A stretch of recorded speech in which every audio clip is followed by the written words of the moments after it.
Hey guys, did you know that a lot of you who watch my videos aren't subscribed yet? I'd really appreciate it if you could hit that subscribe button. And don't forget to like the video and leave a comment below. Your interaction really helps the channel grow and allows more people to see my content. Thanks so much for your support. I've lived in Alaska my whole life, in one of the busier parts of the state. I've seen a lot of strange things, even though I'm not that old. You name it, I've probably seen it. Sasquatch, otter people, dogmen, giant serpents, wendigos, even skinwalkers. And I've been unlucky enough to be hunted by 2 of them. It started one night at my friend's house. We were hanging out on the edge of their property, near a trail and a light pole. It was around 11 p.m., but with the Alaskan winter, it was already pitch black. We were chatting under the yellow light when I heard a branch snap and the crunch of snow. I figured it was a moose, so I told my friend to keep an eye out. Then it happened again, the sound of crunching snow, closer this time. My heart froze. I'm a pretty paranoid person, but this was before my paranoia had really taken hold. I felt it then, a wave of fear, like something was trying to control me. It must have been infrasound, the thing big cats used to paralyze their prey. I grabbed my friend and we ran. We didn't stop until we were inside, and I didn't sleep a wink that night. I was too scared of what was waiting outside. A few months later, in July, I was home alone, writing on my computer with the window open. I felt that strange sensation again, the feeling of being watched. I tried to ignore it, but it was overwhelming. I looked out the window, and there it was. A pale gray creature, skinny and disgusting, with sunken eyes and slightly protruding teeth. It was on all fours, but it had a human-like body, with long, twisted limbs. It saw me and started moving towards the house. I froze, then scrambled to close the window. The creature kept coming, its long, broken-looking legs carrying it closer. I finally got the window shut, locked it, and pulled the curtain down. That night, I hid in the bathtub, clutching a pocket knife and a blanket, terrified. I saw the creature a few more times that year, always around my house. It crawled at me from the driveway, scratched at my bedroom window, even tried to get into my parents' room one night. My cat, Fergus, used to warn me about it, hissing and spitting into the darkness. But Fergus passed away recently, and now I'm even more nervous. One week, things got really bad. I was in the living room when I heard something on the porch. I crept around the house, locking all the doors and windows. My dog started snarling, which he never does. I called my mom, crying, and she came home to find scratch marks on the wall outside her bedroom. Another time, I was in the living room again when I heard something in the carport. I panicked, ran to the bathroom, and locked myself inside. I heard it moving around the backyard, trying to get in. I was terrified. The last time I saw it was the worst. I was on a Discord call with my friends, hanging out in the kitchen. I felt that familiar feeling of being watched, and I looked down at the back door. There it was, staring at me through the window, its sunken eyes and gray skin barely visible in the dim light. I ran to the bathroom again, but this time it followed me, I heard it scratching at my bedroom window, then at my parents' room.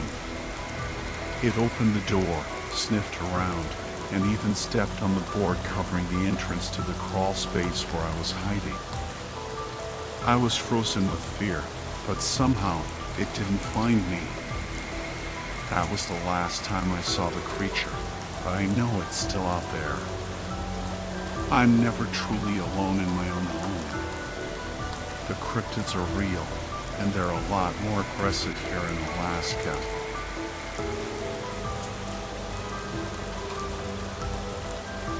The phone's shrill ring pierced the quiet warning.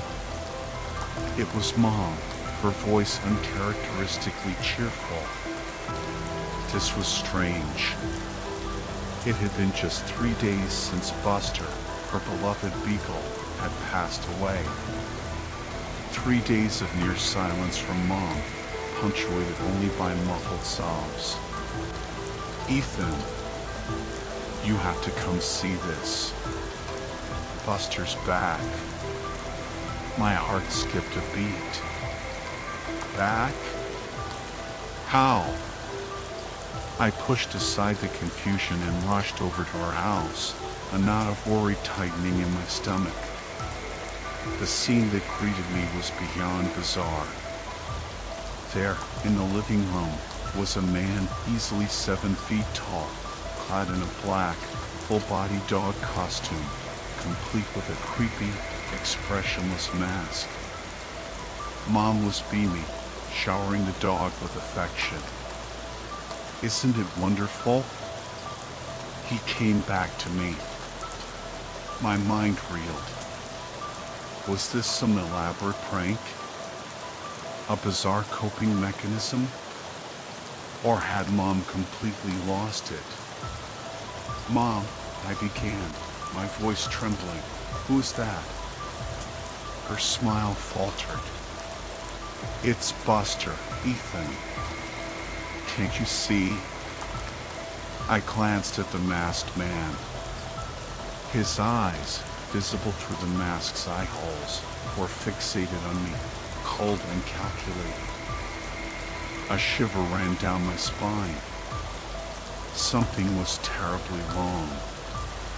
Days turned into a blur of bewilderment and fear. The dog never left Mom's side, following her everywhere, even sleeping at the foot of her bed.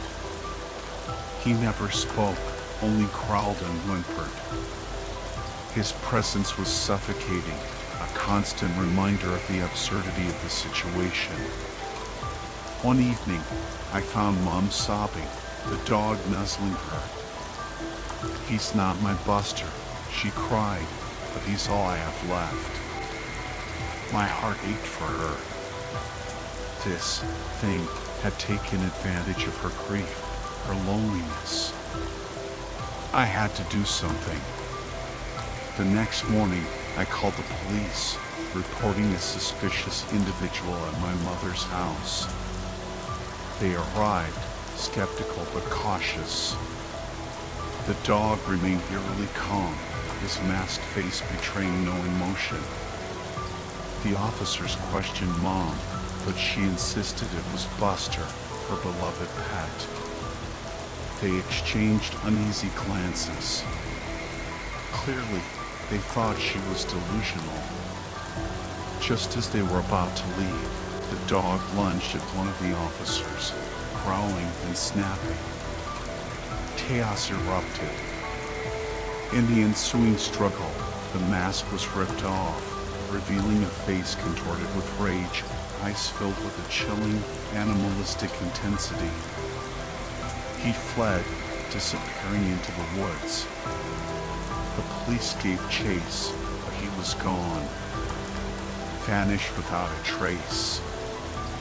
Mom was devastated.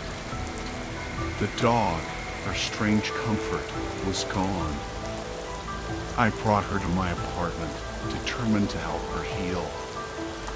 It's been months since the incident. Mom is slowly recovering, though the memory of the dog still haunts her. And me? I can't shake the feeling that something sinister was at play, something beyond our understanding.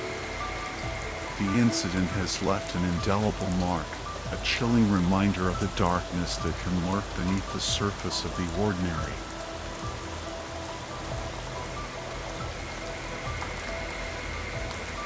The biting wind howled like a hungry wolf, tearing through the snow-covered pines of northern Ontario. Joe and I were heading home after a successful weekend of ice fishing, our SUV laden with walleye and bass. But the worst blizzard in decades had other plans for us. A road closure forced us onto a narrow, snow-choked trail, the setting sun casting long, eerie shadows. The further we ventured, the more uneasy I felt. This was prime wolf country, and darkness was closing in fast. Suddenly, a pair of glowing red eyes pierced the gloom. We slammed on the brakes, our hearts pounding. The creature emerged from the shadows, a hulking monstrosity that defied description. It was like a wolf, but stood on two legs, its eyes burning with malevolent intent. Dogman, Joe breathed, his voice filled with awe and terror. Before we could react, the beast lunged, its claws tearing at the SUV's door.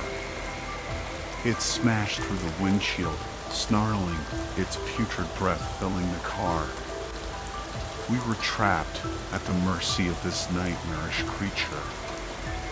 Just as it lunged for my throat, a shot rang out. Then another. The dogman howled in pain, its blood splattering the interior of the SUV. A figure emerged from the darkness, rifle in hand, a grim determination etched on his face. He fired again, and the dogman retreated into the woods, leaving a trail of blood and carnage in its wake. Our savior, a man named Patrick, introduced himself as a dogman hunter. He had been tracking this creature for weeks, drawn by reports of mutilated animals and terrified locals. Patrick, a seasoned survivalist, helped us escape the wrecked SUV and took us to his cabin. We spent the night huddled around the fire, listening to his tales of encounters with these terrifying creatures. The next morning, we returned to the scene of the attack. The SUV was a mangled wreck, its contents ravaged. Patrick was grim. "This isn't over," he said. "It'll be back." We left the woods that day, forever changed by our encounter with the dogman. The experience had shaken us to our core, leaving us with a profound respect for the wild and its hidden dangers. But it had also sparked a fascination in Joe, who, with Patrick's guidance, began to delve deeper into the world of dogman hunters. As for me, I remained wary, content to leave the mysteries of the wilderness undisturbed. Some things, I realized, are best left unknown.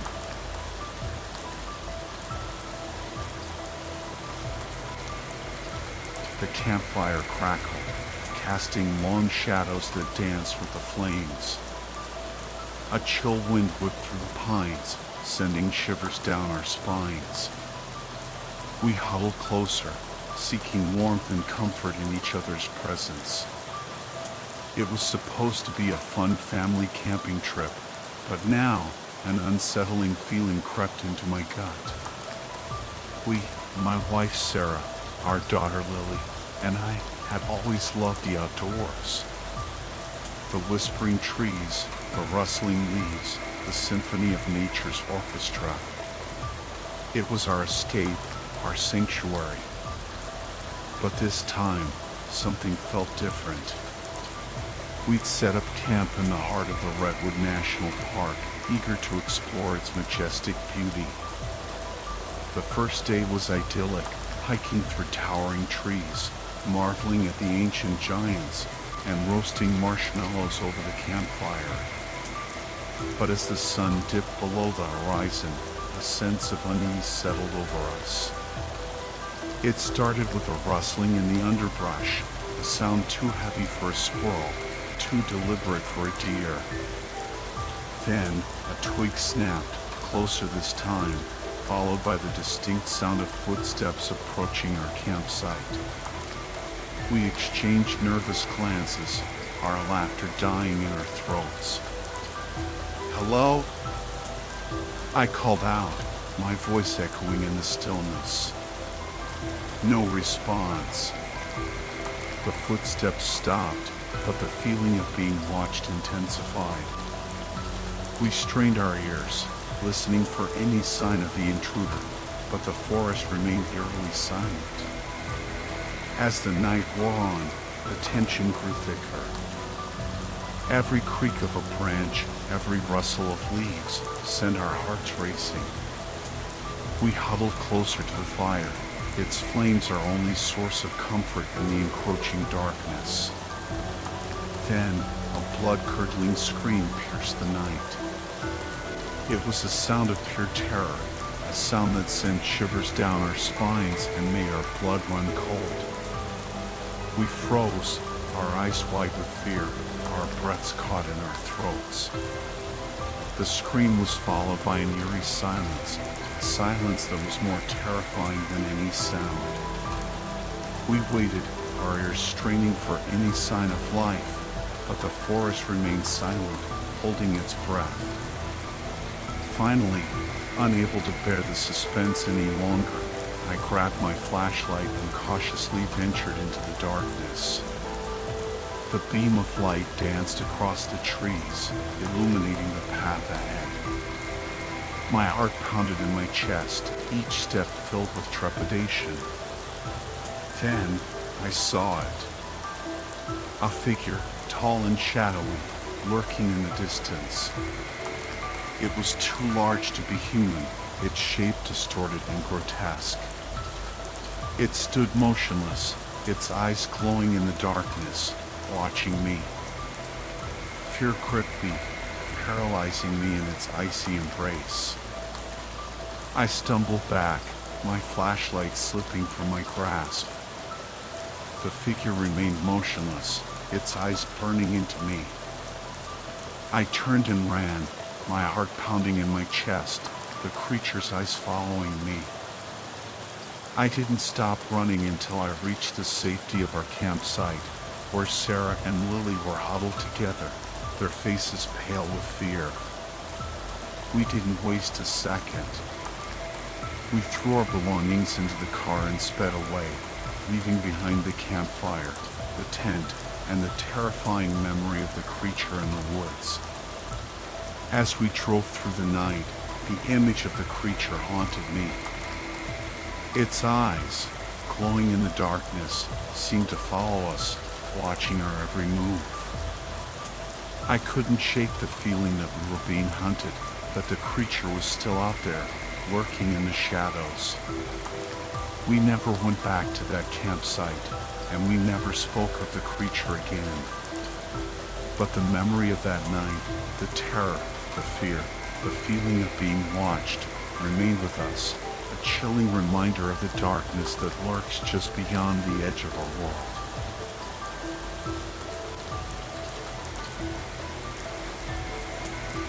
I grew up in a small town bordering a vast national forest.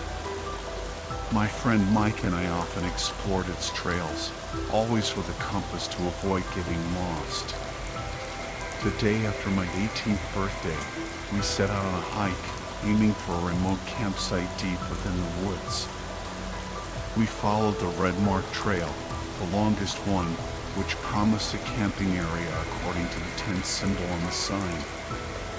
After about 4 hours, we stumbled upon an overgrown dirt road. Curiosity piqued, we decided to follow it, hoping it might lead to something interesting. The road was rough, but eventually we saw a large wooden house through the trees. As we got closer, we saw handwritten signs warning us to keep out. The house looked abandoned, so we ignored the warnings. The door was chained and locked, but we found a piece of iron fencing and managed to break the lock. Inside, the house was coated in dust and grime. Boar and stag heads adorned the walls, illuminated by the faint light filtering through cracks in the boarded-up windows. The place looked like it hadn't been touched in decades. Mike went upstairs while I checked out the kitchen. The house creaked with every step he took. "Anything up there?" I shouted. "Nah," he replied. "Just looks like my grandparents' house, but dusty as hell." I laughed. "Same down here."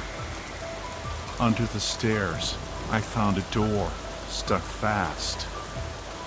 "Mike, get down here," I yelled. Together, we forced the door open, revealing a staircase leading to a basement. The steps were rickety, but we made our way down, our flashlights cutting through the darkness. Large glass cases lined the walls, and a massive case stood in the center of the room. All were covered in a thick layer of dust. "Something died in here," Mike said, wrinkling his nose. "Yeah, this doesn't feel right," I agreed. Suddenly, Mike shouted, "Oh fuck, what the hell is that?" He'd wiped the dust off one of the cases, revealing a grotesque wax figure of a woman. I felt a chill run down my spine. "What is this place?" I whispered. We wiped off a few more cases, each containing more creepy wax figures. Then we saw what was in the central case. A human body, clothed and bound, its flesh withered and decayed. I nearly dropped my flashlight.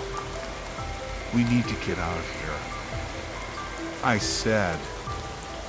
As I reached for an envelope on a nearby table, we heard a loud tap from one of the cases behind us.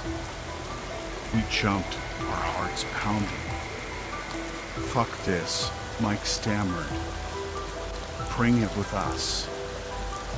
"Let's go."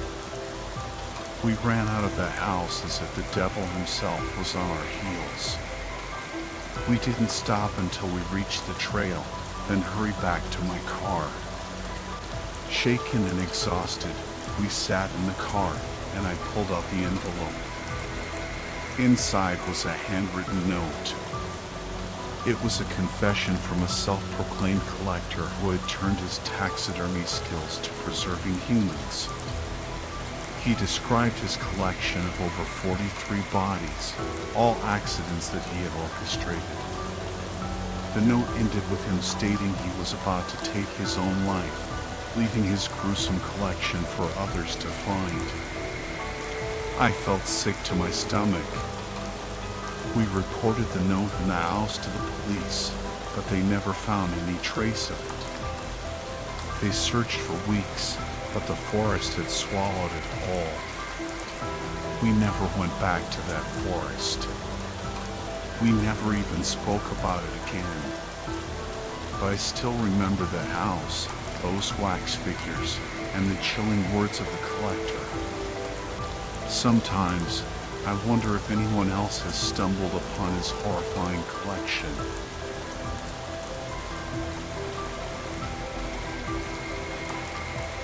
The winter of '97 hit Colorado hard. Snow piled high, burying the town of Aspen under a thick white blanket. I was with my friend, Mark, heading back from a weekend of ice fishing in the mountains. Our truck was packed with trout, and we were eager to get home, but the blizzard had other plans. As we descended Black Bear Pass, the narrow, winding road that snaked through the Rockies, we saw flashing lights ahead. 2 police helicopters hovered over a section of the highway, bringing traffic to a standstill. A chill ran down my spine. this wasn't a good sign. We later learned that a couple had skidded off the icy road and plunged into the ravine.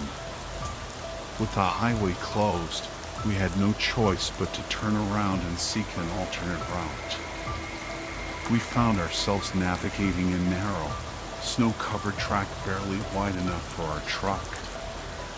The snowbanks on either side towered over us like frozen waves, threatening to engulf us. Mark, ever the optimist, assured me we'd be fine, but I couldn't shake the feeling of unease. The sun was setting, casting long shadows across the snow, and the temperature was dropping rapidly. Suddenly, Mark slammed on the brakes. "Did you see that?" he whispered, pointing towards the trees. I squinted, trying to make out what he was pointing at. A flicker of light danced among the trees, like a campfire. And then we heard it, a chilling howl that echoed through the forest. It sounded like a wolf, but deeper, more guttural. Before I could process what was happening, a pair of glowing red eyes emerged from the darkness. A large, canine-like creature stepped onto the road, its silhouette illuminated by the headlights. It stood on its hind legs, its body covered in dark fur. It was unlike anything I had ever seen. Mark grabbed his rifle from the back seat. "Get down," he yelled. The creature lunged at our truck, its claws raking across the hood. Mark fired a shot, and the creature yelped, retreating into the shadows. We were both shaken, our hearts pounding in our chests. Just when we thought the creature was gone, it reappeared, its eyes burning with rage. It smashed through the windshield, showering us with glass. Mark fired another shot, but the creature kept coming. I braced myself for the worst. Suddenly, another shot rang out, this one from behind us. The creature howled in pain and stumbled back. A figure emerged from the trees, a man with a rifle. He approached cautiously, his eyes scanning the darkness. "You folks all right?" he asked, his voice gruff. We nodded, still in shock.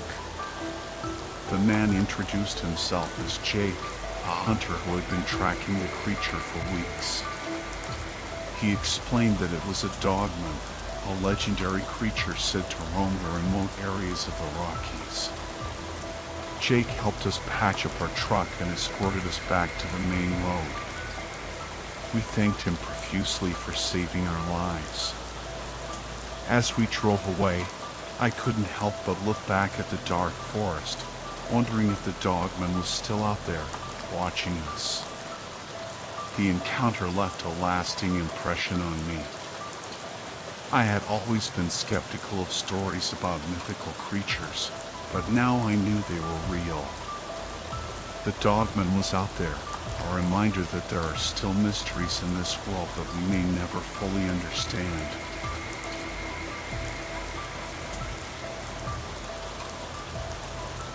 The snow was falling hard that night in the Colorado Rockies, the kind of blizzard that makes you glad to be indoors. But I wasn't indoors. I was with my buddy, Mark, driving back from a fishing trip up near Leadville. Our truck was loaded down with trout, and we were both looking forward to a hot meal and a warm bed. But the storm had other plans for us. We were on Lost Creek Road, a narrow, winding track that cut through the mountains, when we came across a roadblock. 2 police cars, their lights flashing, blocked the road. A couple of officers were directing traffic, their faces grim. We soon learned that a rock slide had made the road impassable. Mark, never one to back down from a challenge, decided to try an alternate route. I know a shortcut, he said, a mischievous glint in his eye. It'll take us a bit longer, but we'll get there. I wasn't so sure, but I trusted Mark. He'd grown up in these mountains, and he knew them like the back of his hand. So we turned off onto a dirt road, barely visible under the thick layer of snow. The road was narrow and treacherous, with steep drop-offs on either side. The snow was coming down harder now, and the wind was howling like a hungry wolf. I was starting to get nervous. Are you sure this is the right way? I asked, my voice barely a whisper. Relax, Mark said, his eyes fixed on the road ahead. You'll be fine. But I couldn't relax. The road was getting worse, and the darkness was closing in. Then I saw it. A pair of glowing red eyes, watching us from the trees. Did you see that? I whispered, my heart pounding in my chest. Mark nodded. Yeah, I saw it. He reached for his rifle, which was lying on the seat between us. The creature stepped out of the shadows. It was tall and muscular, with a dog-like head and a human-like body. Its fur was dark, almost black, and its eyes glowed like embers. What is that thing? I asked, my voice trembling. I don't know, Mark said, his voice low and steady. But it doesn't look friendly. The creature let out a growl, a deep, guttural sound that sent shivers down my spine. Mark raised his rifle and fired a shot. The creature yelped and disappeared back into the trees. That should scare it off, Mark said. But it didn't. A few minutes later, the creature reappeared, this time closer. It was angry, and it was hungry. Mark fired another shot, but the creature kept coming. It lunged at our truck, its claws raking across the hood.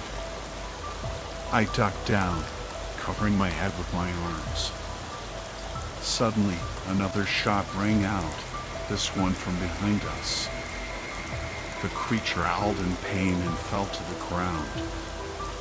A figure emerged from the trees, a man with a rifle. He approached cautiously, his eyes scanning the darkness. You folks all right? He asked, his voice calm and reassuring. We nodded, still shaken. The man introduced himself as Jake, a local hunter who had been tracking the creature for weeks. He explained that it was a dogman, a legendary creature said to roam the remote areas of the Rockies.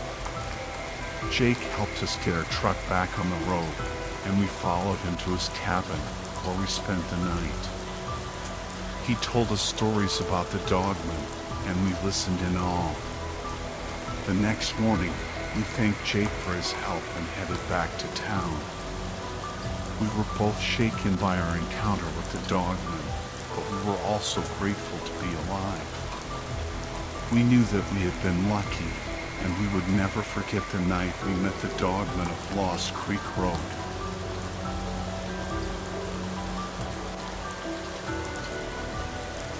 I grew up in a small village in the backwoods of Oregon. Our house was a simple wooden cabin, surrounded by towering pines and the ever-present smell of damp earth. I loved eating fruit, especially the wild berries that grew in the forest. But I wasn't the only one with a taste for them. To get the best pickings, I had to wake up before dawn, before the other kids in the village could beat me to it. One morning, with the sky still dark and the village asleep, I set out with my flashlight, a bag slung over my shoulder, and a small knife tucked into my belt. The forest was silent, except for the chirping of crickets and the occasional hoot of an owl. I knew these woods like the back of my hand, every trail, every stream. As I walked, I scanned the trees for ripe berries, my flashlight beam cutting through the darkness. Then I heard it. A howl unlike anything I'd ever heard before. It was deep and guttural, sending shivers down my spine. I froze, my heart pounding in my chest. The owl echoed through the trees, closer now. Fear gripped me, and I started to run. I didn't know what was out there, but I knew I didn't want to find out. I could hear it behind me, crashing through the undergrowth, getting closer. My breath came in ragged gasps, and my legs burned. I glanced back, but I couldn't see anything in the darkness. Just when I thought I couldn't run any further, I saw a figure standing in the path ahead. It was my dad, his rifle raised. He must have heard the commotion and come to investigate. I didn't have time to explain. The creature was almost upon us. My dad fired a shot, and the creature yelped, the sound echoing through the trees. It crashed to the ground, then scrambled away, leaving a trail of blood in its wake. We stood there for a moment, listening to the creature's fading whimpers. Then, slowly, the forest fell silent again. We never did find out what it was, but I never forgot the terror of that night, the sound of that howl, and the feeling of being hunted. From that day on, I never went into the woods alone.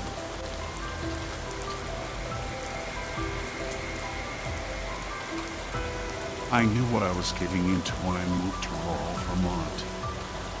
Everyone knows about the strange things that happen in these old New England towns, the stories whispered around campfires and passed down through generations.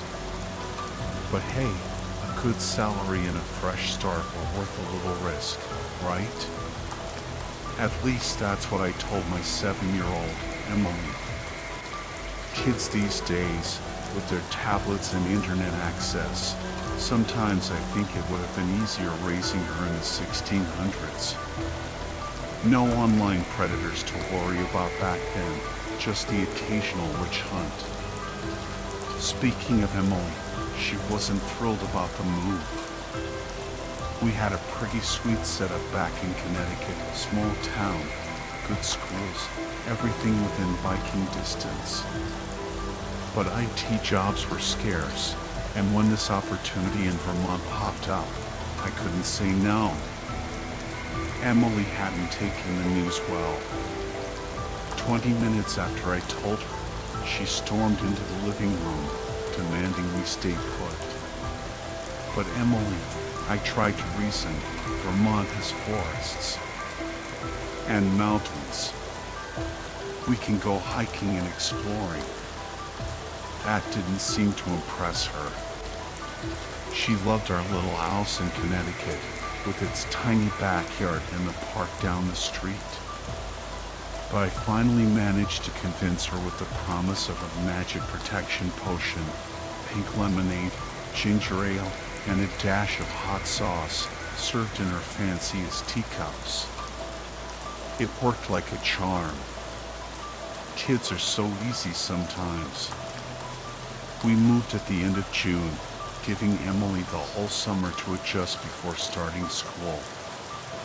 Our new place was a cozy 2-bedroom cottage with a big backyard that bordered on a sprawling forest. Emily, who dreamed of becoming a soccer star, was thrilled with all the space to run around. I, on the other hand, was a little unnerved by the endless stretch of trees behind our house.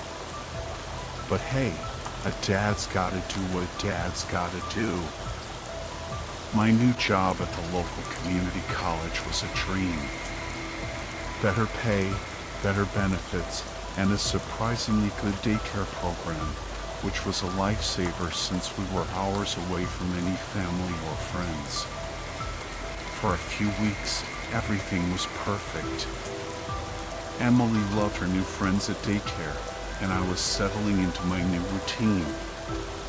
Maybe this move was a good idea after all. Then came that Thursday. A power outage forced the college to close early, and I found myself heading home at 3 p.m. with an unexpected afternoon off. Emily was ecstatic when I suggested we explore the woods behind our house. On the drive home, I watched her excitedly texting her friends, no doubt bragging about our impromptu adventure. The trail was quiet and shaded, the air thick with the scent of pine needles and damper. We walked for about an hour, Emily chattering away about her new friends and the games they played at daycare. I was enjoying the peace, the rare chance to just be present with my daughter, when a sudden wave of dread washed over me. I glanced at Emily, who was happily balancing on a fallen log, seemingly oblivious to the unease that had gripped me. I scanned our surroundings, but nothing seemed out of place. It had been a while since I had a panic attack, but my racing heart and the tightness in my chest were unmistakable signs. I took a deep breath, trying to calm myself. I said, trying to keep my voice steady, "Stay close, okay?" Just for a little while. She nodded, her attention already back on the log.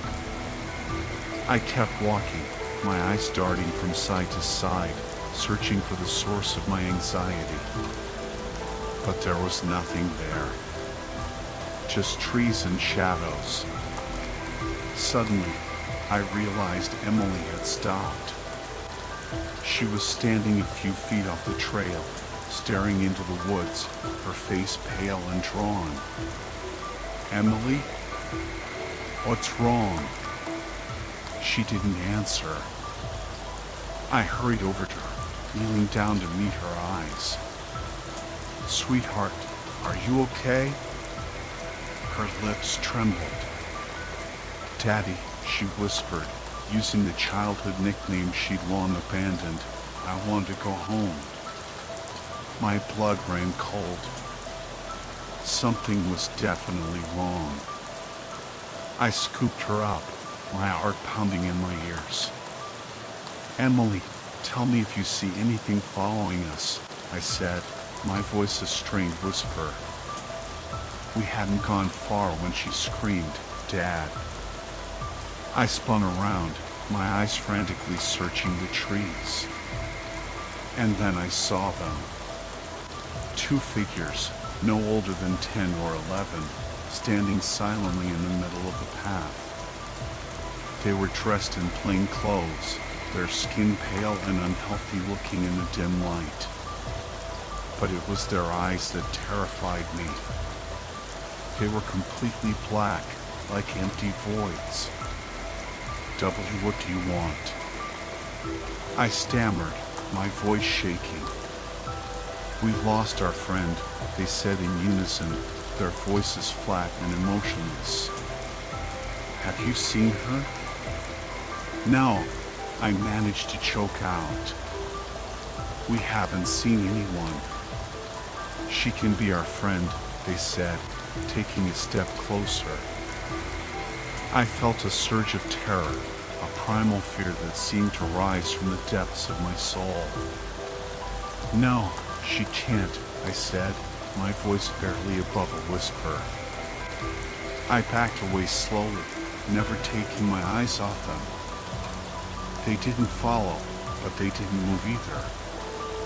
Just stood there, watching us with those empty eyes. Finally, I turned and ran, Emily clinging tightly to me. I didn't stop until we reached the house, slamming the door shut and locking it behind us. I called the police, my hands still shaking. I told them about the lost children, but I couldn't bring myself to mention their eyes. They promised to send someone out to patrol the area, but I knew it was pointless. Those weren't ordinary children. The rest of the day was a blur of anxiety and fear. I couldn't shake the feeling that we were being watched, that those black-eyed children were still out there, waiting for us. Night fell, and I found myself unable to sleep. I lay on the couch, listening to every creak and groan of the old house, my mind replaying the events of the day. Around 1 a.m., I heard it. A faint tapping sound coming from the window. I froze, my heart pounding in my chest. The tapping continued, slow and deliberate. I crept towards the window, peering through the blinds. There was nothing there. Just the empty streetlit street. I let out a shaky breath, telling myself it was just my imagination. But then I heard it again. This time it was coming from Emily's room. I rushed to her door, flinging it open. Emily was kneeling on her bed, her back to me, the window wide open. And standing outside, framed in the moonlight, was a tall, shadowy figure. I screamed and lunged for the window, but the figure was already gone. Emily burst into tears, and I pulled her close, my body trembling with fear and rage. Over the next few days, the pieces of the puzzle fell into place. Emily had made a new friend at the daycare, a man named Jay who claimed to be the college groundskeeper. He had been grooming her for weeks, gaining her trust with small gifts and friendly conversations. He had even been sending her messages on her phone, telling her how special she was, how much he cared for her. The police identified Jay as Thomas, a drifter with a history of predatory behavior. They raided his home, but he was gone. All they found were traces of other missing children, evidence of a horrifying pattern of abduction and abuse. I shuddered to think how close I had come to losing Emily. If it hadn't been for those black-eyed children warning us, she would have been another victim, another name on a missing persons poster. We left Vermont soon after, moving back to Connecticut to be closer to family. Emily's phone was confiscated, and she received a stern lecture about the dangers of online strangers.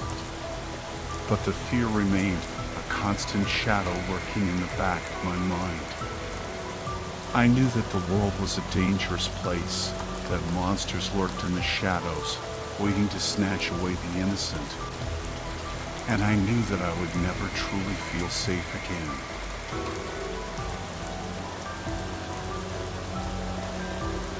They call me a wilderness expert.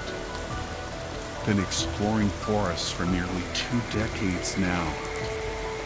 I'm no fool. I plan my trips carefully. Always pack enough supplies to last a couple of weeks, just in case I get lost. Satellite phone, GPS, even a weapon as a last resort. Sometimes, getting lost is part of the thrill, you know? As long as you know what you're doing. But the story I'm about to tell you, this is about a guy who didn't take those precautions. A guy who wandered into the unknown and paid the price. It happened on my last trip to the Great Smoky Mountains National Park. Deep in the woods, I found a journal hanging from a tree. Only a few pages left, the rest torn out. Kindling, the writer said. The contents? Strange. Disturbing. But I'll let you be the judge. My name is Alex Walker, student at Western Carolina University. Don't know the exact date, but I started this on August 3rd, 2023. Been about 2 weeks now, I think. If you find this, stop looking for me. Not much paper left, so I'll keep it short. About a week before I came out here, I got a message on Facebook. Some guy said he was looking for adventurers, young and fit, to earn some cash. Offered me $1,000 to spend 48 hours in the woods, surviving on whatever I could find. Said he was writing a book about wilderness survival. Wanted to see how people would handle it. He provided a backpack with some supplies, a GoPro to record everything. I used to be an Eagle Scout, so I figured, why not? 2 days in the woods is nothing. And with that kind of money, I could upgrade my gaming rig and have enough left over for pizza for the rest of the semester. We set up a meeting.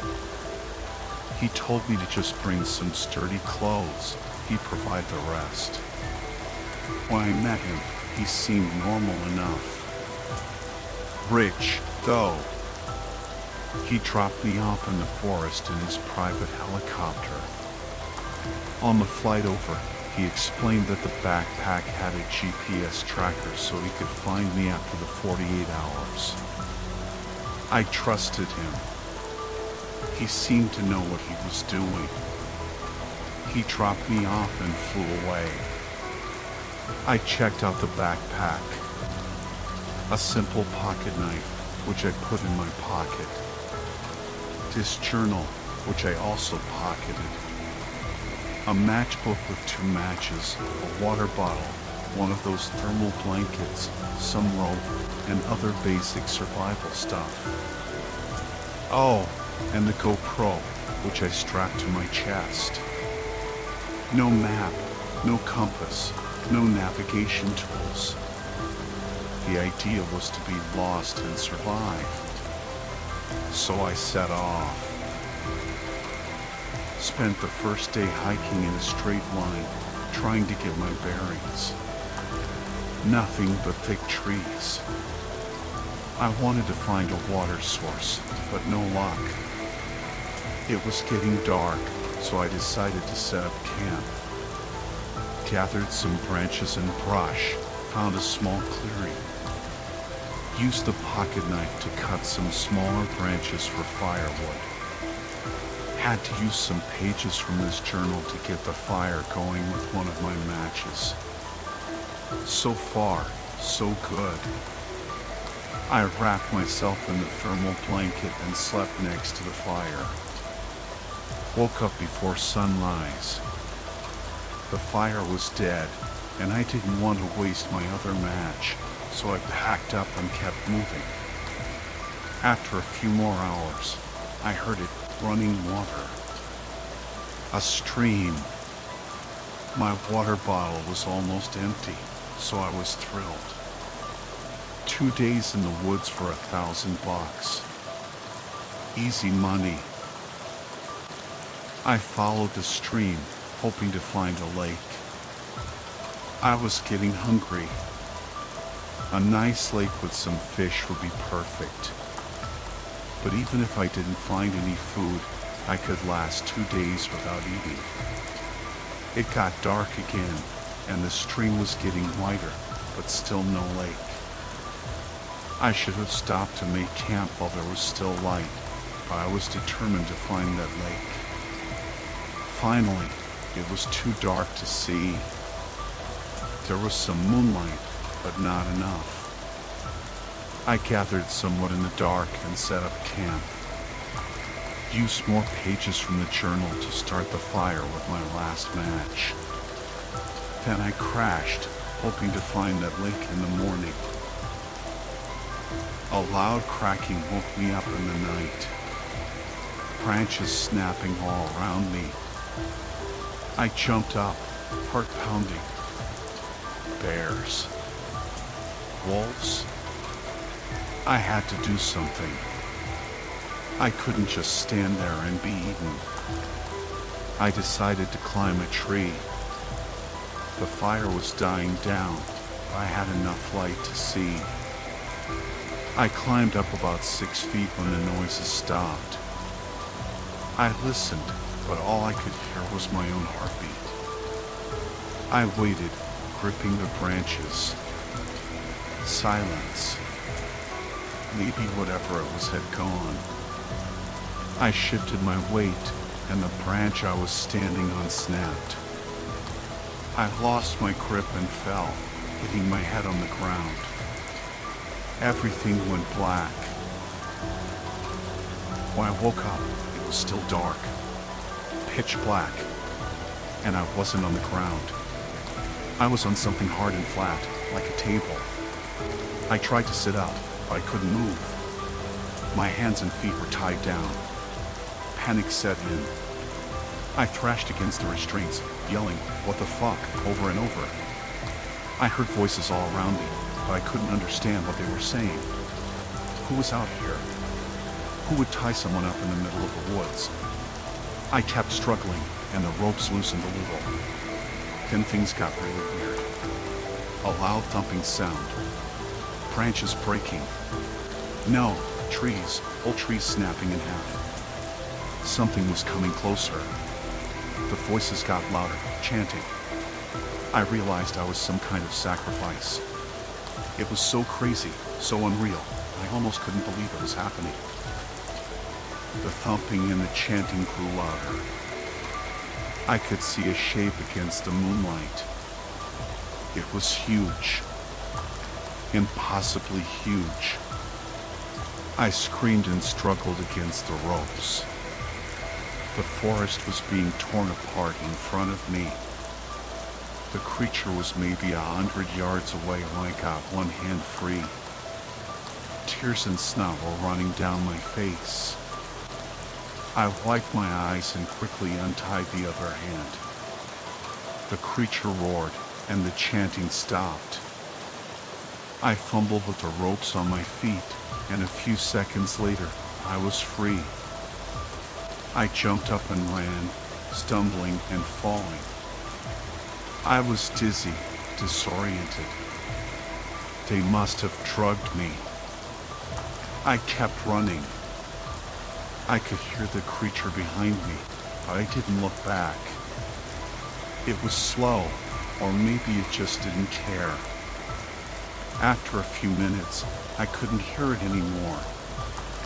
But I didn't stop. I couldn't. Even if the creature wasn't following me, those chanting voices, they wouldn't let me get away that easily. Finally, the sun started to rise. I'd been running all night. I stopped, leaned against a tree, and slid to the ground. I was terrified, exhausted, and in pain. I put my head between my legs and sobbed. When I finally calmed down, I wiped my face and took stock. The backpack and the GoPro were gone. All I had was the pocket knife and this journal, and no way for that guy to find me. I had no idea where I was. The stream was gone. I was lost. Really lost. They say you should stay put if you get lost, but I couldn't. Not with that creature and those cultists out there. I had to keep moving. I had to get that backpack back. I walked for hours. Nothing looked familiar. The sun was high in the sky, but still no sign of a helicopter. I kept walking all day. When it got dark again, I was still lost. No supplies.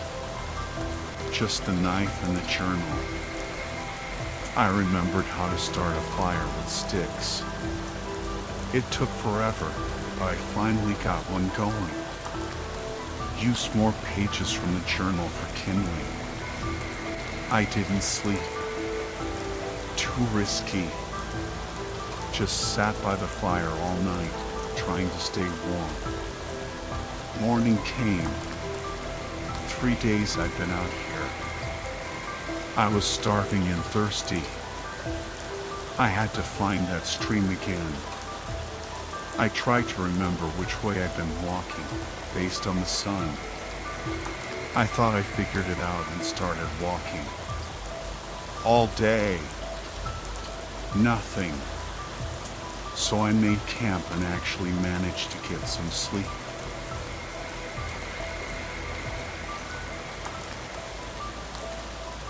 "25. That's how many people have disappeared from Yosemite National Park this year. Vanished without a trace. And no one's talking about it. I'm probably going to lose my job for posting this, but honestly, I'm more scared of what's happening in the park than I am of getting fired. This needs to get out. I'm a wilderness ranger at Yosemite. My job is to hike the trails, keep an eye out for trouble, and help lost or injured hikers. It used to be that if someone got lost, we'd all go out and search until we found them. But things changed in 2022. Now, when someone goes missing, we tell their family we're on it, that we'll search high and low. But the minute they're out of sight, our bosses tell us to back off, that a private search and rescue team will take over. We're told to focus on trail maintenance and keep our mouths shut. At first, it was just a few people here and there. We thought it was strange that rangers weren't involved in the searches, but we figured it was some new policy and let it go. But as more people started disappearing, we all started to wonder what was going on. Why were we being told to stay silent? I told myself it was just a bad year. Maybe the trails were in rough shape after a harsh winter, or maybe we had more inexperienced hikers than usual. Maybe the Park Service was trying to avoid bad press. But then came last Thursday. It was a cloudy afternoon, and I was hiking up the 4-mile trail towards Glacier Point, lost in my thoughts, when something caught my eye. A faint, flickering light, about 50 feet from the trail, beckoned me closer. Curiosity overriding caution, I stepped off the path and pushed through the thick undergrowth. The light led me to a small clearing, where I found a hidden trapdoor, almost invisible beneath a layer of fallen leaves and pine needles. A shiver of apprehension ran down my spine, but I couldn't resist the urge to see what lay beneath. I lifted the trapdoor, revealing a narrow, dirt-walled tunnel. At the far end, a dim light flickered, inviting me deeper into the unknown. Against my better judgment, I descended into the tunnel. The air was thick with the scent of damp earth and decay, and the silence was broken only by the sound of my own ragged breathing. The tunnel opened into a small, earthen chamber. The walls were covered in Polaroid photographs, each one depicting a different hiker on a different trail. And then I saw it, a photo of me, taken just moments before, hiking up the 4-mile trail. Panic surged through me. I turned to flee, but a figure emerged from the shadows, blocking my escape. It was tall and gaunt, its skin pale and translucent, its eyes glowing with an eerie light. I screamed, but the sound was swallowed by the thick earthen walls. The creature lunged at me, its long, skeletal fingers reaching for my throat. I thrashed and kicked, but it was too strong. Its grip tightened, and I felt my consciousness fading. Then, just as suddenly as it had appeared, it vanished. I collapsed to the ground, gasping for air, my body trembling with fear. I scrambled back through the tunnel, desperate to escape the suffocating confines of the chamber. I slammed the trapdoor shut behind me and sprinted back towards the trail. The image of the creature burned into my mind. I didn't stop running until I reached the ranger station, my lungs burning, my legs aching. I burst into my supervisor's office, breathless and terrified, but the words caught in my throat. How could I explain what I had seen? He looked at me with concern, but I knew he wouldn't believe me. So I mumbled something about a family emergency and fled, seeking refuge in the solitude of my own home. But the feeling of being watched persisted. I couldn't shake the feeling that the creature was still out there, lurking in the shadows, waiting for its next victim. And then, this afternoon, I found another Polaroid. It was tucked into the air vent in my living room. It showed me sitting on the couch, reading a book. It was taken this morning.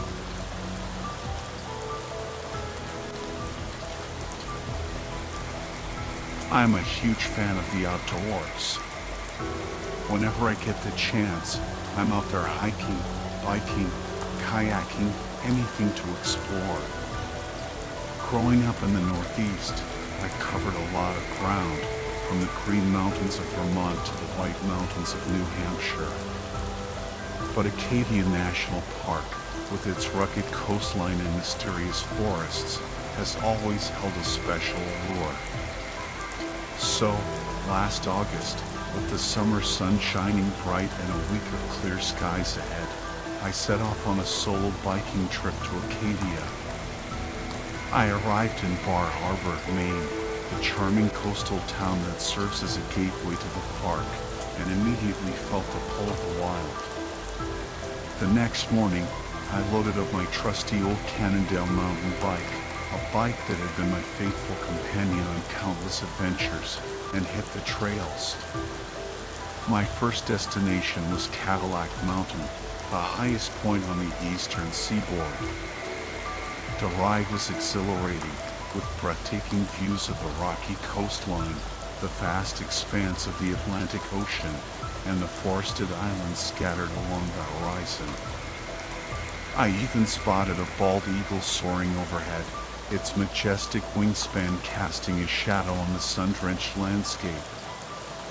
As I coasted down the mountain, the wind whipping through my hair, I felt a sense of freedom and exhilaration that only comes from being completely immersed in nature. This was what I lived for.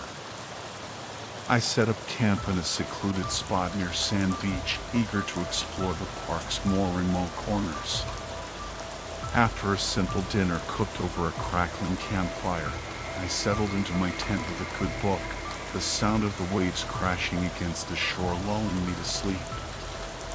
The next morning, I packed up and headed towards the Scudic Peninsula, a less visited section of the park known for its dramatic cliffs and secluded coves. I found an overgrown trail, barely visible beneath a carpet of moss and fallen leaves, and decided to see where it led. The trail was steep and challenging, but I was determined to conquer it. As I climbed higher, the forest grew denser, the air thick with the scent of pine needles and damp earth. I hadn't seen another person for hours. Then I stumbled upon it, an old, abandoned ranger station hidden deep within the woods. Its weathered wooden walls and boarded-up windows hinted at a long-forgotten past. Curiosity piqued, I cautiously approached the station. The front door creaked open, revealing a dark and dusty interior. I stepped inside, my heart pounding with a mix of excitement and apprehension. The station was small, with a single room and a narrow staircase leading to a basement. Cobwebs hung from the rafters, and the air was thick with the smell of mildew and decay. As I was about to leave, I heard a noise from the basement, a low moan, like someone in pain. "Hello?" I called out, my voice echoing in the stillness. "Is anyone down there?" The moan came again, followed by a faint, gurgled plea. "Help me." Fear pricked my skin, but I couldn't ignore the cry for help. I switched on my flashlight and descended the creaking basement stairs, each step sending shivers down my spine. The basement was a dimly lit, dirt-floored room. In the flickering beam of my flashlight, I saw a horrifying sight. A woman was chained to the wall, her body covered in cuts and bruises, her clothes ragged and blood-stained. Her eyes were white with terror, and her lips moved in a silent plea for help. I rushed towards her, but a figure emerged from the shadows, blocking my path.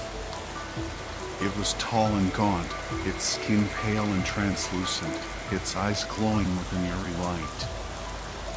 I screamed, but the sound was trapped within the thick stone walls.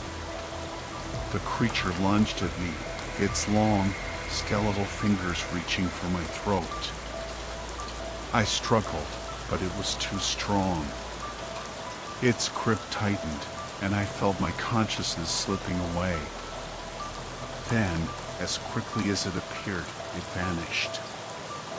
I collapsed to the ground, gasping for air, my body trembling. Driven by pure terror, I scrambled back up the stairs and out of the ranger station. I didn't stop running until I reached the main road, where I collapsed, exhausted and terrified. A kind elderly woman driving by stopped to help me. She took me to the nearest hospital, where I was treated for my injuries. The police interviewed me, but when they searched the area I described, they found nothing. No ranger station, no woman, no creature. They dismissed my story as a hallucination, a product of my injuries and the trauma I had endured. But I know what I saw. I know those creatures are out there, lurking in the uncharted territories of Acadia National Park. And I fear they won't stop until they've claimed another victim.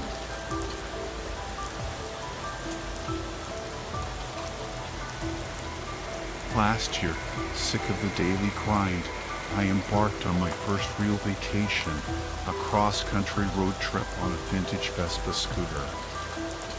Fueled by a foolish sense of optimism and a thirst for adventure, I set out to explore the western United States.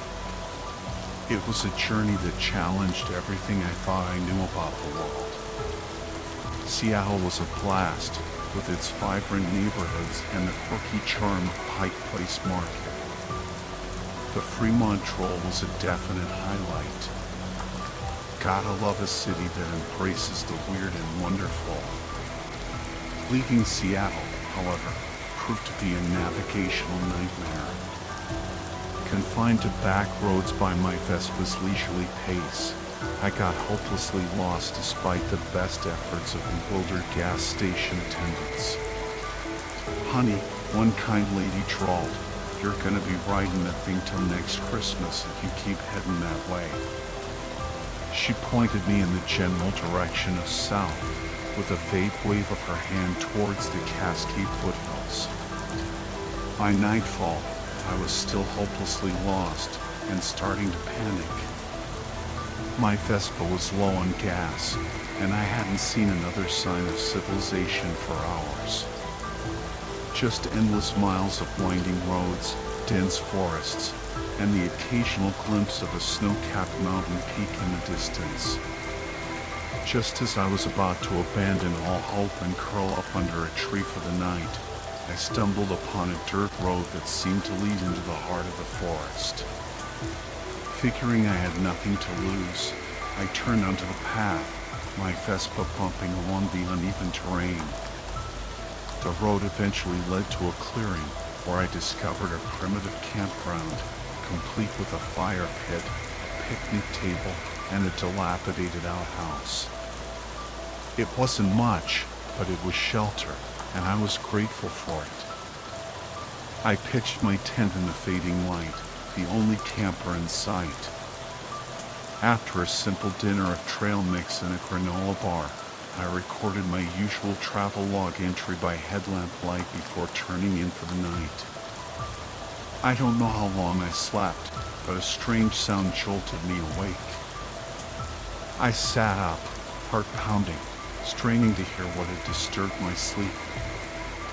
A soft thud, like something brushing against the side of my tent. Then another, and another. Whatever was out there was circling my tent, slowly and deliberately.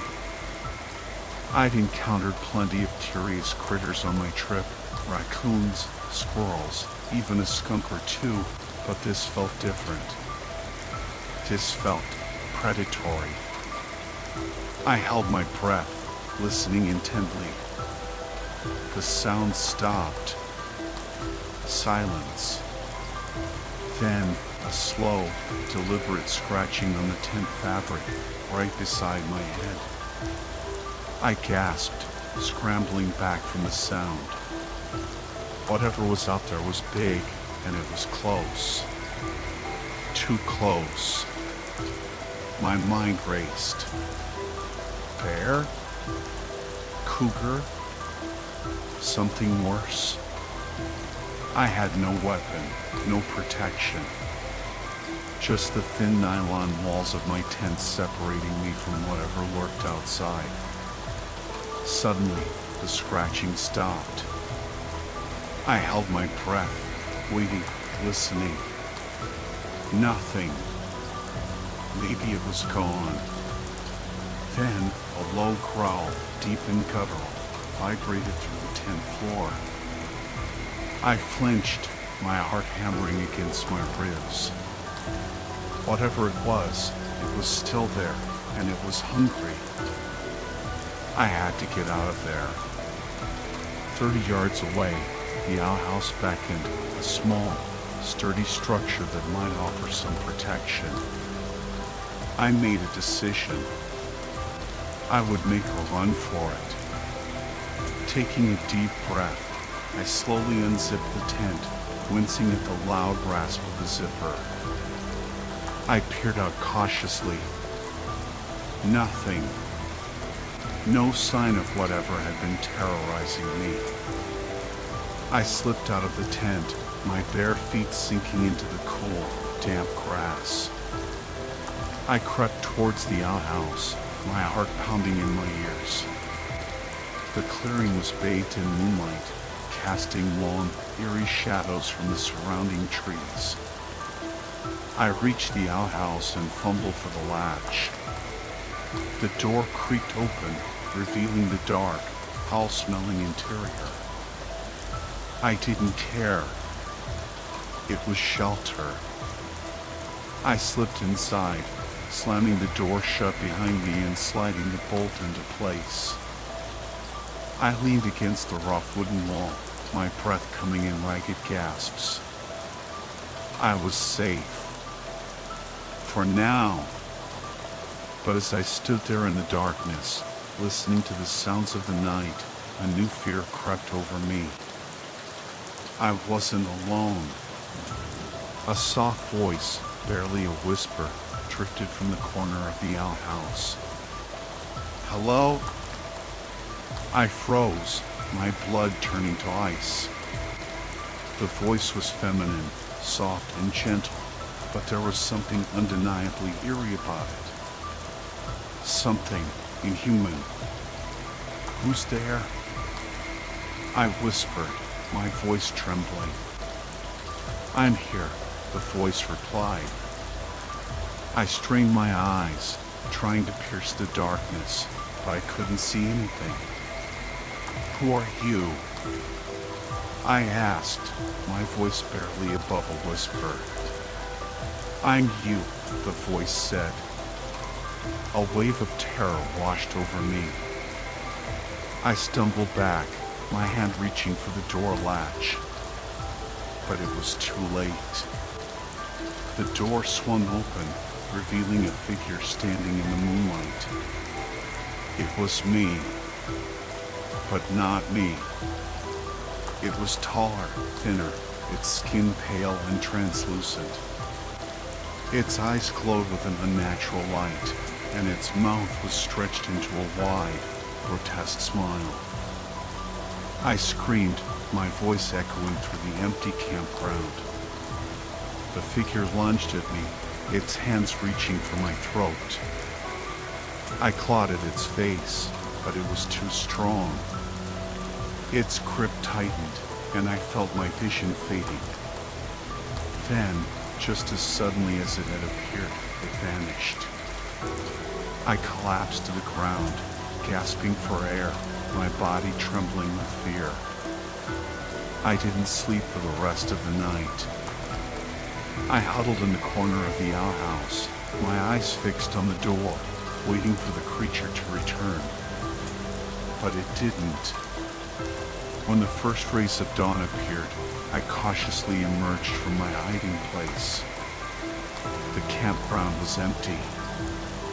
My Vespa was still there, but my tent was gone. And so was the creature. I packed up my remaining belongings and fled, my heart pounding in my chest. I didn't look back. I didn't dare. I never went back to that campground. I never even went camping again. The memory of that night, the voice in the outhouse, the creature that looked like me, it haunted my dreams for months. I still don't know what I encountered that night. Was it a ghost?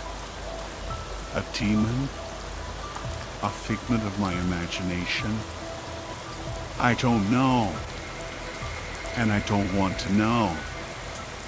All I know is that there's something inhuman south of Seattle, something that lurks in the shadows, waiting for unsuspecting travelers.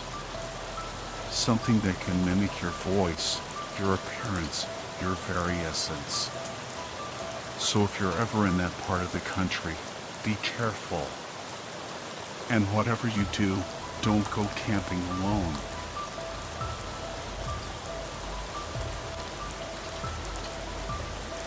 This is my first-hand account of a terrifying experience I had in the Wyoming backcountry in 2019. I haven't told anyone about it except my therapist and my best friend. Even after countless therapy sessions and attempts at exposure therapy, the memory still haunts me. Maybe writing it all down will help me find some peace.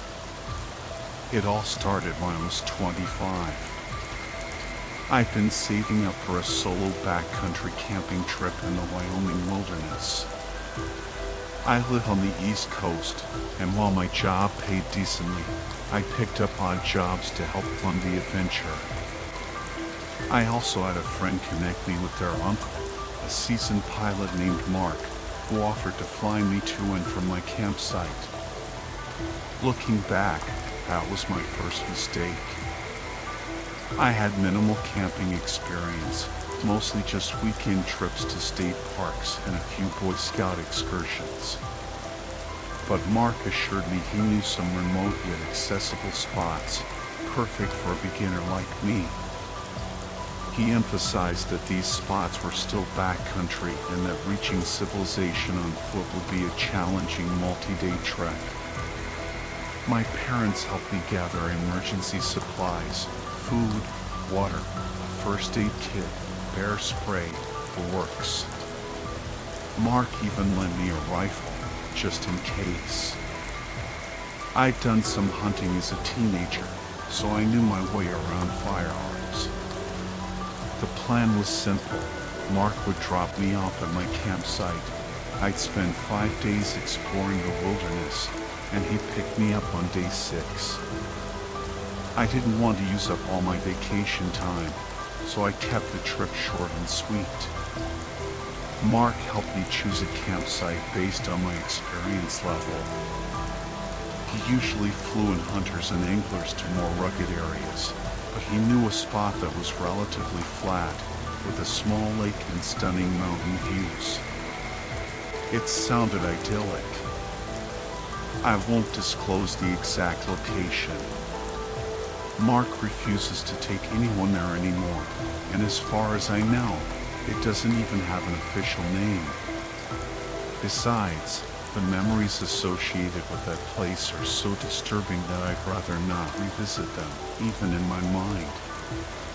After Mark dropped me off and helped unload my gear, I spent the first day setting up camp. I found a perfect spot near the lake with a dry log for firewood. A short distance away, I found a grove of trees where I could hang my food to keep it safe from bears. The next couple of days were uneventful, filled with the peaceful solitude of the wilderness. I watched a moose wade into the lake, hiked to a hilltop to observe a herd of elk, and even found an old, rusted boat that I dragged back to my campsite for a potential photo op. But on day 4, things took a sinister turn. An unsettling silence fell over the wilderness. The birds stopped singing, and the only sounds were the gentle lapping of the lake against the shore and the incessant buzzing of mosquitoes. I retreated to my tent, trying to ignore the growing sense of unease. As darkness descended, my anxiety intensified. I built a larger campfire than usual, hoping the extra light would ward off whatever was lurking in the shadows. I kept my bear spray and rifle close at hand, but sleep wouldn't come. The silence was unnerving, and every creak and rustle of the forest sent shivers down my spine. Just as I was drifting off, a sharp crack echoed through the stillness. I jolted awake, my heart pounding. Something was moving through my campsite. I grabbed the bear spray, my knuckles white around the canister. Slowly, I turned my head and saw a shadow cast on the tent wall, illuminated by the moonlight. It was an animal, large and imposing, about the size of a grizzly bear. But the shape seemed off. The creature emitted a series of huffing sounds, like a bear, but with a strange, guttural undertone. It was getting closer. I held my breath, my thumb hovering over the safety catch of the bear spray. Suddenly, the creature ripped through the tent, its jaws clamping down on my sleeping bag. I was thrown to the ground, my head spinning. For a fleeting moment, I saw its face. It was bear-like, but with an uncanny distortion, a subtle rawness that I couldn't quite place. As the creature dragged me from the tent, I fumbled with the bear spray, finally managing to unleash a cloud of burning pepper spray into its face. It roared in pain, a sound that sent chills down my spine, and retreated into the darkness. I scrambled to my feet, my heart pounding, and ran towards the lake. I remembered the old boat and frantically pushed it into the water, paddling away from the shore as fast as I could. The creature emerged from the trees, its silhouette illuminated by the fading campfire. It waded into the lake, its eyes fixed on me with a chilling intensity. But it stopped at the shallows, seemingly unwilling to venture deeper. I watched in horror as it turned and charged towards my campsite, tearing through my tent and scattering my belongings. I prayed that my satellite phone and rifle were still intact. I huddled in the boat, shivering in my wet clothes, unable to sleep. The creature's terrifying roars echoed across the lake, a constant reminder of its presence. As dawn broke, I was still too afraid to return to my campsite. I waited until noon, my stomach growling with hunger, before cautiously paddling back to shore. The campsite was a disaster. My tent was shredded, my sleeping bag ripped to shreds, and my belongings scattered everywhere. The rifle was damaged, its stock cracked. My food cache was gone. I salvaged what I could: a small backpack, some clothes, my binoculars, one lens cracked, the satellite phone, and a few emergency flares. I kept glancing over my shoulder, expecting the creature to reappear at any moment. As I reached for my bear spray, a low growl rumbled from the thicket. I froze, my blood turning to ice. The creature emerged from the trees. It was bear-like, but with a disturbingly uncanny quality, as if it were a distorted reflection of a real bear. Its movements were fluid and unnatural, its eyes burning with an eerie intelligence. I threw a flare at it, hoping to scare it off. It recoiled momentarily, giving me a chance to run for the boat. I paddled frantically, but the creature followed me along the shoreline, its growls echoing across the water. I spotted a fallen log jutting out from the shore and steered the boat towards it, hoping to find a temporary refuge. But as I reached the log, I realized the creature was gone. I let out a sigh of relief, but it was short-lived. I accidentally kicked my foot against the log, and the creature reappeared, roaring with renewed fury. I searched the boat frantically for something, anything, to defend myself with. Under the seat, I found a metal box containing a vintage camping shovel. It wasn't much, but it was better than nothing. I paddled down the lake towards a river, the creature stalking me along the shore. I pulled up the satellite phone and called Mark, my voice trembling with fear. He assured me he was on his way and told me to keep an eye on the bear. As darkness fell, I was enveloped in a cold, terrifying solitude. I somehow managed to fall asleep, waking only once to the sound of something moving near the boat. When dawn broke, I found myself drifting towards the shore. The creature was gone. I gathered my meager belongings and, following Mark's instructions, set off on foot towards our prearranged meeting point. The trek was agonizing. Every rustle of leaves, every snapping twig sent my heart racing. I was hyper-aware of my surroundings, constantly scanning the trees for any sign of the creature. Finally, I reached the meadow where Mark was waiting for me. I sprinted towards the plane, my relief palpable. Mark helped me load my gear, his rifle at the ready. Just as we were about to take off, the creature emerged from the trees, roaring and charging towards us. Mark quickly started the engine and took off, the creature's frustrated roars fading into the distance. "I don't know what that was," Mark said, his voice shaking, "but that wasn't a bear." Back in civilization, I tried to describe the creature to wildlife officials, but the words wouldn't come. The memory was too vivid, too disturbing. They dismissed it as a bear encounter, but Mark and I knew better. We had seen something truly uncanny, something that defied explanation. And we both knew that we would never forget it.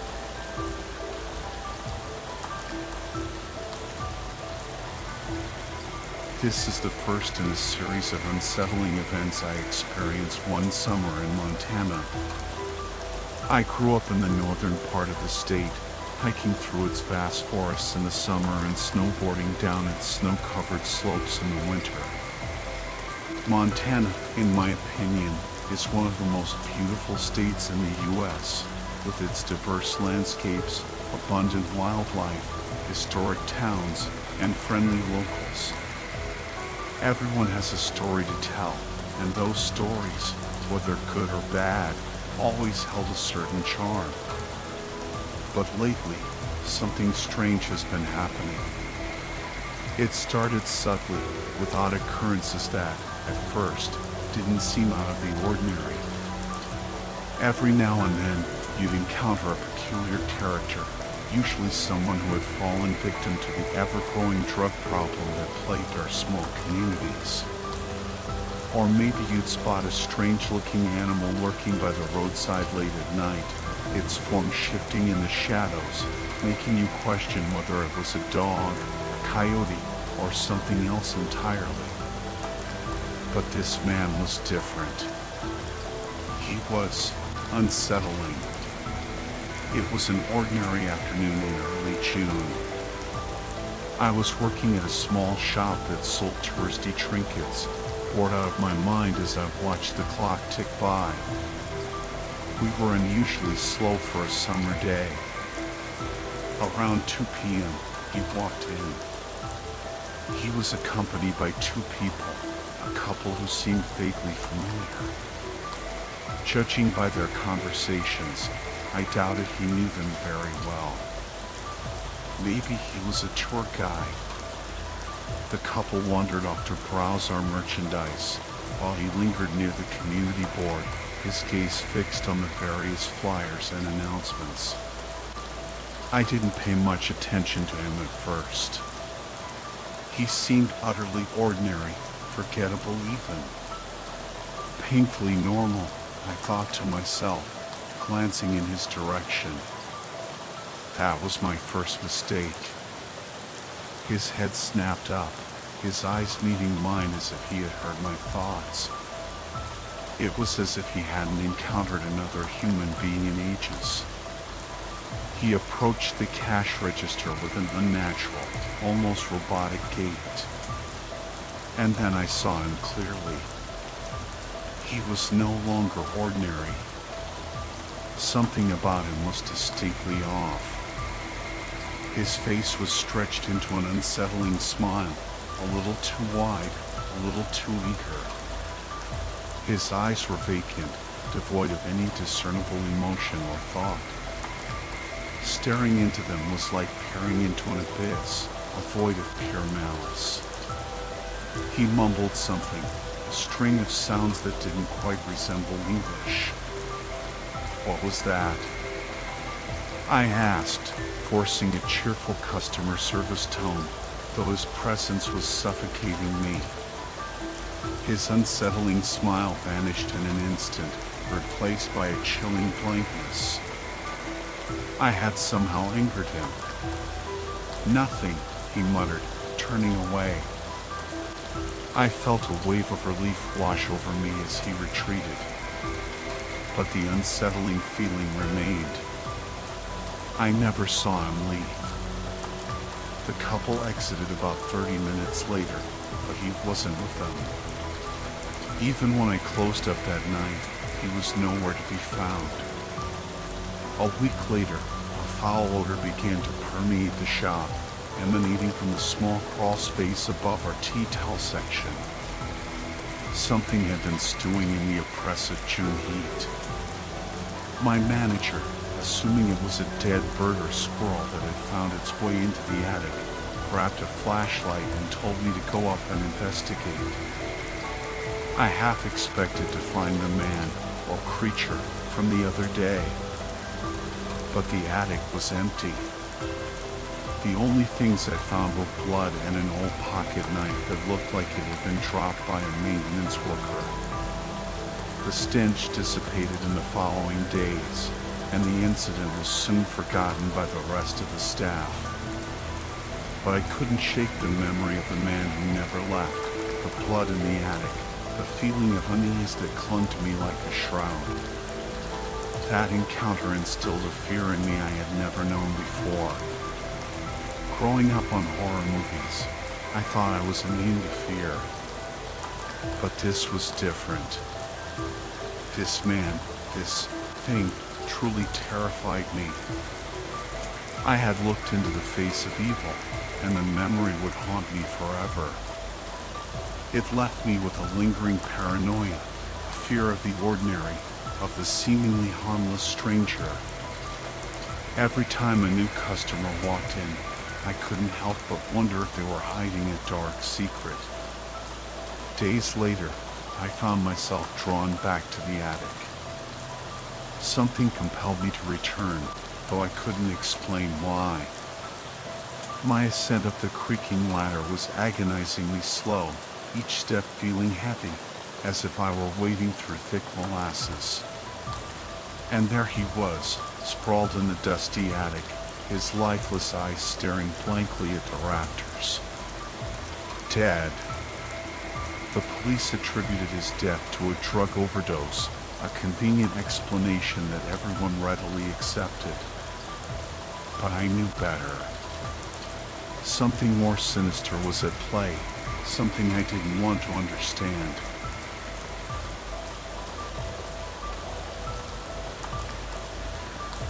It was a typical Friday night, and I was hanging out with my friend Chris.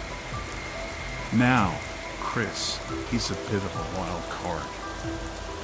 Not in a mean or dangerous way, but definitely impulsive and always up for something crazy. We met back in 6th grade, shortly after I moved to town. I was shy and awkward, struggling to make friends, but Chris, with his infectious energy and knack for trouble, pulled me out of my shell. He was always the one talking me into doing stupid stuff, the kind of stuff that landed us in detention more often than not. But despite his penchant for trouble, Chris was a good friend. We shared the same geeky interests, and I genuinely enjoyed our adventures, even if they sometimes pushed the boundaries of common sense. Anyway, this happened last year, when I was 16. Chris suggested we head into the woods near his house late one night. I wasn't thrilled about the idea. It was pitch black, and I had a creepy feeling about those woods, but Chris can be pretty persuasive. So, around midnight, we snuck out of his house. His parents were out of town, and ventured into the darkness. The deeper we went, the more uneasy I felt. There was a strange atmosphere in those woods, a heavy presence that made the hairs on the back of my neck stand on end. About an hour into our trek, I stumbled upon something bizarre, a VHS tape lying on the ground beneath a tree. I picked it up, the plastic case cold and damp in my hand. The label simply read Wrath with the date 1995 scrawled beneath it. Chris was intrigued. He told me he had an old VCR in his basement, and since his parents were away, we could watch the tape. Curiosity got the better of me, and I agreed. Back at his house, we hooked up the VCR, popped in the tape, and sat down, bracing ourselves for whatever disturbing content might be on it. The tape started with a scene of 6 children, 3 boys and 3 girls, playing in the woods. The woods looked eerily similar to the ones where we'd found the tape, which made me wonder if it had been filmed there. A man's voice could be heard off camera, talking to the children in a friendly, almost playful tone, like the host of a kid's show. Occasionally, his hand would come into view, wearing a blue and green mitten. He must have been dressed up as some kind of animal. Then, the scene abruptly changed. The children were now tied up, their faces filled with terror. The man chanted something in a language I didn't recognize, then struck a match and tossed it into the center of the circle of children. The kids screamed and struggled against their bonds as the flames engulfed them. The tape ended with the fire dying down, the children's screams fading into silence. I felt sick to my stomach. Chris looked equally disturbed. The next day, I took the tape to the police. They said they'd investigate, but months passed, and I heard nothing. Then, last week, Chris disappeared. The police searched for a day, then called it off, saying they found no trace of him. I've been researching missing children cases from 1995, trying to find any information about the incident on the tape.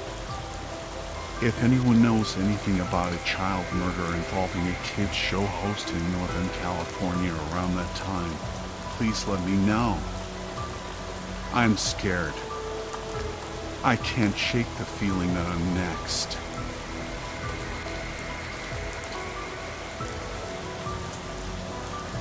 The air hung heavy with the scent of damp earth and decaying leaves, a thick, earthy perfume that clung to the back of Rachel's throat. Sunlight, a pale ghost of itself, filtered through the dense canopy of trees, casting the forest floor in a perpetual twilight. Rachel, or Panda as her friends knew her, shivered, pulling her worn denim jacket tighter around her. It wasn't the chill that set her teeth on edge, it was the silence, the deep, expectant hush that seemed to press in from all sides. "This is it," she whispered, her voice barely audible above the soft sigh of the wind. "This is where a mystery begins." Beside her, Ben, his lanky frame swallowed by an oversized hoodie, shuffled his feet, kicking up a cloud of dust. "Mystery?" he scoffed, his voice tinged with nervous bravado. "More like a recipe for getting lost." "Don't be such a wimp, Ben," Violet chided, her purple-streaked hair a splash of defiance against the muted greens and browns of the forest. "Besides, Panda's right. This town is suffocating us with its normalcy. We need a little chaos." Jules, ever the quiet observer, nodded his agreement, his gaze fixed on the shadowy depths of the woods. Only Lucy, her eyes alight with a mischievous glint, seemed genuinely enthralled by the prospect of their adventure. "Let's give them something to talk about," she urged, her voice a conspiratorial whisper. "Let's give them a mystery they'll never forget." Their plan, hatched in the boredom of countless summer afternoons, was as audacious as it was reckless. They would weave a tapestry of intrigue, a web of cryptic clues and unsettling events that would send shivers down the spines of their small town. Fake footprints leading into the heart of the forest, strange symbols carved into the bark of ancient trees, whispers of a shadowy figure lurking in the shadows.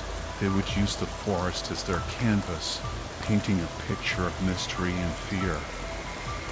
As they ventured deeper into the woods, the air grew thick with an almost palpable sense of anticipation.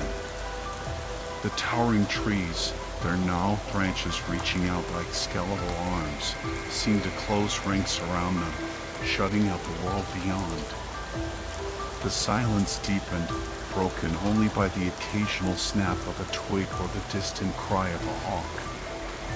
And in the shadows, unseen eyes watched their every move, their presence a silent promise of the darkness to come. The forest floor, a tapestry of moss-covered roots and fallen leaves, became their testing ground. Panda, with a gleam of mischief in her eyes, devised a series of challenges designed to push her friends beyond their comfort zones. "First up," she announced, her voice ringing with authority, "the Cave of Whispers."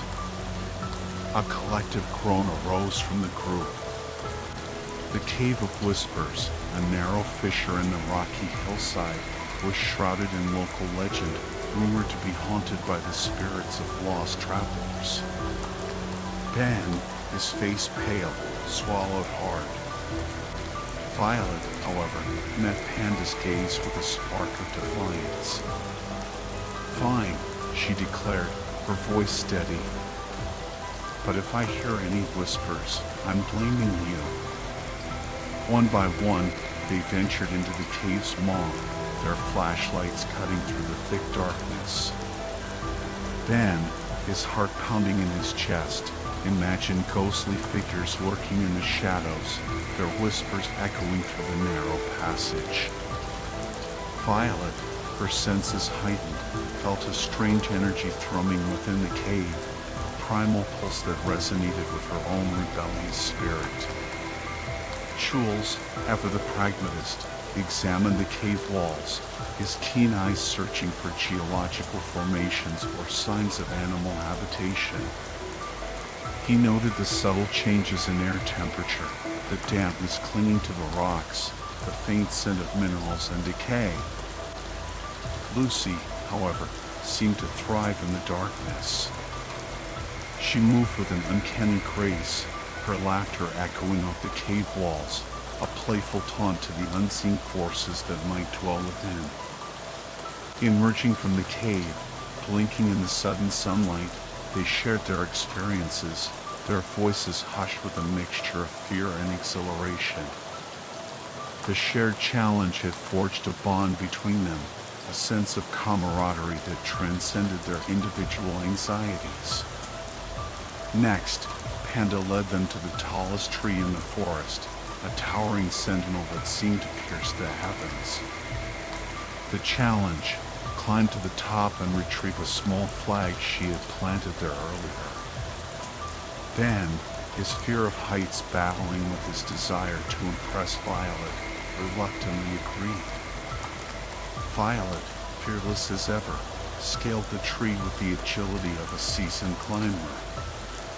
Jules, methodical and cautious, made his way up slowly, his eyes scanning for secure handholds. And Lucy, with a mischievous grin, raced ahead, her laughter echoing through the branches. As they descended, flushed with triumph, they felt a surge of confidence.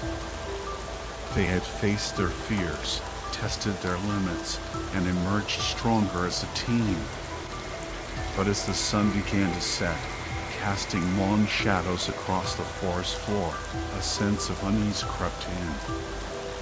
They had pushed the boundaries of their comfort zones, but in doing so, they had also awakened something within the woods, something ancient and watchful, that now followed their every move. The flickering flames of the campfire painted grotesque shadows on the faces of the red blood detectives, their expressions a mix of excitement and apprehension. Panda, her eyes shining with an almost manic intensity, unveiled the final act of their grand deception, a staged kidnapping. "We'll leave a trail of misleading clues," she explained, her voice charged with a thrill that bordered on dangerous. A struggle, signs of forced entry, maybe even a few drops of fake blood. Then, ever the voice of reason, shifted uneasily. "Isn't this a bit much, Panda? What if someone actually believes we've been kidnapped?" "That's the whole point, Benny boy," Violet interjected, a sly grin curving her lips. "We'll let the town stew in their fear for a while, then make a dramatic reappearance with a harrowing tale of escape. We'll be legends." Jules, his brow furrowed in thought, voiced a practical concern. "Where will we hide? We can't just disappear without a trace." "Leave that to me," Lucy chirped, her voice laced with a chilling confidence that sent shivers down Ben's spine. "I know a place, an old abandoned mine shaft deep in the woods. Nobody ever goes there." A wave of unease washed over the group. The mine shaft, shrouded in local lore and whispered tales of tragedy, was a place of darkness and dread. Even Violet, with her usual fearlessness, felt a tremor of apprehension. "Are you sure about this, Lucy?" she asked, her voice barely a whisper. Lucy's smile widened, a predator's glint in her eyes. "Trust me, Vi. It'll be perfect." As they planned the details of their disappearance, a sense of foreboding settled over the group. The playful excitement of their earlier escapades had evaporated, replaced by a nervous tension that crackled in the air. Ben, his apprehension growing, tried to voice his concerns, but Panda, fueled by a desperate need for recognition, brushed them aside. She was determined to see their plan through, no matter the cost. But as the night wore on and the fire dwindled to embers, a chilling realization dawned on them. Lucy was gone.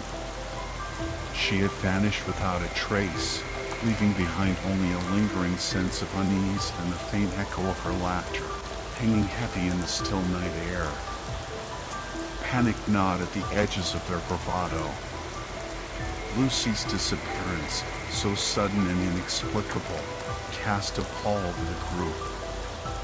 The playful game had taken a sinister turn, the forest no longer a playground but a hunting ground. Lucy. Panda's voice, sharp with fear, cut through the oppressive silence. Lucy, where are you? Her calls echoed unanswered, swallowed by the dense undergrowth.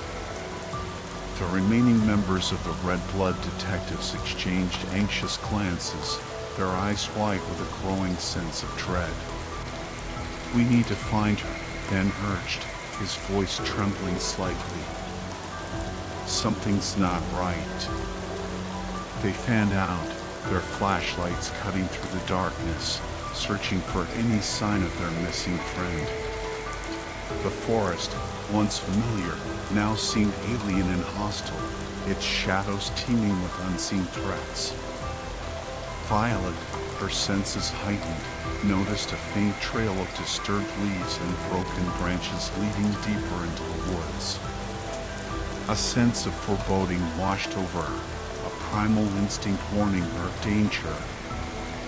Jules, ever observant, spotted a glint of metal half hidden beneath a pile of leaves.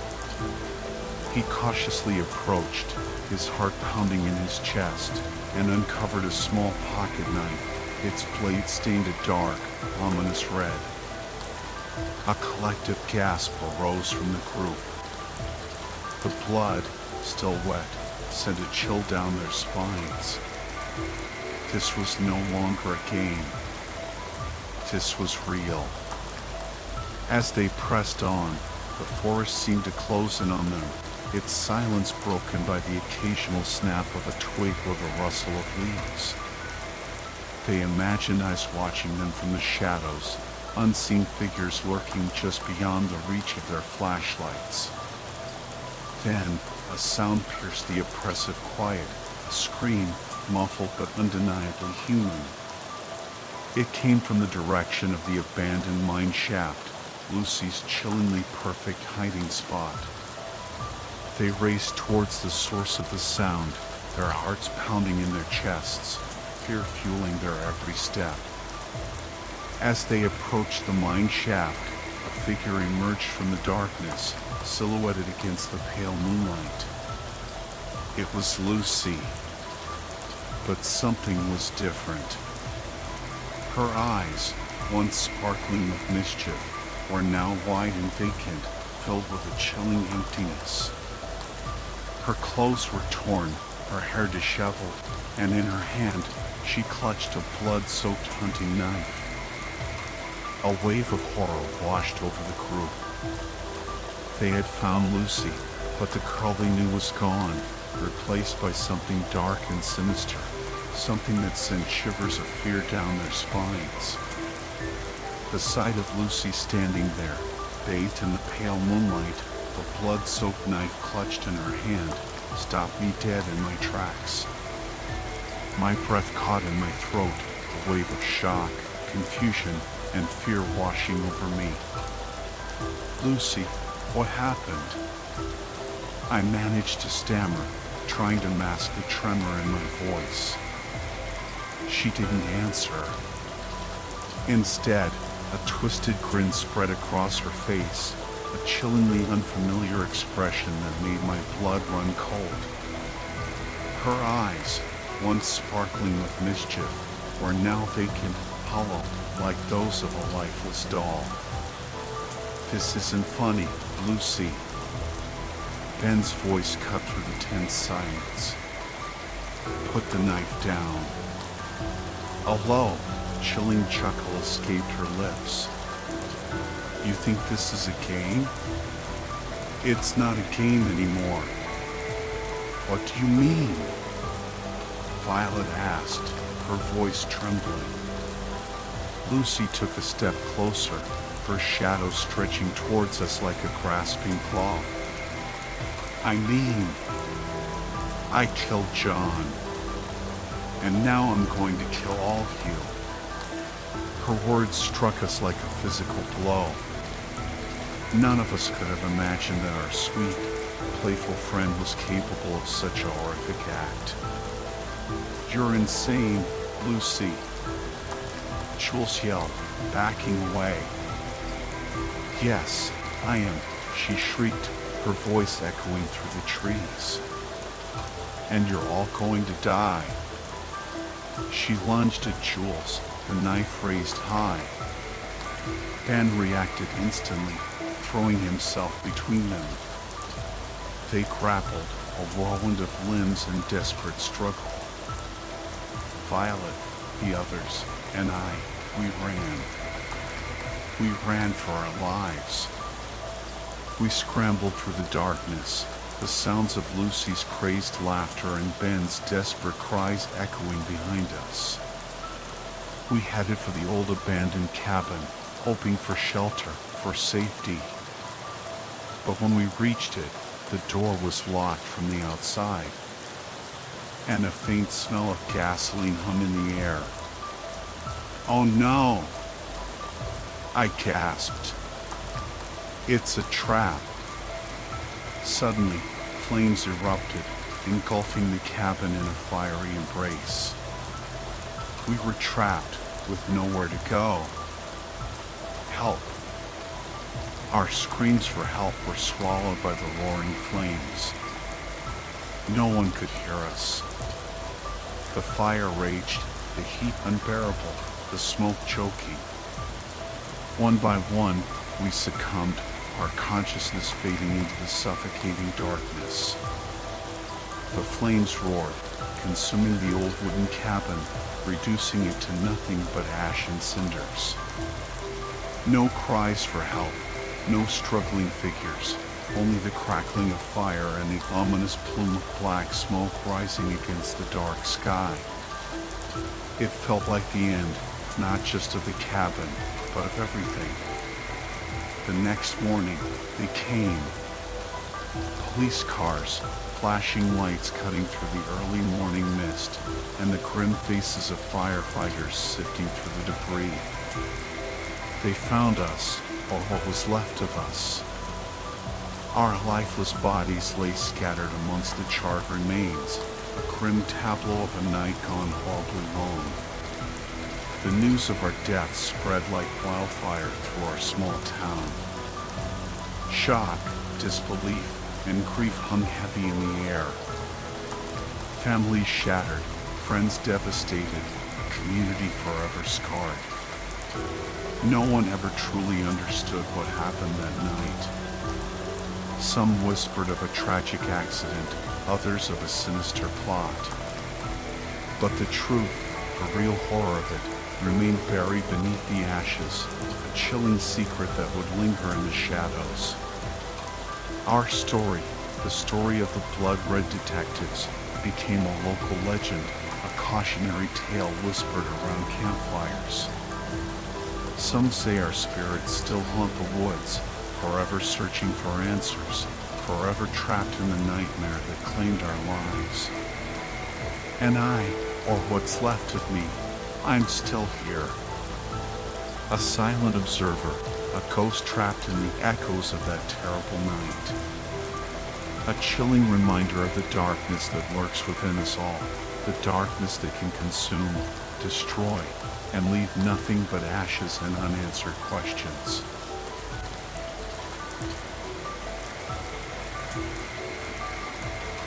Let me set the scene.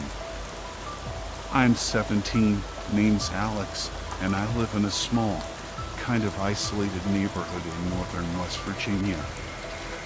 It's called Black Creek, and it used to be a bustling mining community back in the late 1800s.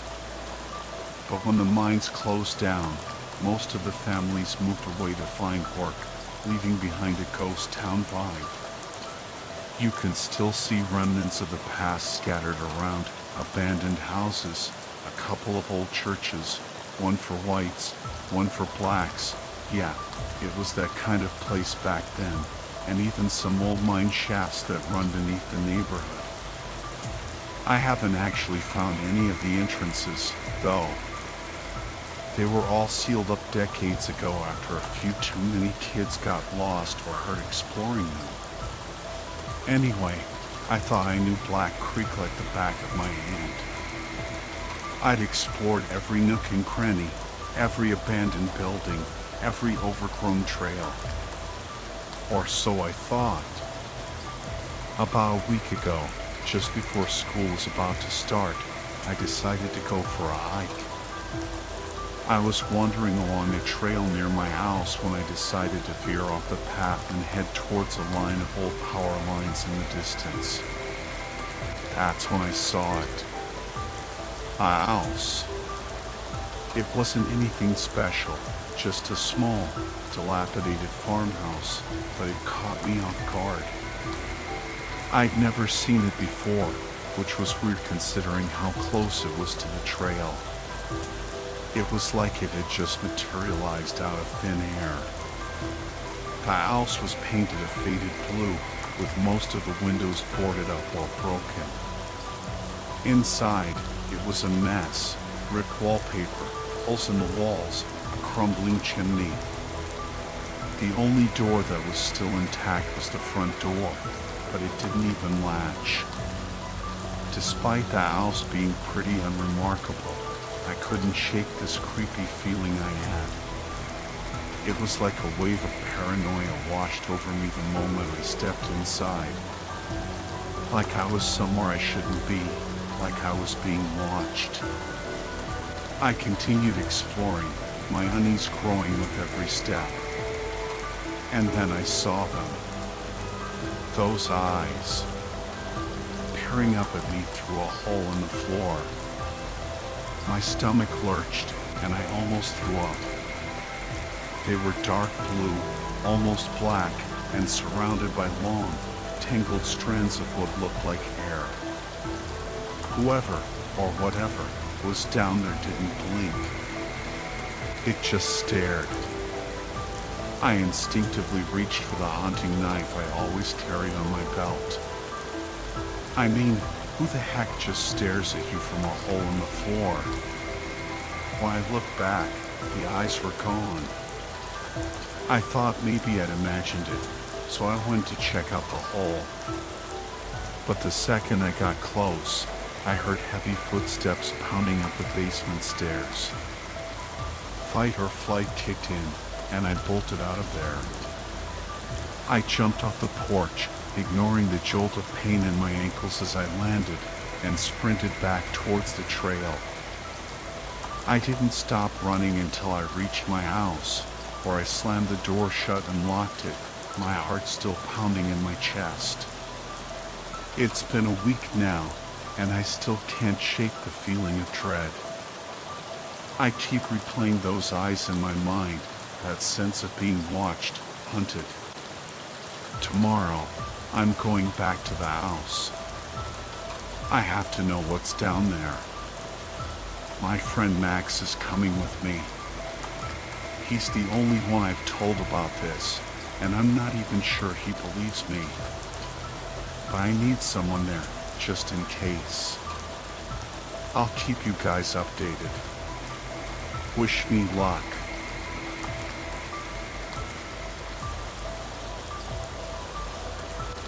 My buddies and I are all about exploring the great outdoors. We crave it, we thrive in it. Whether it's the forests of Oregon, the Rocky Mountains, or the deserts of Nevada, we're always up for a good adventure. Usually, we stick to the woods, but back in 2020, during the peak of the lockdown, my friend Alex and I decided to head to Arizona. We were going stir-crazy cooped up inside, and escaping to the wilderness seemed like the perfect antidote to the pandemic blues. Since we were already living together, hitting the road and venturing into the Arizona desert posed no extra risk to anyone. In fact, it felt like the most responsible thing we could do at the time. Now, whenever we go on these trips, we have this tradition of finding some local legend or spooky story to spice things up. We turn it into a running gag, pretending to hunt for Bigfoot or search for lost treasure. It just makes the whole experience more fun. Hiking for miles can get boring, but if you're on a quest to uncover some hidden mystery, the downtime becomes way more entertaining. I know it sounds silly, but it's our thing. So, when we started looking into Arizona lore, we stumbled upon the Superstition Mountains and their infamous legend of the Lost Dutchman's gold mine. Naturally, we had to check it out. For those unfamiliar, the story goes that in the late 1800s, a German explorer named Jacob Waltz, aka the Dutchman, discovered a massive gold mine in the Superstitions, a mine so rich it could make a man wealthy beyond imagination. Waltz supposedly knew the exact location, but died before he could reveal it or claim any of the gold for himself. Before his death, he hinted that the mine was hidden somewhere near Weaver's Needle, a towering rock formation visible for miles around. So, being the adventurous nerds that we are, we decided to hike the Weaver's Needle Trail, a 13-mile trek that we planned to stretch out over 3 days. It's not the toughest hike in the world, but you need to pack plenty of water, especially in the scorching Arizona summer. We were pumped. It was our first real escape from lockdown, and we had this awesome treasure hunting game to keep us entertained. We even found some goofy hand-drawn maps and riddles online to add to the fun.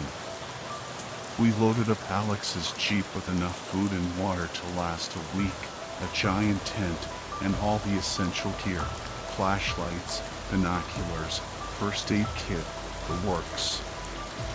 This trip felt different, like a real escape from the craziness of the world. For a weekend, at least, things would feel normal again. When we arrived at the trailhead, I was surprised by how empty it was.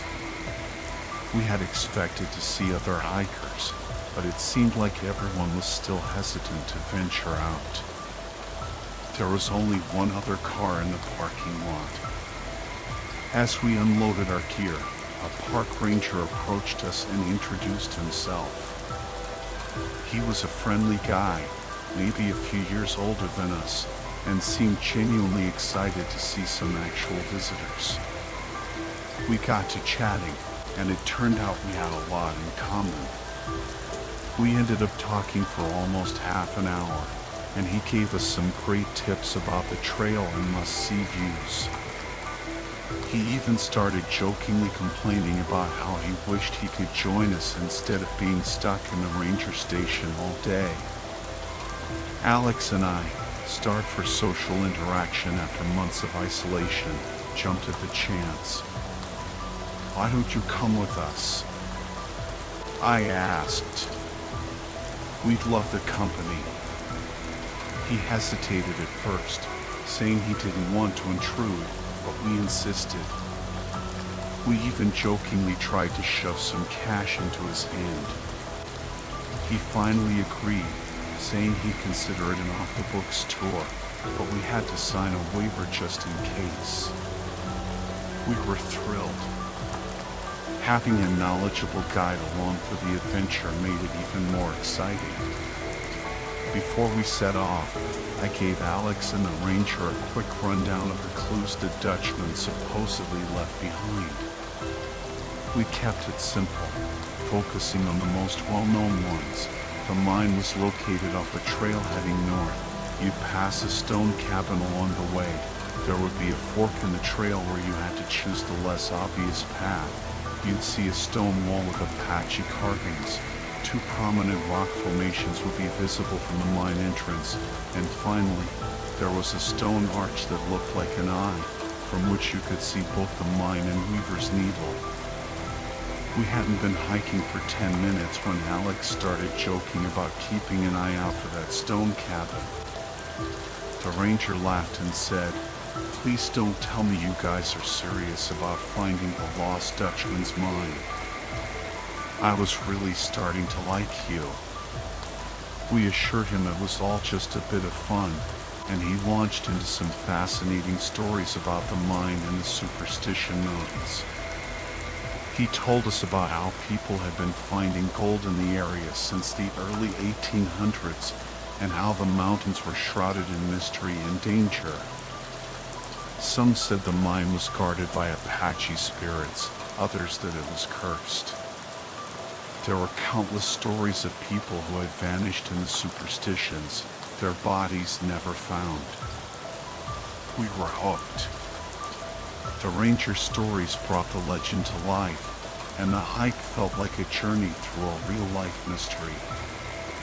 As we continued, the conversation died down a bit as the desert heat started to take its toll.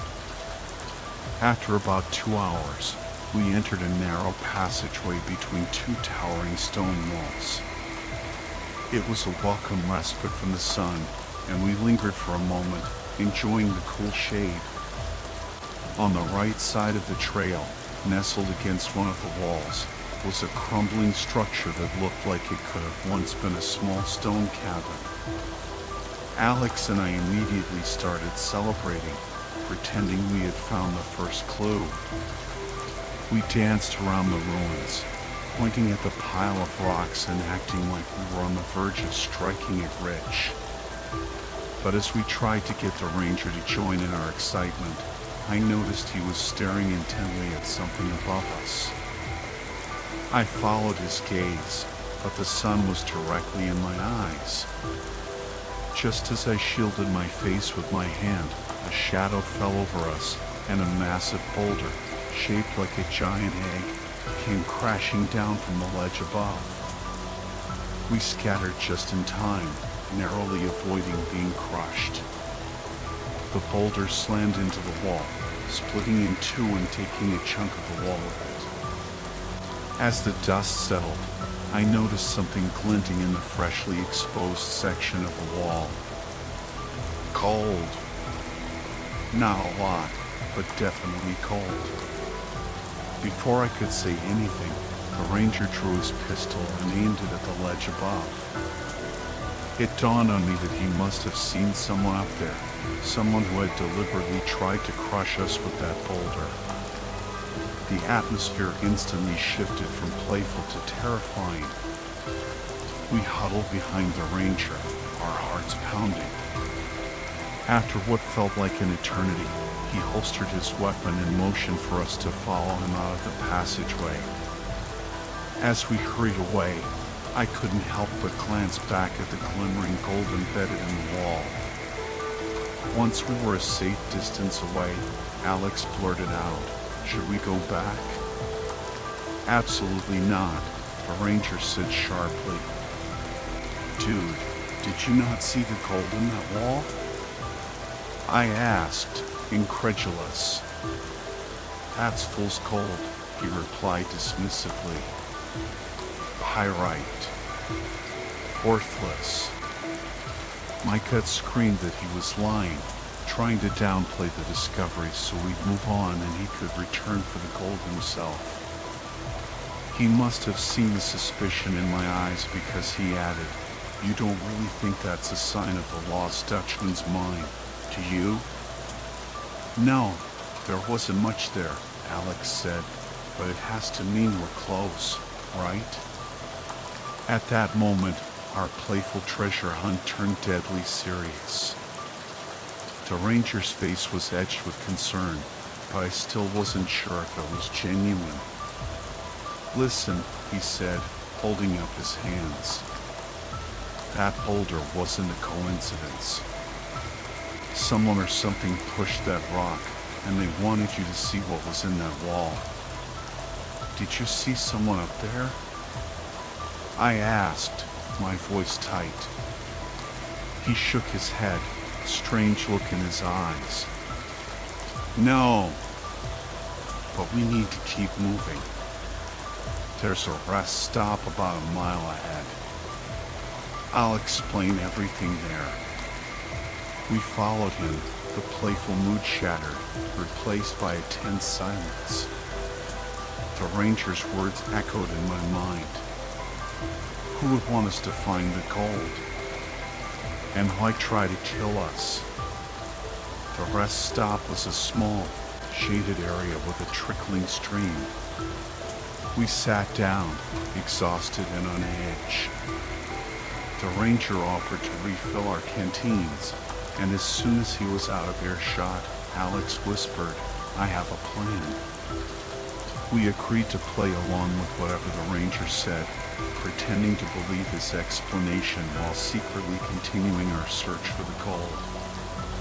We'd keep up the treasure hunting charade, but use it as a way to get him to lead us to potential clues. When the ranger returned, he warned us to conserve our water, as the stream was running low. He then launched into a somber speech about the dangers of the superstitions, emphasizing the many people who had disappeared or died in the mountains.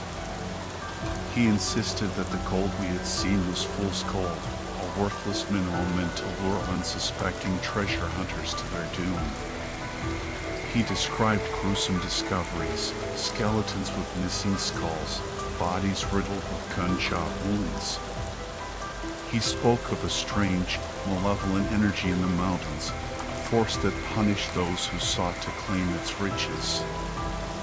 He begged us to forget about the gold and focus on enjoying the hike.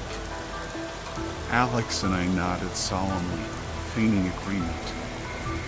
We knew he was lying, but we played our parts perfectly.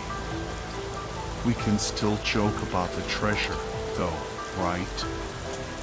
I asked, trying to gauge his reaction. Of course, he said with a forced smile. We can keep up the game. He slapped his thigh and stood up. Now, let's get moving. We need to reach Weaver's Needle before sunset. We followed him, our eyes scanning the landscape for any sign of the clues we had memorized. The trail became steeper, and the heat was relentless. I was starting to lose interest in the gold, focused solely on putting one foot in front of the other. With about an hour of daylight left, we stopped for a brief rest in a patch of shade. As I finally looked up from the trail, I noticed two distinct rock formations jutting out from a nearby hilltop. They looked exactly like the two prominent columns mentioned in the Dutchman's clues. I tried to contain my excitement, but I couldn't help but bounce on the balls of my feet and gesture wildly at the formations. "Hey, look!" I exclaimed, feigning childish enthusiasm. "Those rocks look like giant forks. Can we go up there and take a picture?" The ranger, amused by my antics, agreed to the detour. As we followed him towards the hill, I nudged Alex and subtly pointed at the ground. A faint trail branched off from the main path, heading directly towards the rock formations. "It's the trick of the trail," Alex whispered excitedly. We were now certain that the gold we had seen was real, and that we were on the right track. But we needed a plan to buy ourselves some time at the top of the hill to search for the next clue. The climb was short but strenuous. By the time we reached the peak, I was lightheaded and nauseous from the heat. I sat down, facing the way we had come, hoping to catch my breath. From this vantage point, I could see the passageway with the stone cabin in the distance. As I scanned the area with my binoculars, I noticed some movement near the entrance. I quickly reached for my binoculars, hoping to get a closer look. I focused on the ledge above the passageway, the spot where the boulder had fallen from. And there he was. A man standing on the ledge, looking directly at me. He wasn't dressed like a hiker. He wore ordinary clothes, jeans, and a t-shirt. But there was something unsettling about him, something I couldn't quite put my finger on. I stared at him through the binoculars, my heart pounding. He didn't seem to notice me at first, but then he tilted his head and raised an eyebrow, as if he knew I was watching him. A wave of dread washed over me. He lifted his hand and gave me a slow, deliberate wave, the kind beauty queens do in pageants. I lowered the binoculars, my hand trembling. The man was gone. I looked around frantically, but there was no sign of him. Had I imagined it? "Alex," I whispered, my voice shaking. "I think we're being watched." My heart hammered in my chest as we scrambled down the hill. The image of those disembodied legs seared into my mind. The darkness was absolute. The only sounds are ragged breathing and the crunch of our boots on the loose gravel. "Where are we going?" Alex gasped, his voice tight with fear. "The arch," I said, my voice barely a whisper. "It's our only chance." The ranger didn't argue. He seemed to be in a state of shock, his face pale and drawn in the flickering light of my flashlight. We stumbled through the darkness, the fear propelling us forward. I couldn't shake the feeling that we were being hunted, that those legs were somewhere out there in the night, closing in on us. After what felt like an eternity, we reached the arch. It loomed above us, a dark silhouette against the star-studded sky. We huddled together beneath it, our breaths coming in short gasps. "What now?" Alex whispered, his eyes wide with fear. I didn't know. I had no plan. We were trapped, lost in a nightmare world of shadows and whispers. Suddenly, the ranger spoke, his voice hoarse and trembling. "There's something you need to know about the mine," he said. "It's not just gold that's hidden there." We stared at him, our fear momentarily forgotten. "What do you mean?" I asked. He hesitated, his gaze darting from side to side. "It's a gateway," he finally said. "A portal to somewhere else." "Somewhere else?" Alex repeated, his voice incredulous. The ranger nodded. "I've seen it," he said. "I've seen things you wouldn't believe." He described a swirling vortex of colors, a portal that shimmered and pulsed in the depths of the mine. He said it was guarded by creatures, things that weren't human, things that preyed on fear and desperation. "The gold is just a lure," he said, his voice barely above a whisper. "It draws people in, tempts them to cross over to their doom." I felt a chill run down my spine. The pieces of the puzzle were starting to fall into place. The strange occurrences, the disembodied legs, the hermit, it all pointed to something far more sinister than a simple gold mine. "What about the Dutchman?" I asked. "Did he cross over?" The ranger shook his head. "No," he said. He escaped, but he was never the same. He spent the rest of his life trying to warn people to keep them away from the mine, but no one believed him. He looked at us, his eyes filled with a desperate plea. "You have to leave," he said. "You have to get out of these mountains before it's too late." But it was already too late. As he spoke, a low growl echoed through the archway, a sound that seemed to vibrate in the very air around us. We turned to see a figure emerging from the shadows, a tall, skeletal creature with glowing red eyes. It lunged at us, its claws outstretched. We screamed and scrambled back, but it was too fast. It grabbed the ranger, its claws sinking into his flesh. He screamed in agony as the creature dragged him into the darkness. Alex and I were paralyzed with fear, our bodies frozen in place. We watched helplessly as the creature disappeared into the depths of the archway, the ranger's screams echoing in our ears. Then, silence. We stood there for a long moment, our hearts pounding in our chests. Finally, Alex spoke, his voice trembling. "We have to go," he said. "Now!" We didn't need any further urging. We turned and fled, our legs carrying us as fast as they could through the darkness.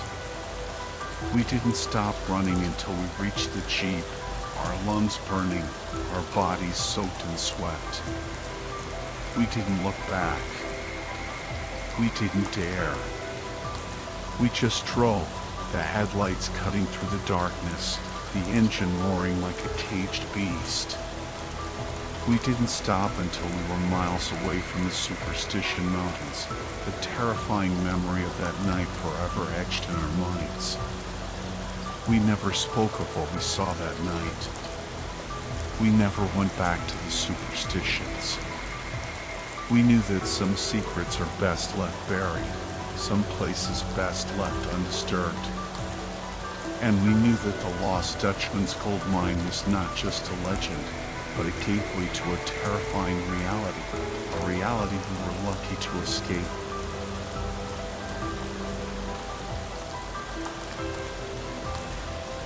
My friend Laura and I have always loved exploring the wilderness near our homes each summer. We'd spend hours venturing into the Montana forests, uncovering hidden clearings, abandoned structures, and other forgotten remnants of the past. We found everything from decaying decontamination buildings to rusted out vehicles to a clearing strewn with women's clothing. The Montana wilderness held endless secrets, and we were determined to uncover them all. One day, we found ourselves 3 miles deep in the woods near Laura's house, searching for a supposed cult site that one of our friends, Jace, had told us about. Jace, a notorious exaggerator, had described a bizarre white face painted on a tree stump wedged between 2 other trees, surrounded by a massive bonfire pit. "Just something to pass the time," Laura had said, sensing my lingering unease from the encounter with the dead man at work the week before. I wasn't sure how effective a weird tree stump would be as a distraction, but I appreciated the effort. It's the thought that counts, as my mom always says. As we ventured deeper into the woods, I couldn't shake the feeling that we were being followed. Loud footsteps echoed behind us, branches snapped, and I thought I heard the murmur of voices. Or maybe it was just animals. There were creatures in these woods that could mimic human sounds, a fact both Laura and I were well aware of. We were mostly silent, Laura preoccupied with deciphering the directions Jace had scribbled on her hand, while I scanned our surroundings, my nerves on edge thanks to the unsettling sounds that seemed to be closing in on us. Suddenly, Laura tripped over a fallen log, nearly plunging face first into the dirt. I rushed to her aid, pulling her back to her feet. "Are you all right?" I asked. She glared at me, annoyance flashing in her eyes. "Yeah, I'm fine," she muttered, her gaze fixed on something in the dirt. Not her bleeding hand, not me, not even the unsettling sounds behind us.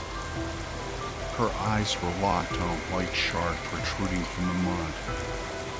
I knelt down and carefully extracted the shard from the earth. It was a bone fragment, a piece of a vertebra. Laura wiped the dirt and blood from her hands on her jeans before reaching for the bone. I handed it to her gingerly. "What the hell?" she exclaimed, rolling her eyes. Of all the things to cut my hand on, it had to be a freaking bone?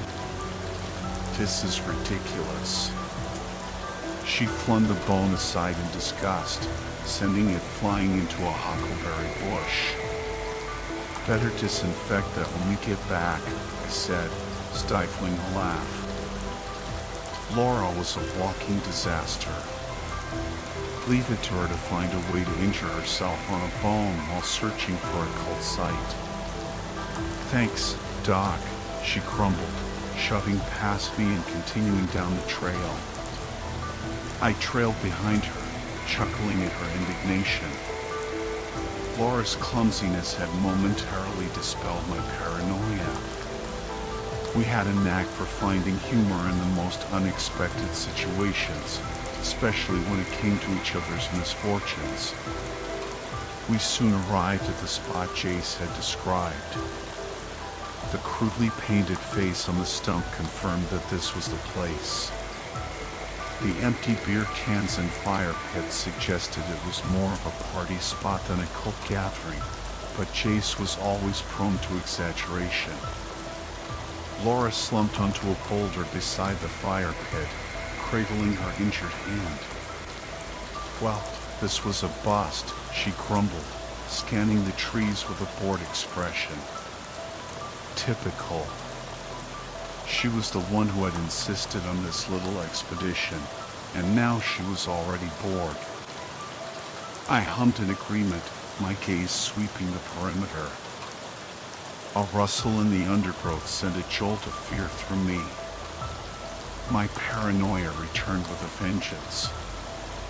I could have sworn I saw figures lurking in the shadows, their forms shrouded in dark cloaks. Was I imagining things? Suddenly, I stumbled, my foot plunging into a shallow depression.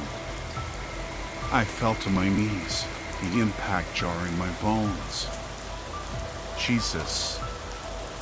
I gasped, scrambling back, my eyes widening in horror. Laura rushed to my side, her own face etched with alarm. "Oh my God," she breathed. I stared at the white rocks scattered across the bottom of the pit. They weren't rocks. They were bones. Human bones. Vertebrae, femurs, jawbones, ribs, a jumbled mass of skeletal remains. Laura reacted instantly, grabbing my hood and hauling me out of the pit. We didn't need to discuss what to do next. We fled, the image of that gruesome pit seared into our minds. The walk back was eerily silent.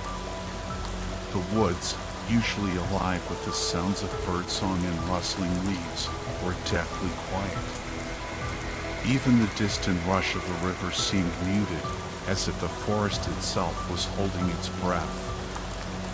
We never spoke of the bones again, not to each other, not to anyone. The shadowy figures, the bone-filled pit, the oppressive silence of the woods, it was a shared secret, a chilling experience we both silently agreed to bury deep within our memories. But the fear lingered. Driving home that night, I could have sworn I saw those cloaked figures flitting through the trees, their eyes fixed on me, a silent warning not to reveal what we had witnessed. Even in the supposed safety of my own home, I couldn't shake the feeling of being watched. I saw one of them lurking at the edge of the tree line, its form shifting in the shadows. Fear paralyzed me. All I could do was watch. Then came the knock. 3 sharp raps on my front door. I didn't move. I couldn't. The knocking was followed by scratching, long, deliberate strokes that seemed to claw at the very wood of the door. It was a chilling sound, a deliberate attempt to instill terror. I stood frozen in my kitchen, my eyes fixed on the window, my breath caught in my throat. The scratching continued, an eternity of agonizing suspense. Finally, it stopped. The figure retreated into the shadows, melting back into the tree line. The next morning, I found deep, indecipherable scratches etched into the mahogany of my front door. A chilling reminder of the night before, a silent threat that sent shivers down my spine. I couldn't shake the feeling that I was next. Next for what? I didn't know, and I didn't want to find out.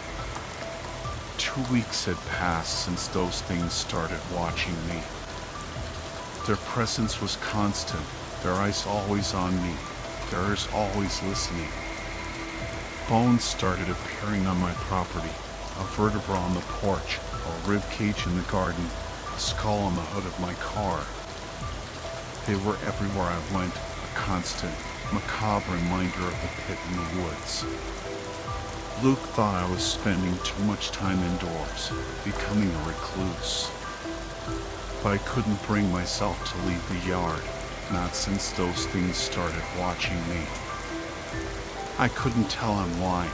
I didn't want to burden him with my fears, didn't want him to become their next target.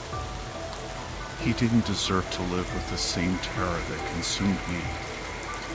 July arrived, but the events of June remained vivid, a heavy weight on my mind. Even now, as I write this, the memories haunt me. I suspect they will follow me to my grave. That night, Luke insisted on taking me for a drive. It was something we used to do a lot when we first started dating, cruising down dark back roads at 60 miles an hour, sharing stories and dreams under the cover of night. Now, as we drove in silence, I couldn't help but wonder if those things had been watching us back then, silent observers in the darkness.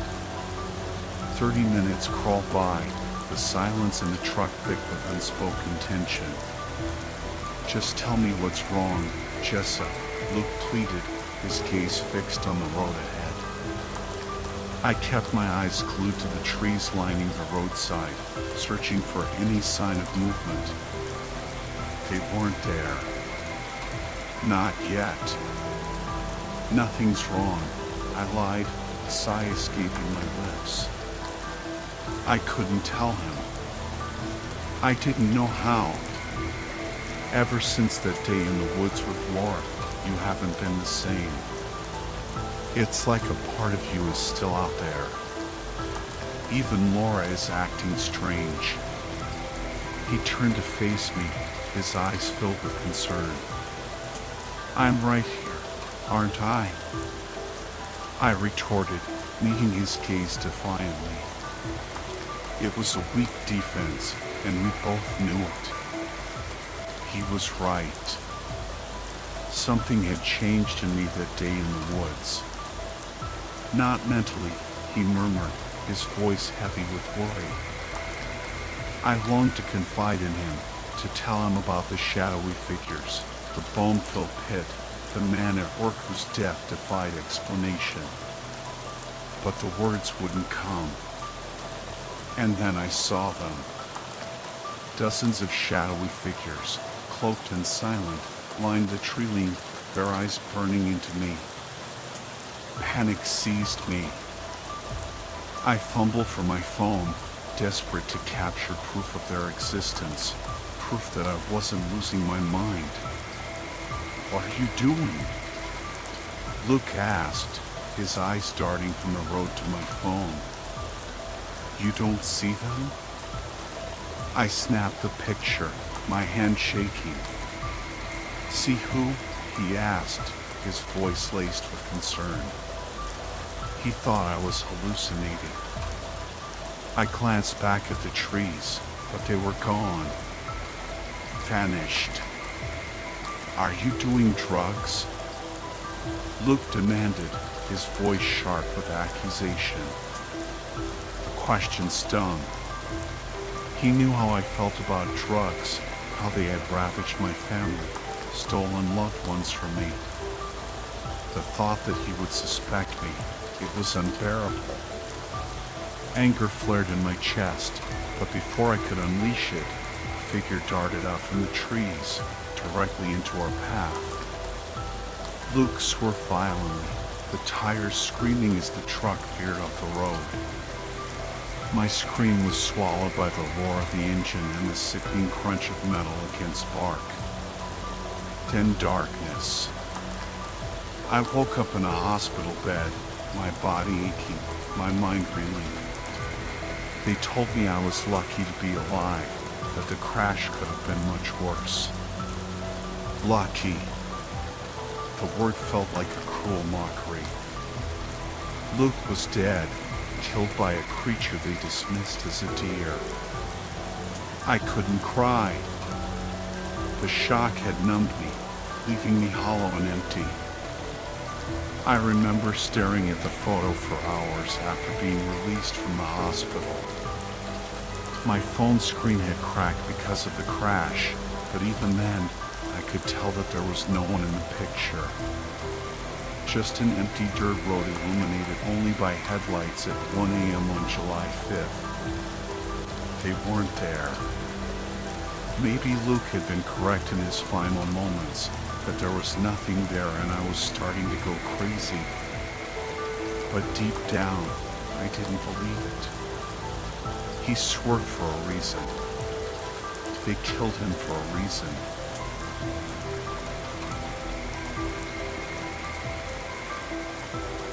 Three weeks ago, my friend Michael asked me if I wanted to go camping. I'd spent the whole summer working a mind-numbing office job, so I jumped at the chance to escape the monotony. But as the weekend approached, Michael kept adding people to the group. Soon, it was 6 of us crammed into the SUV I inherited from my mom. I considered backing out. I'm not a fan of crowds, and Eddie, with his booming voice and questionable sense of humor, was among the additions, but I knew they needed my car to transport everyone. So, I sucked it up, figuring a little discomfort was a small price to pay for a weekend with friends. The 2-hour drive was almost unbearable. Eddie ignored my no-smoking rule, filling the car with a haze of stale cigarette smoke, and his relentless, often offensive jokes made me fantasize about veering into oncoming traffic. If it weren't for Sophia, my old friend from high school, distracting him with lively conversation, I might have actually snapped.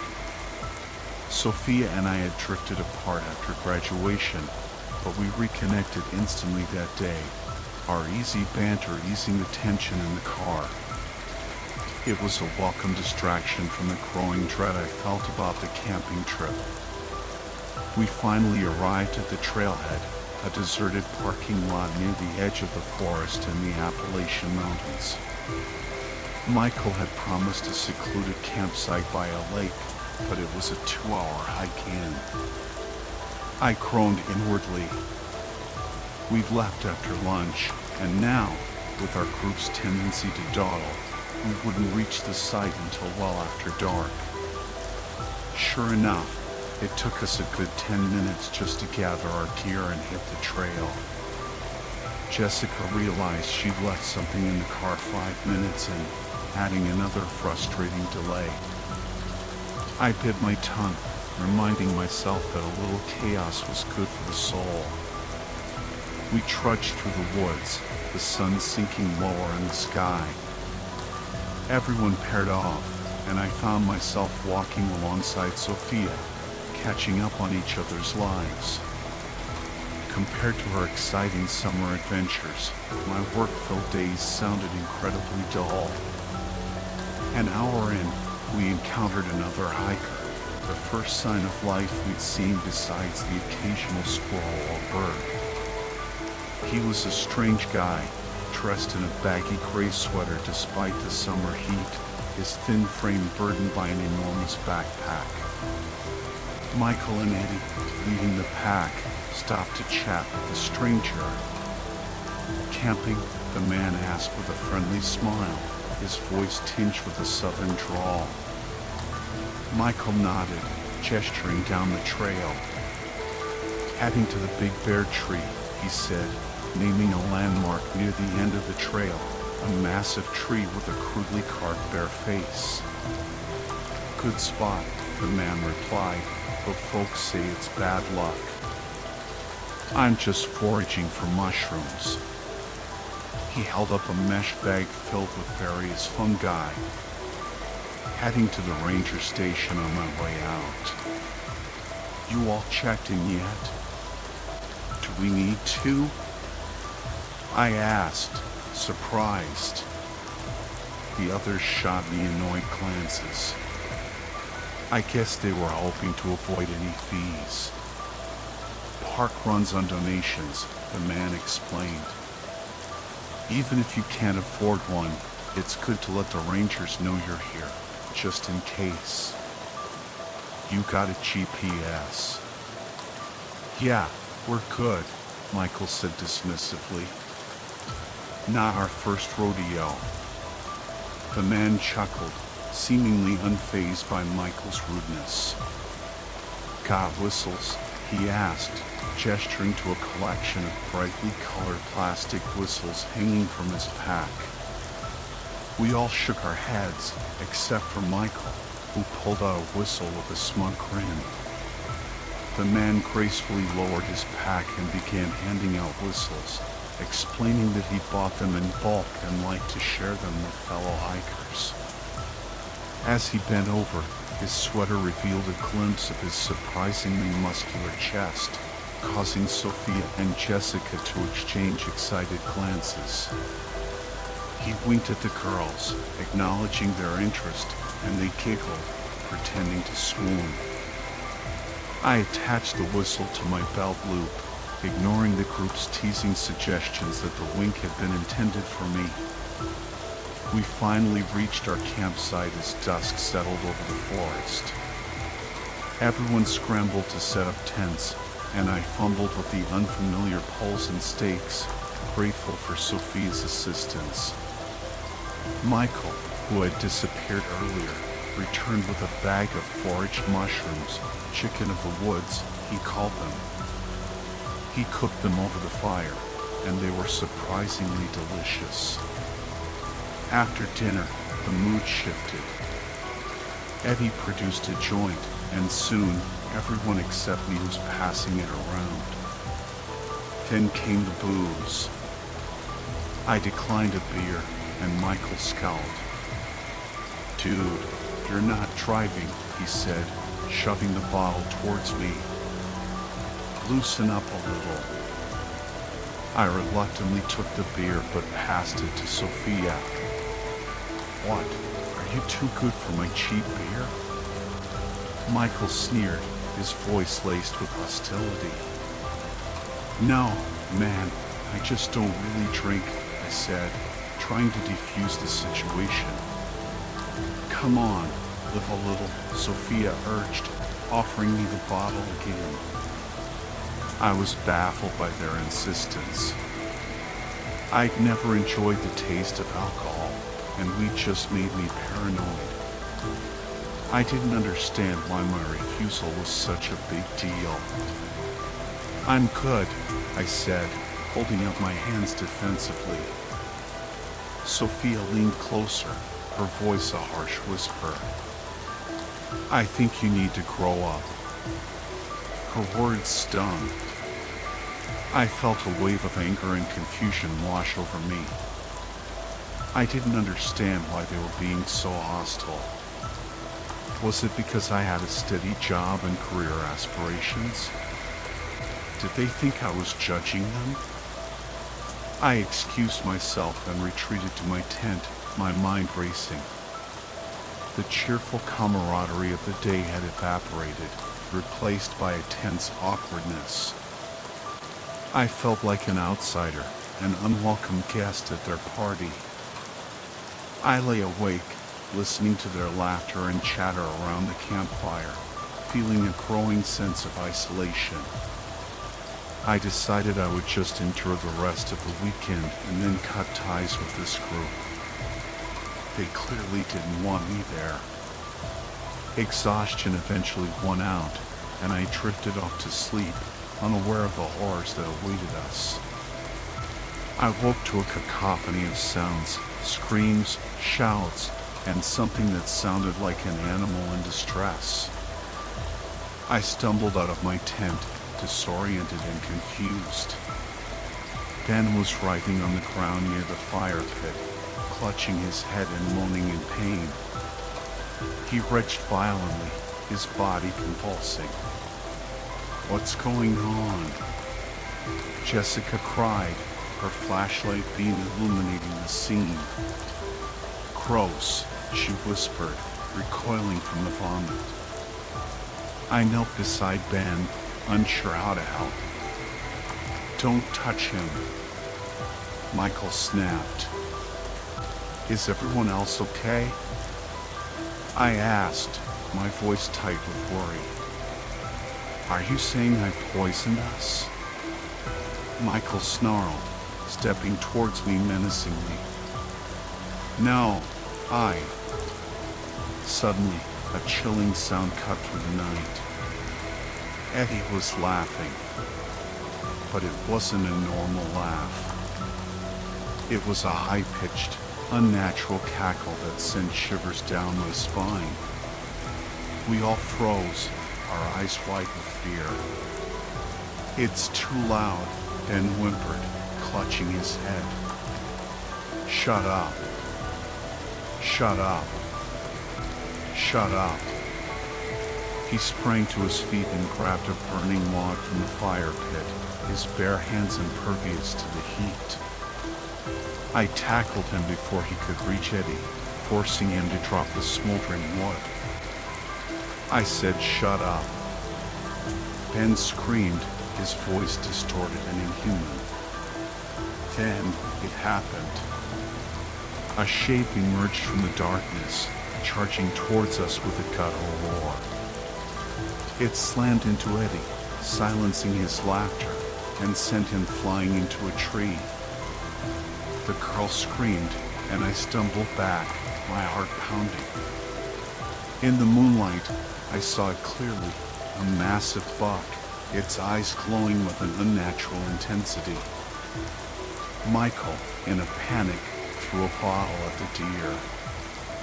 The creature roared and charged through the campsite, tearing down tents and scattering our belongings.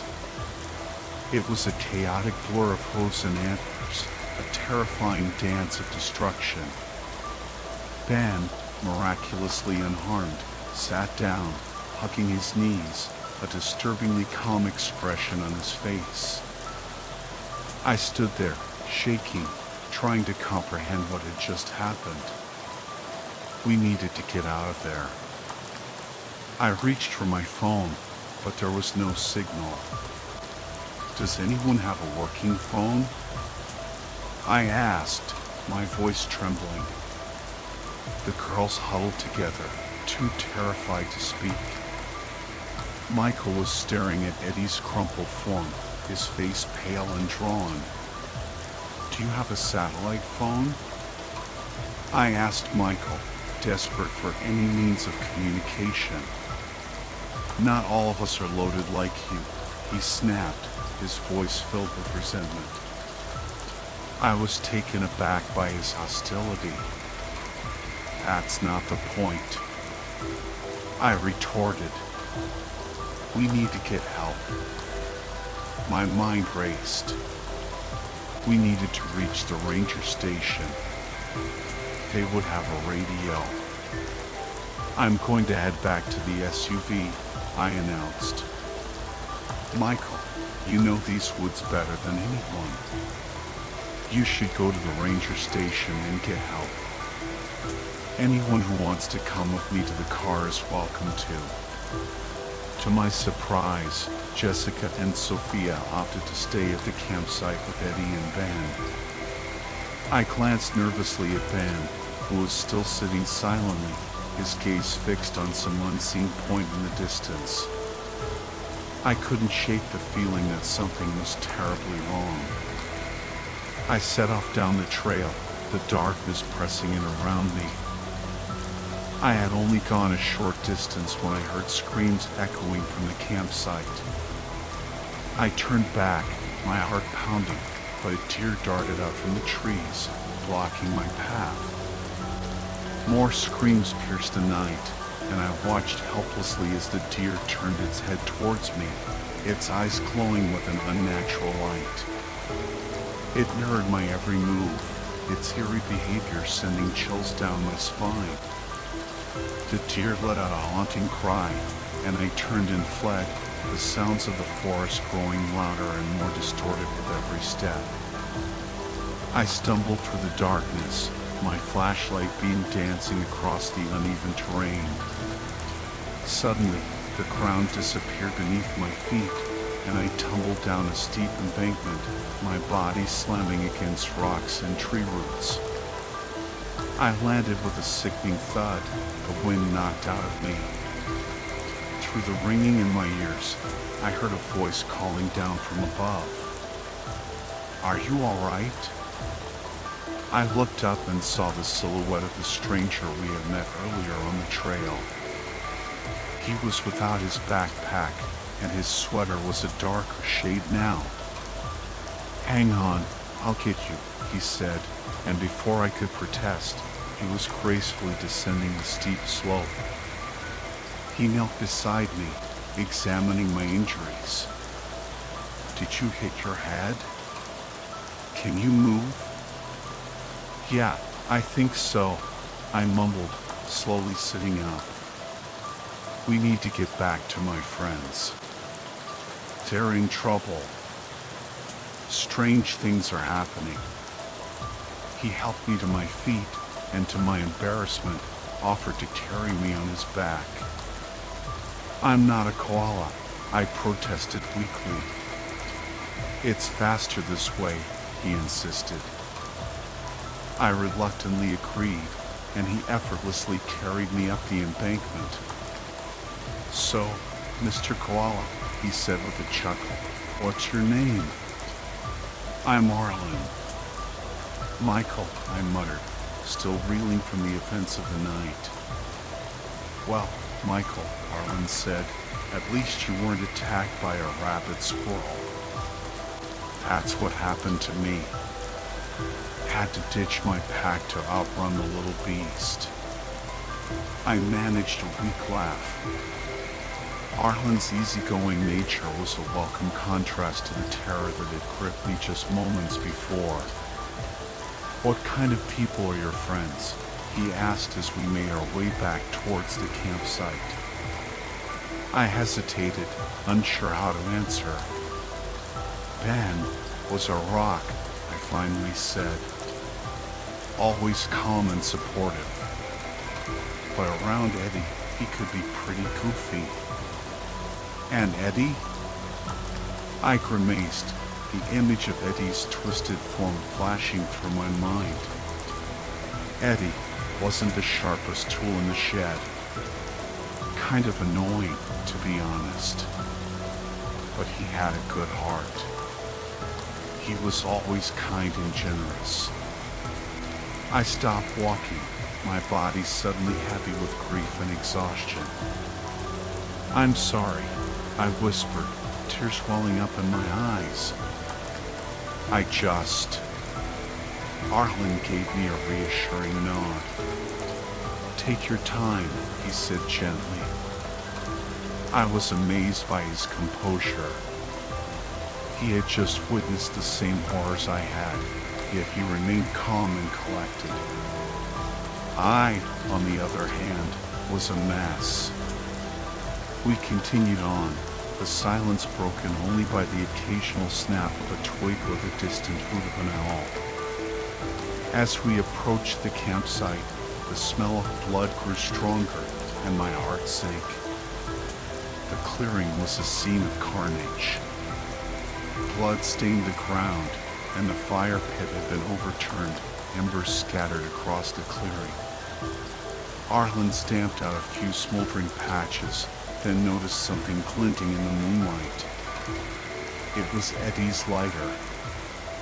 Was I wrong? I whispered, more to myself than to Arlen. What do you mean? He asked gently. I hesitated, unsure whether to confide in him. But something about his calm demeanor made me trust him. My friend got hurt, I explained. I left to get help, but no one would come with me. Should I have forced them? What happened after I left? What is going on? You couldn't have forced them, Arlen said reassuringly. And I don't have any answers for you. But it is strange that you didn't have any cell service.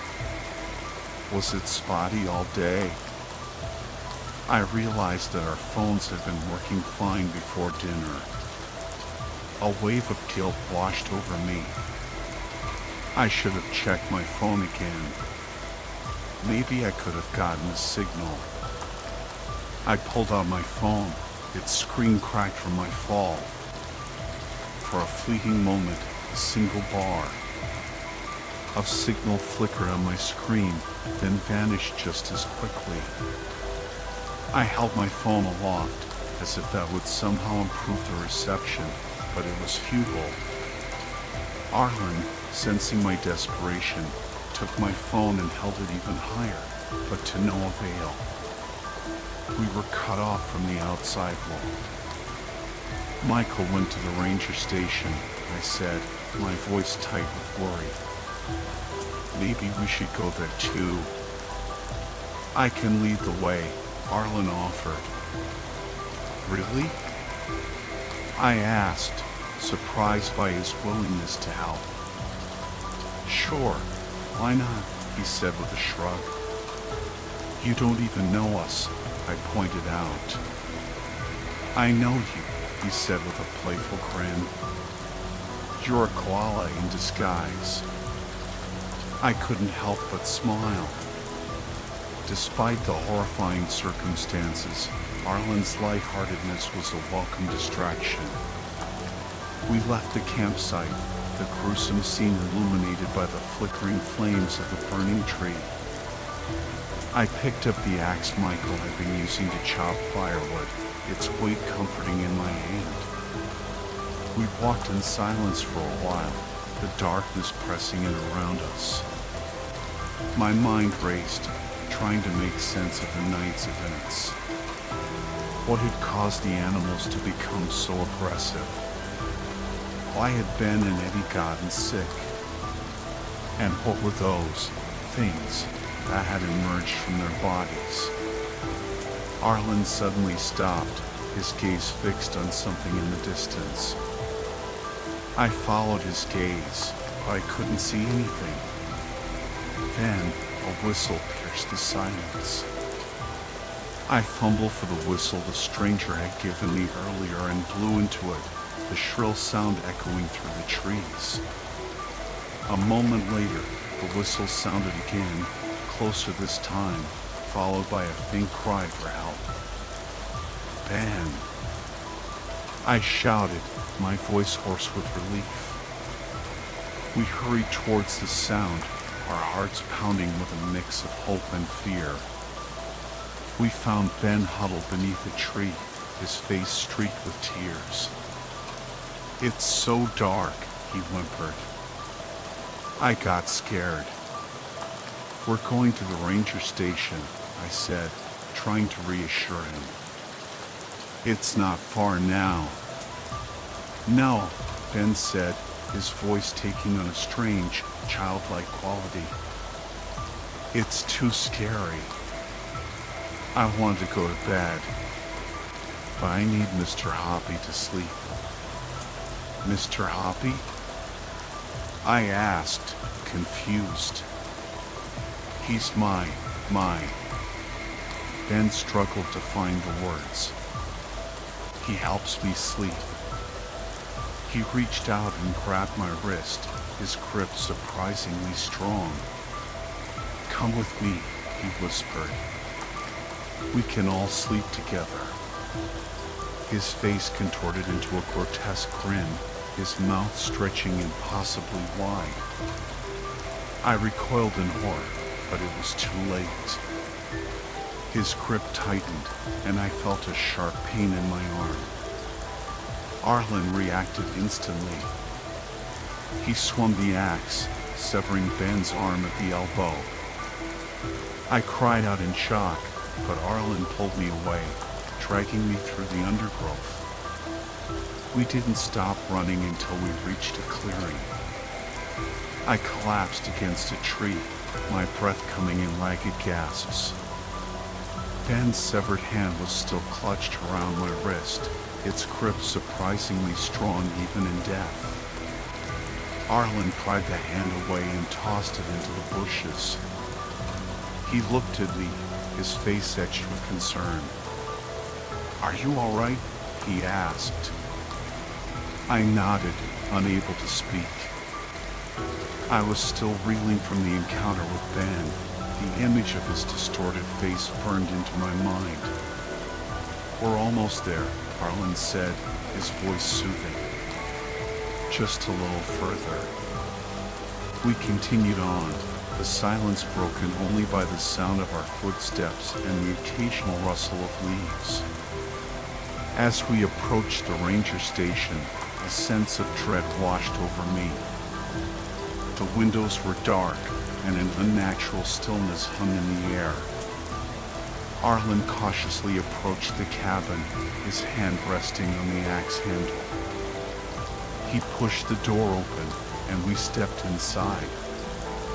The sight that greeted us was horrifying. The ranger's body lay sprawled on the floor, his head severed from his body. Blood splattered the walls and furniture, painting a gruesome picture of violence. I gasped, covering my mouth to stifle a scream. Arlen quickly scanned the room, his eyes searching for any sign of danger. He spotted a radio on a shelf and rushed towards it. It's broken, a voice said from behind us. We turned to see a man standing in the doorway, his face pale and drawn. He wore a white lab coat, and a security badge hung from his belt. Who are you?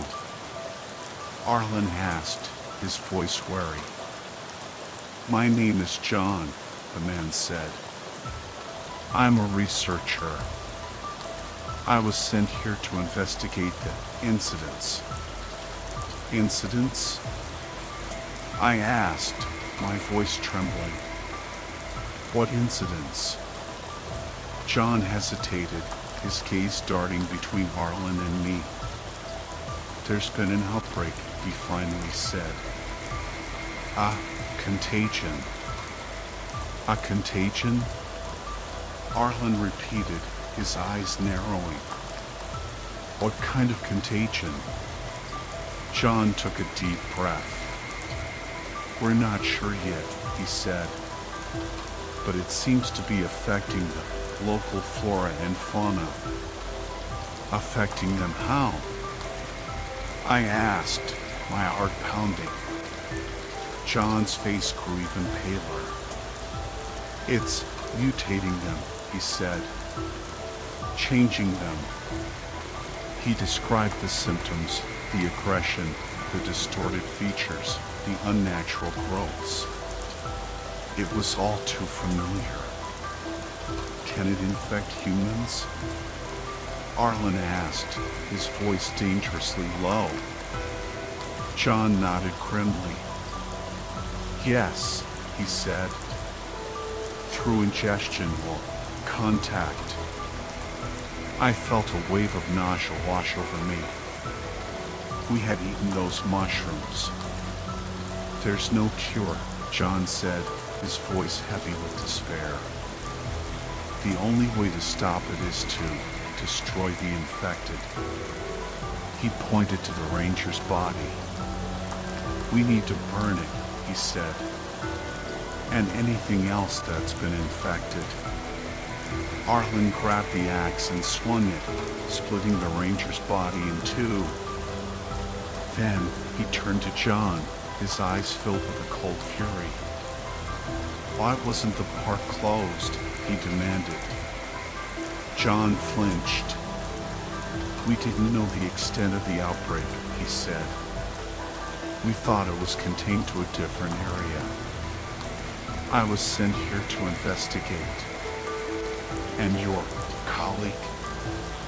Arlen asked, gesturing to the headless body on the floor. John's face flushed with shame. We got separated, he mumbled. I panicked. You left him to die, Arlen said accusingly. John hung his head. I'm sorry, he whispered. Sorry won't bring him back, Arlen said coldly. He turned to me, his expression softening. We need to get out of here, he said. Now. We left the ranger station, the gruesome scene behind us a grim reminder of the danger we were in. As we made our way through the forest, the first rays of dawn began to filter through the trees. We're almost there, Arlen said, his voice filled with hope. Just a little further. But as we reached the edge of the woods, we found our path blocked by a figure standing in the shadows. It was Michael. His clothes were stained with blood, and he held a severed deer head in his hand. Why are you here? He asked, his voice flat and emotionless. I thought you went back to the car.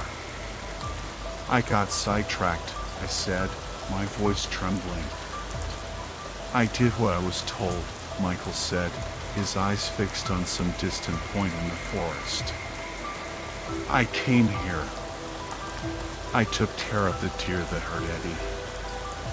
They all told me not to. They want me to join them.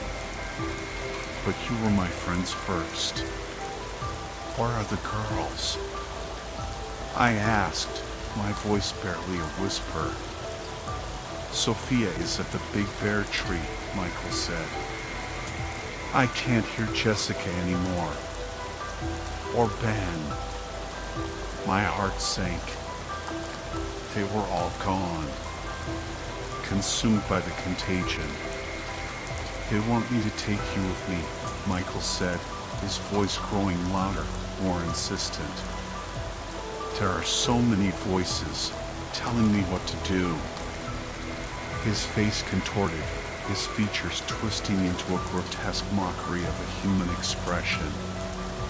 Tendrils of flesh sprouted from his back, reaching towards us like grasping claws.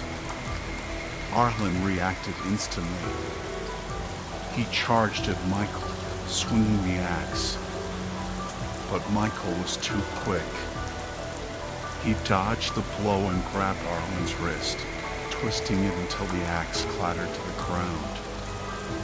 I screamed, but the sound was swallowed by the dense forest. Michael lunged at Arlen, his tendrils wrapping around his throat. Arlen struggled, but he was no match for Michael's monstrous strength. I grabbed a rock and hurled it at Michael's head, but it bounced harmlessly off his thick hide. He was going to kill Arlen. Stop. I screamed, my voice raw with fear. Michael turned his head towards me, his eyes burning with an unnatural intensity. "Join us," he hissed. "Become one with the collective." I shook my head, tears streaming down my face. "No," I whispered. "I won't." Michael roared and lunged at me, his tendrils reaching out like grasping claws. I closed my eyes, bracing for the inevitable. But the blow never came. I opened my eyes to see Arlen standing between Michael and me, his face pale but determined. He held the axe in his hands, its blade glinting in the moonlight. "Get back," he said, his voice low and dangerous. Michael hesitated, his eyes flickering between Arlen and me. Then, with a guttural roar, he charged. Arlen swung the axe, the blade slicing through the air. It connected with Michael's arm, severing it at the elbow. Michael howled in pain, his tendrils recoiling. Arlen pressed his attack, hacking and slashing at Michael's mutated form. The creature roared and thrashed, but it was no match for Arlen's ferocity. Finally, with a final, desperate blow, Arlen buried the axe in Michael's chest. The creature shuddered, its eyes widening in surprise, then collapsed to the ground, its life extinguished. Arlen stood over Michael's body, his chest heaving, his hands covered in blood. He looked at me, his eyes filled with a mixture of sadness and relief. "It's over," he said, his voice hoarse. I nodded, unable to speak. The events of the night had left me numb, my mind struggling to process the horrors I had witnessed. We left the clearing, the gruesome scene behind us a stark reminder of the danger we had faced.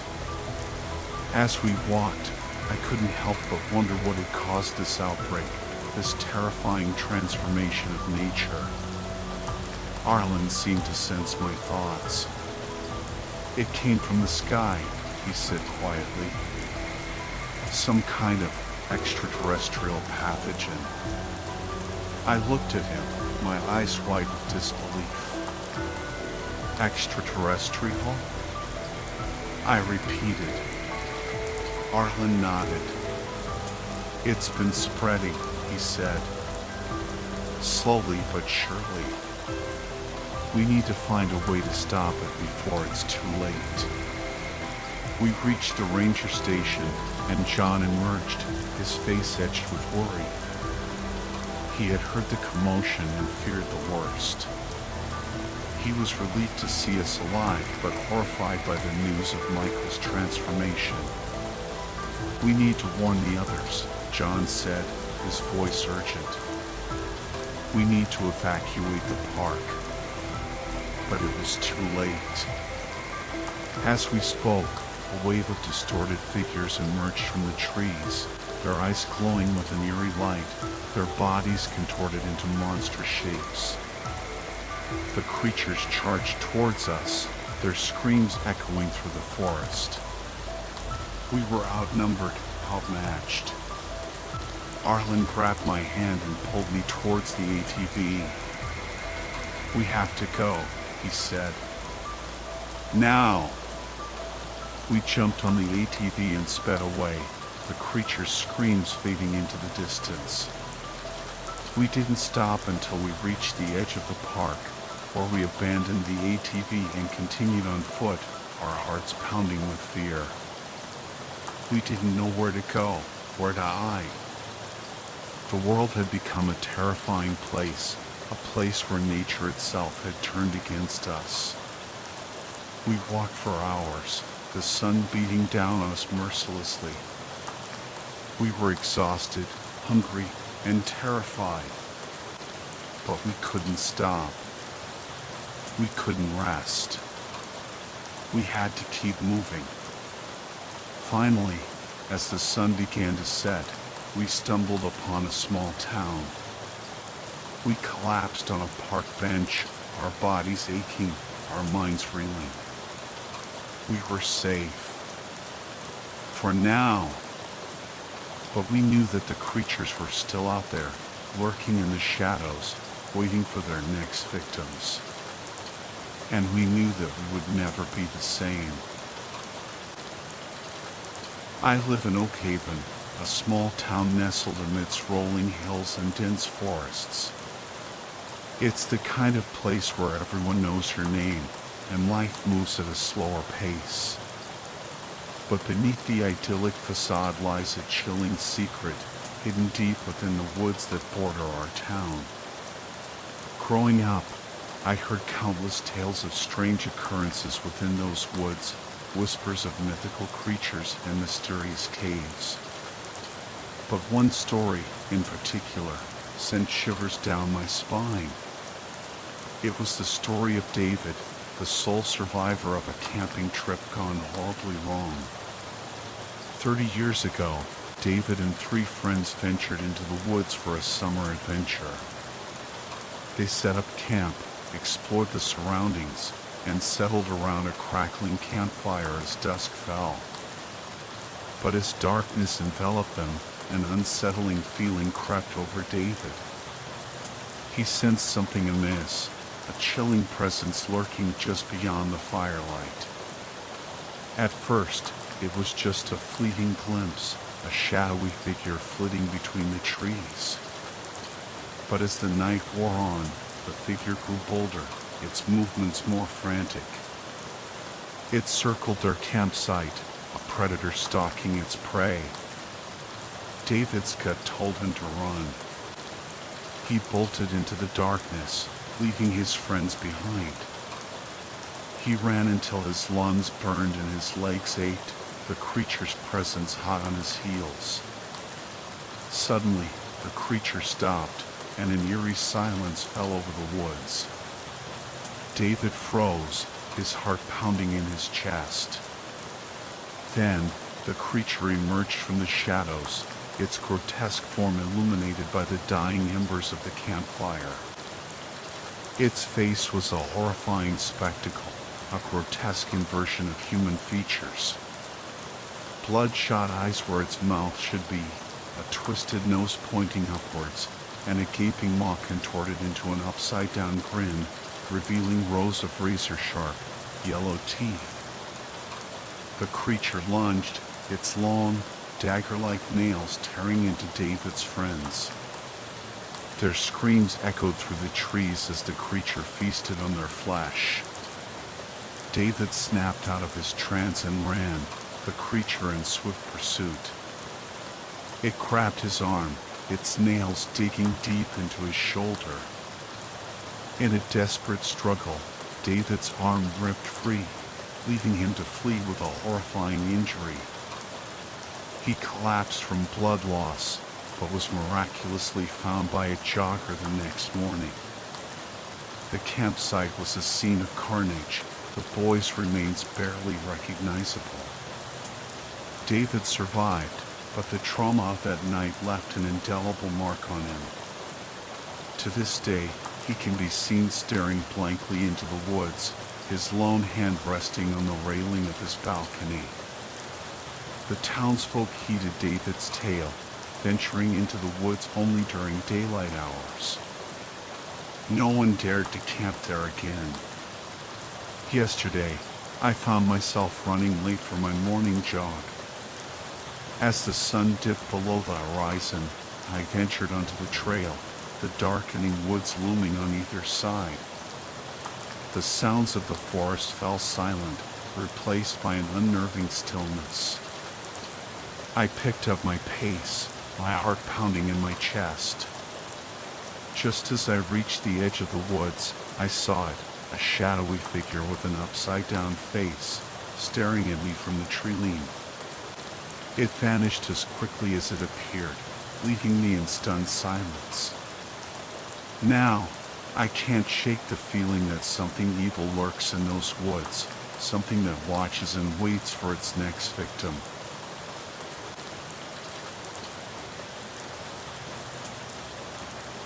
The forest had always been my sanctuary, a place where the symphony of rustling leaves and chirping crickets lulled me to sleep. But tonight, a cold dread clung to me like a spider web, a premonition of something sinister lurking just beyond the firelight. I tried to shake off the feeling, reminding myself of all the times I'd spent alone in the wilderness, comfortable and secure within my tent. On my first backcountry trips, the semi-frequent noises just outside used to make me uneasy. But after a while, like most new but consistent environments, I got used to it. I even started to get pretty good at guessing which animals were outside just by the sounds they made. Short, scurrying movements were most likely a small rodent, but bigger ones, like skunks and raccoons, had a less spastic gait. Sometimes it was hard to tell the difference between a small bird and a squirrel, since they both moved in quick, jerky motions.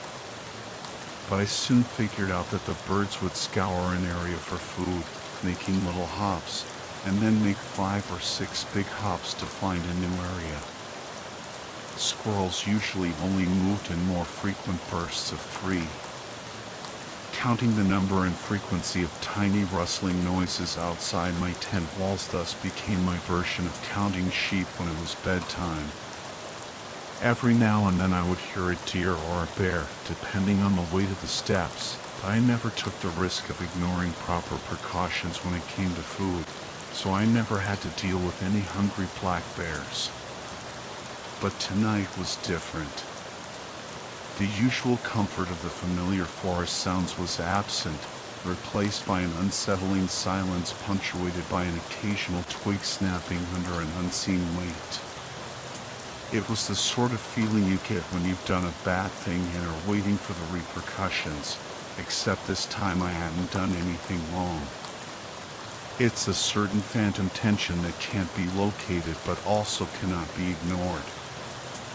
Even the sight of the narrow, rolling valley nestled in between the foothills of the limestone escarpment walls, usually a gorgeous view, seemed unable to grab me. I knew that I was seeing something special in the endless evergreens of the Shenandoah Valley, but that special feeling itself was absent. It was something I failed to notice until days after I'd regained consciousness, but how could one notice something subtle like that in the first place? Eventually, I came upon a gentle rise overlooking the Shenandoah River flowing through the valley. It was surrounded by a scattered selection of sturdy spruce trees and seemed the perfect spot to make camp. The moments after setting up camp used to be my favorite. I could massage my owling feet, enjoy some of the bourbon from my flask, and read a book by a small fire. I am or was one of those weird folks who like to scare themselves, so the reading for that trip was a small, clearly self-published collection of regional folklore, ghost tales, and true crime stories I got from the nearest gas station. The book described bizarre rituals involving chanting, blood sacrifices, and a portal to another dimension, all written in a way that seemed both absurd and disturbing. But my focus just wouldn't stick. I would read 3 pages and then realize that I couldn't remember a word from any of them. I was pondering such an annoyance when sleep took me. According to my watch, I awoke at 3:07 a.m. to the sound of a long, shrill scream that pierced the heavy stillness and echoed throughout the entire forest. It sounded as if it might be the call of a bobcat somewhere out there looking for a night meal. I had heard them before, and the noises they can make are dreadful. It seemed relatively far away, but knowing how dangerous they can be, I thought the sound was close enough to be worth my concern. However, after lying petrified in my sleeping bag for no more than a minute, I heard a distinctly different scream. No! Please. There was no mistaking it for a wildcat that time. Looking back now, I wish that I had stayed in the tent. But one cannot exactly afford the privilege of time for a full analysis in the heat of the moment. There are two choices, action or inaction. I chose the former. Putting my headlamp around my neck and fishing a roll of fluorescent flagging tape from my backpack, I unzipped the tent door and followed the direction of the screams. The flag tape was a bright neon orange and would function as my colorful trail of breadcrumbs, in theory. I tied a length around the base of a tree near the tent and set off, tearing off a small section of the tape and attaching it to branches every 20 feet or so. There were no more screams, but after several minutes of trudging through the dark, a faint amber glow began growing in the distance, and I could hear the distant crackling of twigs and branches. Carefully placing each of my steps on the bed of pine needles, I wove in between the dark trees with the faint light off in the distance as my only guide through the shadows. After just over 10 minutes, another, bigger and brighter light came into view. It looked like a large bonfire. So, I pushed forward and encroached on the ring of light that the large flames were casting. There were 4 people dressed in dark, loose robes surrounding it, with another 2 in the same attire wielding torches and leading what appeared to be a bound and blindfolded young man toward the larger group. Each of them bore a marking on the chest of their dark garments that resembled a hollow circle with a 9-pointed star in the middle, all drawn in red ink. The symbol seemed vaguely familiar, but I couldn't place it. As I pressed in closer to get a better look, a branch snapped beneath my feet. Instinctively, I looked down. When I raised my head again, I saw that only 5 of the 6 robed figures were gathered around the fire. Suddenly, my bottom and upper jaws collided together, making a loud thunk as I felt something solid and heavy strike me on the top of my head. When I came to, my head throbbed with a pain that echoed the rhythmic pounding of my heart. I was lying on the cold, damp ground beside the young man I had seen earlier, both of us bound with rough rope. The blindfolds had been removed, and I could see the flickering flames of the bonfire dancing in his wide, terrified eyes. My vision swam in and out of focus, and a warm trickle of blood ran down my forehead, stinging my eyes. Through the haze, I saw one of the figures standing before the fire, his arms outstretched. He held a thick, ancient-looking book bound in what appeared to be human skin.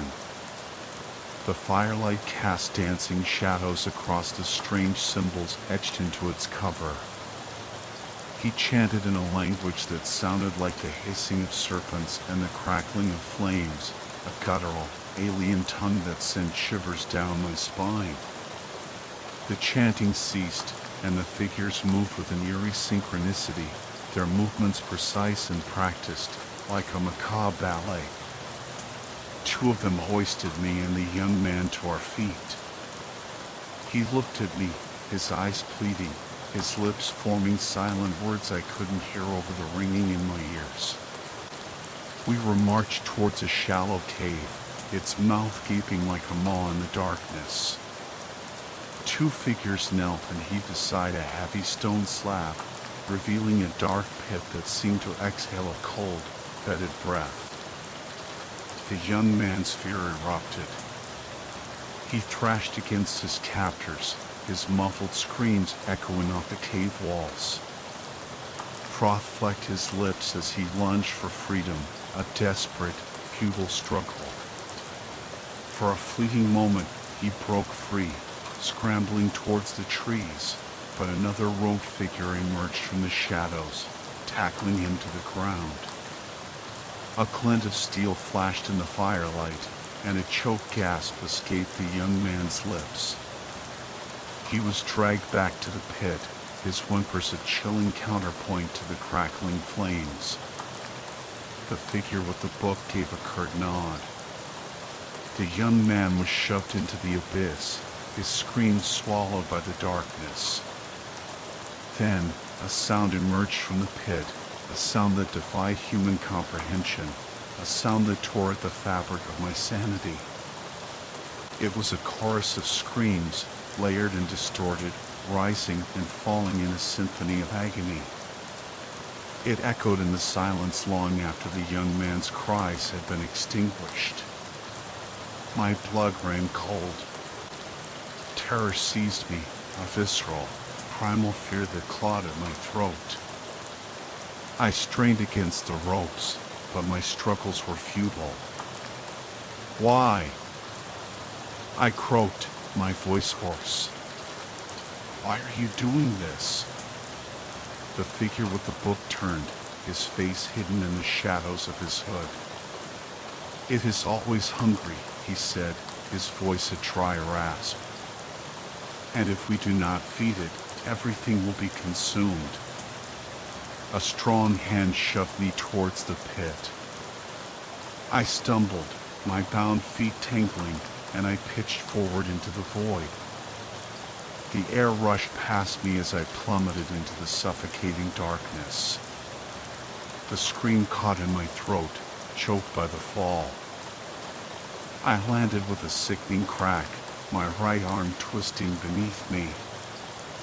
A sharp pain shot through my arm, quickly blossoming into a dull, throbbing ache. I lay gasping for breath, the air thick with the stench of decay and damp earth. The moans of the young man echoed through the cavern, a haunting lament that sent chills down my spine. Then I heard it. The shriek that had woken me from my sleep, now amplified, closer, a cacophony of voices, dissonant and horrifying. It filled the cavern, reverberating off the walls, growing louder until I thought my skull would shatter. Silence descended, heavy and oppressive. I held my breath, afraid to break the stillness. A sudden, strangled cry pierced the darkness, cut short, leaving an echoing void. I was alone. Slithering sounds filled the silence, punctuated by the sickening crunch of bone. Something was moving in the darkness, something vast and unseen. My heart pounded against my ribs, a frantic drumbeat in the suffocating blackness. Adrenaline surged through me, but there was nowhere to run, nowhere to hide. I was trapped, a fly caught in a spider web. Then I remembered the headlamp strapped to my forehead. With trembling fingers, I fumbled for the switch and pressed it. The beam cut through the darkness, illuminating the cavern. The walls were coated in a thick, black substance that pulsed and rippled like living oil. It covered everything, the floor, the ceiling, even the stalactites hanging like teeth from the roof of the cave. The ground shook, and the shriek erupted again, louder this time, closer. I swept the beam across the cavern, desperate to find an escape. The light revealed a monstrous shape in the distance, a 40-foot mass of writhing darkness, covered in the same oily substance.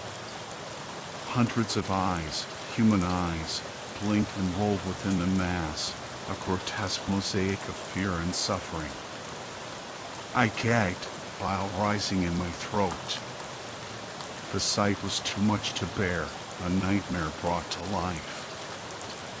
I swung the beam back towards the walls, searching for an opening, a crack, anything. The screeching intensified, and I knew I had mere seconds before whatever the thing was reached me. The light caught on an indentation in the wall. The oily substance recoiled, revealing a narrow passage, barely knee-high. It could be a dead end, but it was my only chance. I scrambled towards it, the beam of my headlamp carving a path through the retreating sludge. The stench of the substance filled my nostrils, a nauseating blend of decay and something else, something alien and foul. I reached the passage, the screeching echoing behind me. I plunged into the narrow opening, the oily substance clinging to my skin, burning like acid. The tunnel was tight, claustrophobic, the air thick with the smell of damp earth and decay. I crawled, my broken arm screaming in protest, the ground shaking with the creature's enraged cries. The tunnel seemed to stretch on forever, a suffocating labyrinth of rock and slime. I pushed myself forward, my broken arm a constant source of agony. The ground continued to tremble, and the screeching echoed through the passage, a terrifying reminder of the creature that hunted me. I tasted blood, the metallic tang mixing with the dust and grime that filled my mouth. My lungs burned, each breath a struggle. But I couldn't stop. I had to keep moving. Finally, after what felt like an eternity, the tunnel began to widen. I emerged into a larger chamber, the air slightly fresher, the darkness less absolute. A faint light flickered in the distance, a beacon of hope in the oppressive gloom. I stumbled towards it, my legs shaking, my body screaming for rest. The light grew stronger, revealing a jagged opening in the cave wall.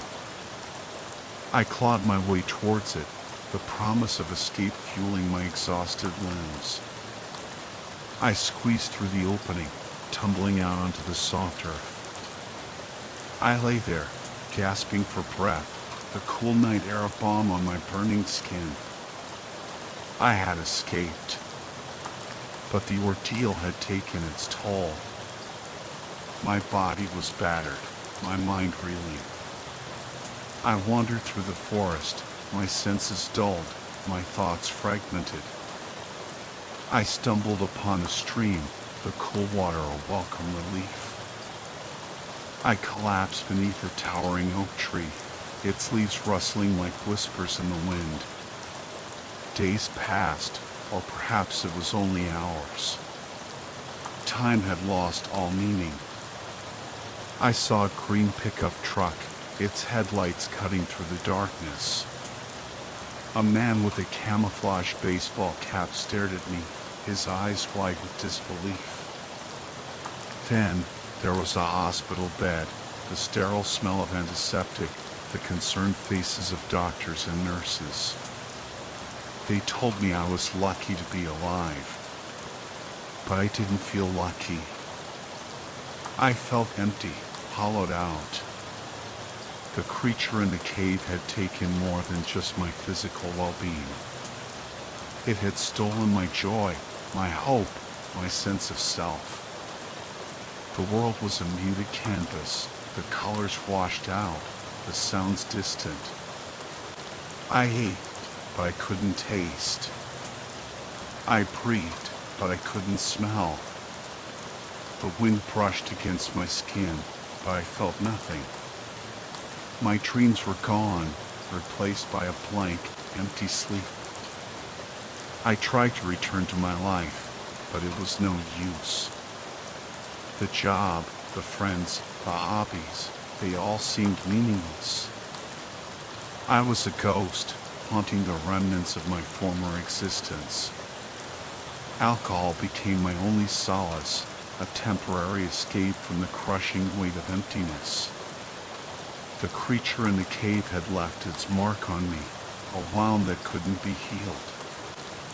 It was draining the life from me, slowly but surely. I thought about ending it all, but even that seemed like too much effort. I was trapped in a gray, lifeless world, with no escape in sight. The things that separated life from existence had left me, and I knew they would never return.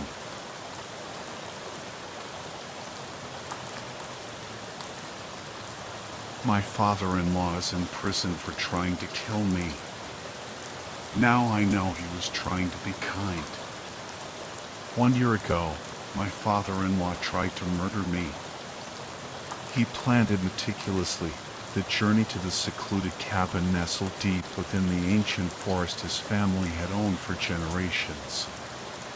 Pushing me into the old, moss-covered well hidden within the dense undergrowth. Pickpocketing my phone. Leaving a gun within the well, his twisted version of mercy, offering me the choice of ending my own life instead of succumbing to a slow, agonizing death from starvation. Either way, he would have gotten away with it. He hadn't accounted for the lost dog, though.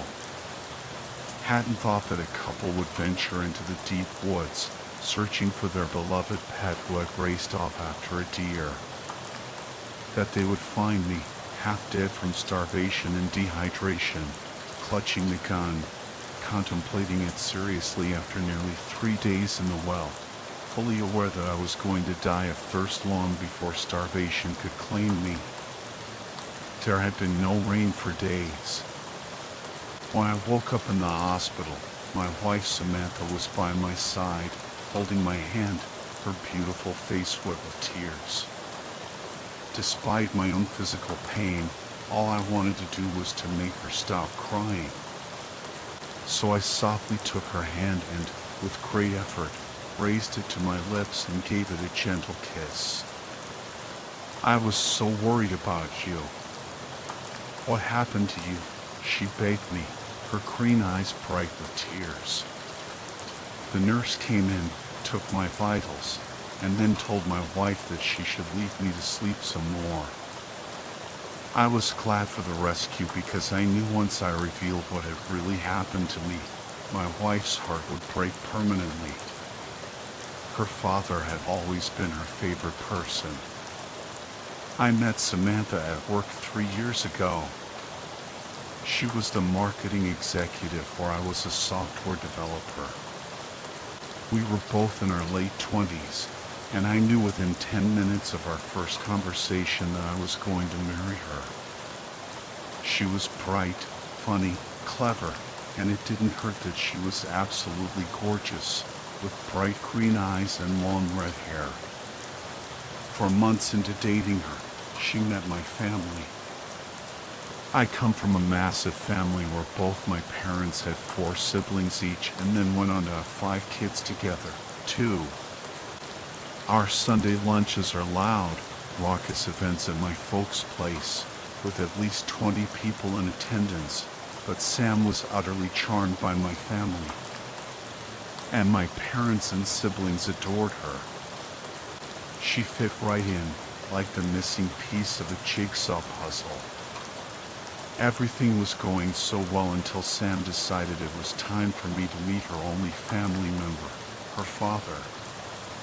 Cameron Joyce was a tall, burly man who dressed and looked like a lumberjack. He lived in a house shrouded by trees on the outskirts of a vast, ancient forest, accessible only by a long, winding driveway that seemed to stretch on forever. When he stiffly shook my hand, his blue eyes ice cold, a sort of chill ran through me. After we walked into the 2-bedroom house behind him, the first red flag should have been that there were no photos of Sam's mother. Not one. In fact, if I truly thought about it, Sam never really spoke about her mother. I should have asked more questions about her, but I guess I always just assumed that the subject was too painful for her. The first time I thought her father was trying to kill me was a fleeting thought which happened that visit. I distinctly heard Sam tell her father over the phone multiple times that I had a nut allergy, but when we sat down to eat, I started to feel my throat swell up. Sam's father watched me cough, slowly chewing his food. Of course, we had an EpiPen on us, but if we hadn't, I could be dead right now. Then there was the time right after our wedding when he knew I couldn't swim, but I am 90% sure he pushed me into the lake when the 3 of us were on the docks, looking at his boat. The third time was the charm, though. If those park rangers hadn't found me, I'm sure I would have died down in that well. You might be wondering why I chose to go to that cabin with a man I thought was trying to kill me. Because I really didn't think he was trying to kill me. My brain insisted that I had misread or misheard the situation, and both those incidents could have been accidents. Also, Sam was keen for her father and her husband to get along, and I just couldn't break her heart. I'll never forget the ride to the cabin. My father-in-law was a man of few words. So when he decided to tell me a story, I almost sighed with relief that I didn't have to keep talking to fill the dead air between us. He kept his eyes on the road and said, "There was once a boy who lived a happy life with his family in the forest. It was him, his 3 brothers, his parents, his grandparents, his uncles and aunts, and all his cousins. He didn't know much about the world beyond his family home, but he had 1,000 things to do in the woods, so he never wondered. For a time, all was well and as it should be. The boy and his family lived off the land, hunted, and thrived. Until one day, on his 19th birthday, the boy saw the woman in white in the depths of the trees. Ethereal and shimmering, she glowed like a white will-o'-the-wisp. When he asked his mother about her, she told him to stay away from the woman. That nothing good comes out of the woods on a sickle moon night. We were close to the cabin now, and as we approached it, a strange sort of feeling was beginning to crawl up my spine. A sense of something being wrong, gripping me tightly. Goosebumps erupted on my arms, and a shiver ran down my spine, despite the warmth of the day. The boy listened to his mother. 2 days he did not go looking for the woman. On the 3rd night, he found himself outside the house, walking into the woods. As he drew closer, he saw the woman's face. Her gold hair shimmered all the way to her knees. Ice blue eyes and a lovely face that glowed with the promise of a forever his mortal brain didn't understand. The woman offered him her hand. Entranced, he reached out and took it.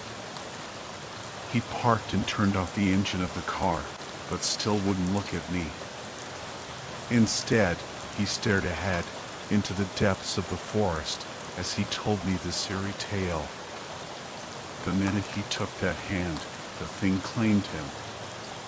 They found him a year later at the top of a mountain, living in a cave, naked and insane, speaking a strange tongue in a language which had to be made up. What was terrifying was that both his legs, from his knees downwards, were gone. And yet, the wounds had been cauterized, and someone or something had clearly been feeding him. His parents brought him home and tried to help him recover his mind. The doctors fitted him with prosthetic legs he kept hidden away. But the boy was never really the same again. When he began to slowly speak again, he spoke of a woman with a skull instead of a face, a long, skeletal crone's body, fangs instead of teeth, clumps of white hair that fell out of her head, and milk-white eyes, the eyes of a corpse. And then, finally, the ear-piercing scream. He fell silent then, and my skin crawling, I asked him what happened to him. My father-in-law broke out of his trance and looked at me, his expression unreadable. "Let me show you how to hunt." The trial was short. My father-in-law was caught in possession of my phone and several other items that suggested what he planned to do. His internet search history revealed extensive searches on ways to murder someone. When they put Cameron Joyce in prison, my wife cried herself to sleep every night for a month. I think she blamed me for what happened, even though she would never say those words. I would catch her looking out from our apartment in the direction of the forest, which we could see clearly. She grew more and more forgetful, wouldn't go to work, and would sleep all day. Some days she wouldn't even brush her hair. Her face grew more haggard, and sometimes, when I saw her naked form in bed in the moonlight, I could swear I saw her ribs through her translucent skin. Her sadness was going to devour her, and there was nothing I could do about it.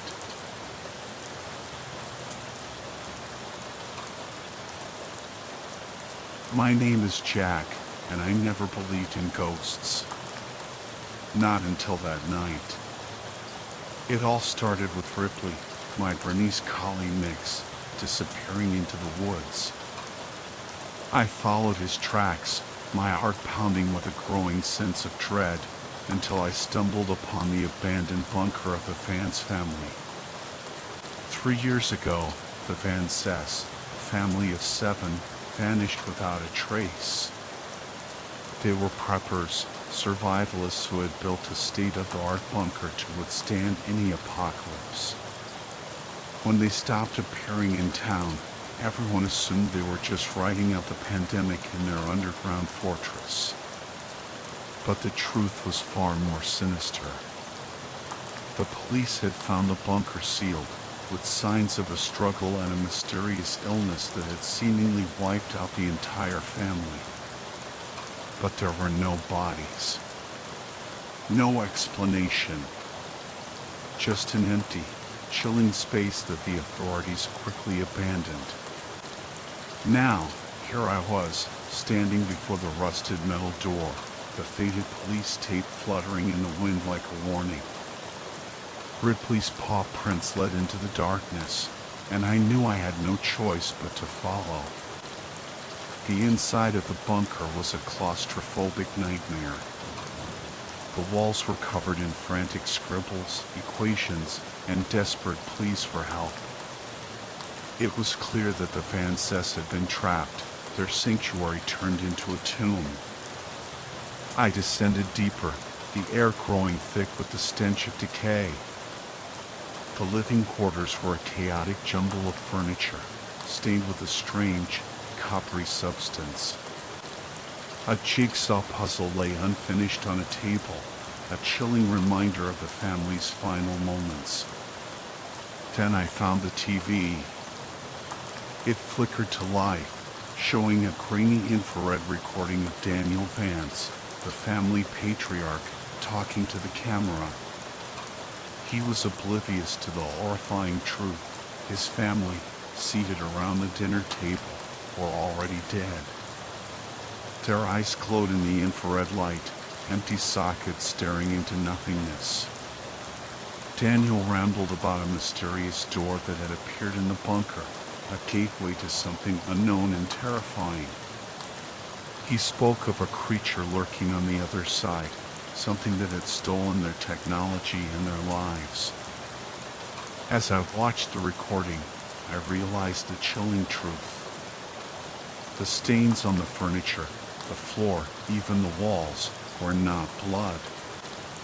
They were the remnants of liquefying flesh. Daniel had been living with the corpses of his family, moving them around, pretending they were still alive. The recording ended abruptly, the camera capturing Daniel's final moments as he faced the darkness, surrounded by the glowing eyes of his deceased family. A cold dread washed over me. I had to get out. But as I turned to leave, I saw them. The Vances. Their bodies, pale and decaying, were shuffling towards me, their eyes fixed on me with a hunger that chilled me to the bone. I fled, my heart pounding in my chest. I stumbled through the darkness, down a spiraling staircase, into the depths of the bunker. The workshop was a macabre scene, filled with tools and machinery, and a child's arm lying on a workbench. something moved in the shadows. A figure, thin and skeletal, emerged from the darkness. Then another, and another. The van sets were closing in. I ran, desperate to escape the horrors of the bunker. I found a storage room, hid behind a stack of boxes, and prayed they wouldn't find me. But they did. Daniel Vance, his face a mask of decay, stood before me, his eyes filled with a terrifying mix of fear and desperation. He warned me to leave, to escape the creature that had claimed his family. And then I saw it. A door, rusted and ancient, stood ajar, revealing a horrifying glimpse of what lay beyond. A fleshy, pulsating tunnel lined with teeth, a gateway to an unimaginable nightmare.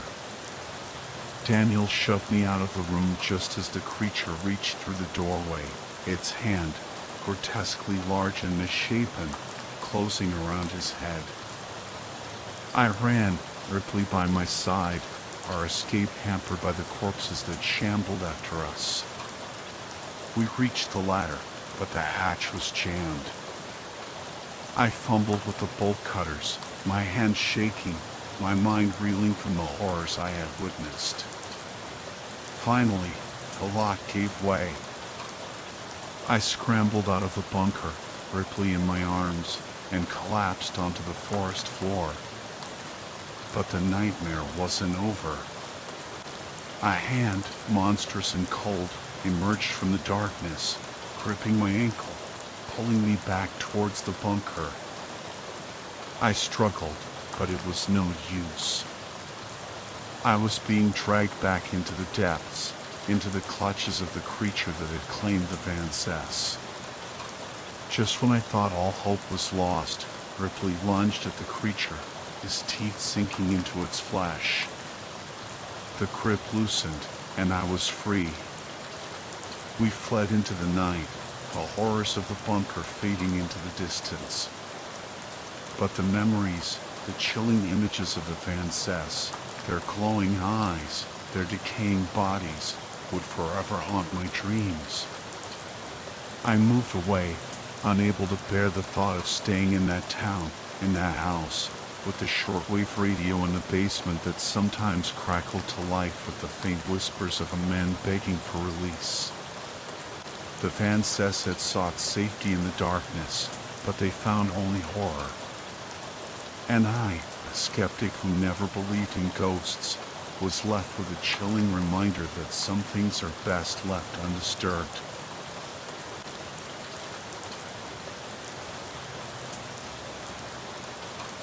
The road, the trail through Black Rock Forest. I spent all day on it. It's weird I don't think it ends. It was Billy Bramble, his voice getting louder as his mess of red hair appeared in our treehouse. Annie raised an eyebrow at me, as if to say, seriously? She turned to him. You were lost, Billy. Trails don't just go on forever. You got turned around and walked in circles all day. I nodded. Billy wasn't the best with directions, and those thick glasses didn't help him recognize landmarks. But Billy insisted he wasn't lost. He slammed a map down on the treehouse floor. Look. There was something in his voice I'd never heard before, a mix of fear and certainty, like he was telling us something true, but dangerous. His finger traced a route marked in red pen. After the fork, you pass Giant Step, a cluster of moss-covered boulders, and after that, you climb a small hill to here. Now, when you're here, he pointed to the hill and the dry riverbed on its south side. You can turn left and follow the trail back to town, or follow the old riverbed. I can't be wrong. See? Fork, Giant Step, hill. Riverbed. The map says if you follow the riverbed, you'll be out of the forest in 15 minutes. Billy's voice was getting faster, almost frantic. But I walked straight, following the riverbed until it turned into a path, and on for hours, and it never ended. It just kept going. Annie raised both eyebrows this time. We were humoring him, but while Annie wasn't buying it, something inside me was curious. Billy looked up at us, eyes wide and pleading. And it got weird. There were signs and noises and... You got scared? Annie interrupted. Billy blushed and stared at the map, tracing the route with his finger. Look, Billy, I said, trying to be diplomatic. We'll check it out tomorrow, okay? We'll pack some food, bring our maps and compasses, and take a look. It can't hurt. I glanced at Annie, silently pleading with her to play along. Billy didn't have it easy at school or home, and he didn't need his friends mocking him too. She hesitated, rolled her eyes, and agreed, tomorrow. Our memories of the next day are very different. We followed Billy's route exactly, but even with all of us checking our maps, the path we were on didn't seem to exist. The map showed fields, roads, and farmhouses, but the path just kept going, stretching into the distance between the trees. We walked in silence for an hour. Every time one of us started to speak, the words would trail off. Something felt wrong. The sounds of the forest were muted. We could hear 3 birds screeching somewhere, but we never saw them. There was a sense of being watched, and we were all checking behind us more than we'd admit. Every time there was a crack or a noise, we'd freeze. At one point, Annie even grabbed my hand, though she denied it to this day. There was a stillness on that path, a stillness we were disrupting. Annie claimed we were lost and pretended to be angry. She said we were scaring ourselves, that we were just kids, and kids get lost all the time. But I could hear the panic in her voice, like her throat was tightening. I didn't argue. I wanted to get out of there. The place gave me the creeps. Strange stone formations lined the path, pebbles stacked on top of each other, with small, dark wooden carvings next to them. The carvings had runes we couldn't understand, and they seemed to grow from the earth instead of being placed there.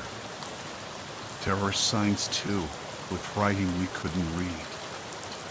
When we looked closer, the wood was almost new, like it had been varnished that morning, but the painted words were old, cracked, and peeling like rust. I think we all sensed something was wrong in that forest, and we each came to our own conclusions about it. Annie denied it loudly. I denied it too, out of fear, thinking if I could convince myself it wasn't real, I could get rid of the feeling that something was lurking out there. But Billy became obsessed. We all drifted apart as we got older, but Billy really isolated himself. We'd been his only friends, both misfits in our own way, but he started pushing us away. We'd sometimes see him heading into the woods with a huge backpack, clearly on some long expedition into the unknown. Annie would joke about him walking in circles for a week. It seemed like she'd finally convinced herself there was nothing in Black Rock Forest, though I later learned otherwise. Once, I saw Billy return from one of these expeditions, after his mom had been calling all week asking where he was. There was a grim look in his eyes, and when I tried to talk to him, it was like he wasn't all there, like he'd left part of himself in the forest. His hands were shaking, his cheeks were hollow, and he clutched a muddy yellow ribbon that looked like it was stained with blood. When I asked what happened, he just shook his head and looked at me the way an adult looks at a child, like he knew something I couldn't, and walked away. That night, I got a call. The voice sounded like his mom, but deeper, distorted, like she was learning to speak. "Billy is very, very sick," it said. Then silence. Then again, "Billy is very, very sick. Billy is very, very sick indeed and will not be playing with you again." I tried to speak, to ask questions, but the voice continued one last time. "Billy is very, very sick." I assumed he and his mom had the same illness or something. So, from that day on, I never played with Billy Bramble again. We never really spoke again.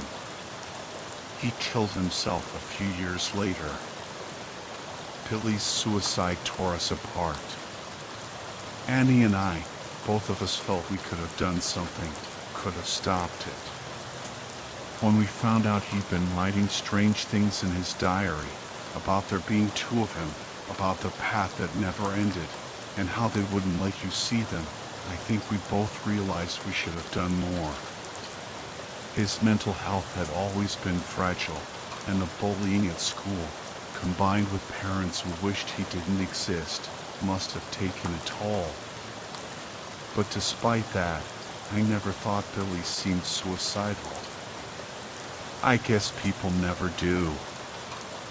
I kept this to myself, but I couldn't shake the feeling that there was a piece of the puzzle missing. Grief ate away at both Annie and me. I retreated into myself, focused on school, got good grades, went to a good university, made my parents proud. Annie had the opposite reaction. She acted out, blamed herself, turned to drinking and drugs, and never really left our hometown. Last I heard, she was with some dealer and worked part-time at our local pub. Time passed. We grew older. Changed. I did well at university, made some close friends, and got a decent job. But before starting, I had a couple of months free and went home to see my parents for the holidays. One evening, with nothing to do and no friends to call, I decided to go for a drink. And if you want a drink in our town, there's only one place to go, the Crown. I found a seat in the back, ordered a beer, and pulled out a paperback from my bag. It was around 10 p.m. when I heard the argument in her voice. It couldn't be anyone else's. Loud, brash, crackling like electricity. I could hear it through the thin windows. "Annie." There was another voice, lower and nearer, a man's. I could make out an argument. Annie was saying this was it. She wasn't coming back.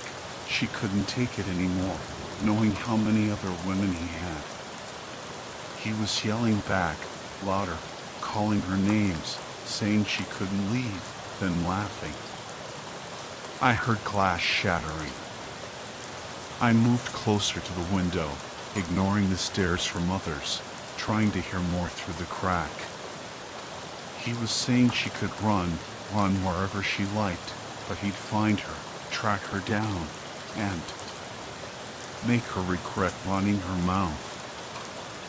I could tell he was enjoying this, savoring his power. He said it wasn't like she had anywhere else to go. I heard footsteps, and when I peered through the window, I saw him screaming at Annie as she ran off into the night. He yelled after her, run all you like. I'll find you, Annie Spenwood. I'll find you, and this time I won't be so nice. This time I'll make it last." I knew exactly where she was going. I left the pub, taking a moment to look at the man she'd been arguing with, short, nasty looking, smoking a cigarette and tearing the pack to shreds. I tried to follow Annie without being obvious. I knew she was headed for the forest, the only place he wouldn't find her. She must have been far ahead. I desperately wanted to catch up, to offer her shelter, to get her out of town, to just see her, to help. I remembered the route through the forest, fork, giant step, hill, riverbed. With only my phone's flashlight to guide me, I ran as fast as I could. There were times when I thought I heard her sobbing in the distance, or the sound of footsteps ahead, but when I called her name, there was no response. Fork, giant step, hill, riverbed. I followed the riverbed until it became a path and started seeing those strange rock formations, pebbles stacked on pebbles, with fresh carvings around them, wooden figures, wicker shapes, runes I couldn't understand. There were more of them now, and in the darkness, it sometimes seemed like figures were placing them there, melting into the night when my flashlight beam passed over them. But I knew it was just a trick of the light. I pushed on, down the endless path, shouting her name over and over, Annie. Annie. But there was no answer, only two birds calling to each other, as if mocking me. I was about to give up when I found her bag leaning against a rock. I recognized it, the same worn-out, impractical bag she'd had since we were teenagers. Inside, I found an envelope and $200. I waited there by the empty bag. My phone had no reception, and even if it did, her number must have changed. But there was something else. A sense that I wasn't alone in the dark. Whenever I shone my light on the tree roots, it was as if they were growing, worming their way into the ground. I thought I could hear footsteps, but I couldn't tell if they were moving away or towards me. I decided to turn off my light and just sit in the darkness. As I sat there, trying to quiet my breathing, the two birds continued to call. Maybe it was my imagination or the adrenaline, but the calls started to sound like words, like they were saying Annie, Annie, Annie, Annie. Mocking me or mimicking me. Terror gripped me. I realized we were right all those years ago. There was something wrong with this road. In the dim moonlight, I felt the trees closing in, and the voices were screaming back at me from the darkness. Annie, Annie, Annie. Between her name, I could hear rustling in the bushes, in the trees, and something like the rhythm of feet on the ground, but deeper, lower. The rustling turned into a low hum, then back to rustling. Sounds changed and warped around me. I hated myself for it, but I knew I had to get out. I turned and ran. As I ran back down the straight path, I felt footsteps behind me getting faster and faster, as if whatever I'd been following was now following me. The unseen birds were all around me, screaming her name, Annie, Annie, Annie. My breath was ragged in my chest, and whatever was chasing me was getting closer and closer. I thought about running into the woods, leaving the path, but something deep down told me that wasn't an option. Whatever power this place held would be 1,000 times worse in there. So I kept running until I found the riverbed, climbed the hill, past Giant Step, and all the way home. I said nothing to my parents and sat in bed with all the lights on until sunrise. Since then, I've been determined not to let Annie down again. I know she's down that path somewhere, alone and afraid, and I will find her. I started mapping the path in daylight, tying ribbons to trees every 500 meters. I've been taking notes of the runes, when and where they appear, and the carvings. I stay silent, so the caws are just caws. Though I still haven't seen the birds. I've noticed other things. There's no sun on the path, and there are no shadows. The air is still, as if it exists outside of time. Annie's envelope had a long letter to Billy, too painful to read. But when I skimmed the first page, I could feel her pain. She kept saying how sorry she was, how she should have believed him, how she wished he was there because she needed him more than ever. Had she been planning to go down the path before this? Or did she just carry the letter around? Was it part of a breakdown? I have so many questions. Day by day, I get a little further down the path. But no matter how far I go, I can't shake the feeling that I'm not alone. Whoever, whatever, is out there is watching me. I'm sure of it. And only when I figure out why will I be able to find her. But there's a reason I'm writing this, a reason I'm getting all this down. I've been noticing changes on the path. The runes are changing, the messages are getting longer, and I think I might be starting to understand them. They correspond with the carvings and figures, and it seems like they work together to tell some kind of story. What the stories are, I'm not sure. But I feel like these stories might not be told by people, but by the path itself, as if whatever power lurks here is folding in on itself infinitely. There are ribbons that aren't mine, ribbons that weren't there before. They're a different color, at different intervals.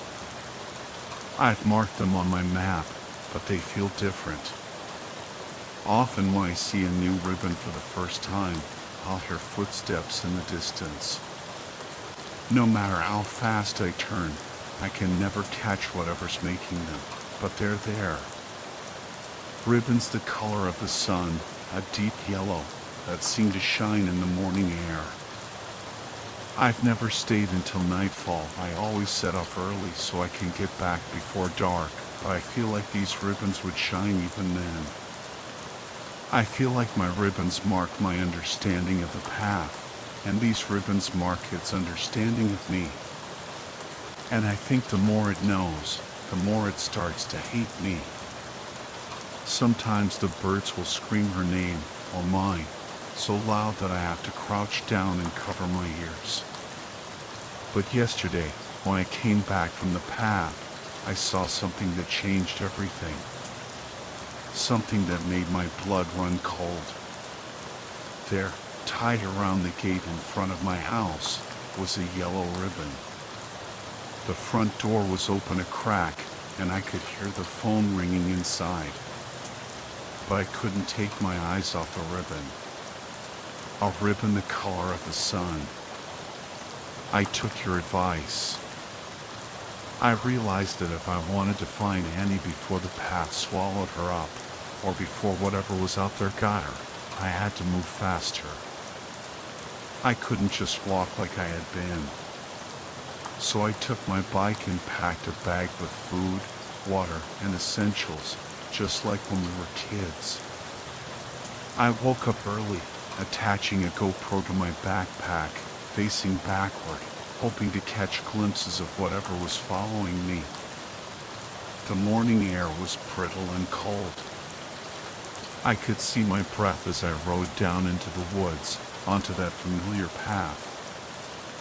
Fork, giant step, hill, riverbed. The bike slowed me down a little, gave my mind time to wander. I thought about Billy, his red hair, his toothy grin, the way he'd pop out his chest when he was proud of himself. I thought about how he'd try to hide his black eyes after getting beat up, mumbling excuses, turning his face away. I have one vivid memory of Billy and Annie. He told us there were goldfish in a lake outside of town, and we hadn't believed him. We teased him mercilessly. There are no goldfish in the wild, Billy. Goldfish are only in pet shops, Billy. Annie was relentless. But Billy was patient, crouching by the lake, peering through his glasses, waiting. And waiting. And waiting. Annie and I got bored, kicked up a fuss, threatened to leave. But then, like a heron, Billy darted forward, cupped his hands in the water, and turned to show us a goldfish. It shimmered in the sunlight, a deep, fiery orange, the color of a sunset. He smiled so wide I thought his face would split, and I could feel his pride radiating off him.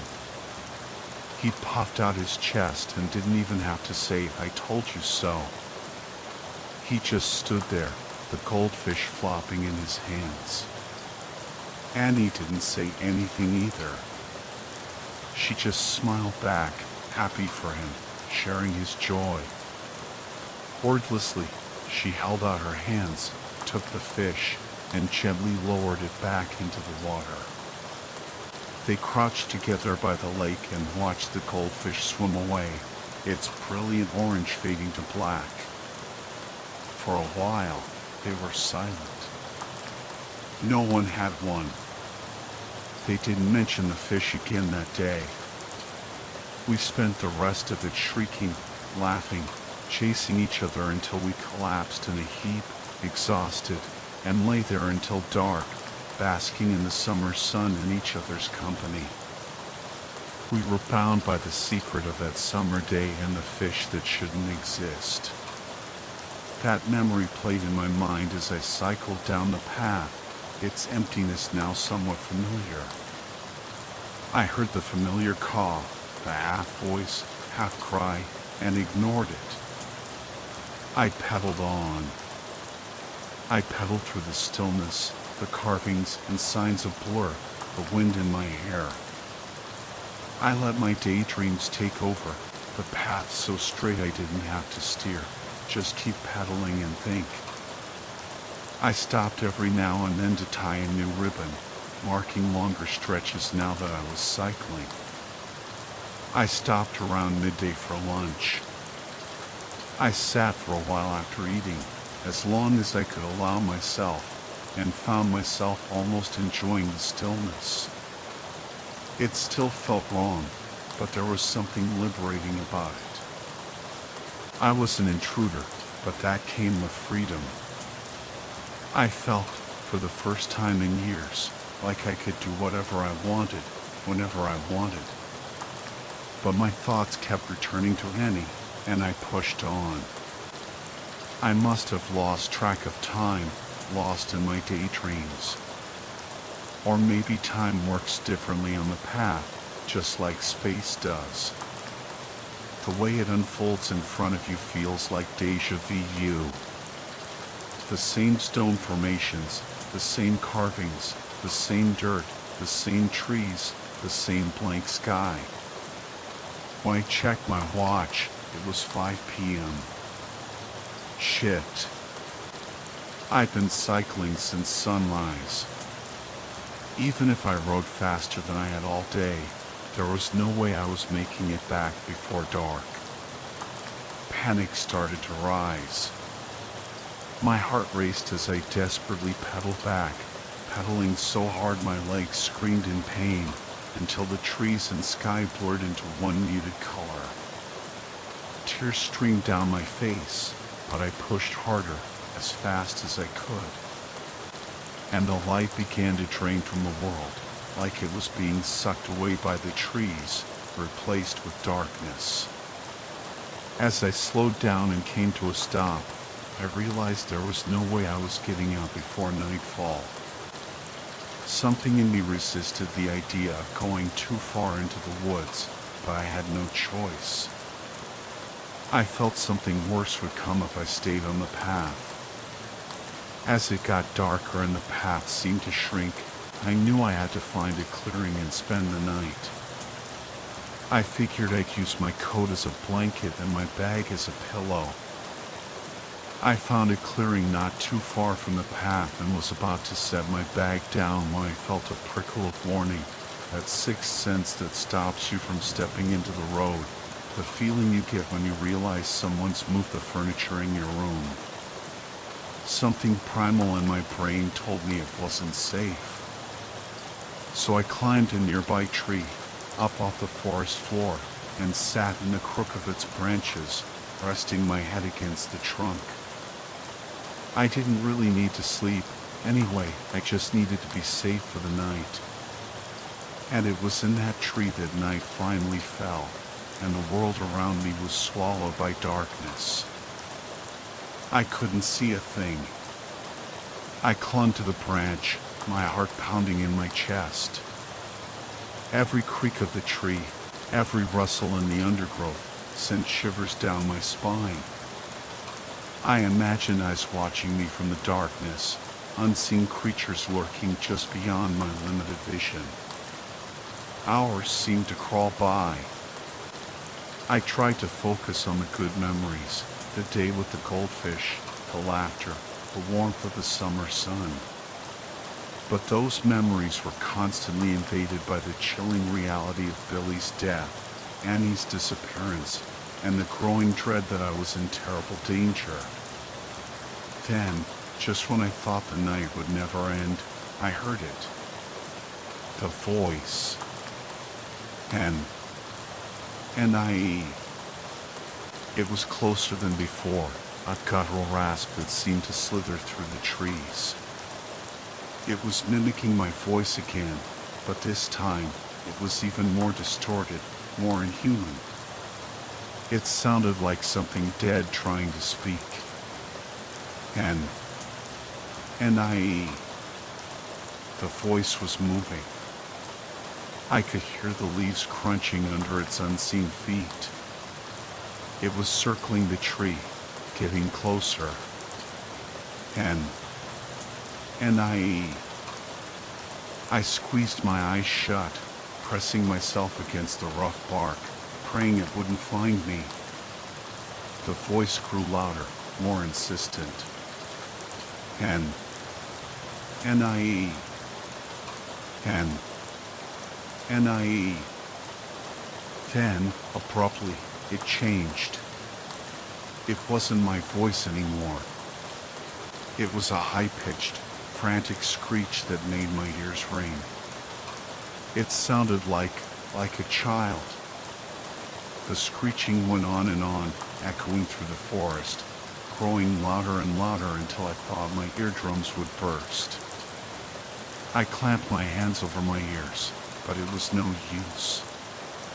The sound pierced through, filling my head with a cacophony of terror. Then, just as suddenly as it began, the screeching stopped. Silence descended once more, heavy and suffocating. I stayed frozen in place, afraid to move, afraid to breathe. After what felt like an eternity, I cautiously lowered my hands from my ears. The forest was still silent. Had it gone? I waited, holding my breath, straining to hear any sound. But there was nothing. Just the faint whisper of the wind through the leaves. Slowly, I began to relax. Maybe it had given up. Maybe I was safe. Then, a new sound reached my ears. A soft, whimpering cry. Jacob? My blood ran cold.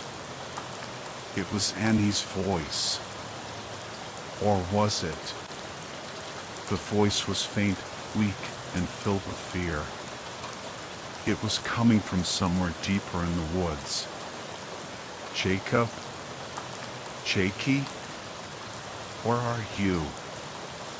I wanted to scream back, to tell her I was here, but fear held me back. What if it wasn't really her? What if it was the path, mimicking her voice to lure me in? Jakey? Please, help me. The voice was growing fainter, more desperate. I couldn't just stay there and do nothing. Annie needed me. I climbed down from the tree, my legs shaky.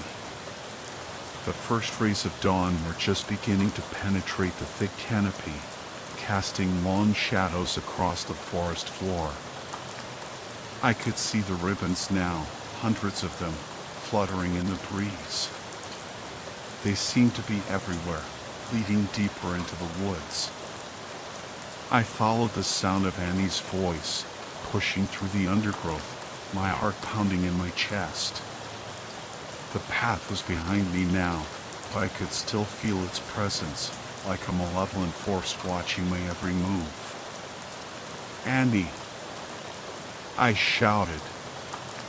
Where are you? Jakey, her voice cried back, closer now. I'm here.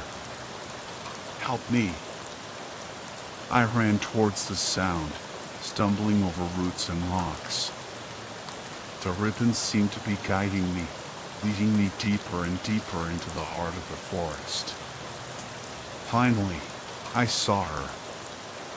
She was sitting on the ground, her back against a tree, her face pale and drawn. She looked up at me with wide, terrified eyes.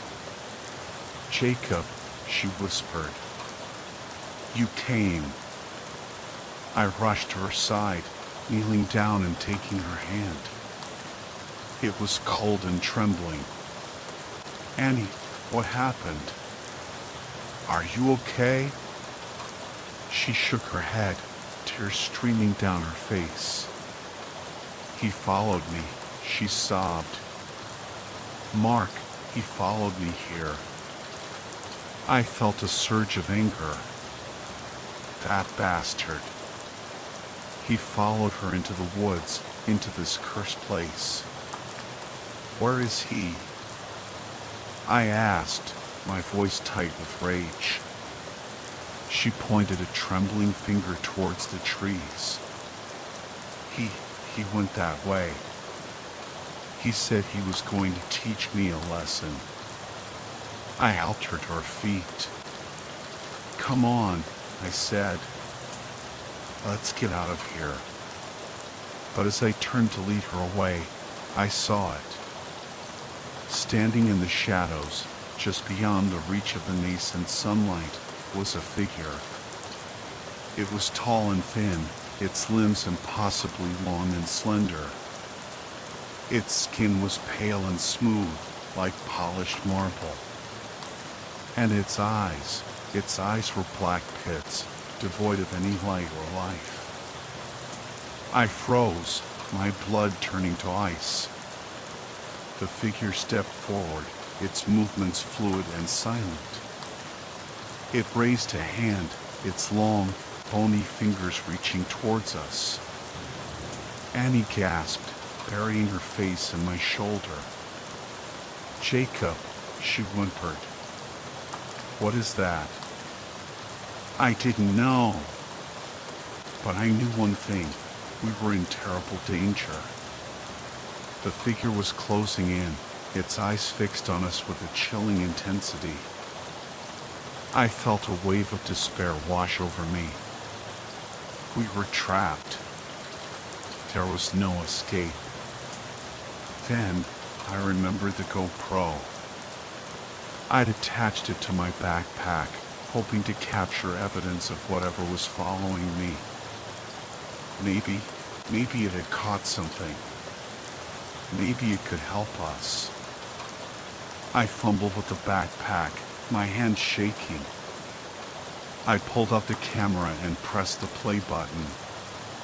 The screen flickered to life, showing the footage from my journey. I fast-forwarded through the early part, the familiar sights of the path, the fork, the giant step, the hill, the riverbed. Then, I reached the point where I'd entered the woods. The image on the screen began to distort, the colors swirling and shifting. Then a figure appeared.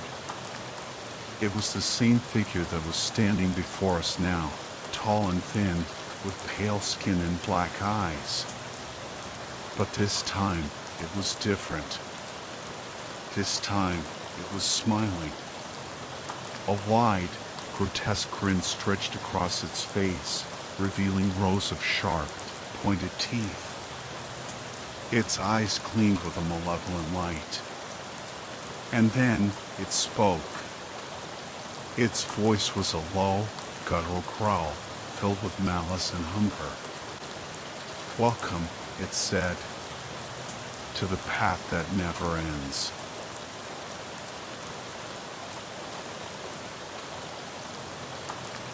I must be going crazy. I can see a town that doesn't exist. My name is Jack Reynolds. I'm a Yellowstone National Park Ranger, and I need some advice. I've spent years fighting wildfires for the National Park Service, and after 2 decades in the field, I thought I'd seen everything. Then, just this morning, an entire town materialized out of thin air in the middle of Yellowstone. My partner, Ben, and I are the only ones who seem to realize it. We're not alone in this impossible town, though. People live here, work here, go about their daily lives with no idea that they've somehow appeared inside one of America's most famous national parks. Ben was the first to notice it. He'd been driving through the valley before dawn and saw a brand new sign on the road. "Welcome to Grimwood," it proclaimed. Then, around the next bend, he saw it, a motel, nestled amongst the trees as if it had always been there. That's when he turned around to come and get me. We drove up the valley together in our trusty old Chevy Blazer, taking the long way around.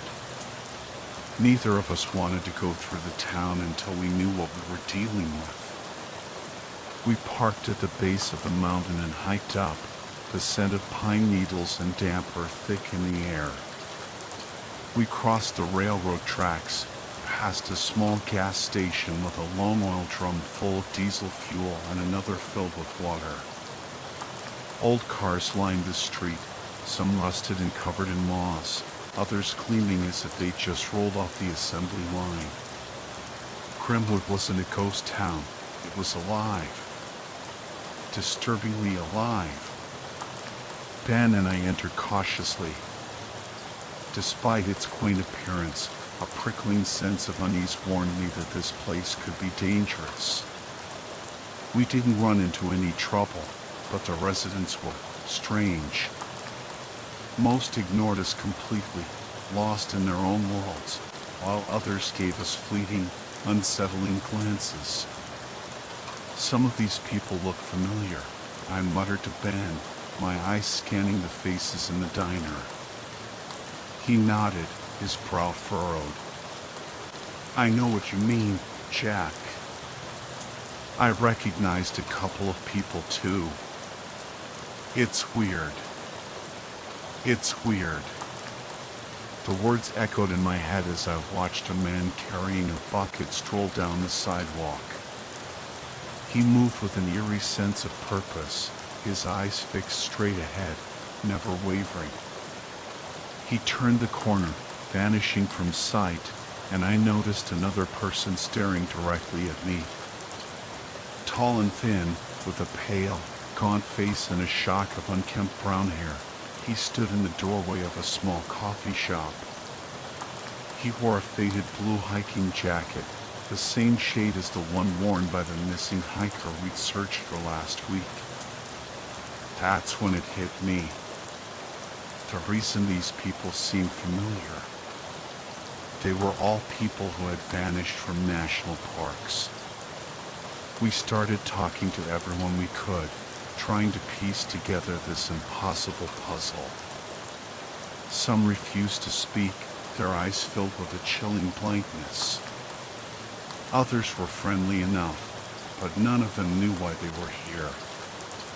As far as they were concerned, they lived in Grimwood, Montana. They weren't sure when they arrived, and many couldn't remember much of anything before their lives here. They told us they'd been here for years. Some had been born and raised in this town that shouldn't exist, attending school and growing old within its invisible borders. An older woman named Mary, with kind eyes and a warm smile, told us she had no idea she'd been reported missing. She worked at the local hardware store and claimed to have lived in Grimwood for over 45 years. "What about your husband?" I asked. "Do you have children? Grandchildren?" She shook her head. "No, I've never married." "How do you feel about being here? Do you miss anywhere else? Your family, maybe?" Again, she shook her head. "Not really. This is my home." As far as she knew, this was the only home she'd ever known. I tried to ask if she missed her family, but she just smiled serenely and told me that her family was right here in Grimwood, Montana. A wave of dread washed over me as we left the hardware store and climbed back into our park ranger truck. "I really don't like this, Jack," Ben said, his voice low. "I've had the feeling of being watched ever since we entered this town." He was staring at a man standing by a large semi-trailer outside the diner, a jug of milk in his hand. The man's face was eerily vacant, his eyes fixed on some distant point beyond the horizon. "Jack, are you listening to me?" Ben's voice was sharp with fear.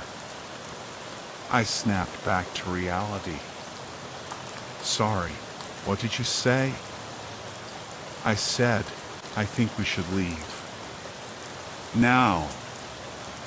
I looked around the town, a chilling realization dawning on me. So many people here shouldn't exist. All of them seemingly normal, going about their lives in this impossible place. How could this be? I agree. "Let's go," I said, my voice barely above a whisper. We drove away from Grimwood, the forest closing in around us like a suffocating blanket. Ben was shaking, his hands gripping the steering wheel so tightly his knuckles were white. "I'm going to call this in," he said, his voice trembling. "This whole thing is insane, but we have to document it. An entire town full of missing people. It just appeared in the middle of Yellowstone." I nodded. "Okay, I'll be in the cabin. I need some time to process all this." I sat down on the couch in the cabin, but I couldn't shake the feeling of unreality. The image of the hiker, alive and well in that impossible town, kept flashing through my mind. He died up there, alone and lost. I'd seen his body. I stood up and started pacing, my mind racing. What am I supposed to make of all this? I muttered to myself. Is this some kind of sick joke? Did the government put a town in Yellowstone for some reason? Or is it something worse? A knock on the door startled me. "Come in," I yelled. Two men entered, both dressed in black suits, their faces grim. "Are you the one in charge here?" one of them asked. I nodded, my heart pounding. The man wore a badge on his chest and a gun on his hip. He looked like an FBI agent. I was about to tell them everything, but something in their eyes made me hesitate. Would they believe me? Could they even comprehend what I'd seen? They weren't FBI, as it turned out. They claimed to be from a private company that dealt with the otherworldly. So, do you know why I've been assigned to this case? The taller of the two said, his voice flat. You're the only one in the park who knows anything about this. I nodded. Ben knows too, but I think you already know that. It's pretty weird. The town you described doesn't exist. Not according to our data. Yes, it does, I insisted, surprised by their denial. It's a lie, the second man said, his voice sharp. He had short blonde hair and wore glasses. We checked every single point on the map, every house, every business. There is nothing there. Bullshit. I exploded. You can't tell me you've been everywhere in the park and haven't noticed it. When I first came to the park, I saw the sign for Grimwood. I thought it was a joke at first, but then I saw the motel, the gas station, the diner, the hardware store, and the people. The man with the glasses nodded slowly. But we've checked every inch of the surrounding area. We've looked at aerial photos, satellite images. We've even flown over the valley with a helicopter. Well, maybe you should have a look again. Maybe you missed something, I said defiantly. We didn't. There's nothing there. It's not possible. Do I have to show you myself? I asked, frustration rising in my voice. The two men exchanged glances. Then the shorter one nodded. Very well. If you're so sure you've seen something unusual, we'll take you there. Thank you, I said, relieved. We drove deeper into the park in their unmarked car, the silence broken only by the hum of the engine and the occasional crackle of the radio. The two agents, whose names I still didn't know, seemed more skeptical than ever. I could feel their eyes on me, their doubt a tangible presence in the confined space. After an hour of driving through the winding roads, we came to a hill overlooking a wide valley. It should be right around this bend, I said, my voice tight with anticipation. We rounded the corner, and I saw it, the sign. Welcome to Grimwood, it declared in bold, black letters against a faded white background. Did you see that? I exclaimed, my voice filled with a mixture of triumph and relief. The sign. It's real. The agents exchanged a bewildered glance. I'm sorry, what? The shorter one asked, his brow furrowed. The sign. Right there. I pointed towards it, my frustration growing. He shook his head. I don't see anything. He pulled off the road and stopped the car right before the sign. He turned off the engine and looked at me, his expression a mix of confusion and annoyance. Maybe we should get out and look again, he suggested, his tone condescending. I practically leaped out of the car and ran over to the sign. It's right here. I shouted, my voice echoing in the stillness of the forest. The agent with the glasses followed me, his footsteps heavy and deliberate. He looked over my shoulder, his eyes scanning the area where the sign stood. What the hell is this? He muttered, his voice filled with disbelief. It's a sign.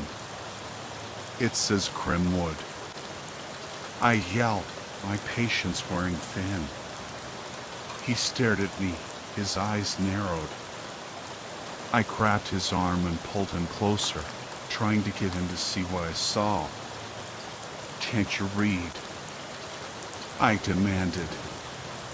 He pulled away, rolling his eyes. Read what? It says Grimwood. I shouted again, my voice cracking with frustration. What the hell are you talking about? He yelled back, his face turning red. I pointed at the sign, my finger trembling. Look. The name of the town. The man sighed, his shoulders slumping. There's no sign there, he said, his voice flat. I was about to unleash my fury on the agent when I saw her. Out of the corner of my eye, I noticed someone walking towards us from the woods, coming from the direction of the town. It was Mary, the older woman from the hardware store. My eyes lit up, and I pointed at her. Mary! I yelled excitedly. The agent turned to face the old woman, his expression shifting from annoyance to surprise.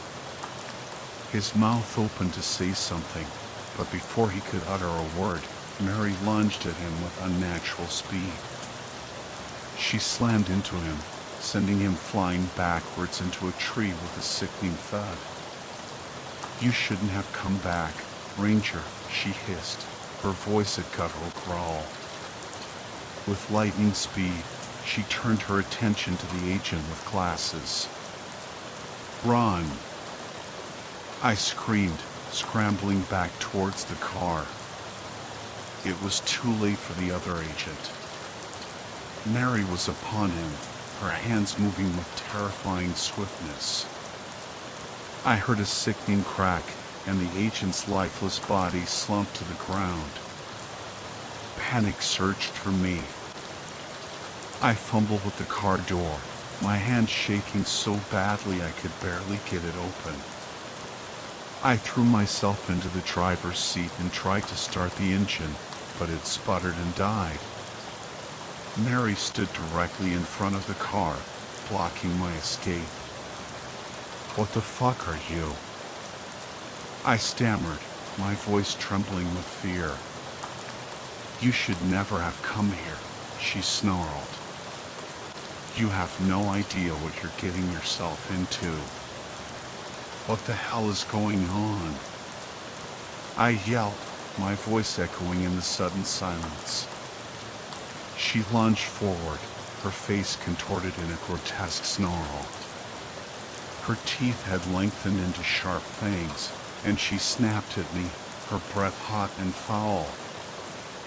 I recoiled, narrowly avoiding her bite, and rammed my fist into her stomach. God damn it. I yelled, adrenaline coursing through my veins. I grabbed her shoulders and threw her against the side of the car. She slid across the hood and fell to the ground with a thud. I jumped out of the car and kicked her in the ribs, my fear giving way to rage. I'm going to kill you, I growled. She smiled, a chilling, predatory grin that sent shivers down my spine. I've been dead for years, honey.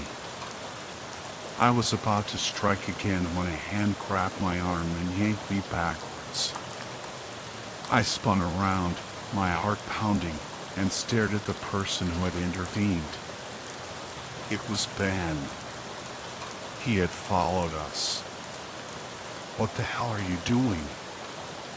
I yelled, my voice filled with confusion and anger.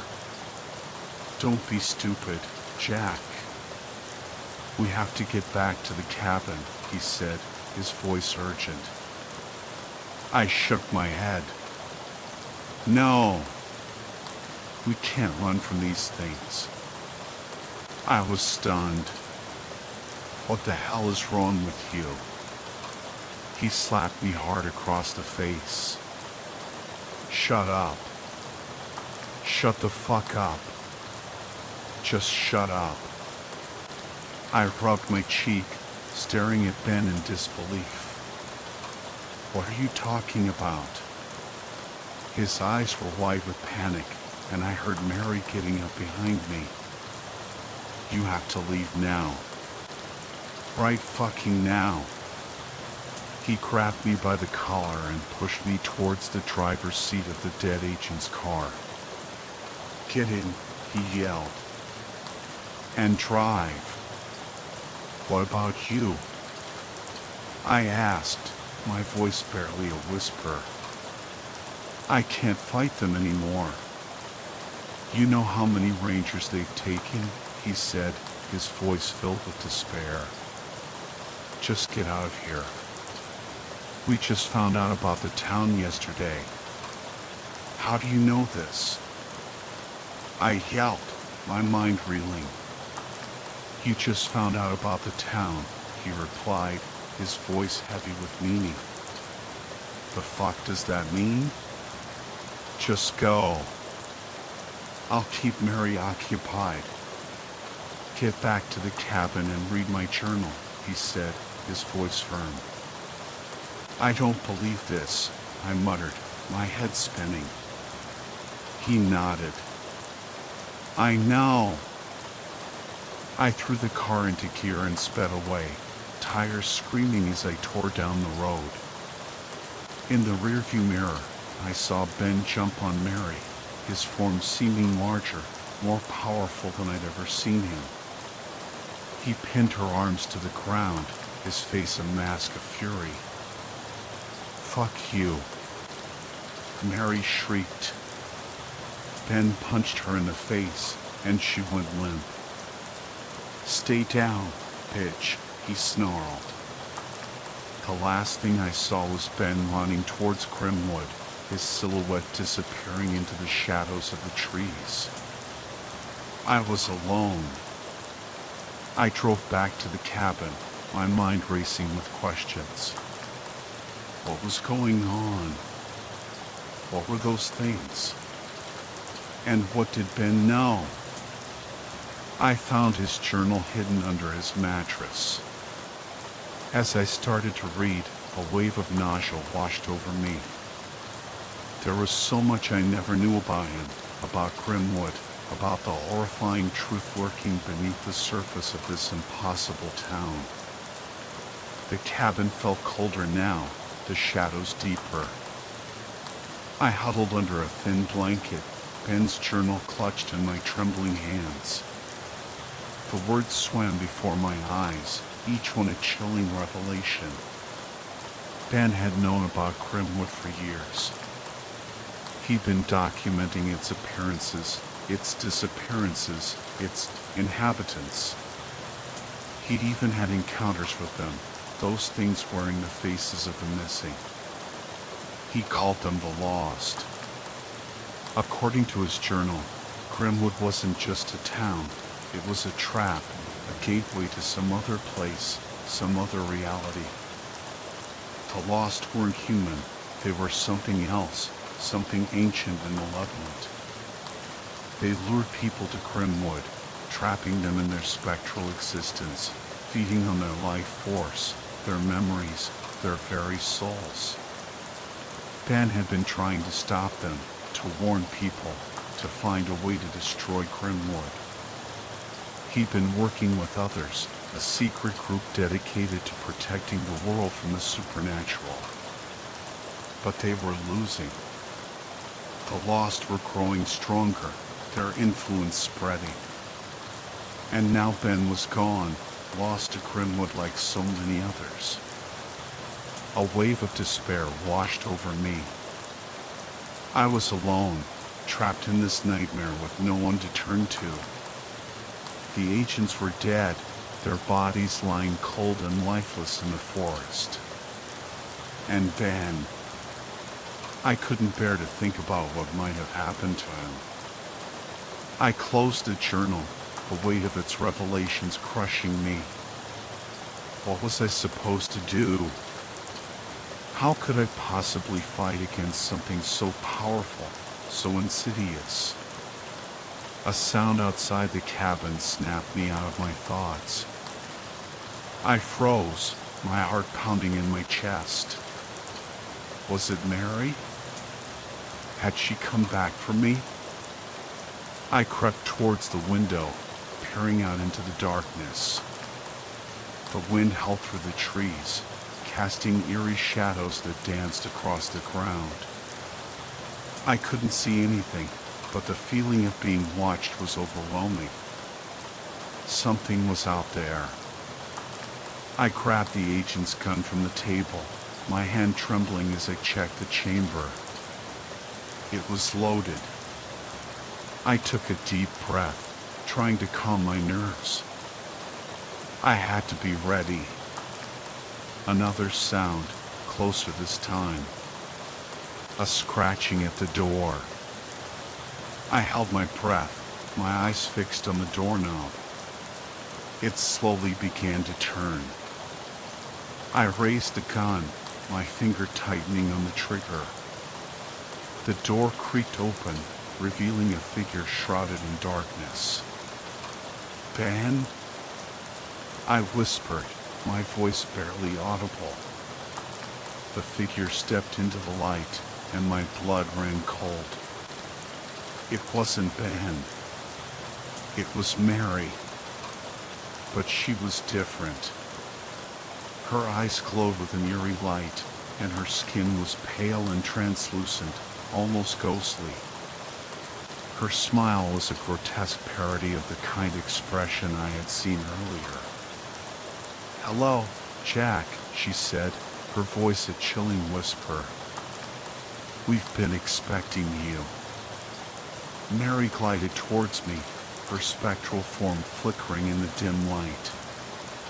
Her touch sent a chill through my bones, a coldness that seemed to seep into my very soul. I stumbled back, my foot catching on the leg of the table. I fell to the floor, the gun clattering away from my grasp.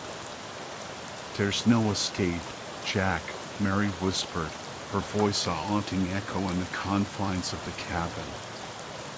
"You're one of us now." I scrambled backwards, desperation clawing at my throat. "Stay away from me," I yelled, my voice hoarse with fear. She knelt beside me, her glowing eyes boring into mine. "Don't be afraid, Jack," she said, her voice deceptively soothing. "It's time to embrace your new life, your new reality." Her hand reached out, her touch sending a jolt of icy terror through my veins. I closed my eyes, bracing for the inevitable. But it never came. Instead, I heard a guttural roar, a sound of pure animalistic rage. I opened my eyes to see Ben standing in the doorway, his silhouette framed against the moonlight. He was different, though. His eyes burned with an unnatural fire, and his skin seemed to shimmer with an otherworldly glow. He looked feral. He lunged at Mary, tackling her to the ground. They grappled, their forms a blur of motion in the dim light. I scrambled away, my heart pounding in my chest. The fight was brutal, a clash of supernatural forces that defied comprehension. Ben snarled and growled, his strength amplified by some unknown power. Mary shrieked and clawed, her spectral form flickering and fading with every blow. Finally, with a final, desperate lunge, Ben sank his teeth into Mary's neck. She screamed, her form dissolving into a wisp of smoke that vanished into the night. Ben stood over the spot where Mary had been, his chest heaving, his eyes still glowing with that unnatural light. He turned towards me, and a shiver of fear ran down my spine. He looked like a predator, a creature of the night. "Ben?" I whispered, my voice trembling. He took a step towards me, and I flinched. He stopped, his expression softening slightly. "Jack," he said, his voice raspy and unfamiliar. "You need to leave. Now." "What about you?" I asked, my voice barely audible. He shook his head. "I can't leave. I'm not like you anymore." "What do you mean?" He looked down at his hands, his eyes filled with a mixture of sadness and resignation. "I'm one of them now, Jack. I'm lost." "No," I whispered, my heart breaking. He looked up at me, his eyes pleading. "Please, Jack. Go. Don't let them take you too." I hesitated, torn between my fear and my loyalty to my partner. But I knew he was right. I couldn't stay. I couldn't risk becoming one of them. I stumbled out of the cabin, my legs shaking, my mind reeling. I didn't look back. I couldn't. I ran through the forest, the darkness closing in around me. The wind howled through the trees, whispering my name, beckoning me towards Grimwood. But I kept running, driven by a primal fear that gnawed at my soul. I never looked back. I never returned to Yellowstone. The memory of Grimwood haunts me still, a chilling reminder of the darkness that lurks beneath the surface of our world. And the image of Ben, my friend, my partner, lost to the shadows, forever trapped in that town that shouldn't exist, will forever be etched into my mind.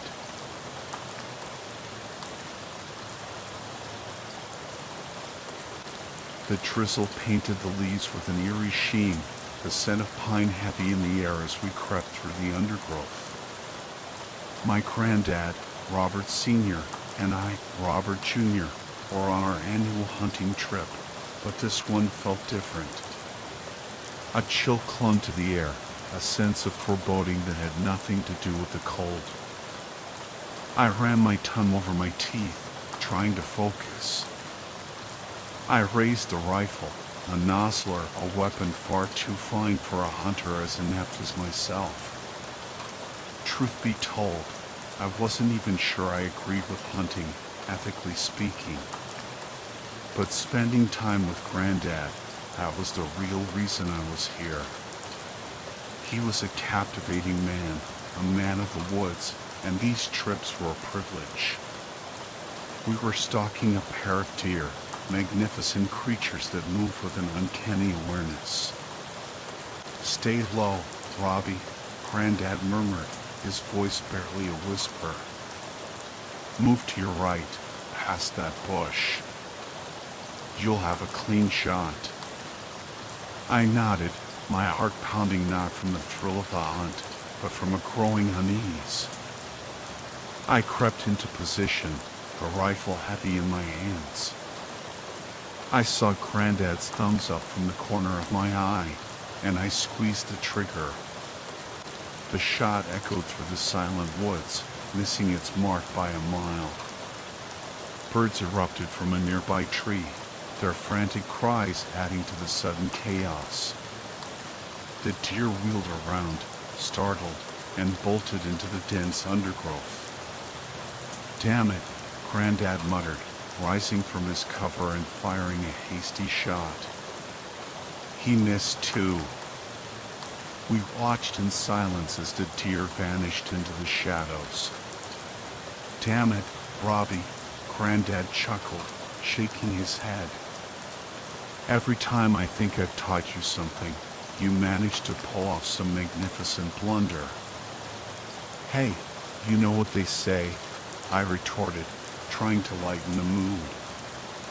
"Don't judge a fish by its ability to climb a tree." "You're my grandson," he said, his voice firm. I'm judging you on your ability to swim, fishy. We pushed through the bush, following the trail the deer had taken. Suddenly, Granddad stopped, his hand raised, his head cocked. A silence fell, thick and heavy.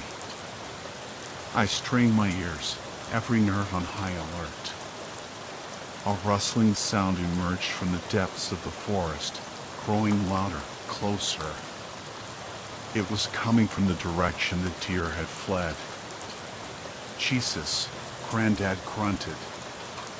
They're coming back this way. Must have seen us. He was cut off as the deer burst from the bushes, charging straight towards us. Shit. I yelled, fumbling with the rifle. They weren't trying to avoid us. They were running at us. Damn it, Steve, down. Granddad roared, tackling me to the ground. Steve? We crashed behind the fallen log just as the deer leaped over us. Granddad scrambled into position, his rifle trained on the path ahead.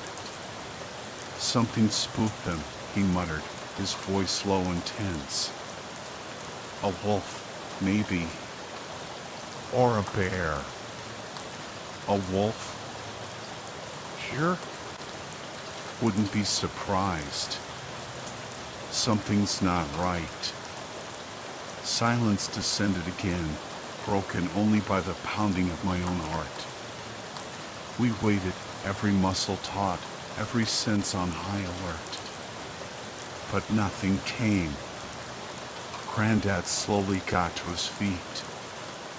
Weird, he muttered, his eyes scanning the woods. Let's get out of here. As we made our way back, I couldn't shake the feeling that we were being watched. Why did you call me Steve? I asked, my voice barely a whisper. Granddad looked at me, his brow furrowed. Did I? Must have been the heat of the moment. You remind me of an old friend sometimes. Steve? Yeah, Steve. He's not around anymore. What happened to him? Granddad's face darkened. Another story for another time, he said, his voice tight. Let's just get back to camp. We emerged onto a small hill, the trees opening up to reveal a valley shrouded in a thick, unnatural fog. And then I saw it. A deer stood motionless, its eyes fixed on us. It was one of the deer from earlier. I was sure of it. But there was something wrong. It wasn't moving. It wasn't even blinking. The hell? Granddad whispered, his voice filled with disbelief. It's barely breathing. Look at its chest. I followed his gaze. The deer stood frozen, one hoof resting against a tree trunk, its eyes wide and lifeless. Granddad clapped his hands, trying to startle it. Nothing. Then, with a sickening slowness, the deer turned its head, its eyes locking onto mine. A wave of nausea washed over me. We need to go, Granddad said, his voice urgent. Now! We edged away, the deer's unblinking gaze burning into our backs. I didn't breathe until it was out of sight. That night, after a meal that tasted like ash in my mouth, I crawled into my tent, the events of the day replaying in my mind. I zipped the tent flap shut, seeking a sense of security that wouldn't come. The rustling started sometime after 3. It was outside my tent, close. I held my breath, my heart pounding against my ribs. A rabbit, I told myself. It had to be a rabbit. But the image of the deer, frozen and lifeless, wouldn't leave my mind. Something pressed against the tent, right by my head. I squeezed my eyes shut, trying to will it away. The rustling continued, followed by a scratching sound that set my teeth on edge. And then a voice. It's barely breathing, it rasped, the words devoid of any inflection. Look at its chest. Granddad's voice. But it wasn't Granddad. Panic seized me. I fumbled for the zipper, my hand shaking. I had to see. I threw open the tent flap and shone my lantern into the darkness. Nothing. There was nothing there. Granddad? I called out, my voice trembling. Only the wind answered. I crept towards Granddad's tent. Granddad? I whispered. A groan came from within. What the hell? Are you okay?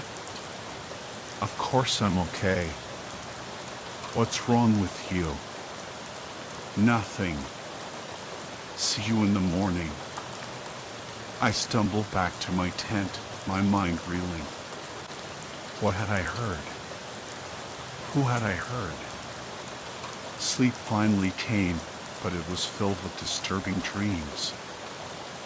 I saw the deer again, its eyes glowing in the darkness.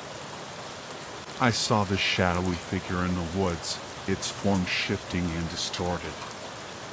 And I heard the voice whispering my name. Morning arrived, pale and sickly. I emerged from the tent to find Granddad staring out at the valley, his face etched with worry. You were sleepwalking last night, I said, my voice hoarse. He turned to me, his eyes filled with a chilling recognition. So it wasn't a dream, he muttered. It's the same place. The exact same place. What are you talking about? He ignored my question, his gaze fixed on the valley below. A flock of crows circled above the trees, their cawing echoing through the stillness. They circled and circled, never breaking formation. We need to leave, Granddad said, his voice firm. Now! We packed up our gear in a hurried silence, the sense of dread hanging heavy in the air. As we made our way through the woods, Granddad's pace was quick, his eyes constantly scanning the trees. What's going on? I asked, my voice barely above a whisper. What aren't you telling me? I made a mistake once, he said, his voice grim. I lost a good friend. I won't let the same thing happen to you. We passed a pond, its surface covered in a thick layer of moss. 3 deer stood in the water, their bodies submerged up to their necks, their eyes fixed on us. They didn't move. They didn't blink. One of the deer rose from the water, its movements slow and deliberate. Granddad grabbed my arm and pulled me along. Don't stop, he hissed. Just keep moving. We burst into a clearing, and Granddad skidded to a halt. A shadow moved in the trees at the edge of the clearing, its form indistinct but undeniably present. Did you come back for me, Robert? A voice whispered. The air grew cold, the light fading as the shadow approached. I raised my rifle, my finger trembling on the trigger. Keep moving, Granddad said, his voice strained. I'll be right behind you. Granddad raised his rifle, but instead of firing at the shadow, he fired a shot into the air. The sound cracked through the silence, and I flinched, my ears ringing. "Run!" he yelled. I didn't hesitate. I sprinted through the trees, branches whipping in my face, my lungs burning. I risked a glance back, but Granddad wasn't there. He told me to run, but should I go back? I had to. I turned, ready to charge back into the clearing, when Granddad stumbled up from the trees, his face ashen. "Get that damn thing out of my face, you idiot," he gasped, swatting away my rifle. We ran. We didn't stop running until we reached the truck, the familiar sight of it a beacon of safety in the encroaching darkness. We piled in, Granddad fumbling with the keys, the engine roaring to life like a startled beast. As we sped down the dirt road, away from the haunted woods, I finally found my voice. "What was it?" I asked, my voice trembling. "What did you see?" "It tried to speak to me," he said, his voice low and filled with fear. It used your voice." A shiver ran down my spine. The voice in the tent. The voice in the clearing. It wasn't Granddad. It was something else, something pretending to be him. "What did it say?" I whispered. Granddad's grip tightened on the steering wheel. It said it was Steve. Steve. Granddad's friend. The friend who was not around anymore. What happened to Steve? I asked, the question a cold knot in my stomach. Granddad didn't answer. He just kept driving, his eyes fixed on the road ahead, the shadows of the trees stretching out like long, grasping fingers. We left the woods behind that day, but the woods never left us. The memory of the deer, the voice, the shadow in the clearing, it haunted my dreams for months. And Granddad, he was never the same. He grew quiet, withdrawn, his eyes always filled with a distant fear. He never spoke of Steve again. He never spoke of the woods. And I never asked. But sometimes, late at night, when the wind howls and the trees creak, I hear a whisper in the darkness. A voice calling my name. And I know, with a chilling certainty, that we didn't escape the woods that day. The woods escaped with us.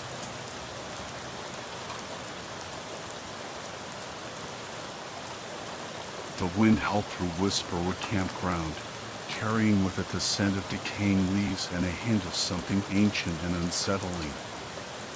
Halloween was always a busy time for us, but this year felt different.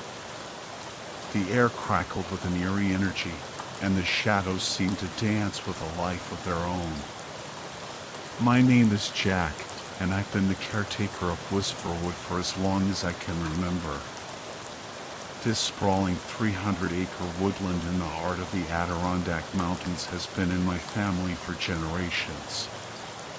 We've hosted countless campers over the years, each with their own stories and experiences. But beneath the surface of campfire songs and esmores, there lies a darker truth, a hidden world of whispers and shadows that only a few have truly glimpsed. Years ago, I compiled a survival guide for our guests, a slim brochure titled How to Survive Your Camping Experience. Most folks chuckle at the title, assuming it's a harmless joke. But the seasoned campers, the ones who've seen things they can't explain, they understand. The guide is a blend of practical advice and arcane warnings. Have a sturdy, Waterproof container for spare clothes, I advise. Place solar lights near your tent stakes. Standard camping wisdom. But then the tone shifts, delving into the realm of the uncanny. If you hear something trying to enter your tent at night, sit up and say in a clear, calm voice that you are not receiving visitors. Don't follow the lights. If you see a group of people dancing in a circle around a fire, you may join them. But do not look at the musicians. These rules are born from blood and sacrifice, from generations of encounters with the creatures that roam Whisperwood. We do our best to keep our guests safe, setting traps, performing ancient rituals, closing the campground during sacred times. But ultimately, their fate rests in their own hands. This Halloween, the campground was teeming with eager campers, their laughter echoing through the trees. But as dusk settled and the shadows lengthened, a sense of unease crept over me. I couldn't shake the feeling that something wicked was stirring. During my morning patrol on the ATV, I noticed a figure standing at the edge of the woods, shrouded in mist. As I drew closer, I realized it was an old woman, her face etched with wrinkles, her eyes glowing with an eerie light. She held out a gnarled hand, beckoning me closer. Rule number 12. If you're approached by an old woman offering you a drink from a cauldron, accept. It will taste foul and you will experience vivid hallucinations, but this is better than the curse she will bestow upon you if you refuse. I recognized the old woman. She was known as Morwen, a witch who dwelt deep within Whisperwood. Legend had it that she possessed ancient magic, and her wrath was as fearsome as the storms that raged through the mountains. I dismounted the ATV, my heart pounding in my chest, and approached Morwen cautiously. She offered me a drink from her cauldron, a bubbling concoction that smelled of sulfur and decay. I steeled myself and took a sip. The liquid burned my throat, and the world around me began to swirl and distort. "Thank you for the drink," I managed to choke out. Morwen cackled, her voice like dry leaves rustling in the wind. It was wise to not refuse. She then proceeded to describe the horrifying fate that awaited those who dared to defy her, a vision of twisted limbs, festering wounds, and eternal torment. I listened, my blood turning to ice, my mind reeling from the gruesome images. When she finally disappeared into the mist, I stumbled back to my cabin, the cauldron stench clinging to me like a shroud. I knew this was just the beginning. Morwen's appearance was an omen, a warning of the darkness that was about to be unleashed upon Whisperwood Campground.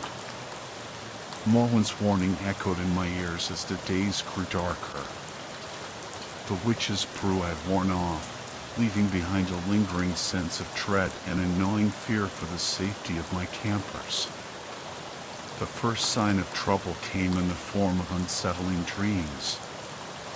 Campers reported vivid nightmares, filled with twisted creatures and chilling whispers. A sense of unease settled over the campground, a palpable tension that hung heavy in the air. Then came the disappearances. It started with a lone hiker, venturing off the marked trails and into the depths of Whisperwood. He was never seen again. Then a young couple vanished from their tent in the middle of the night, leaving behind only a lingering scent of sulfur and a chilling silence. Panic began to spread through the campground. Campers packed their belongings and fled, their laughter replaced with fear-filled whispers. The once vibrant community was reduced to a ghost town, the remaining campers huddled together in fear, their eyes darting nervously into the shadows. I knew I had to act, but I was paralyzed by indecision. Mullen's words echoed in my mind, eliminate the one that started it. But who was it? Who had incurred the witch's wrath? Desperate for answers, I sought out the oldest camper in Whisperwood, a woman named Evelyn who had been coming here for decades. Evelyn was a wise woman with a deep understanding of the forest and its secrets. She listened patiently as I recounted the recent events, her eyes filled with a knowing sadness. "The witch is angry," she said, her voice barely a whisper. "Someone has disturbed her sacred grove." My heart sank. I knew exactly who it was. A group of teenagers had bragged about venturing deep into the woods, boasting of their bravery in exploring the forbidden areas. They had stumbled upon Mullen's Grove, a hidden clearing where the witch performed her rituals. They had meant no harm, but their intrusion had awakened a dormant power, a force that now threatened to consume the entire campground. I found the teenagers huddled around a campfire, their faces pale and drawn. They confessed to their trespass, their bravado replaced with fear and regret. I explained the gravity of their actions, the danger they had unleashed upon themselves and everyone else in Whisperwood. Their eyes widened in horror. They begged for my help, but I knew there was nothing I could do. Mullen's curse was upon them, and there was no escaping her wrath. That night, the wind howled like a banshee, and the trees swayed with an unnatural force. The teenagers huddled together in their tent, their fear palpable. Then, one by one, they began to scream. Their cries echoed through the campground, piercing the silence of the night. By morning, the screams had ceased. The teenagers were gone, vanished without a trace. Only a lingering scent of sulfur and a sense of profound loss remained.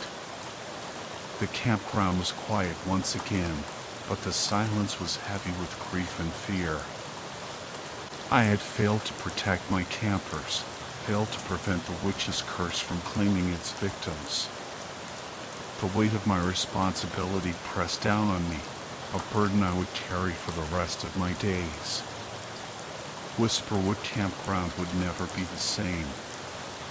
The laughter and joy had been replaced with a lingering sense of dread, a constant reminder of the darkness that lurked beneath the surface. And I, the caretaker, was left to grapple with the consequences of my inaction, forever haunted by the screams of the lost.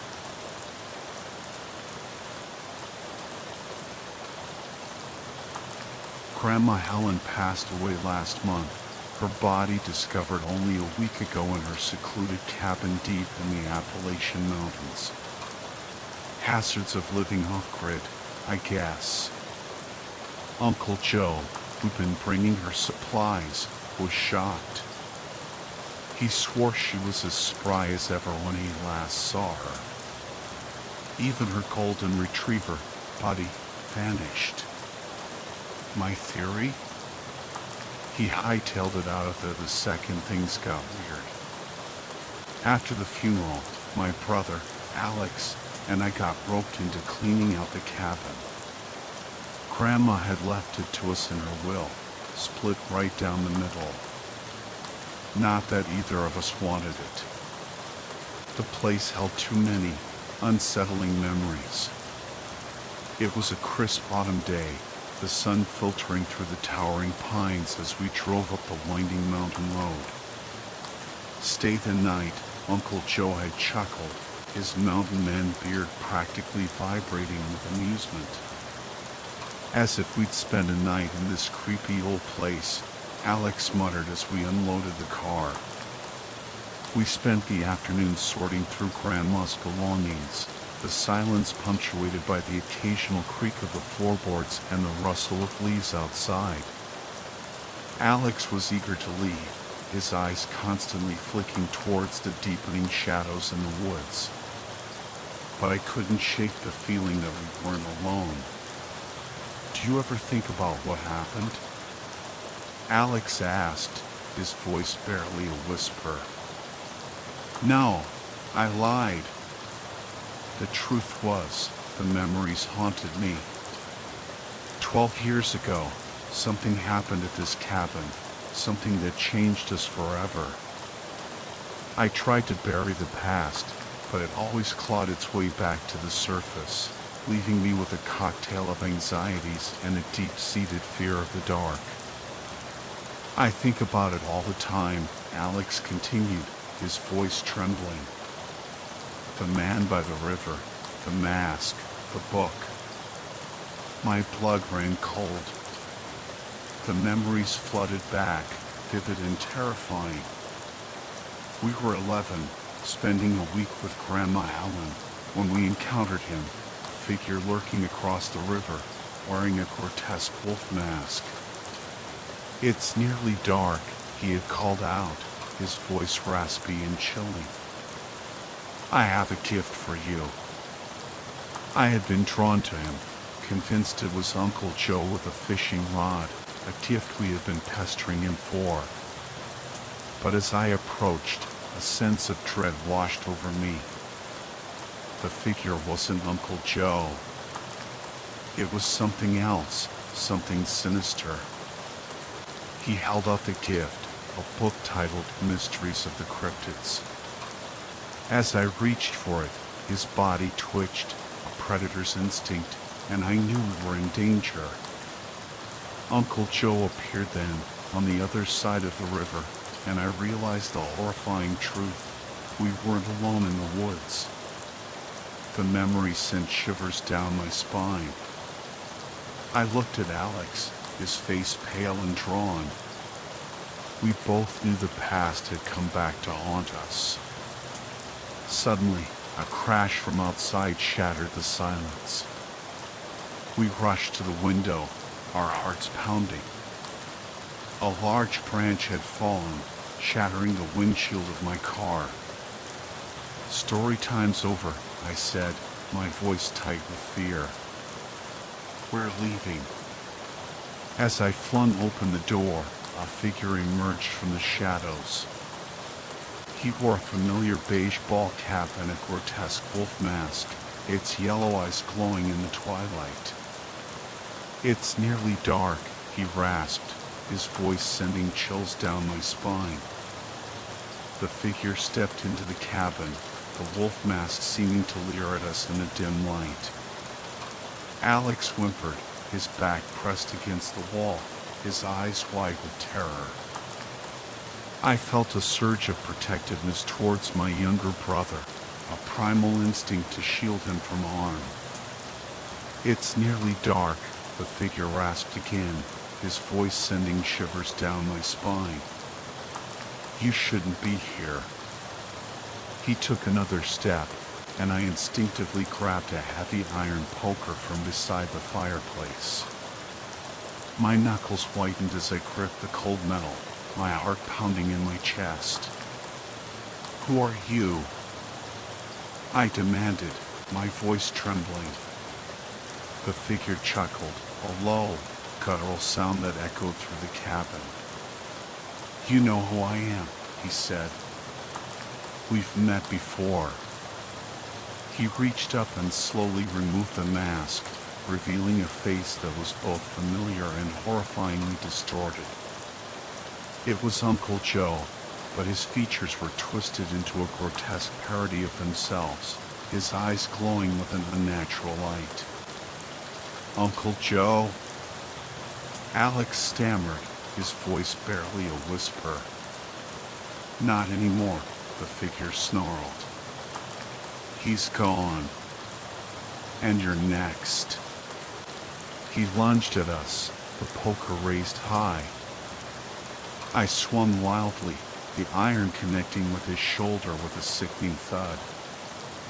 He stumbled back, howling in pain, but quickly recovered. Alex screamed and scrambled away, his fear giving way to panic. I knew we had to escape, but the front door was blocked by the creature that was once our uncle. "There's no escape," he growled, his voice dripping with malice. "This cabin is your tomb." He lunged again, and I barely managed to parry his blow. The poker slipped from my grasp, clattering to the floor. I felt a surge of despair, the weight of our situation crushing me. But then Alex, in a moment of unexpected bravery, grabbed a heavy bookend from the shelf and hurled it at the creature. It struck him in the head, and he staggered back, momentarily stunned. "Run!" Alex shouted, his voice filled with urgency. We didn't hesitate. We sprinted towards the back door, our feet pounding on the wooden floor. The creature roared in frustration and gave chase, but we were faster. We burst out of the cabin and into the darkness, the cold night air stinging our lungs. We didn't stop running, our fear propelling us forward. We could hear the creature crashing through the undergrowth behind us, his enraged howls echoing through the trees. We stumbled through the woods, our breath ragged, our hearts pounding. We didn't know where we were going, but we knew we couldn't stop. The creature was relentless, his pursuit fueled by a dark hunger.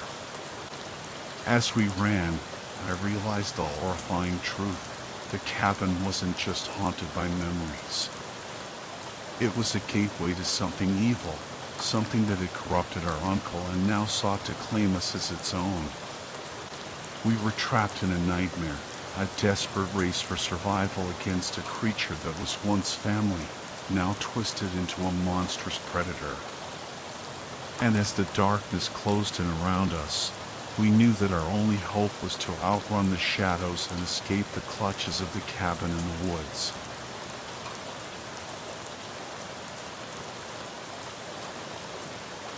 The crisp autumn air whipped through the trees, carrying with it the scent of decaying leaves and the promise of Halloween. I, Jake, a casual hiker with a penchant for solitude, found myself venturing deeper into the sprawling woods behind my suburban home than ever before. My usual soundtrack of downloaded tunes was replaced by the crunching of leaves beneath my feet and the distant cawing of crows. An unsettling feeling gnawed at me, a premonition that something was amiss in this usually tranquil haven. It had been 3 months since my initial discovery, a crumbling stone chimney, half swallowed by the earth. Curiosity had driven me to unearth it, revealing a buried house, its roof shrouded in dirt and secrets. The memory of that day, the eerie silence, and the faint hum of a radio emanating from within the house had haunted me ever since. Today, armed with a pickaxe and a shovel, I was determined to uncover the truth. The journey was arduous, the weight of the tools a constant reminder of the darkness I was about to delve into. As I reached the site, the chimney stood like a tombstone, marking the grave of a forgotten dwelling. The sun beat down mercilessly as I dug, each swing of the pickaxe a desperate plea for answers. The roof emerged slowly, like a skeletal hand clawing its way out of the grave. With time running out, I left my tools leaning against the chimney, a promise to return. But as I turned to leave, a bone-chilling sound pierced the stillness. A woman's sobs, muffled yet distinct, echoed from within the house. Fear gripped me, its icy fingers constricting my breath. I fled, the cries ringing in my ears, a haunting prelude to the horrors that awaited. The darkness within the house was suffocating, yet my eyes, accustomed to the dim light filtering through the grimy window, began to discern the room's contents. It was a bedroom, frozen in time, adorned with dated furnishings and faded floral wallpaper. Dust motes danced in the stagnant air, illuminated by the sliver of moonlight that pierced through the gap in the curtains. A wave of nausea washed over me as I realized I was standing in a stranger's home, a home that shouldn't exist, a home buried beneath the earth. The radio I had heard months ago sat on the nightstand, its silence now more ominous than its previous hum. My heart pounded like a drum as I crept towards the bedroom door. The crying had subsided, replaced by an unsettling quiet. With trembling hands, I turned the knob, the door swinging open with a groan that echoed through the empty hallway. The hallway stretched before me, dimly lit by a flickering bulb hanging precariously from the ceiling. At the end of the hall, a staircase descended into darkness. The air grew heavy, charged with an unseen presence. Then I heard it again, the crying, softer now, almost a whisper. It seemed to be coming from downstairs. Curiosity battled with fear, but the latter was quickly losing ground. I had come this far. There was no turning back. Taking a deep breath, I started down the stairs, each step creaking a warning. The crying grew louder with each step, drawing me deeper into the unknown. As I reached the bottom, a chilling sight met my eyes. A woman, her face obscured by shadows, sat huddled on the floor, her body racked with sobs. I wanted to reach out to her, to offer comfort, but something held me back. An instinctive fear, a primal sense of danger, froze me in place. Suddenly, a floorboard creaked behind me. I whirled around, my heart leaping into my throat. A figure emerged from the darkness, tall and imposing, its features hidden in the gloom. Panic surged through me, and I turned to flee, my mind screaming at me to escape. Adrenaline surged through me, propelling me up the stairs, my footsteps echoing in the oppressive silence. I could hear the figure lumbering behind me, its heavy breathing growing closer. I burst through the bedroom door, scrambling towards the window, the only escape route. The figure slammed against the door, the flimsy wood rattling in its frame. Desperation clawed at me, fueling my frantic scramble up the mound of dirt that had spilled through the window. I lunged for the opening, the cool night air a welcome relief against my sweat-drenched skin. Just as I hauled myself out of the window, a hand, gnarled and skeletal, reached out, grasping for my ankle. I kicked out, the force of my foot connecting with something solid.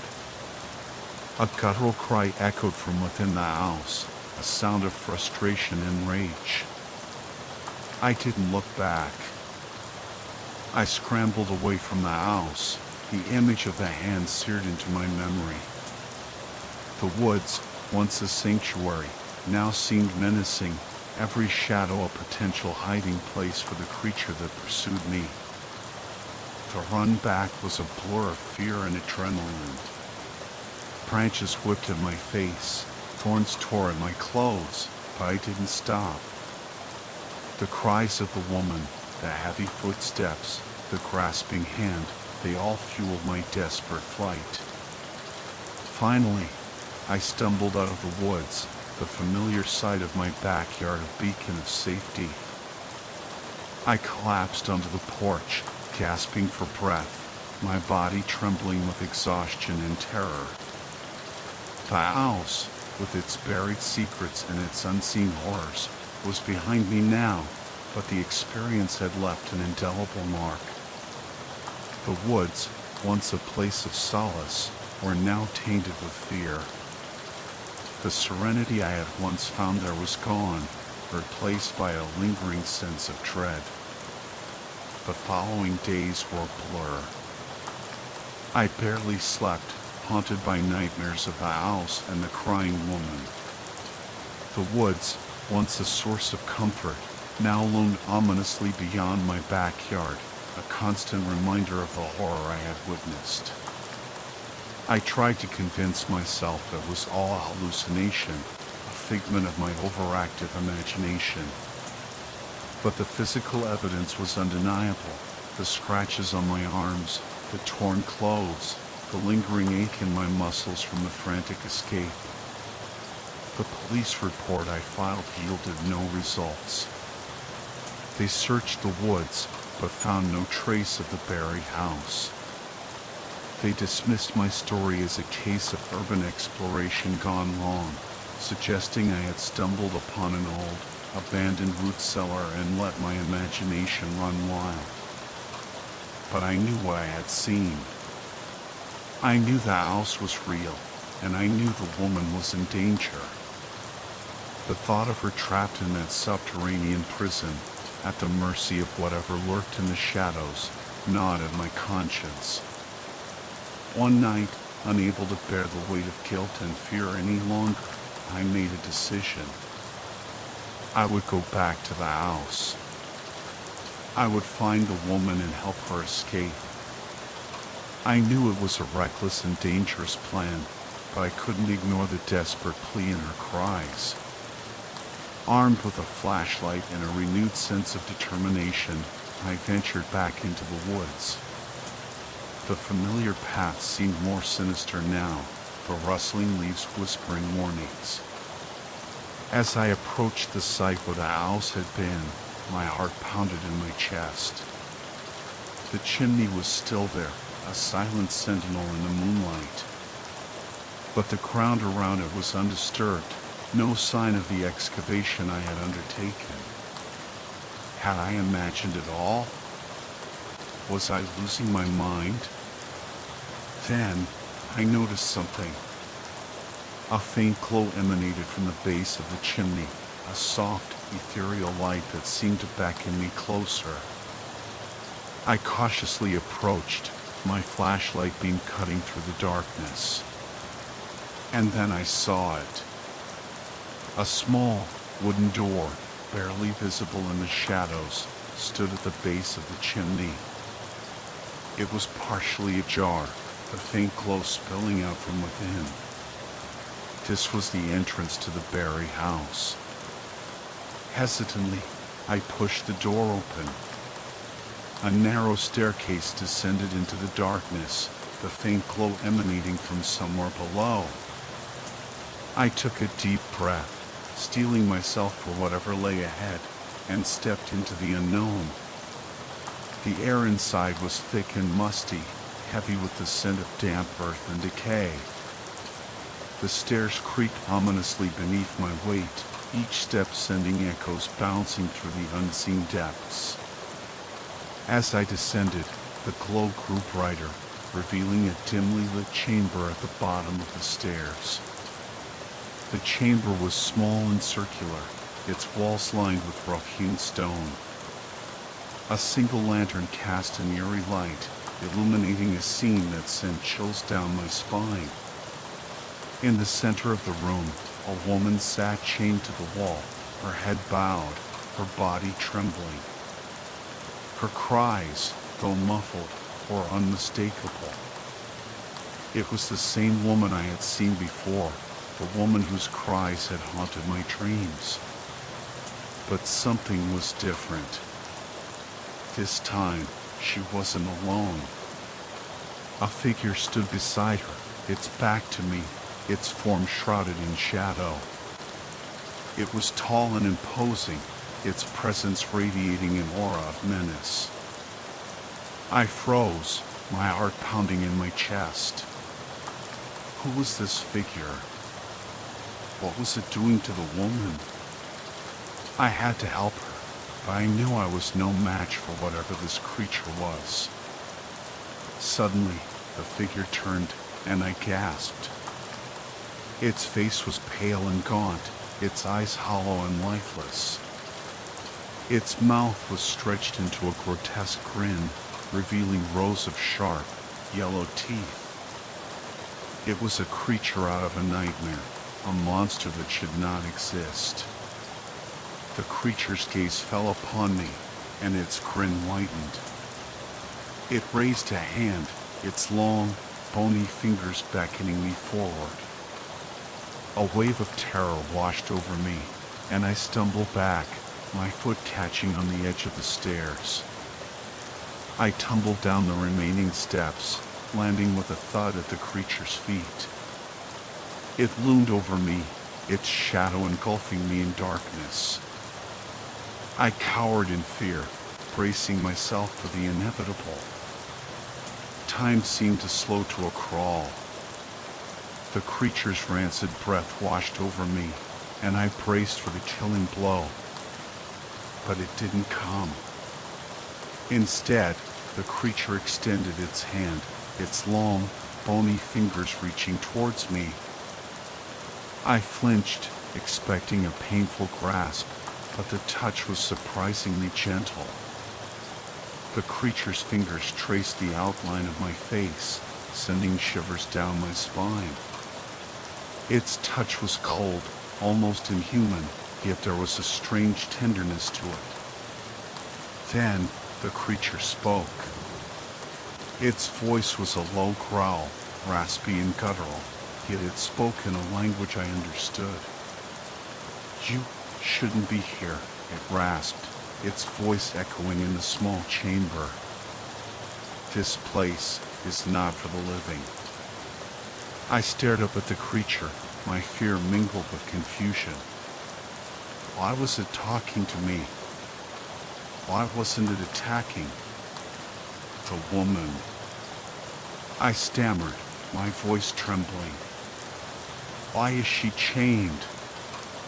The creature's grin widened, revealing its yellow teeth. "She is an offering," it growled. "A sacrifice to the one who dwells below." A cold dread washed over me. "Who dwells below?" I whispered, my voice barely audible. The creature leaned closer, its breath hot against my ear. "He is the one who hungers," it hissed. "He is the one who consumes." The creature's words sent a wave of terror through me. I was trapped in a nightmare, a subterranean lair where an ancient evil lurked. The woman was to be sacrificed to this entity, and I was powerless to stop it. Suddenly, a low rumble shook the chamber. The ground beneath us trembled, and dust rained down from the ceiling. The creature's eyes widened in alarm, and it turned towards the source of the disturbance. "He is awakening," it growled, its voice filled with fear. "We must prepare the offering." The creature's grip tightened on my arm, its sharp claws digging into my flesh. I winced in pain, but didn't dare resist. The creature dragged me towards the woman, who cowered against the wall, her eyes wide with terror. The creature shoved me towards the woman, then stepped back, its eyes fixed on the ceiling. The rumbling grew louder, the ground shaking violently. Dust and debris rained down from above, and the lantern flickered precariously. The woman whimpered, her chains rattling against the stone wall. I looked at her, my heart aching for her plight. I had to do something, but what? I was just a helpless bystander in this terrifying spectacle. Suddenly, the creature lunged forward, grabbing the woman by the hair. She screamed, her voice echoing through the chamber. The creature dragged her towards a dark recess in the wall, a gaping maw that seemed to pulsate with an unholy light. I watched in horror as the creature prepared to offer the woman as a sacrifice to the entity dwelling below. I had to stop it, but I was frozen with fear. My body refused to obey my commands. Just as the creature reached the edge of the abyss, a blinding light erupted from the depths. The chamber was filled with an ear-splitting roar, and the ground shook with renewed force. The creature stumbled back, its grip on the woman loosening. I seized the opportunity. I lunged forward, tackling the creature to the ground. It roared in anger, its claws slashing at me. I struggled against its immense strength, but I managed to hold it back. The woman, free from the creature's grasp, scrambled away from the edge of the abyss. She looked at me, her eyes filled with gratitude. Then, she turned and fled towards the stairs, her chains clattering behind her. The creature scrambled to its feet, its eyes burning with rage. It lunged at me again, but I was ready for it. I dodged its attack and landed a punch on its jaw. The creature stumbled back, momentarily stunned. I pressed my advantage, landing another blow to its midsection. The creature howled in pain, its grip on my arm loosening. I wrenched myself free and backed away, putting some distance between us. The rumbling from below intensified, the ground shaking violently.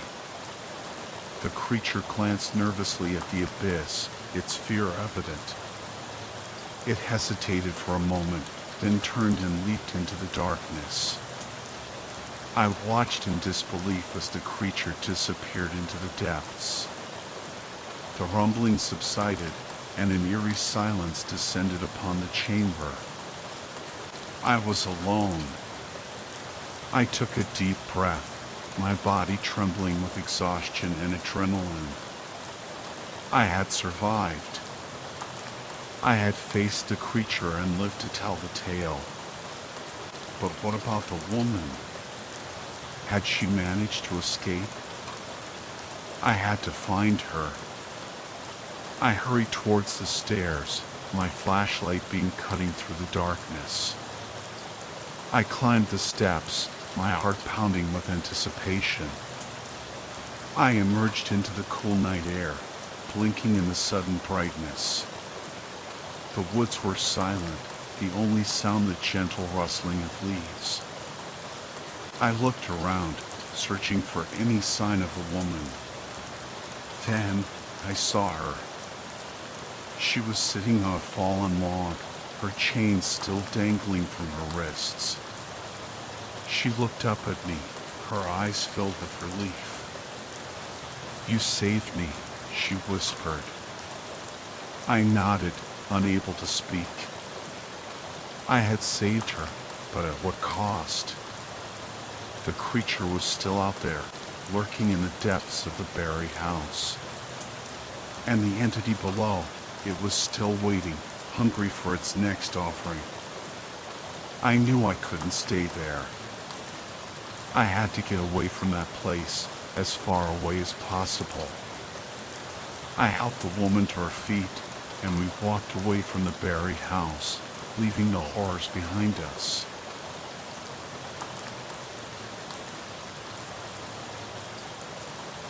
The old pickup rattled down KY 52S, its headlights cutting feeble swathes through the oppressive darkness. It was the dead of night, and the backwoods of eastern Kentucky pressed in on all sides, a suffocating blanket of trees and hills that blotted out the moon and stars. Anyone who's ever been in those parts knows what I'm talking about, that bone-chilling sense of isolation, the weight of unseen eyes, the feeling that the very land itself is hostile. My mom always called it bad country, a single word that spoke volumes. She warned me about these hills, filled with whispers of strange lights, vanishing hitchhikers, and worse. Stories about folks disappearing without a trace, their fates forever swallowed by the shadows. I'd always heeded her warnings, sticking to the interstate, but tonight I had no choice. I-75 was closed, and my dad was in the hospital. The news had come around midnight, a frantic call from my mom saying Dad had been rushed to the ER in Hazard. I should have waited until morning, but the dread churning in my gut wouldn't let me. I had to get to him. The drive from Richmond to Irvine was tense but uneventful. It was after Irvine, as I plunged deeper into the heart of bad country, that things took a sinister turn. The darkness intensified, the winding road a treacherous ribbon under my tires. The dread escalated, fueled by worry for my dad and the growing sense that I was being watched. Every now and then, a flash of light would pierce the gloom like a campfire, but brighter, more intense. And once, between Crystal and Beattyville, I could have sworn I saw it in my rearview mirror, a pale, hairless figure, impossibly tall, loping alongside my truck. I slammed on the brakes, spun around, but it was gone, vanished into the thick undergrowth. 30 minutes outside Beattyville, I spotted him, a kid, no older than 10, standing by the side of the road. He wore a bright yellow shirt, blue shorts, and a red jacket with the hood pulled up. No shoes. My heart pounded.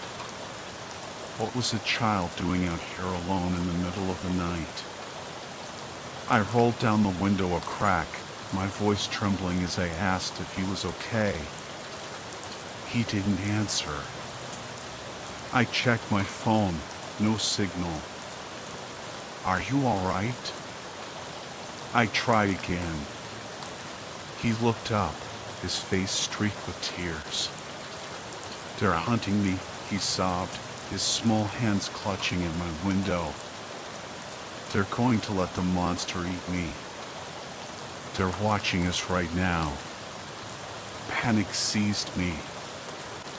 I fumbled for the window button, but the kid wouldn't let go. He was screaming, his fingers digging into the glass. Then a blinding spotlight hit us, and the kid shrieked, releasing his grip and bolting down the road. 3 figures emerged from the trees, their faces hidden by hoods. The spotlight followed me as I sped away, the kid's screams echoing in my ears. I didn't look back. I just drove, the terror a cold fist around my heart. In Jackson, I pulled into the police station, my story tumbling out in a jumbled mess. The detectives exchanged grim glances. An FBI agent in town investigating the disappearance of a young boy from a nearby Bible camp listened intently. The missing boy, he said, had last been seen wearing yellow, blue, and red. His footprints had simply stopped in the woods, his shoes left behind. They dispatched a search party, but no trace of the boy was ever found. I spent the rest of the night in a greasy spoon diner. The image of the terrified child burned into my memory. By the time I reached Hazard, the sun was rising. My dad was going to be okay, but the relief was tainted with guilt. I should have stopped. I should have helped that kid. The backwoods of eastern Kentucky had claimed another victim, and I was left to grapple with the knowledge that I could have done something, but fear had paralyzed me. The memory of that night still.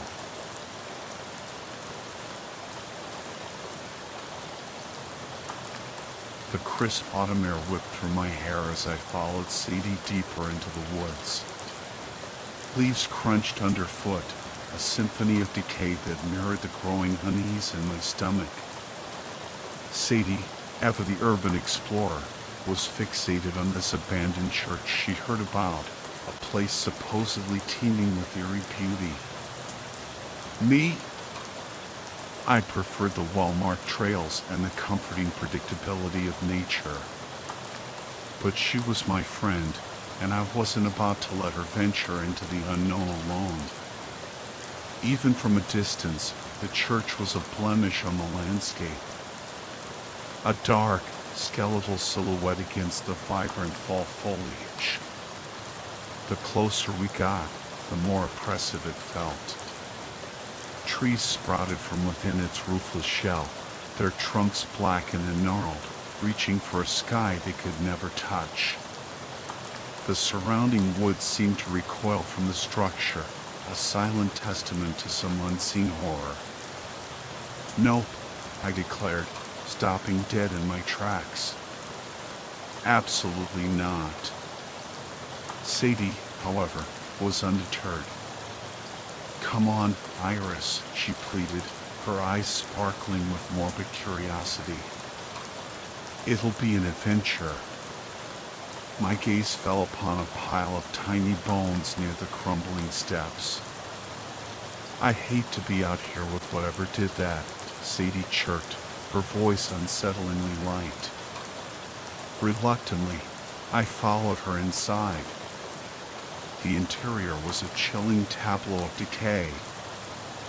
The air hung heavy with the scent of damp earth and something else.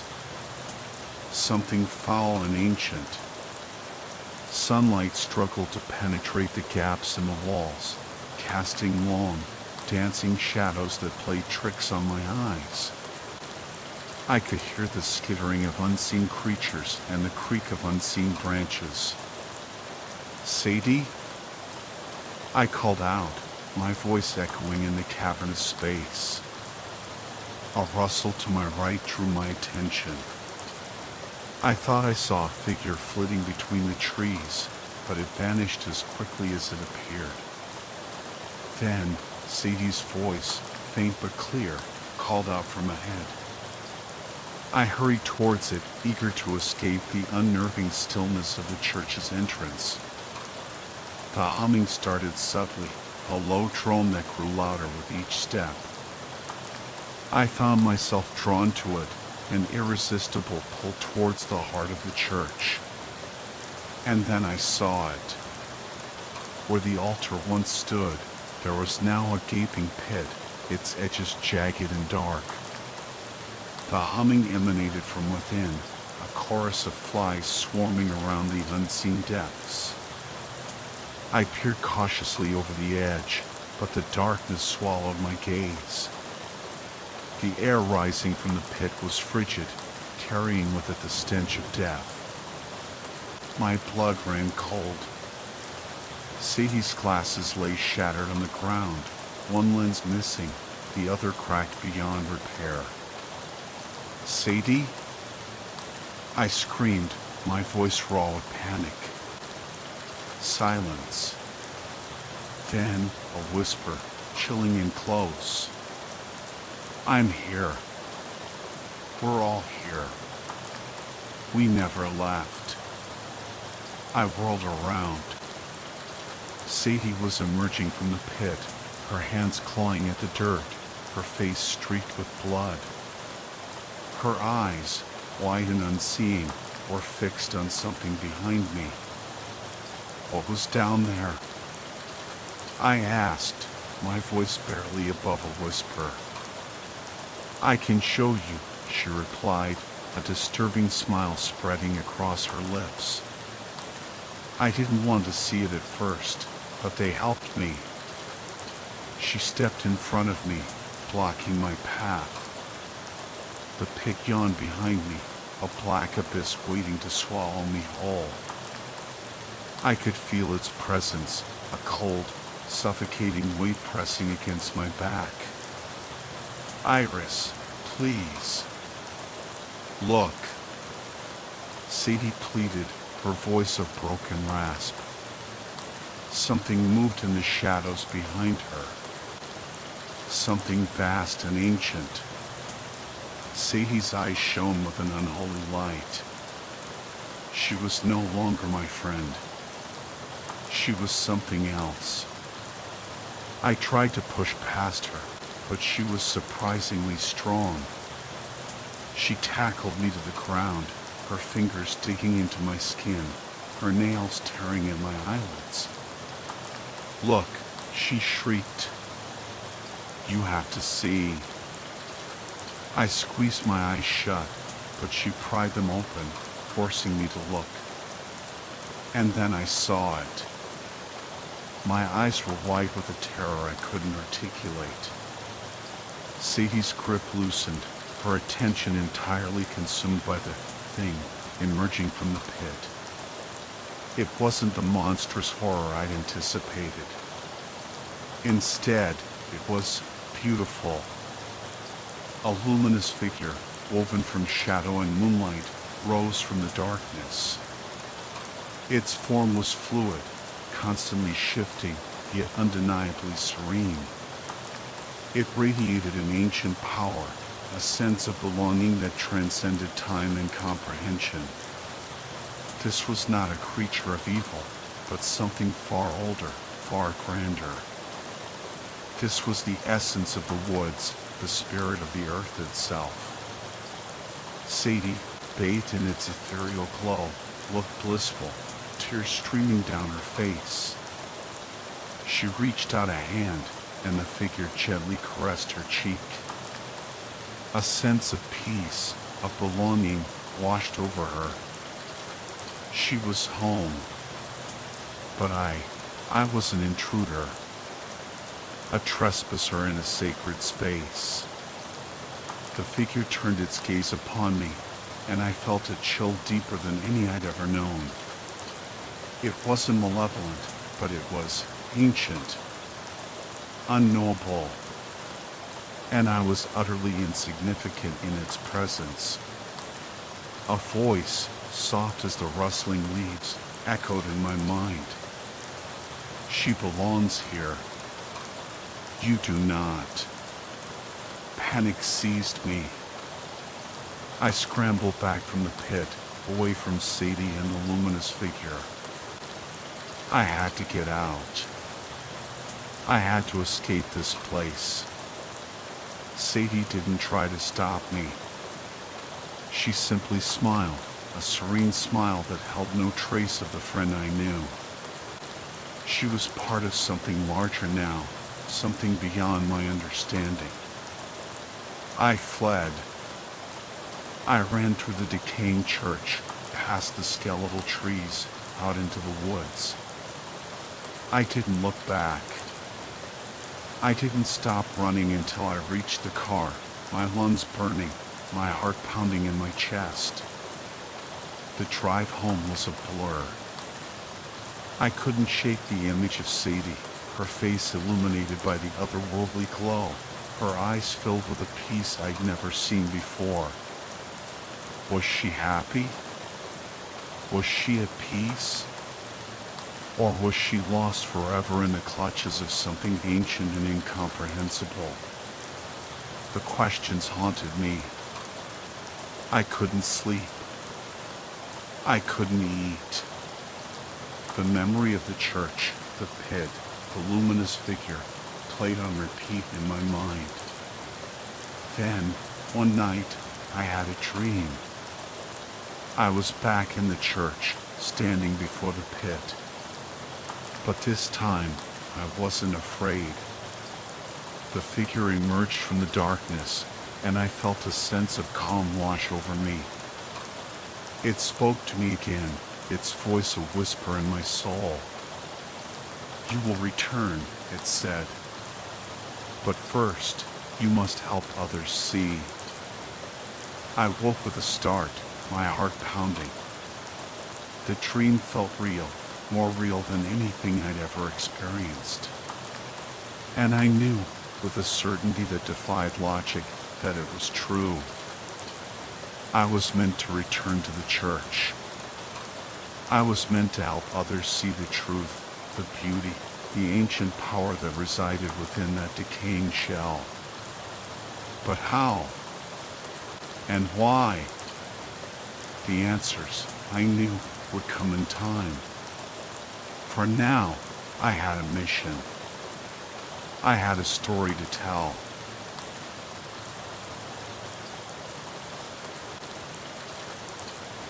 The forest had a way of swallowing sound and secrets. It wasn't the kind of quiet you find in a library or an empty room. It was a dense, heavy silence that seemed to press in on you, muffling every sound, every thought. Tim and I, always seeking the thrill of the unknown, had ventured into this particular wilderness in search of something more than the well-trodden paths and familiar campsites. We craved the unsettling, the touch of the uncanny that whispered just beyond the edge of the map. This forest, nestled deep in the heart of, had a reputation. Locals spoke of it in hushed tones, their eyes wide with a mixture of fear and fascination.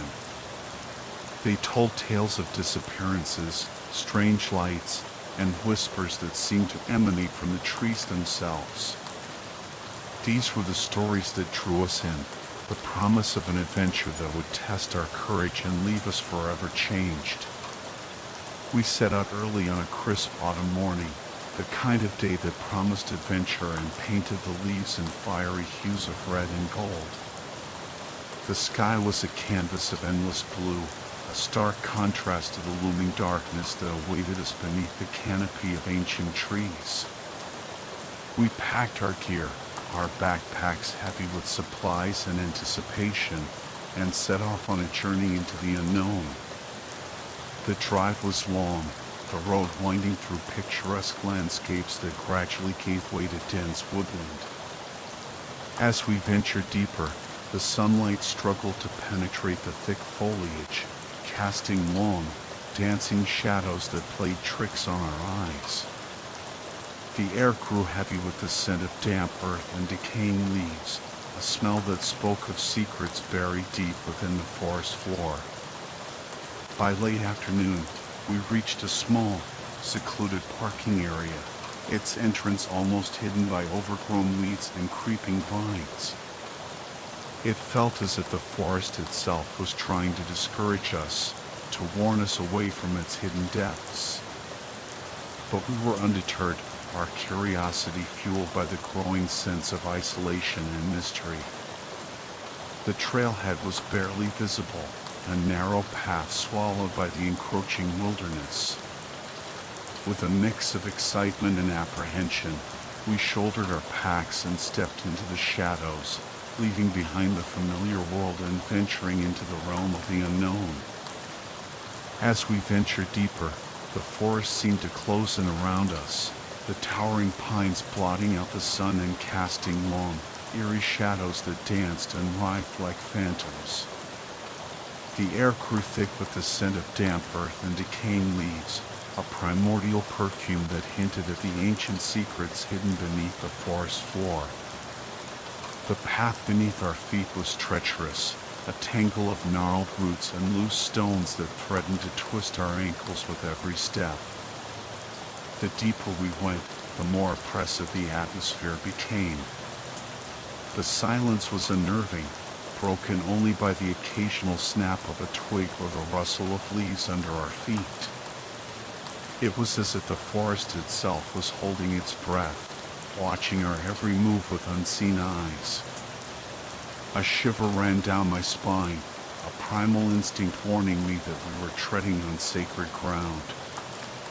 We pressed on, our initial excitement giving way to a growing sense of unease. The trees seemed to lean in towards us, their branches reaching out like skeletal fingers, eager to snatch us into their shadowy embrace.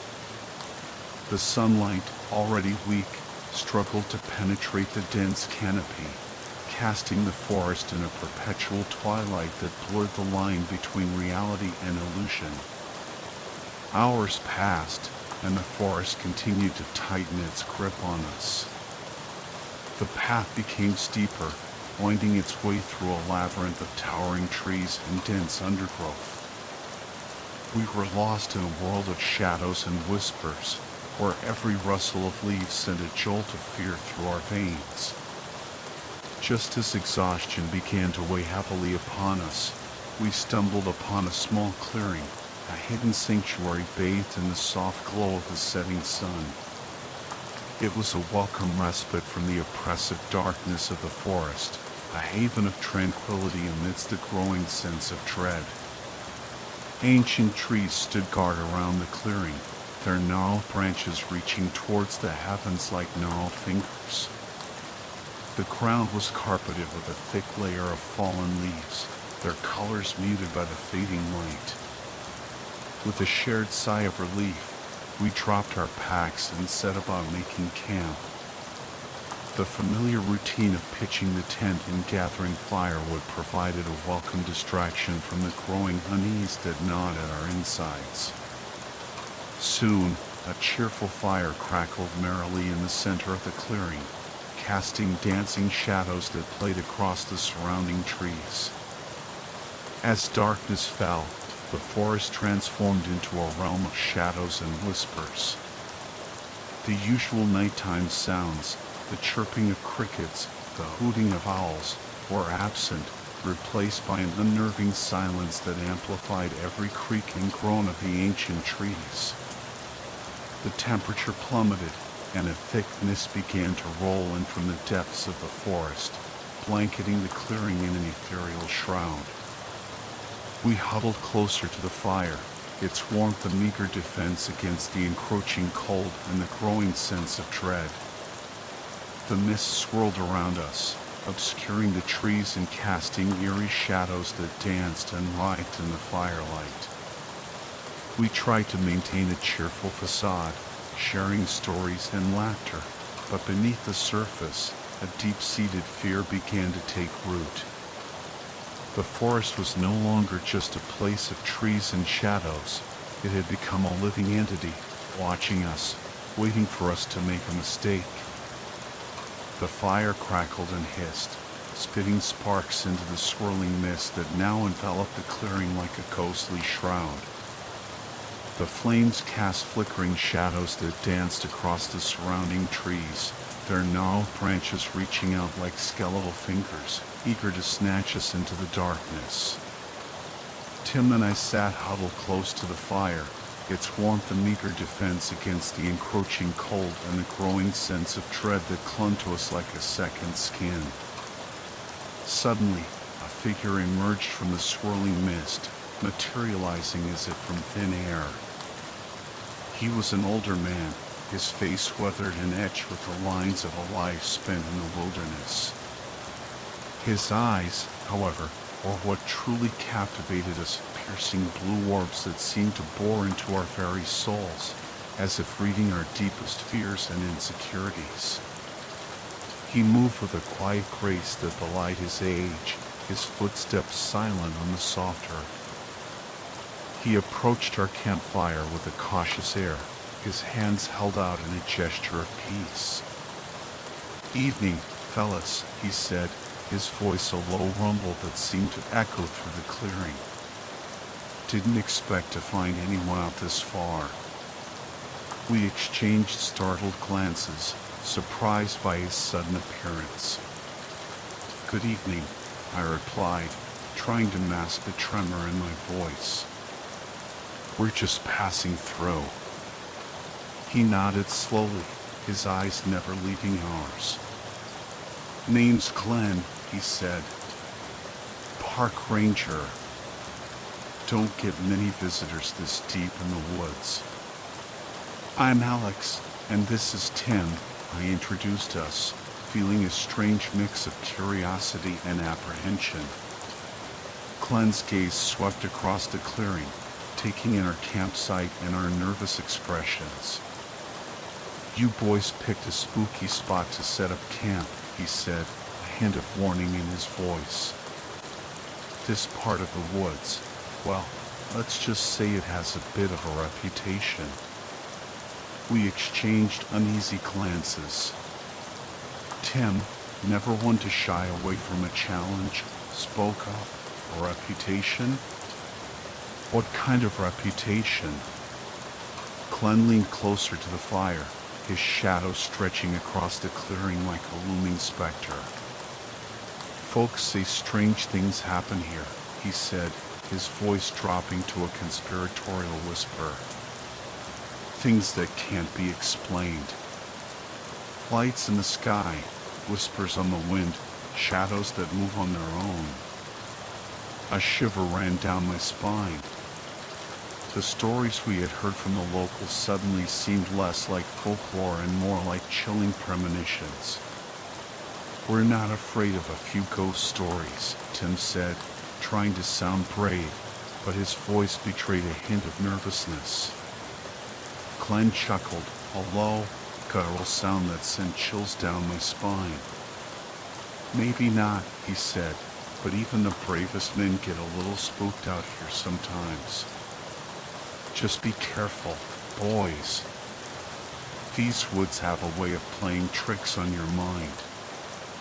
With that, he turned and vanished back into the swirling mist, leaving us alone with our fear and the growing sense of unease that permeated the clearing. We stared into the swirling mist where Glenn had vanished, the echo of his words hanging heavy in the air. A sense of foreboding settled over us, heavier than the encroaching darkness. The fire, once a source of comfort, now seemed to cast menacing shadows that danced and writhed like restless spirits.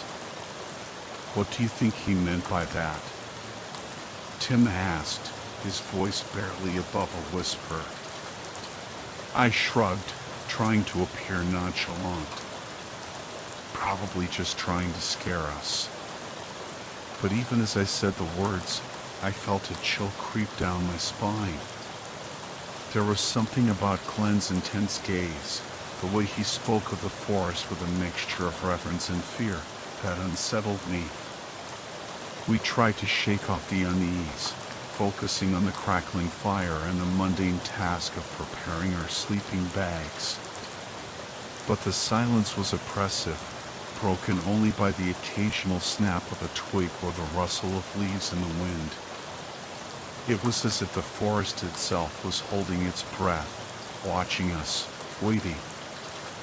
As the night deepened, the mist grew thicker, swirling around us like a ghostly embrace. The temperature plummeted, and a bone-chilling cold seeped into our bones. We huddled closer to the fire, seeking warmth and comfort in its flickering flames. Then, we heard it. A low, melodic humming that seemed to emanate from the depths of the forest. It was a haunting sound, both beautiful and unsettling, like the mournful cry of a lost soul. "What is that?" Tim whispered, his eyes wide with fear. I strained my ears, trying to pinpoint the source of the sound. It seemed to be coming from all directions at once, echoing through the trees, weaving its way into our very beings. The humming grew louder, more insistent, and soon it was joined by other sounds, whispers, faint and indistinct at first, but gradually growing clearer, more menacing.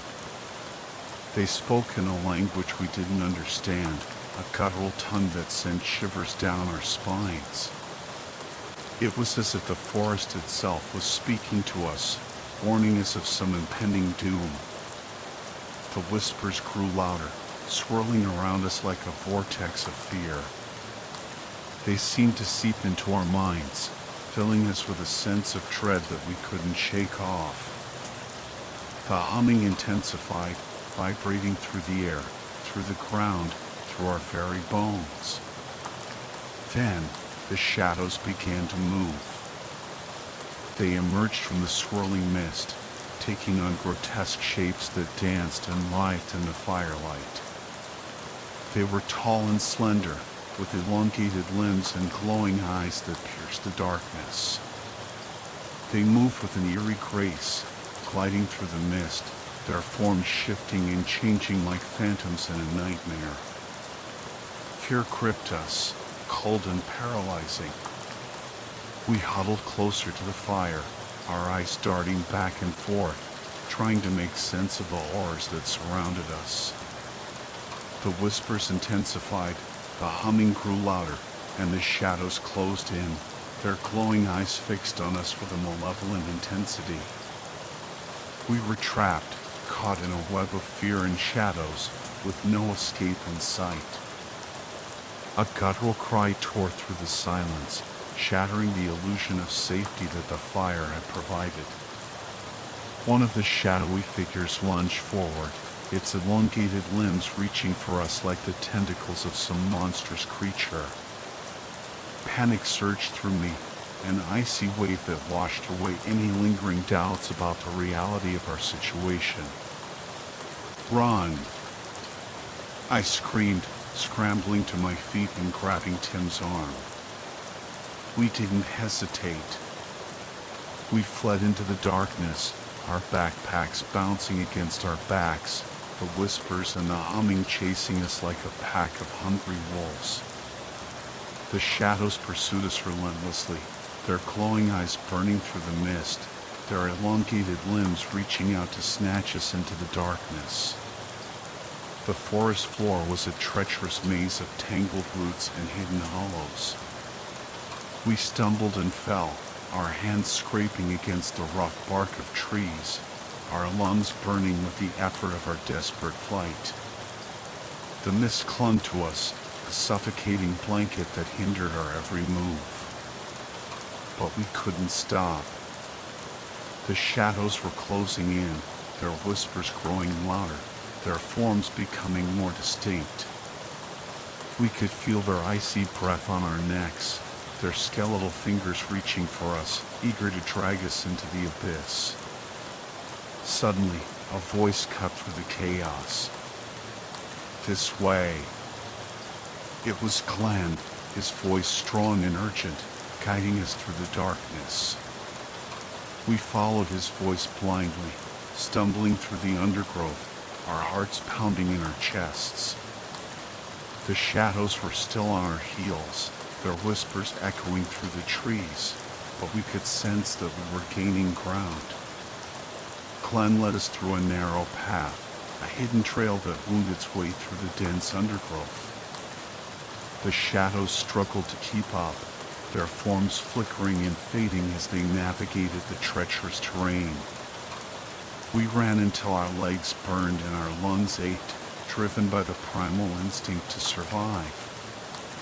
The whispers faded behind us, the humming grew distant, and the shadows retreated into the mist.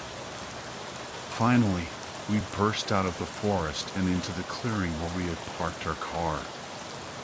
The sight of it filled us with a surge of hope, a beacon of safety in the sea of darkness. We scrambled into the car, slamming the doors shut behind us. The engine roared to life, and we sped away, leaving the forest and its horrors behind us. As we drove, we could see the shadows retreating into the mist, their glowing eyes fading into the darkness. We didn't speak, the silence filled with the echoes of our terror. The events of the night replayed in our minds, a chilling reminder of the darkness that lurked beneath the surface of the world. We had escaped the forest, but the forest had not escaped us. It had left its mark on us, a scar that would never fully heal. We had glimpsed the abyss, and the abyss had glimpsed us. The fluorescent lights of the roadside diner flickered, casting a sickly yellow glow over the worn formica tables and cracked vinyl booths. The smell of stale coffee and greasy bacon hung heavy in the air, a stark contrast to the earthy scent of the forest that still clung to our clothes. Tim and I sat hunched over our mugs, the steaming liquid doing little to warm the chill that had settled deep within our bones. We hadn't spoken much since fleeing the forest, the shock of the experience still fresh in our minds. The shadowy figures, the whispers, the humming, it all felt like a fever dream, a terrifying glimpse into a realm beyond our comprehension. What were those things? Tim finally asked, his voice hoarse and filled with a lingering fear. I shook my head, unable to offer an explanation. I don't know. But they weren't human. We fell silent again, each lost in our own thoughts, replaying the events of the night, searching for answers that seemed just beyond our grasp. The waitress, a weary-looking woman with tired eyes and a faded name tag that read Brenda, refilled our mugs, her movements slow and deliberate. "You boys look like you've seen a ghost," she said, her voice a low drawl that hinted at years spent in this quiet corner of the world. We exchanged a nervous glance. "Something like that," I replied, forcing a weak smile. Brenda leaned closer, her eyes filled with a knowing look. "You've been out in those woods, haven't you?" she asked, her voice barely above a whisper. We nodded, surprised by her perception. "You're not the first," she said, her gaze drifting towards the window, as if peering into the darkness beyond. "Those woods, they have a way of drawing people in. But they don't always let them go." A shiver ran down my spine. Brenda's words echoed the warnings of Mr. Glenn, the park ranger who had vanished into the mist. "Do you know anything about what happened to him?" I asked, hoping for some clue, some explanation that would make sense of the night's events. Brenda's face clouded with sadness. "Poor Mr. Glenn," she sighed. "He disappeared in those woods 20 years ago. Never found a trace of him." The news hit us like a punch to the gut. Mr. Glenn, the man who had warned us, the man who had guided us to safety, had been a victim of the very forces we had encountered. "But he saved us," Tim stammered, his voice filled with disbelief. Brenda nodded slowly. "Sometimes," she said, her voice barely a whisper, "the forest gives back what it takes." Her words hung heavy in the air, a chilling reminder that we had been spared, but for what purpose, we didn't know. We had escaped the forest, but the forest had not escaped us. It had left its mark on us, a haunting reminder of the darkness that lurked just beyond the veil of reality.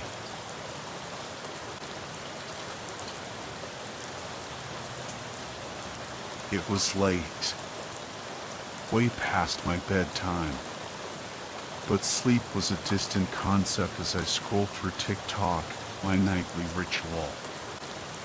Bad habit? Probably. But hey, who doesn't love a good doom scroll? I flicked past a video of a cat sporting a melamine helmet, don't ask, and landed on a live feed. It was dark, the shaky beam of a flashlight illuminating a crumbling old building. Ghost hunters, I guessed. Not usually my cup of tea, but something made me pause. The camera panned across a wall, and there it was, a black and white photo of my grandparents on their wedding day. My stomach lurched. That photo. I knew it anywhere. Countless childhood hours spent staring at it during visits to their old farmhouse. This couldn't be their place, could it? The farm had been abandoned for years, left to rot after they passed. I glanced at the TikToker's handle, a band 0net_0rare305. Definitely the type to poke around where they shouldn't. I had to keep watching. The camera moved into the living room. A once plush leather armchair, now ripped and sunken. The grand fireplace, with its exposed stone and oak mantel, was warped and cracked. Rusty horseshoes, once proudly displayed and gleaming in the firelight, lay scattered and dull. A wave of nostalgia and anger washed over me. This was my family's history, not some internet spectacle. So many horseshoes, the TikToker's voice cut through my thoughts. over doorways, one in the kitchen floor. They probably had horses, but still, it's a bit much. Everyone knows horseshoes are for luck, right? But they also ward off evil spirits. Amateur, I thought, but a shiver ran down my spine. He was right about the sheer number of horseshoes. Granny had always been superstitious. Horseshoes, lucky Heather, the works. Grandpa, not so much. They hadn't even kept horses. What was the deal with all those horseshoes? My childhood visits to the farm were mostly happy memories, except for those solo trips to the bathroom. It was upstairs, at the far end of the house. Going up was fine. The living room door would shut behind me, plunging me into a cool, silent hallway. The air was thick and still. I'd walk to the end, turn, and climb the stairs to the split-level landing. Step down, right turn, bathroom. But going down, that was different. As soon as I reached the top of the stairs, an icy dread would grip me. Run. I'd tear down those stairs, never looking back. It felt like a black mass was oozing from the walls of that landing, waiting for a single terrified glance to solidify. Bursting back through the heavy wooden door to the living room was like hitting play on life again. Color, warmth, and the comforting sounds of family would wash over me. On the screen, the tick-tocker approached that same door. It hung by one hinge, slightly ajar. Above the threshold, a huge horseshoe, big enough for a Clydesdale, was nailed to the frame. I didn't remember that. It felt desperate, like a last-ditch attempt to hold something back. The comments flashed by, creepy vibes. Did you see that shadow? My hand trembled as I typed a warning. Don't go in there. Leave. Fat chance they'd listen.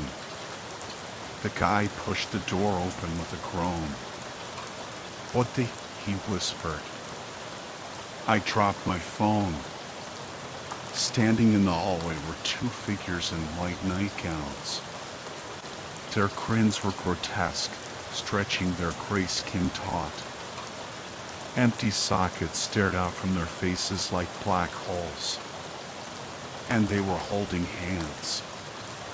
Granny and Grandpa. But demonic. Twisted. I stared in horror. Chaos erupted. A band Zero NetX was Zero Rare 305 scrambled back, the camera jerking wildly. As he ran, those wide grins seemed to morph into snarls.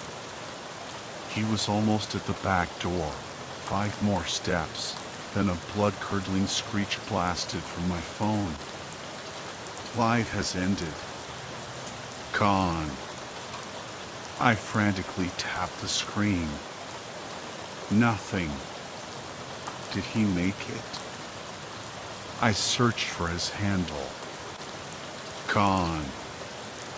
My heart pounded. I should have warned him sooner. Then, a notification. A direct message on TikTok. No sender name. Just 2 words. Come to us. I sighed and grabbed my notebook. Another failed attempt. Communication with the undead via the internet. That was a new one for the list. An extra deep grave hadn't worked. Neither had rocks in their mouths, black salt, holy water, or a stake through the heart. Nothing kept those restless souls down. Was it the land? A family curse? Or that black thing I'd sensed as a child? I glanced at my list. Next up, decapitation. Lovely. I texted my brother. Trouble at Unhear. Our code. Time to dig up Granny and Grandpa again. The problem was, they came back worse each time. The last time, they just looked dead. Now, this. Were we making them stronger? But we couldn't let them roam free, terrorizing people. This was beyond us. We needed professional help.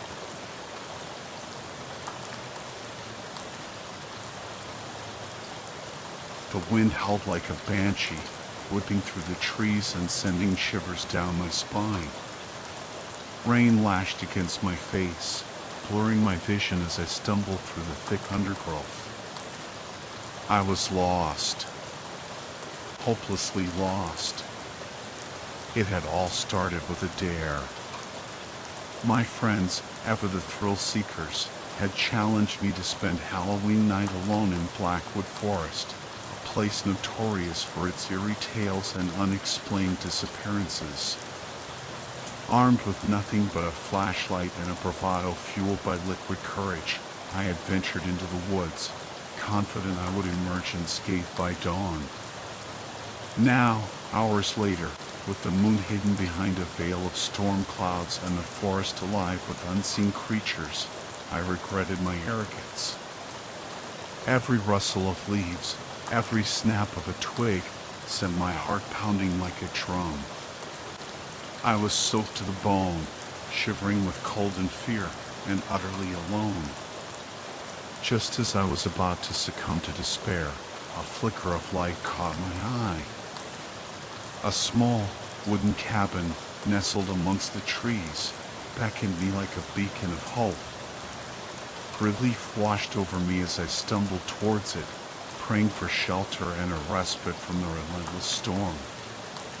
As I approached, I noticed a figure standing by the cabin door. A girl, clad in a bright yellow raincoat, her back turned towards me. She was motionless, as if frozen in time. "Hello?" I called out, my voice trembling.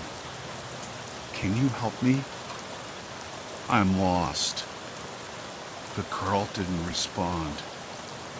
She remained eerily still, her presence sending a chill down my spine. I hesitated, a sense of unease creeping over me. But the storm raged on, and the cabin was my only refuge. Taking a deep breath, I stepped towards the girl, my hand outstretched. "Excuse me," I said, my voice barely above a whisper. "Are you all right?" The girl slowly turned, her face pale and drawn, her eyes hollow and lifeless. A scream caught in my throat. Her mouth was agape, revealing a row of jagged teeth, and her hands were twisted and gnarled, ending in long, sharp claws. I stumbled back, my heart pounding in my chest. The girl lunged at me, her claws outstretched, her eyes burning with a malevolent hunger. I turned and fled, the image of her grotesque face seared into my mind. The forest seemed to close in on me, the trees reaching out like skeletal fingers, the wind whispering my name. I ran blindly, my lungs burning, my legs screaming for respite. But the girl was faster, her footsteps echoing behind me, gaining ground with every stride. Just as I felt her icy grip on my shoulder, I tripped and fell, tumbling down a steep embankment. I landed with a thud, the wind knocked out of me. I lay there, gasping for breath, my body racked with pain. The girl stood above me, her silhouette outlined against the stormy sky. She raised her claws, ready to strike. I closed my eyes, bracing for the end, but the blow never came. I opened my eyes to see a figure standing between me and the girl. A man, tall and imposing, dressed in a park ranger uniform. He held a shotgun in his hands, its barrel pointed at the girl. "Get away from him," the ranger growled, his voice deep and commanding.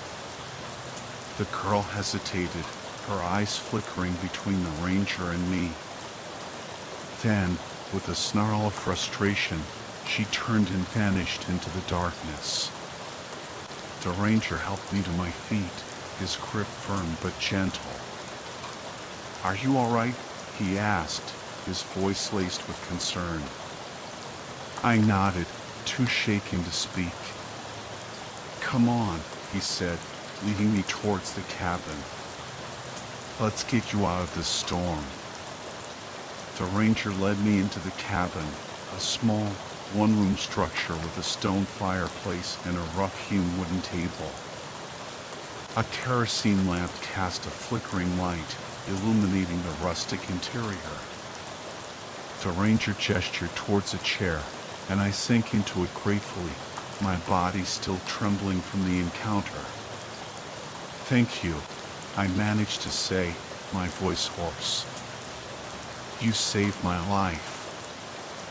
The ranger nodded, his expression grim. "You're lucky I was patrolling the area. That thing, it's not human." My blood ran cold. "What is it?" I asked, dreading the answer. The ranger hesitated, as if choosing his words carefully. "There are stories," he said, "legends about creatures that dwell in these woods. They say they lure travelers to their deaths, preying on the lost and vulnerable." He looked at me intently. "You saw what it looked like. It can mimic human form, but its true nature is something else entirely. Something dark and malevolent."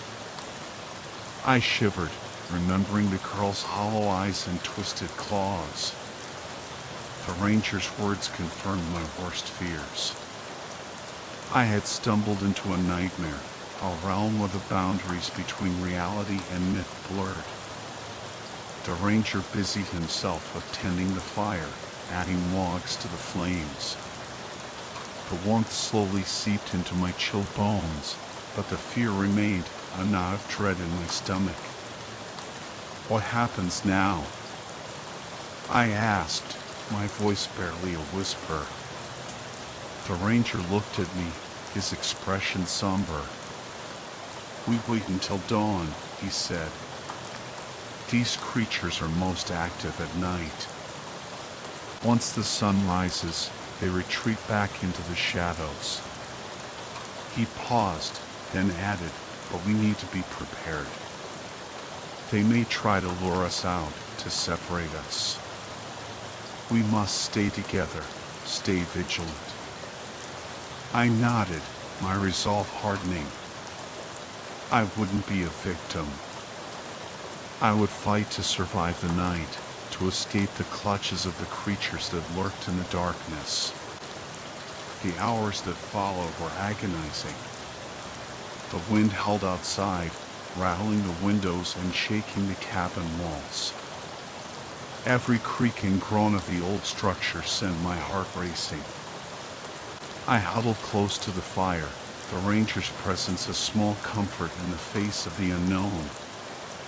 We spoke little, the silence punctuated by the crackling flames and the howling wind. The ranger told me stories of the forest, tales of strange encounters and unexplained phenomena. He spoke of ancient rituals and forgotten lore, of a darkness that had haunted these woods for centuries. As the night wore on, the tension grew palpable. I could feel the creatures lurking outside, their presence a palpable weight in the air. They whispered my name, their voices slithering through the cracks in the walls, tempting me to venture out into the darkness. But I resisted, clinging to the ranger's words, to the hope of dawn. Just when I thought I could take no more, a faint light began to filter through the windows. The storm had subsided, and the first rays of dawn were breaking over the horizon. The ranger stood up, his eyes fixed on the brightening sky. "It's time," he said. We stepped out of the cabin, the morning air crisp and cold. The forest seemed less menacing in the daylight, the shadows retreating before the rising sun. The ranger led me through the woods, his footsteps sure and steady. We followed a narrow path, the trees thinning as we approached the edge of the forest. Finally, we emerged into a clearing, the sunlight warm on our faces. A sense of relief washed over me, a wave of gratitude for the ranger's help and for my own survival. But as I turned to thank him, I found myself staring at an empty space. The ranger had vanished, as if he had never been there at all. I stood there, alone once more, the forest silent and still. The events of the night seemed like a dream, a surreal nightmare from which I had finally awakened. But as I looked down at my hands, I saw the scratches and bruises, the remnants of my struggle for survival. And I knew that the girl in the yellow raincoat and the creatures that lurked in the shadows were all too real.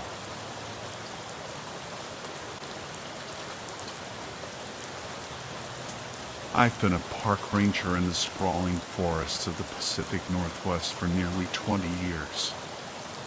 Things have changed a lot in that time, especially the protocols. I'm writing this down because, well, I guess I just want folks to be safe out there. To understand why sometimes it's better to leave the flashlight at home. It all started at Olympic National Park, where I was stationed a few years back. We had this system of rotating campsites to give the land time to recover.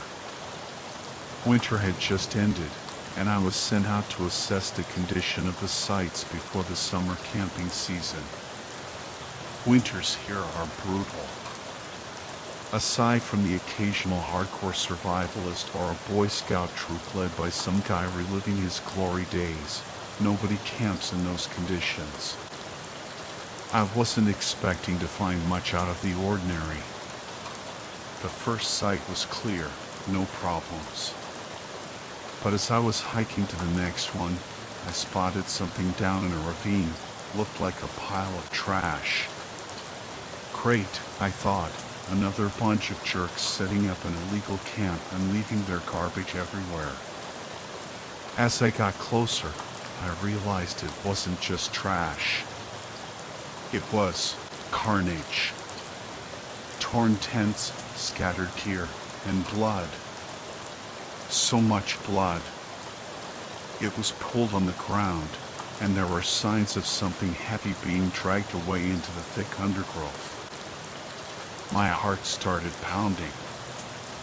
I pulled my radio off my belt, then my Glock 22. I'm a certified law enforcement officer, but I hadn't drawn my weapon in years. I scanned the area for any movement, then called for backup. The silence while I waited was unnerving. A quiet forest is a bad sign. Prey animals go silent when a predator is near. I hope to God the birds weren't holding their breath because of me. I moved forward cautiously. A mangled cooler, a shredded tent, more blood splattered everywhere. Someone, or something, had torn through this place like a hurricane. It wasn't bears or wild hogs. I'd seen their handiwork before. This was different. Like some kind of biblical plague had swept through. Backup finally arrived, and I was sent back to headquarters. They even brought medics, which seemed pointless. There was no one left to save. HQ was in chaos. Phones ringing, printers churning out reports, the whole place buzzing with a nervous energy. The park manager, a guy named Frank Miller, called me into his office. He looked like he'd seen a ghost. He locked the door, something I'd never seen him do before, and asked me what I'd found. I told him everything. By the time I finished, he looked even worse. His hands were shaking, and he just sat there staring at me. Then I left, and he locked the door again. I overheard him on the phone later, talking in hushed tones to someone. I never saw Frank again. We got a new manager, a woman named Sarah Jensen, who specialized in crisis management. Her first order of business was a controlled burn of the illegal campsite and the surrounding area. I didn't argue. I watched the smoke rise and prayed it was the end of it. But it wasn't. Sarah ordered us to relocate the campsites closer to HQ. We set up trail cameras first, to make sure we weren't building on some animal's nesting ground. When we reviewed the footage, Sarah completely lost it. Screaming, cursing, throwing things. She spent the rest of the day and the entire night in her office, making calls to who knows who. The next morning, she laid out the new plan. Massive floodlights around the park perimeter, more lights around the ranger station. Campsites even closer in, with clear lines of sight to the lights. I told her that defeated the purpose of camping. Who wants to be practically in the parking lot, with lights shining in their eyes all night? She shut me down. Said it was just the beginning. The park would now close at sundown, no exceptions. And we were all required to carry rifles at all times. Now, it wasn't unusual for rangers to carry AR-15s or shotguns in the backcountry. We had to deal with poachers, sometimes even armed drug growers hiding out in the woods. But this felt different. This felt like preparation for war. I drew the short straw and got the overnight shift. Sarah said there would be more new protocols when I got back. Overnights used to be pretty relaxed. Monitor the radios, deal with any late-night partiers, maybe check for poachers. But now, I went to the gun cage and my jaw dropped. Our shotguns had been upgraded with rifle barrels and slugs, the kind of firepower you'd use to stop a charging grizzly. The AR-15s now had 30-round magazines and hollow point ammunition. Hollow points. In the woods. It made no sense. This wasn't a war zone. There were new instructions next to the radio. We weren't allowed to respond to emergency calls directly anymore. We had to relay the information to a new number, a number I didn't recognize. I wasn't even allowed to leave the station until sunrise. A few nights passed. Uneventful, but the new floodlights were blinding. I felt like I was living on a prison yard. Then, one night, a group of teenagers showed up. No reservation, just backpacks and a cooler. They headed up the ridge to one of the closed campsites. I waited until after dark, then called Sarah. She told me to call the number. A gruff voice answered. He asked for my location, then the situation. Unauthorized campers, I said. I can see their campfire from here. Do not engage, the voice said. Do not attempt communication. Report any developments. Just after daybreak, Sarah arrived. She looked frantic. Have they left? She asked.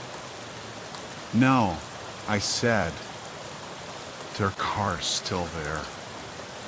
She swore under her breath, then went inside to make a call.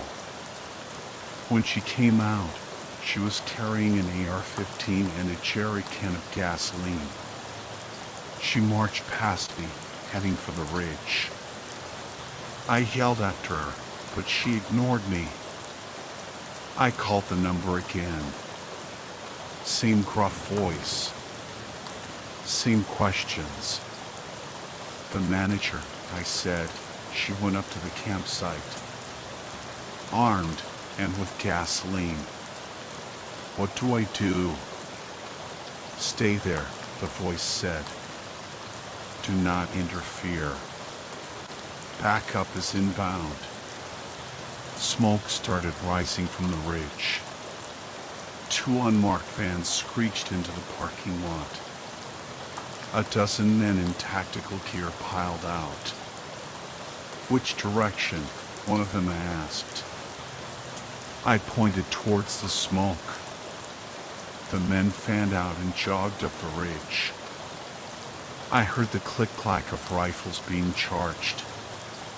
They came back down half an hour later, dragging Sarah with them. She was screaming. I did what I had to. It's worse than they thought.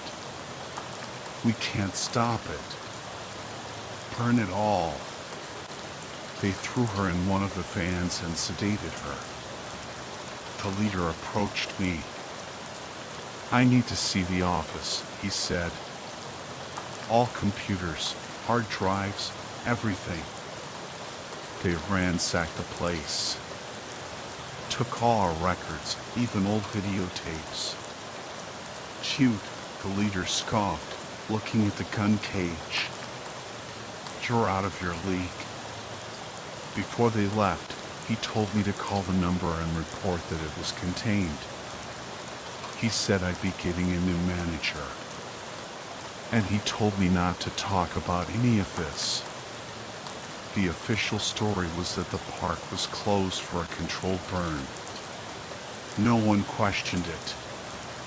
The new manager, a man named John Riley, was good at dealing with the press.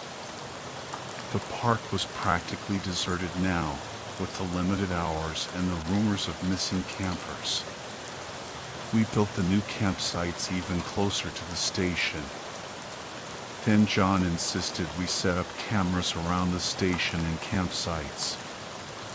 There was never any activity around here, just the occasional raccoon or bear, but we humored him. A couple of days later, we were reviewing the footage. John was watching the tapes from the station cameras when he suddenly started screaming. We rushed in, and he was smashing the hard drives, babbling about how they lied to him, how he wasn't prepared. He demanded a transfer, said he wasn't equipped to handle whatever it was he'd seen on those tapes. Hours later, he came out of his office looking defeated. We cut our hours even further, practically open on weekends only. Campers were restricted to the closest campsites, and we weren't allowed to leave the station after dark under any circumstances. I drew the short straw for overnight duty. Why we had to stay overnight when we couldn't do anything was beyond me.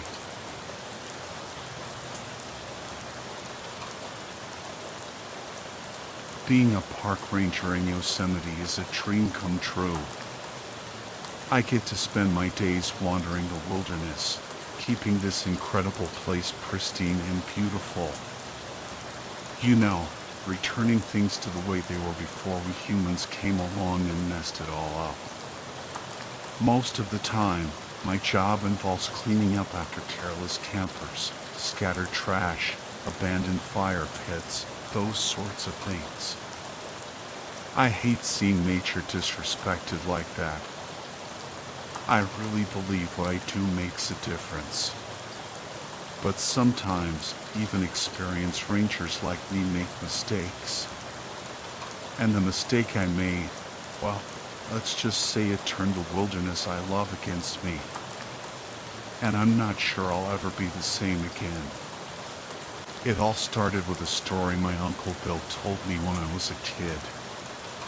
He used to be a ranger himself, and he loved to tell me spooky stories about the park.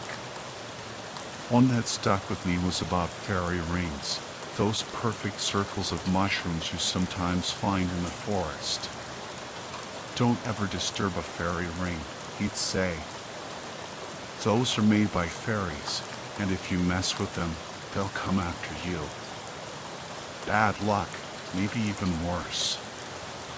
You could get trapped in their world. Of course, I didn't believe in fairies anymore. But when I came across a perfect fairy ring deep in the woods, I still felt a twinge of, I don't know, respect, maybe? I decided to leave it alone. Then, a deer startled me, and I accidentally backed right into the ring, crushing the mushrooms under my boots. I felt a sudden chill, like I'd done something wrong. Something unnatural. I tried to shake it off, but as I continued my patrol, things started to get weird. The ground sloped downwards when it should have been going up. My compass and radio disappeared. I saw plants I'd never seen before, bizarre, colorful mushrooms, some as tall as me. Then the trees started moving. Giant firs shifted positions, blocking my path. The mushrooms seemed to turn and watch me. I panicked and ran deeper and deeper into the woods. The forest felt alive. Birds sang strange songs. Flowers seemed to stare at me. It was like the whole place was aware of me, guiding me somewhere. I ended up at a river with towering cliffs on either side. A hollow log was floating in the water like a makeshift raft. I had no choice but to get on. The river became a raging torrent, tossing me around. I saw caves high up in the cliffs, with glowing red eyes peering out at me. I imagined giant lizardmen clinging to the rock face, watching me. The log finally crashed into the shore, and I found myself outside a cave. I heard strange noises coming from inside, and against my better judgment, I went in. The cave was dark and damp. Stone steps led downwards. I heard a voice. "They'll want your eye," it said. I jumped. Who's there? It was a rabbit. A tiny white rabbit with red eyes. "Just one will suffice," it said. "But if one is better than the other, you best give them that one and not the other." "What are you talking about?" I asked. "What eye?" "No time to explain," the rabbit said. "You've desecrated a sacred place. You have to make amends." And then it hopped away into the shadows. I continued down the steps, deeper into the cave. Torches lit the way, leading to a raised platform where things were waiting for me. Giant toads, each one the size of a small car, with cold, jewel-like eyes. They stared at me, and I knew what they wanted. I tried to refuse. I tried to leave. but the cave had sealed itself, and I was trapped. Hours passed. I pleaded, I cried, but the toads just stared. Finally, I gave in. I took a sharp raw can. I did it. I gouged out my left eye. The pain was unbearable. One of the toads snatched the eye with its tongue. And then I was back in the forest, standing next to the ruined fairy ring. The storm was gone. The sky was clear. It was like it had never happened, except for the gaping hole in my face. I stumbled back to the ranger station, but no one could see me. My boss, my coworkers, my friends, my family. I was invisible. A ghost. I did some research. The legends were true. The fairy rings were real. And I was trapped between worlds, a consequence of my carelessness. The rabbit's words echoed in my mind. If one eye is better than the other. My left eye had always been a little weaker. Had the toads known? I'm going back to the forest. I'll find that fairy ring again. I'll give them my other eye if I have to. I'd rather be blind than invisible. It's a fate worse than death. If you don't hear from me again, well, you know where I am. Lost in the fairy world, paying the price for disturbing the mushrooms. Never again. I'm never setting foot in the woods again. It's been years since the disastrous camping trip back in high school, but the memory still haunts me. I wasn't even a real cadet, just a tag-along. My best friend, Jessica, was all about the air cadets, the uniforms, the drills, the whole 9 yards. Me, not so much. But I didn't want to lose touch with Jessica, so I'd hang out with her group after school, helping with fundraisers and cleaning up their meeting hall. Then came the camping trip. They said I could come, even though I wasn't officially in the program. Survival training, first aid, even a chance to ride in a small plane. My parents thought it would be a good experience, and I was just stoked to spend some quality time with Jessica. The first day was actually pretty fun. We set up camp in the Adirondack Mountains, learned how to build shelters, and practiced some basic first aid. Since I wasn't a real cadet, they just let me hang out with Jessica's group, as long as I didn't get in the way. While I was wandering around, gathering firewood, I noticed these weird, deep scratches on some of the trees. I asked if there were bears around, but everyone said no. They assured me there weren't any dangerous animals in these woods. I shrugged it off, but those scratches stuck in my mind. By nightfall, we were all exhausted and freezing. No one had warned me how cold it would get in the mountains. Jessica, being the awesome friend she was, saw me shivering and lent me a sweater. I noticed a flicker of hesitation on her face, but I didn't think much of it at the time. I was having a decent time, despite feeling a bit out of place. That is, until I overheard some of the other cadets talking while I was coming back from the bathroom. Why did they even let her come? One of them asked Jessica. My stomach dropped. I waited for Jessica to defend me. She doesn't have anything else to do, Jessica said. Besides, she's not that bad. Not that bad? Did Jessica actually think I was a burden? I mean, I knew I wasn't as skilled as the rest of them, but I thought I was at least trying. The only way to salvage this trip is to have her do all the chores and keep her busy while we do what we came here for, another cadet said, his voice full of annoyance. I'll see what I can do, Jessica replied. That was it. My own friend was turning against me. I felt like an intruder, an unwelcome guest. I walked back to camp, plastering a fake smile on my face, determined not to make things any worse. When night fell, we didn't have a set bedtime, but I decided to turn in early. I didn't want to intrude on their fun any longer than necessary. The tent was freezing, and I wished I had packed warmer clothes.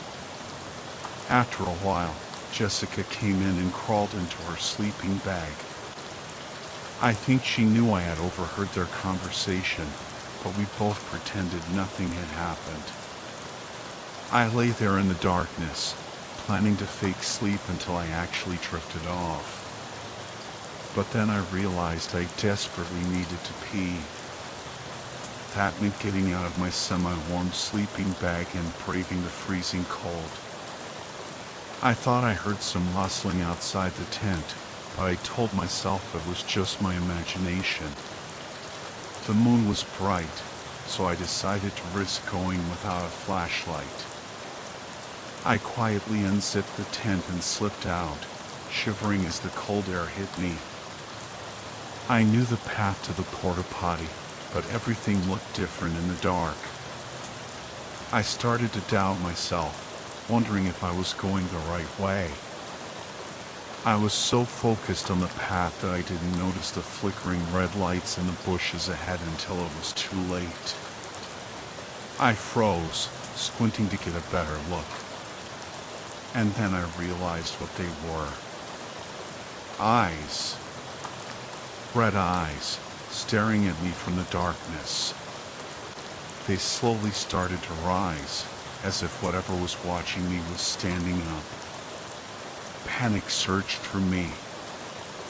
I turned and ran, blindly stumbling through the trees, my heart pounding in my chest. I didn't know how long I ran, but I finally collapsed on the forest floor, my lungs burning, my legs aching. I lay there, gasping for breath, the fear a cold knot in my stomach. I had no idea where I was.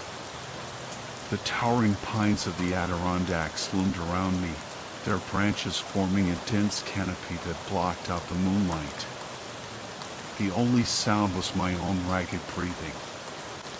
I was lost, alone, and terrified. I thought about Jessica and the other cadets. They were probably back at camp, laughing and telling stories around the campfire, completely oblivious to my plight. Maybe they wouldn't even notice I was gone until morning. Or maybe they wouldn't care. Maybe they were glad I was gone. Maybe they thought I was a burden, a nuisance, a tag-along who didn't belong. The thought made me feel even more alone. I hugged my knees to my chest, trying to conserve warmth, but the cold seeped into my bones. I was going to die out here, alone and forgotten. A wave of self-pity washed over me. I'd always been a bit of a screw-up, never really fitting in, never excelling at anything. And now, my incompetence was going to cost me my life. I thought about my parents. They would be devastated. They had always tried to encourage me, to push me to be better, but I had always fallen short. Now, I would never get the chance to make them proud. Lost in my despair, I didn't hear the rustling in the bushes until it was too late. I looked up to see a pair of glowing eyes staring at me from the darkness. A coyote. Its lean form emerged from the shadows, its eyes fixed on me with predatory intensity. I could see its sharp teeth glinting in the moonlight. I knew I was no match for a coyote. I was weak, slow, and unarmed. I closed my eyes, bracing for the inevitable. But the attack never came.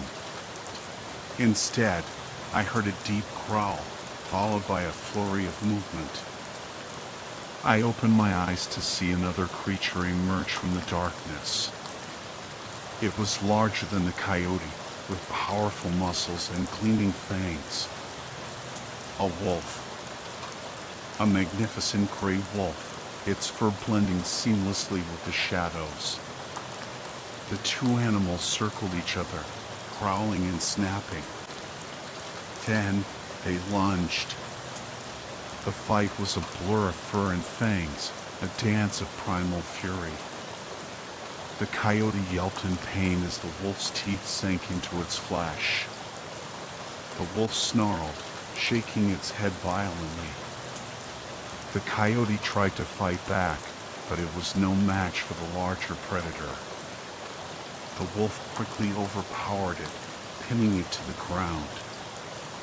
I could hear the sickening crunch of bones as the wolf delivered the killing bite. The wolf stood over its fallen prey, panting heavily. Then, it turned its head and looked at me. Its eyes were a deep amber color, filled with an intelligence that sent shivers down my spine. It took a step towards me, and I instinctively flinched back. But the wolf didn't attack. It just stood there, watching me, its gaze intense but not threatening. Then, it did something unexpected. It lowered its head and nudged my hand with its snout. I hesitantly reached out and touched its fur. It was soft and thick, surprisingly warm. The wolf let out a soft whine, and I felt a strange connection to the creature, a sense of understanding that transcended language. It was as if the wolf was trying to tell me something. But what? Suddenly, I heard a shout in the distance. It was Jessica, calling my name. The wolf looked up, its ears twitching.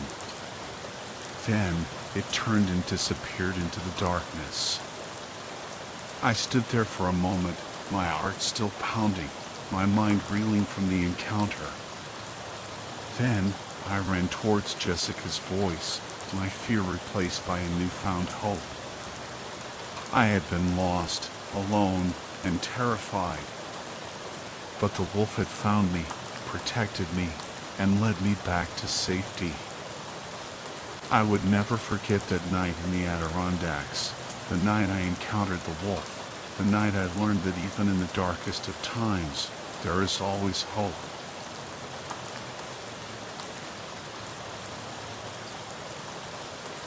Camping, man, it's my thing. Being alone out in the middle of nowhere, nothing but a thin tent between me and whatever's lurking in the shadows. It's a total rush. I love getting away from the hustle and bustle, disconnecting from the world.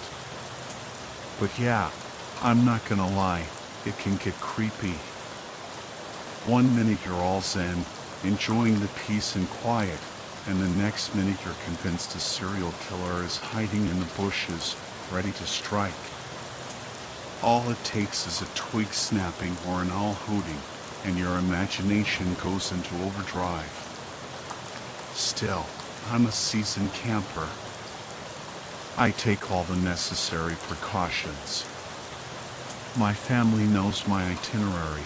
I've got up-to-date maps, a satellite phone for emergencies, a reliable vehicle with spare tires and extra fuel, enough water to survive a desert trek, and a first aid kit that could rival a small hospital. I also do a ton of research before every trip. Weather patterns, local wildlife, you name it. This time, I was heading to Australia, the land of venomous snakes and giant spiders, so I was extra diligent about learning about the local critters. I'm a freelance nature photographer, and I was hoping to capture some amazing shots of the Australian outback in spring. I felt totally prepared, organized, and ready for anything. Except there was one thing I overlooked. One crucial thing that I'll never neglect again: local folklore. Yeah, I know what you're thinking. Folklore? Seriously? But trust me, after what I experienced in the Australian outback, I'm a believer. It all started on a particularly brutal day. I'd been driving for hours, bouncing along these rough, corrugated tracks in my Land Rover. The sun was beating down mercilessly, and I was covered in sweat, sunburn, and mosquito bites. Even with sunscreen and bug spray, the Australian outback was relentless. But the scenery was incredible. Vast, red-earthed plains stretching as far as the eye could see, dotted with the occasional gnarled tree. In the distance, I spotted a small hill rising from the flat landscape. It wasn't much of a hill, maybe 500 feet high, but it was the only elevation for miles. I decided to head towards it, hoping to get some cell reception and maybe capture some epic sunset photos. By the time I reached the base of the hill, it was late afternoon. I set up camp on the hard-packed soil and grabbed my gear for the climb. It was a tough scramble, even for a seasoned hiker like me. Thorny bushes snagged at my clothes, and loose rocks threatened to send me tumbling. But I finally reached the top, my hands and clothes stained red with the ubiquitous outback dust. No cell reception, but I wasn't worried. I had my satellite phone if I needed it. The view was amazing, though. A 360-degree panorama of endless red dirt and scrubby vegetation. While waiting for the sunset, I explored a bit. I found this small cave hidden behind a cluster of rocks. It was narrow at the entrance, but it opened up into a wider space. I yelled and stomped around to scare off any critters, but there was no response. I crouched down and entered the cave. The air was thick with the stench of rotting meat. My boot knocked against something solid, and I heard a clattering sound, like silverware hitting the ground. I flicked on my headlamp and saw a pile of bones. Animal bones of all shapes and sizes. Some were still fresh, with bits of flesh clinging to them. I gagged and quickly scanned the cave, making sure I was alone. Dingoes, I figured. Wild dogs, probably out hunting for the night. There were bones and carcasses scattered throughout the cave, along with depressions in the dust where the animals must have slept. I didn't stick around long. I knew my scent would freak out the dingoes when they returned. Back outside, I snapped a few photos of a wedge-tailed eagle soaring overhead and then settled in to watch the sunset. It was peaceful, being the only human for miles around. The vastness of the outback made me feel small, insignificant, but also strangely free. As darkness fell, I made my way back to camp. I'd left an electric lantern on my table, and its glow guided me through the inky blackness. But as I walked, I saw the lantern fall from the table. It didn't just fall, though. It arced upwards, as if something had lifted it and then dropped it with force. The lantern hit the ground with a sickening crunch, the light going out.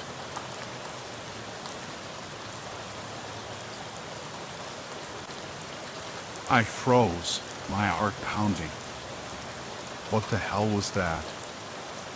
I picked up the pace, jogging towards camp. I didn't want to run into any dingoes, but I also didn't want to stick around in the dark any longer than necessary. When I reached the campsite, everything seemed normal, except for the lantern. It was crushed, as if something incredibly heavy had stepped on it. Then I heard it. The most terrifying sound I've ever heard in my life. A chorus of high-pitched, undulating cries echoing through the night. Dingoes. But they sounded so distant, like they were miles away. And the sound was unsettling. It sent shivers down my spine. I grabbed my car keys and dragged my sleeping bag out of the tent. I was sleeping in the car tonight. No way was I staying in that tent. I climbed onto the roof of the Land Rover and turned on the spotlight I had mounted there. I slowly scanned the clearing, searching for any sign of movement. At first, I saw nothing. But then, at the very edge of the light beam, I spotted two milky white dots. Eyes. Glowing in the darkness. I froze, my blood turning to ice. The eyes tilted, as if they were looking at me. Then, I saw more eyes, closer now. And I could make out shadowy figures, tall and lanky, with impossibly long limbs. I switched off the spotlight and jumped down from the roof, my heart pounding in my chest. I fumbled for my keys, my hands shaking. Suddenly, the ground started to shake. I heard a ripping sound, and I knew the creatures were tearing apart my tent. Adrenaline surged through me. I wrenched open the car door, threw myself inside, and jammed the key into the ignition. The engine sputtered to life, and I slammed my foot on the accelerator. I didn't look back. I just drove, as fast as I could, away from the terror of Black Bear Ridge. The rough terrain was a blur in my headlights. I didn't dare slow down, terrified that those things were still on my tail. Every shadow, every rustle of leaves sent my heart racing. I drove through the night, the fear a constant companion. The road seemed endless, stretching into the darkness like a black ribbon. The only sounds were the rumble of the engine and my own ragged breathing. As dawn broke, painting the sky in hues of orange and pink, I finally spotted a familiar landmark, a barbed wire fence marking the boundary of a cattle station I'd stopped at the day before. Relief washed over me. Civilization. I had made it. I pulled up to the farmhouse, my body shaking with exhaustion and adrenaline. The owner, a weathered old rancher named Jack, was sitting on the porch, sipping his morning coffee. He looked up in surprise as I stumbled out of the Land Rover, practically collapsing on his doorstep. "Whoa there, Missy," he exclaimed, rushing over to help me. "You all right?" I could only nod, too shaken to speak. He led me inside, sat me down at his kitchen table, and poured me a steaming mug of coffee. He didn't press for details, just let me sit there, sipping the hot liquid, trying to calm my nerves. Finally, I managed to stammer out, Something happened to me last night." Jack just nodded, his expression unsurprised. "Yeah," he said calmly, "you strayed west, didn't you?" I frowned. "West? I don't understand." Quincan territory, he explained. My people don't go there. Never have. Too much mischief. Quincan? I repeated, confused. What are Quincan? Jack shrugged. Spirits. Tricksters. They live in those hills. He pulled out a book filled with photos of ancient Aboriginal cave paintings. They depicted strange, elongated figures with large eyes and elongated limbs. Just like the creatures I had seen in the spotlight. Something like that? Jack asked, pointing to the paintings. I nodded, chills running down my spine. But they were real. I saw them. Jack just nodded again, as if it was the most normal thing in the world. He told me about the Quincan, how they were mischievous spirits who could shapeshift and mimic voices. He said they were mostly harmless, but they could be dangerous if provoked. He also warned me about another creature, the Turamuli, a more malevolent spirit that lurked in the darkest corners of the outback. He said it was incredibly strong and could tear apart metal with its bare hands. That's what got your tent, Jack said, examining the claw marks on my Land Rover. Lucky it didn't get you. I shuddered, remembering the terrifying sound of the tent ripping and the feeling of the ground shaking beneath my feet. You should get going, Jack said, his voice serious. That thing, it might still be looking for you. I didn't need to be told twice. I thanked Jack for his help and quickly packed up the remaining belongings that hadn't been scattered across the desert. I said goodbye and drove away, not stopping until I reached the nearest town. I booked a flight back home that day, cutting my trip short.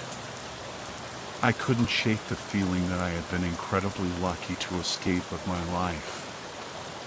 The Australian outback was a beautiful, awe-inspiring place, but it was also a land of ancient mysteries and hidden dangers.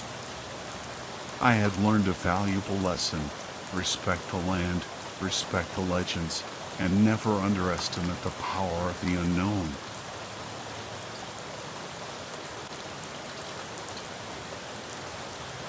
I can never bring myself to go into the woods again. Not after what happened a few weeks ago in the Shawnee National Forest. I've always been a city boy, born and raised amidst the noise and concrete. So when my best friend and boss, Alex, invited me on a camping trip, I wasn't exactly thrilled. The thought of sleeping in a tent, surrounded by spiders, centipedes, and God knows what else, made my skin crawl. But Alex was so excited, like a kid on Christmas morning, that I couldn't say no. He had planned a 5-day hiking and camping expedition through the Shawnee, which bordered a Native American reservation.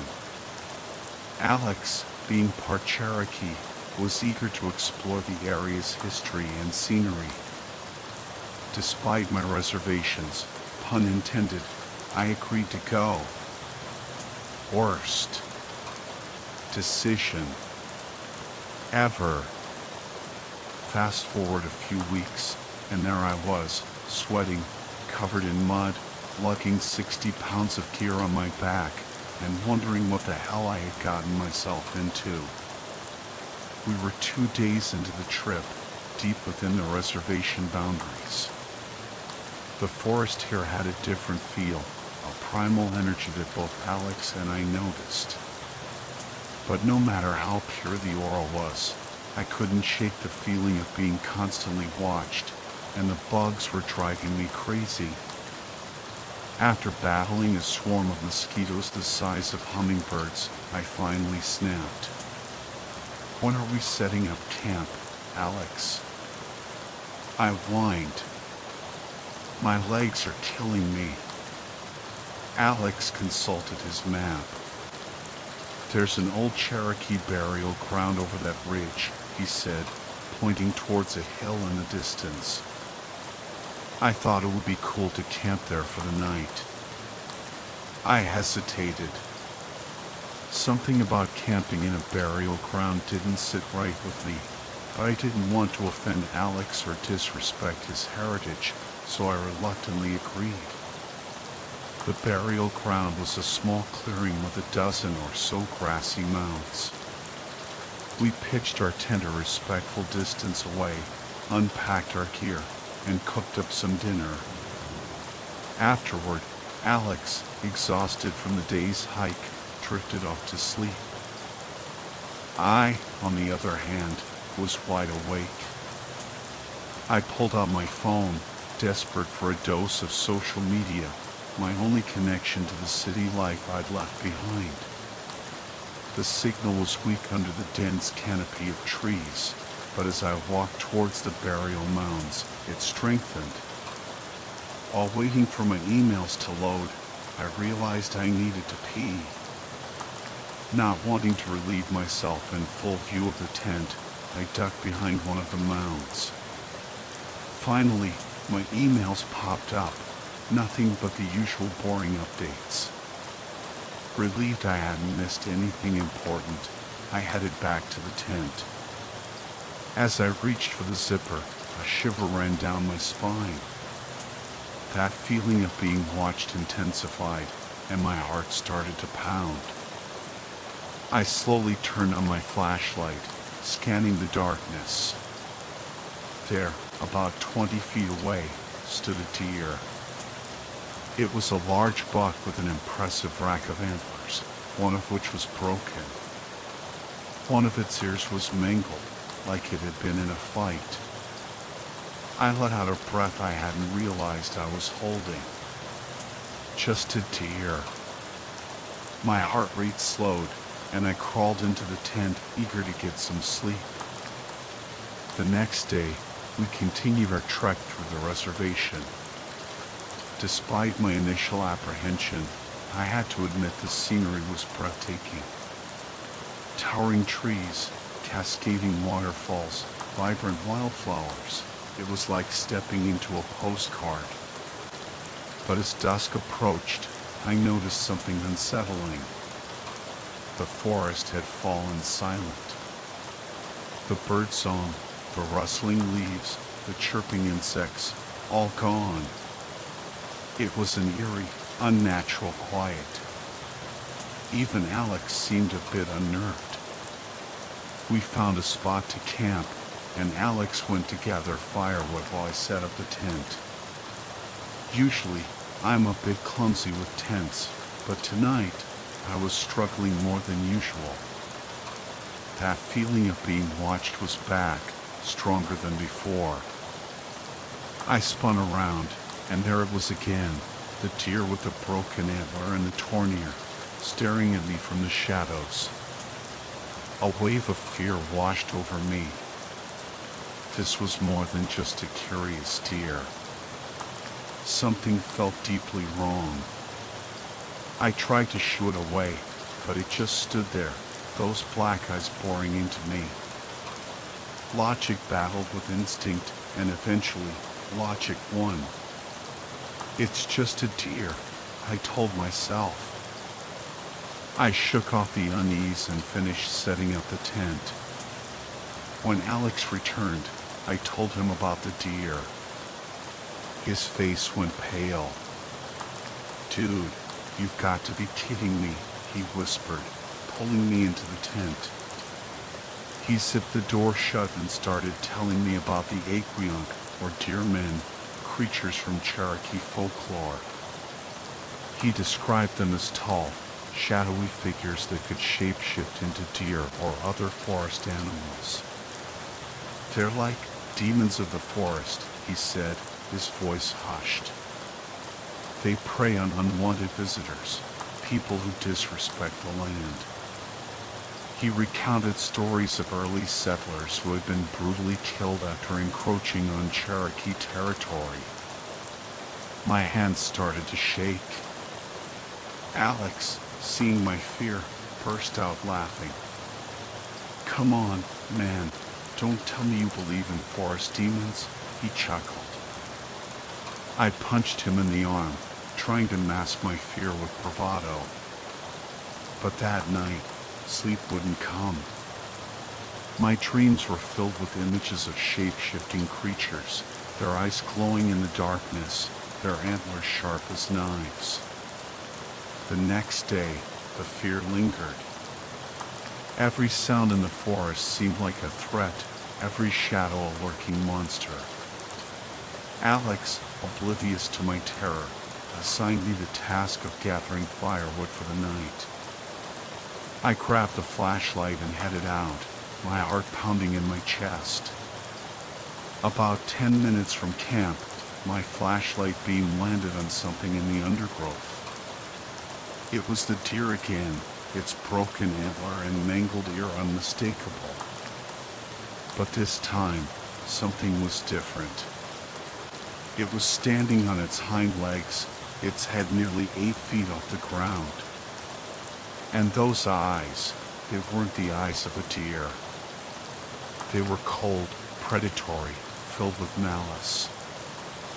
I slowly panned the flashlight down, and through the leaves I saw it, a long, black, clawed arm reaching out towards me. I dropped the flashlight, turned, and ran. I ran faster than I'd ever run in my life, my lungs burning, my legs screaming in protest. I didn't look back. I burst into camp, breathless and terrified, pushing Alex into the tent. I could barely speak, but my fear was contagious. We grabbed our camping knives, our only weapons, and huddled in the tent, peering out into the darkness, waiting for the inevitable attack. Dawn finally arrived, and we were still awake, our nerves frayed, our bodies exhausted. Alex, finally understanding the gravity of the situation, consulted his map. We could make it to a nearby road and call for a ride before nightfall. We abandoned most of our gear, keeping only the essentials, and set off at a brisk pace. We reached the road, called a cab, and made it back to our cars. Alex still seemed skeptical, but I knew what I had seen. "Go home, get some rest," he said as he dropped me off. "We'll meet for drinks tomorrow and talk about it then." I nodded silently, relieved to be back in the city, back in familiar territory. I hurried up the stairs to my apartment, eager to collapse into bed. But as I stepped inside, I noticed a strange, metallic smell in the air. It was faint, but unmistakable. I flicked on the bedroom light, and my blood ran cold. There, on my bed, lay the deer. Its broken antler, its mangled ear, its cold, dead eyes staring up at me. The police arrived, and the investigation was inconclusive.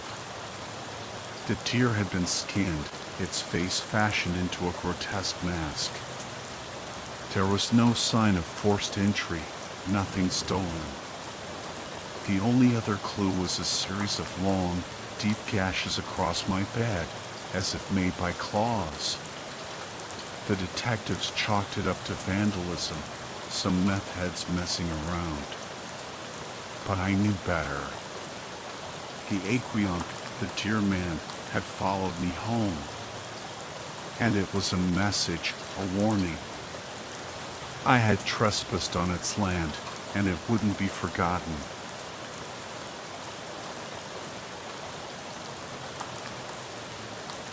It was supposed to be a typical father-son bonding experience, a weekend of fishing, campfire stories, and quality time with my dad. I was 12, awkward, and more interested in my Game Boy than the great outdoors, but Dad insisted it would be good for me. So, off we went to Lake Willow, a secluded spot nestled deep in the California redwoods. We arrived early afternoon, the sunlight filtering through the towering trees, casting long shadows across the forest floor. Dad, ever the outdoorsman, had our tent set up in minutes, a canvas haven nestled beside the shimmering lake. The air was crisp, with the scent of pine needles and damp earth, a welcome change from the city smog I was used to. As dusk settled, Dad built a campfire, the flames licking at the logs, casting a warm glow against the encroaching darkness. He cooked hot dogs over the crackling fire, their smoky aroma mingling with the scent of pine. We sat on our folding chairs, the silence broken only by the crackling fire and the distant hoot of an owl. Dad, ever the astronomer, pointed out constellations, weaving tales of ancient heroes and mythical beasts. After we ate, Dad told me to turn in for the night. He wanted to stay up and enjoy the peace and quiet, he said. I crawled into the tent, the nylon walls a thin barrier against the sounds of the night. I zipped the flap closed, snuggled into my sleeping bag, and closed my eyes, the symphony of crickets lulling me to sleep. But then I heard it. A whisper, soft and sibilant, just outside the tent. At first, I thought it was just the wind rustling the leaves. But it persisted, growing louder, more insistent. It sounded like someone calling my name. Ethan? A shiver ran down my spine. I sat up, my heart pounding. Ethan, come out. The voice was closer now, right beside the tent. It was a woman's voice, soft and alluring, yet laced with an unsettling urgency. Fear gripped me. I called out for my dad, my voice trembling. Dad? Dad, are you there? Silence. Only the crackling of the campfire and the whispering voice answered me. Ethan, don't be afraid. Come out. I couldn't take it anymore. I unzipped the tent flap and peered out into the darkness. The campfire had died down to embers, casting an eerie glow on the surrounding trees. I couldn't see anyone. Dad? I called out again, my voice barely a whisper. Then I heard him. His voice, faint and distant, echoing across the lake. Ethan. Ethan, come here. He sounded panicked. I hesitated, torn between the urgency in his voice and the unsettling presence lurking just outside my tent. Ethan, come out now, the woman's voice whispered again, closer than before. I made my decision. I had to get to my dad. I scrambled out of the tent and sprinted towards the lake, the whispering voice growing louder, more frantic, behind me. Ethan, wait. Don't go. I glanced back and saw a figure emerge from the shadows. It was tall and slender, its form barely visible in the darkness. But its eyes glowed with an unnatural light, like embers in the night. I screamed and ran faster, my heart pounding in my chest. But the figure was fast, gaining on me with every stride. I didn't know what it was, but I knew I had to reach my dad. He was my only hope.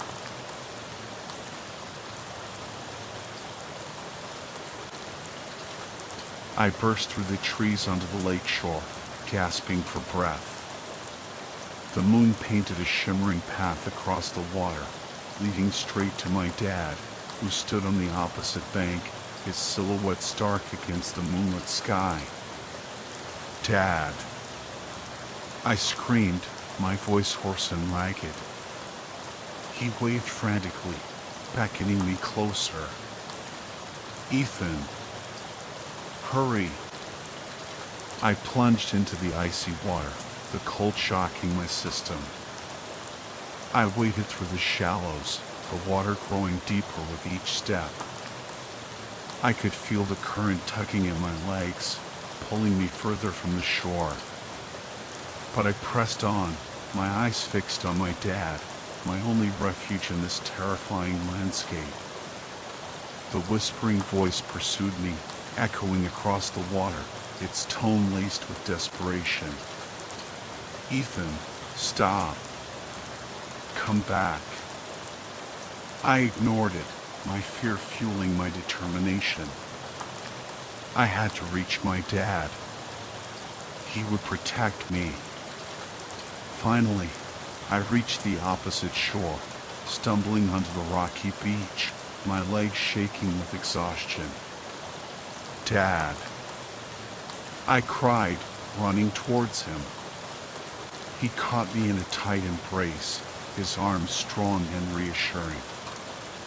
"Ethan, you're okay," he said, his voice thick with relief. I was so worried. I clung to him, my body trembling, my heart still pounding. I was safe. I was with my dad. But as I pulled back to look at him, a wave of unease washed over me. His face, it was different. Older, somehow. His eyes were sunken and shadowed, his skin pale and drawn. And his touch, it was cold, almost lifeless. "Dad?" I whispered, my voice filled with uncertainty. He smiled, but it was a strained, unfamiliar smile. "It's okay, Ethan," he said, his voice hollow and distant. "Let's just go home." We packed up our things in silence, the atmosphere thick with an unspoken tension. As we drove away from the lake, I couldn't shake the feeling that something was terribly wrong. My dad was different. He barely spoke, his gaze fixed on the winding road ahead. And when he did speak, his voice was flat, devoid of emotion. I tried to convince myself that it was just the stress of the situation, that he was exhausted, shaken by the events of the night. But deep down, I knew something was amiss. Something had changed. The drive home was long and agonizing. I stole glances at my dad, searching for a flicker of recognition, a spark of the father I knew. But all I found was a stranger, a hollow shell wearing my dad's face. When we finally arrived home, I rushed to my room, locking the door behind me. I collapsed onto my bed, tears streaming down my face. What had happened to my dad? Who was that man who had brought me home? The questions swirled in my head, unanswered and unsettling. I felt a profound sense of loss, a grief that went beyond words. I had lost my dad, not to death, but to something far more sinister, something I couldn't comprehend. Days turned into weeks, and the unease lingered. The man who called himself my dad went through the motions of everyday life, but there was a distance in his eyes, a coldness in his touch. He was a stranger in my own home. I tried to talk to him, to reach out, but it was like talking to a wall. He would respond with empty words, his voice devoid of warmth or emotion. I was alone, trapped in a nightmare with no escape. Sometimes, late at night, I would hear the whispering voice again, calling my name, beckoning me back to the lake. I would lie awake, my heart pounding, my mind filled with terrifying images of the shadowy figure and my dad's cold, unfamiliar face. I knew then that I would never be the same. The camping trip had changed me, stolen a part of me that I would never get back. And the question that haunted me most was, who did I come home with that night?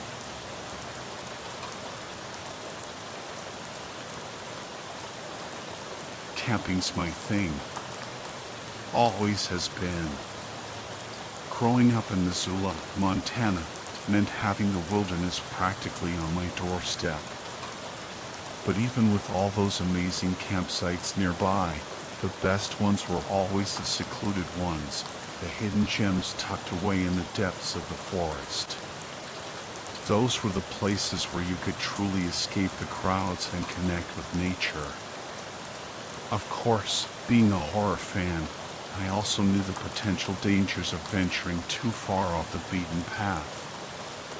Every slasher flick, every creepypasta, every campfire story about missing hikers, they all played on the fear of what lurks in the shadows of the wilderness. But those were just stories, right? Well, that's what I used to think. After high school, I ended up at the University of Oregon. My dad had gone there, and they offered a decent scholarship for legacy students. Plus, Oregon was another outdoor enthusiast stream, with its lush forests, rugged mountains, and endless hiking trails. I met this guy, Caleb, who was like a walking encyclopedia of camping knowledge. He had this tattered old map, covered in handwritten notes and highlighter markings, with directions to all the best hidden campsites in the Pacific Northwest.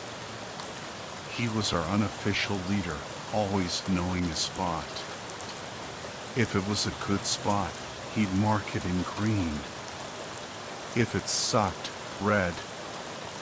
There were a few other colors too, but those were rare. Caleb looked the part, too. Long hair, beard, tattoos, the whole outdoorsy vibe. But he wasn't just some poser.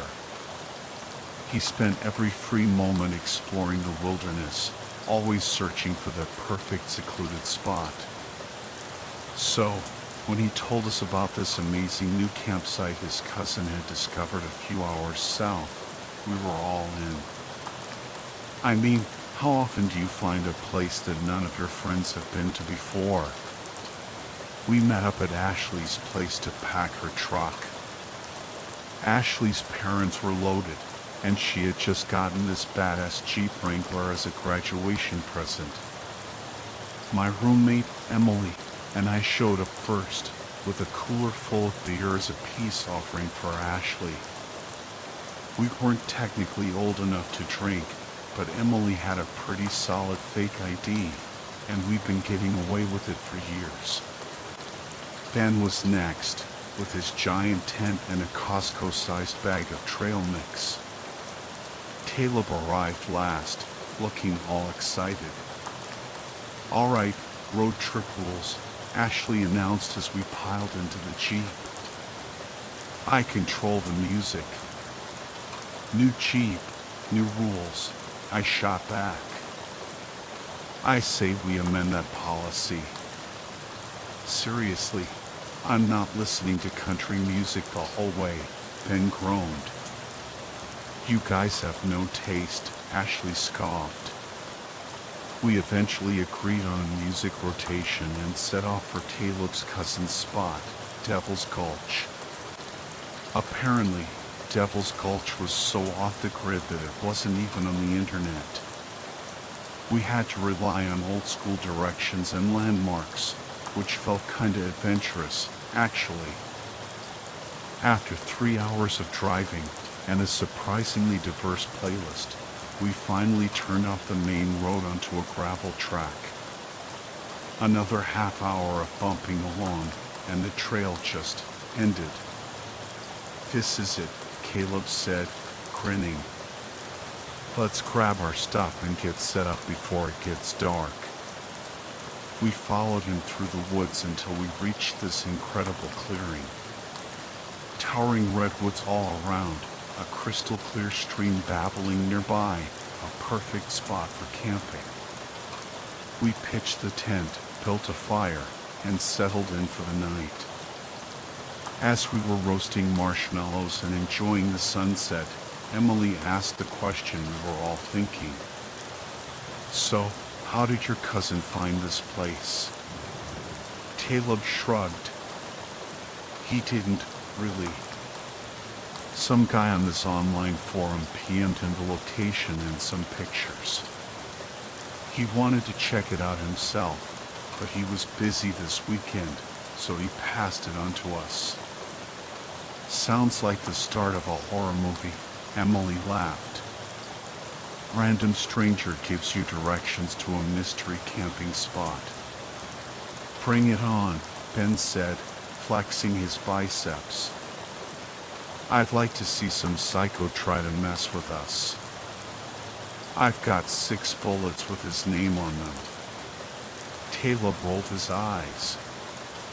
Relax, man. The guy was legit. We're good. We all laughed, but a shiver ran down my spine. Emily was right. This did feel like a horror movie setup. Later that night, as we were getting ready for bed, Ben went to take a leak. When he came back, Emily zipped the tent flap closed and said, "Password." Seriously? Ben groaned. Are you in middle school? Rules are rules, Emily said, giggling. Fine, Ben sighed. The password is. You're all a bunch of idiots.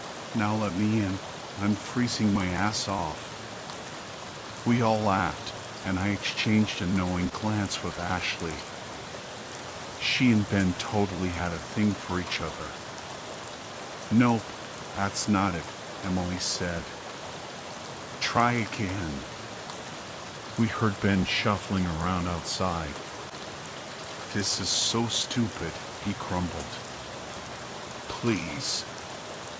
Come on in, Emily said, finally relenting.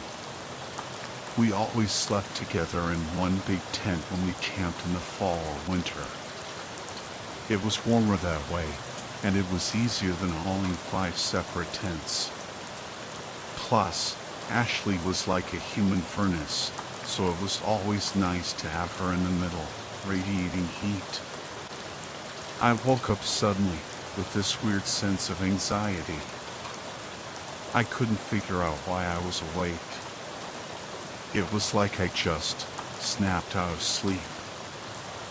I saw Ben crouch by the tent flap, holding it closed. Ben? I whispered. Shoo, he hissed. I think there's something outside. Maybe a bear or something. Should we wake the others? I asked. Nah, he said. I'm not worried. Did the sound wake you up too? I shook my head. Oh, he said.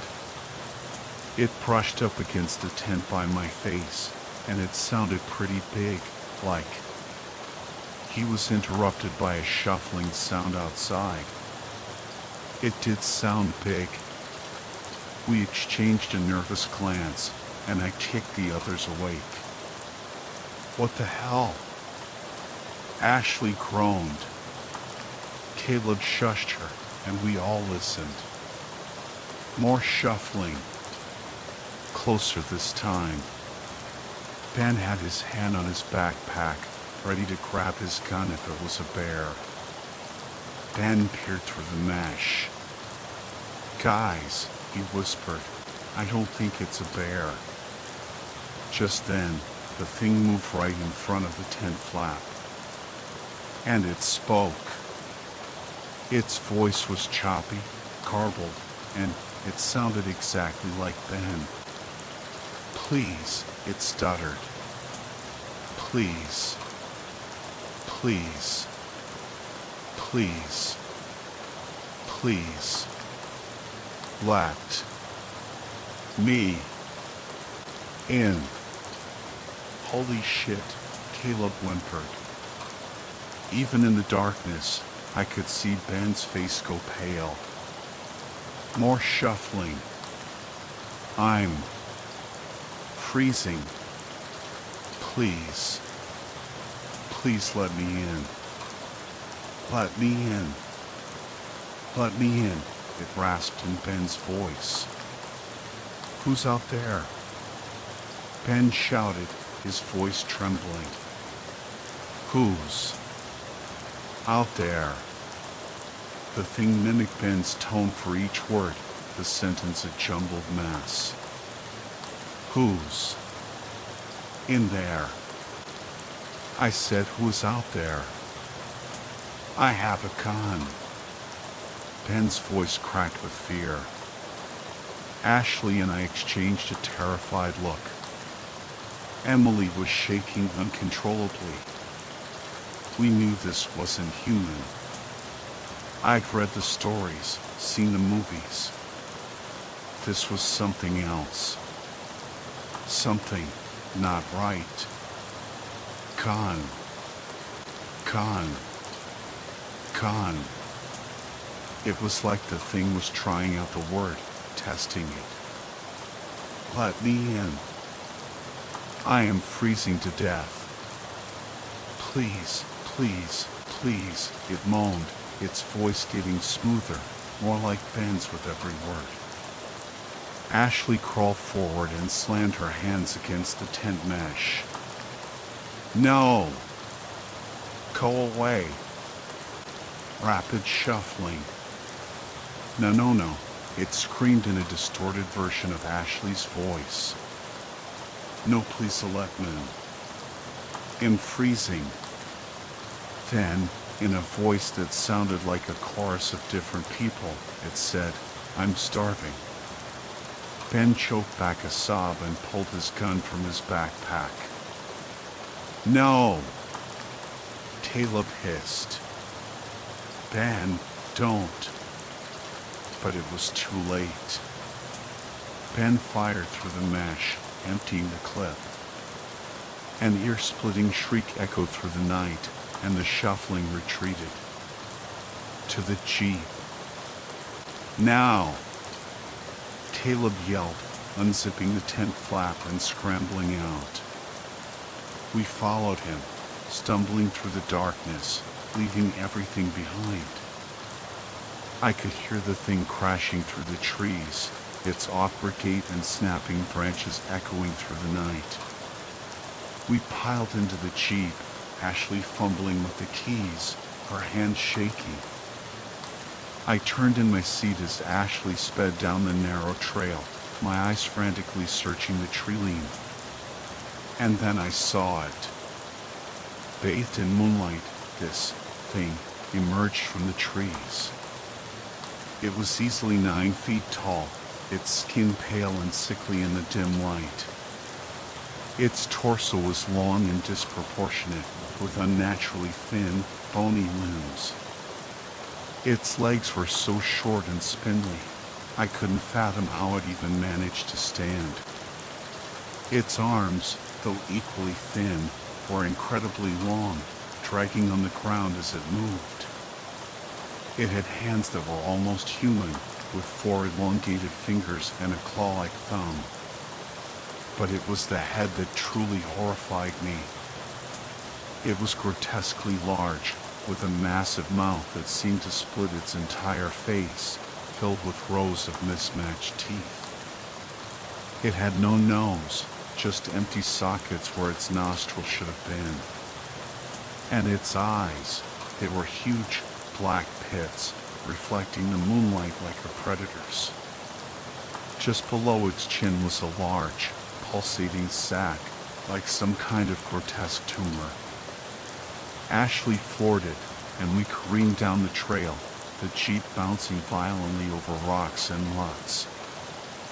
I could hear the creature's enraged shrieks echoing behind us, its heavy footsteps pounding the earth. We burst out onto the main road, the creature still in pursuit.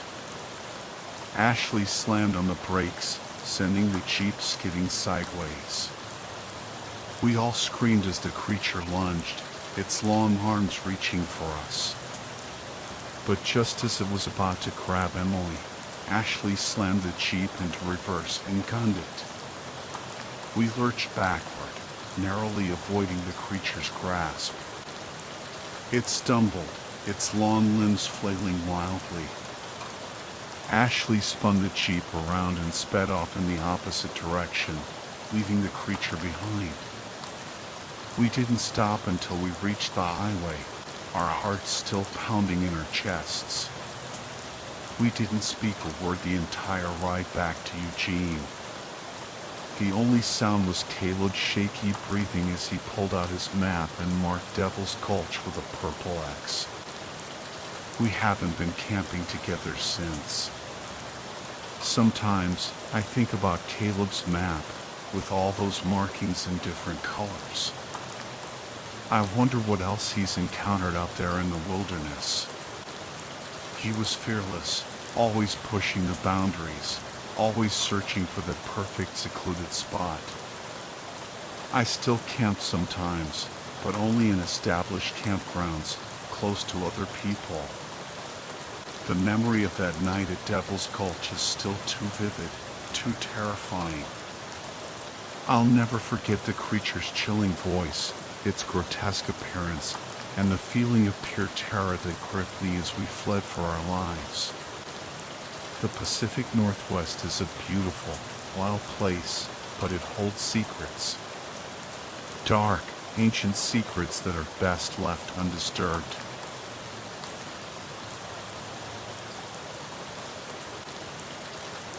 My name is Amelia, and I'll never forget the day I first laid eyes on her. It was moving day, boxes piled high, the air thick with the smell of fresh paint and new beginnings. My husband, Jake, insisted on hanging this massive, antique painting in our bedroom. A young woman with blonde hair cascading down her shoulders, dressed in a white gown, staring out from the canvas with unnervingly lifelike gray eyes. It was creepy, especially looming over our bed. Jake, honey, I tried to reason, it's a beautiful piece, but maybe not, right above where we sleep. He just shrugged. Found it at an estate sale. A steal, really. That night, I woke with a jolt. The feeling of being watched, those eyes boring into me. I barely slept a wink. And then there was the time I swore her hand moved. 1 minute it was resting by her side, the next, fingers slightly outstretched, like she was reaching for something or someone. Jake, did you ever notice her hand? I asked, voice barely above a whisper. He just gave me a confused look. It's a painting, Amy. It doesn't move. But I knew what I saw. Or at least, I thought I did. The whole thing was so unsettling. Those eyes, it felt like I was staring into the soul of a real person. After 2 weeks of sleepless nights, I finally convinced Jake to move the painting. But instead of banishing it to the basement, he hung it in the hallway. Now, every time I went downstairs, there she was, those piercing gray eyes following me. One night, I nearly tripped and tumbled down the stairs, mistaking her for a real person in the dim light. Jake, please. I begged the next morning. That painting has to go. He laughed it off, thinking I was overreacting. but he finally agreed to move it into his home office. Problem solved, right? Wrong. Jake started spending more and more time in his office. At first, I figured he was just busy with work. But then I caught him, just sitting there, staring at the painting. No computer, no papers, just her. When I confronted him about it, he brushed it off, but I knew something was wrong. He was obsessed. And then it hit me. Who was this woman? An ex? Someone he had a secret crush on? One night, curiosity got the better of me. Jake was fast asleep. I crept out of bed, tiptoed to his office, and flicked on the light. There she was, those eyes seeming to follow my every move. I took a deep breath and snapped a picture with my phone. Reverse image search, here we come. The results made my blood run cold. Dozens of articles, all with the same headline: search continues for missing art student. Anya Kelsing, 23, vanished 5 years ago after a hike with her boyfriend. The articles included a photo of Anya, and it was her. The woman in the painting. And the boyfriend? Never named, but the timeline, it had to be Jake. My heart pounded in my chest. I had to get out of there. But as I turned to leave, I heard footsteps.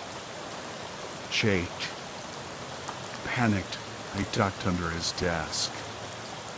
Amelia? His voice was closer now. He knew I was in there. He crouched down, his eyes meeting mine. You figured it out, didn't you? What did you do to her, Jake? I whispered, fear gripping me.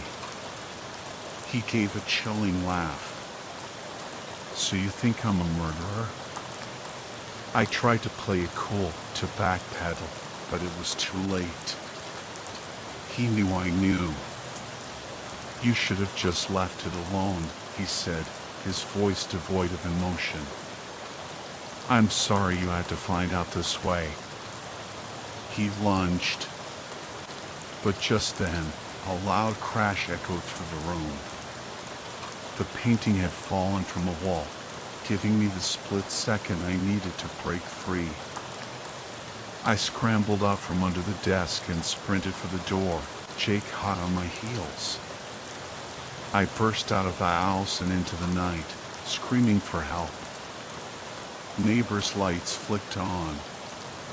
Someone called 911. It was over. Jake was arrested. They found Anya's earrings hidden in his office. The evidence was mounting. He was going to pay for what he did. I can't help but think that Anya, through her self-portrait, saved me. That she was watching over me, protecting me from the same fate. The painting now hangs in my foyer. A reminder of Anya, of her strength and resilience. And every time I pass those piercing gray eyes, I know she's with me, ensuring that justice is served.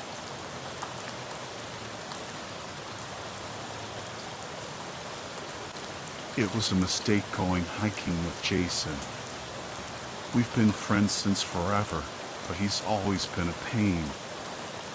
5 minutes in, he ditches the trail, yelling back, "Screw the trail." What else could I do? I followed. He's got the navigational skills of a goldfish and zero respect for nature. The second I stepped off the path, the ground sucked at my boots. Mud, thick and cold, clung to my feet. It was like the forest itself was trying to hold me back. I pushed through, following Jason's trail of destruction, broken branches, crushed leaves. The air was heavy with the smell of sap and something off, like something dead. Then, the sounds of Jason, his stupid whoops and yells, vanished. The forest went silent. The light started to fade even though it was the middle of the afternoon. A deep, unnatural chill settled over me. Jason? Jason. My voice echoed in the oppressive silence. Nothing. His footprints led to a clearing. And then they just stopped. Right in front of a tiny pile of white stones stacked in a perfect pyramid. A cairn. My blood ran cold. I looked up, and hanging from a branch, swaying slightly, were Jason's clothes. His boots. Suddenly, a blinding light hit me. Jason was standing there, flashlight in hand. Dude. Mark. You okay? I was looking for you. He sounded genuinely worried, which was weird for him. You were. I saw. I stammered, pointing at the branch. But the clothes were gone. Saw what? He asked, that smug look back on his face. I glanced down. The cairn was still there. Oh, that, Jason chuckled. Like it? Blair Witch Project, right? Blair Witch. We were in the middle of nowhere, miles from any known Blair Witch location. My fear morphed into anger. You're an idiot. Now we're lost. Nah, we're fine, he said, already walking away. Camp's close.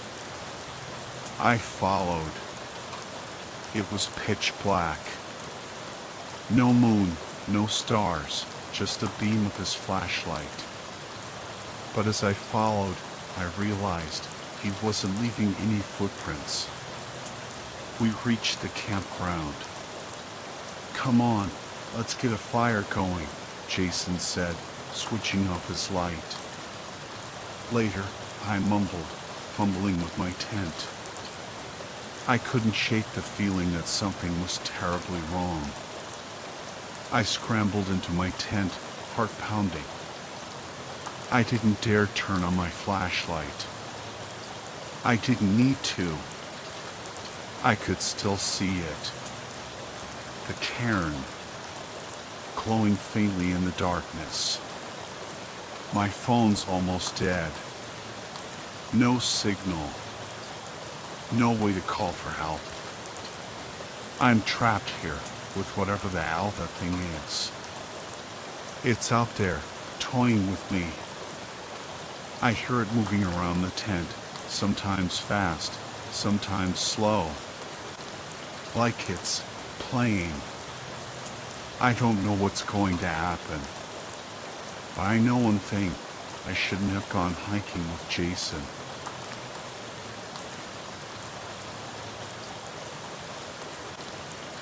I never thought I'd be the kind of guy who'd get spooked out in the middle of nowhere. But let me tell you, after that camping trip in the Nevada desert, I'm never venturing that far off the grid again. See, I needed to get away. My family was driving me crazy, and the city felt like it was closing in on me. So, I did some research and found this place called the Diamond Valley Ranch, the largest cattle ranch in the U.S. It's massive, bigger than the entire state of Rhode Island. Perfect for some serious solitude, I thought. I packed up my trusty Land Cruiser, loaded it with camping gear, and hit the road. After a long drive, I finally reached the ranch, found a secluded spot miles from any road, and set up camp. As the sun dipped below the horizon, casting long shadows across the vast landscape, I felt a sense of peace I hadn't experienced in months. It was around 9 p.m. when I finally decided to call it a night. I crawled into the back of my SUV, where I'd set up a comfy sleeping area. With the windows cracked for some fresh air, I drifted off to sleep, the silence of the desert lulling me into a deep slumber. But around 1 a.m., I woke up with a start. I lay there, heart pounding, trying to figure out what had roused me. Then I heard it. Footsteps. Heavy, deliberate footsteps crunching on the gravel outside my SUV. They were strange, following a distinct pattern, 3 steps in one direction, then 3 steps closer to my vehicle. I instantly regretted leaving those windows open. As the footsteps grew closer, the rhythm became more pronounced, and I realized they were coming from both sides of my SUV. Whatever was out there wasn't an animal. No animal walked like that. Fear gripped me, and I didn't dare move a muscle. Whoever, or whatever, was out there would surely know I was inside. Why else would a vehicle be parked out here, miles from civilization? They were right outside now. I could hear their ragged breathing, their low grunts. Something scraped against the window next to me, a sound like metal on glass. I peered out through the tinted windows, but I couldn't see anything. Then the scratching started on the other side, and on the back window. There were at least 3 of them, maybe more, trying to get in. My body trembled with a mix of terror and adrenaline. I'm usually not one to back down from a fight, but something about this felt different. This felt primal. I tried to inch my way to the driver's seat, but my knee bumped against something, causing a loud crinkling sound. The scratching stopped abruptly. The silence that followed was deafening, amplifying my fear. Then, all hell broke loose. Blood-curdling screams erupted from all around the SUV. There were 7, maybe 8 of them, their voices a chorus of animalistic rage. The scratching turned into pounding, the whole vehicle shaking as they slammed against it. They were incredibly strong, and I knew they could easily flip my SUV if they wanted to. Adrenaline surged through me. I scrambled into the driver's seat, fumbling with the keys, and started the engine. In the headlights, I saw him. A hunched figure, pale and gaunt, completely naked. He had no weapons, but his fingernails were long, at least 5 inches, and sharp as blades. It was the only thing about him that seemed off. 6 more figures emerged from the darkness, their screams echoing across the desert. They were all different, men and women, but they shared the same pale skin, the same elongated nails, the same nakedness. I slammed the SUV into gear and floored it. They sprinted after me, their screams mingling with the roar of the engine. In the red glow of the taillights, they looked demonic, their shadows stretching long and distorted across the uneven terrain. I was hitting 40 miles per hour, but they were keeping pace. I drove for what felt like miles, the rugged path jolting the SUV violently. Finally, they faded from view, their screams swallowed by the vastness of the desert. I stopped the car, my body shaking, tears streaming down my face. I had escaped, but the fear lingered, a cold knot in my stomach. I was about to start driving again when I heard it, a low, guttural growl from the roof of my SUV, followed by the scrape of metal on metal. My blood ran cold. I had left the sunroof open. I didn't dare look up.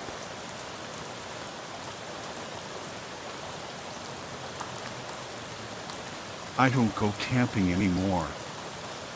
Not after what happened in the White Mountains. People tell me I'm crazy for going solo into the wilderness, especially a woman alone. But the truth is, out there, in the quiet solitude of the forest, that's the only place I ever truly felt at peace. Until that last trip. My whole life has been about doing what's expected of me. School, job, bills, the whole 9 yards. But camping, that was my escape. The stillness of the night, the whisper of the wind through the trees, the feeling of being completely alone, yet connected to something bigger than myself. I never felt fear in the woods, only a deep sense of calm. At least, not until that last trip. Of course, I wasn't reckless. I always carried a well-stocked first aid kit, a compass, and my trusty dog, Luna. A girl's got to be prepared, right? But I was prepared for bears, for twisted ankles, for sudden storms. I wasn't prepared for that.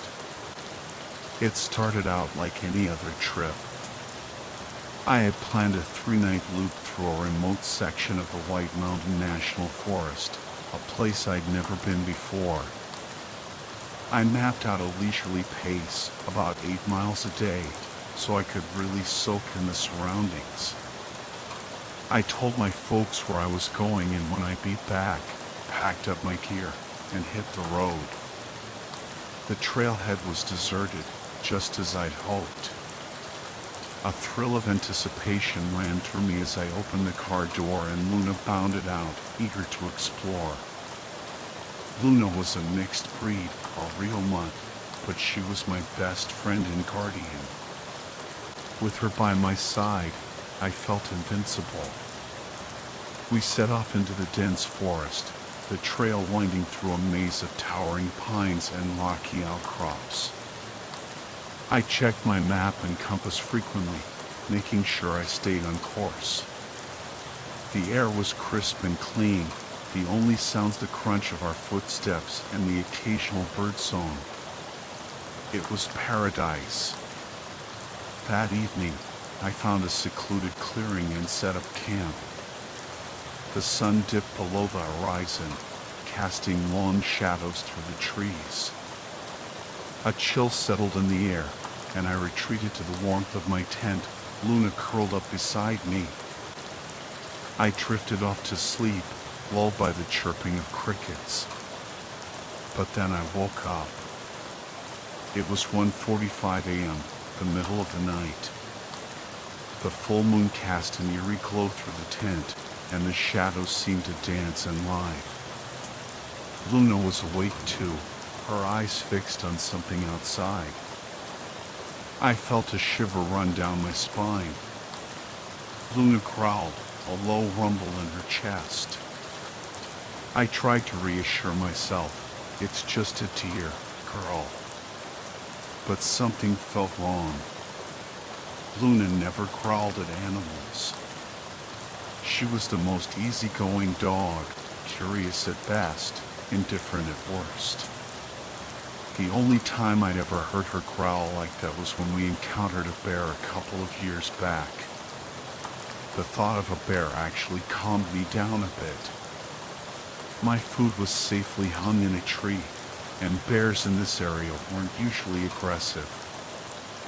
I stroked Luna's fur, waiting for the animal to move on.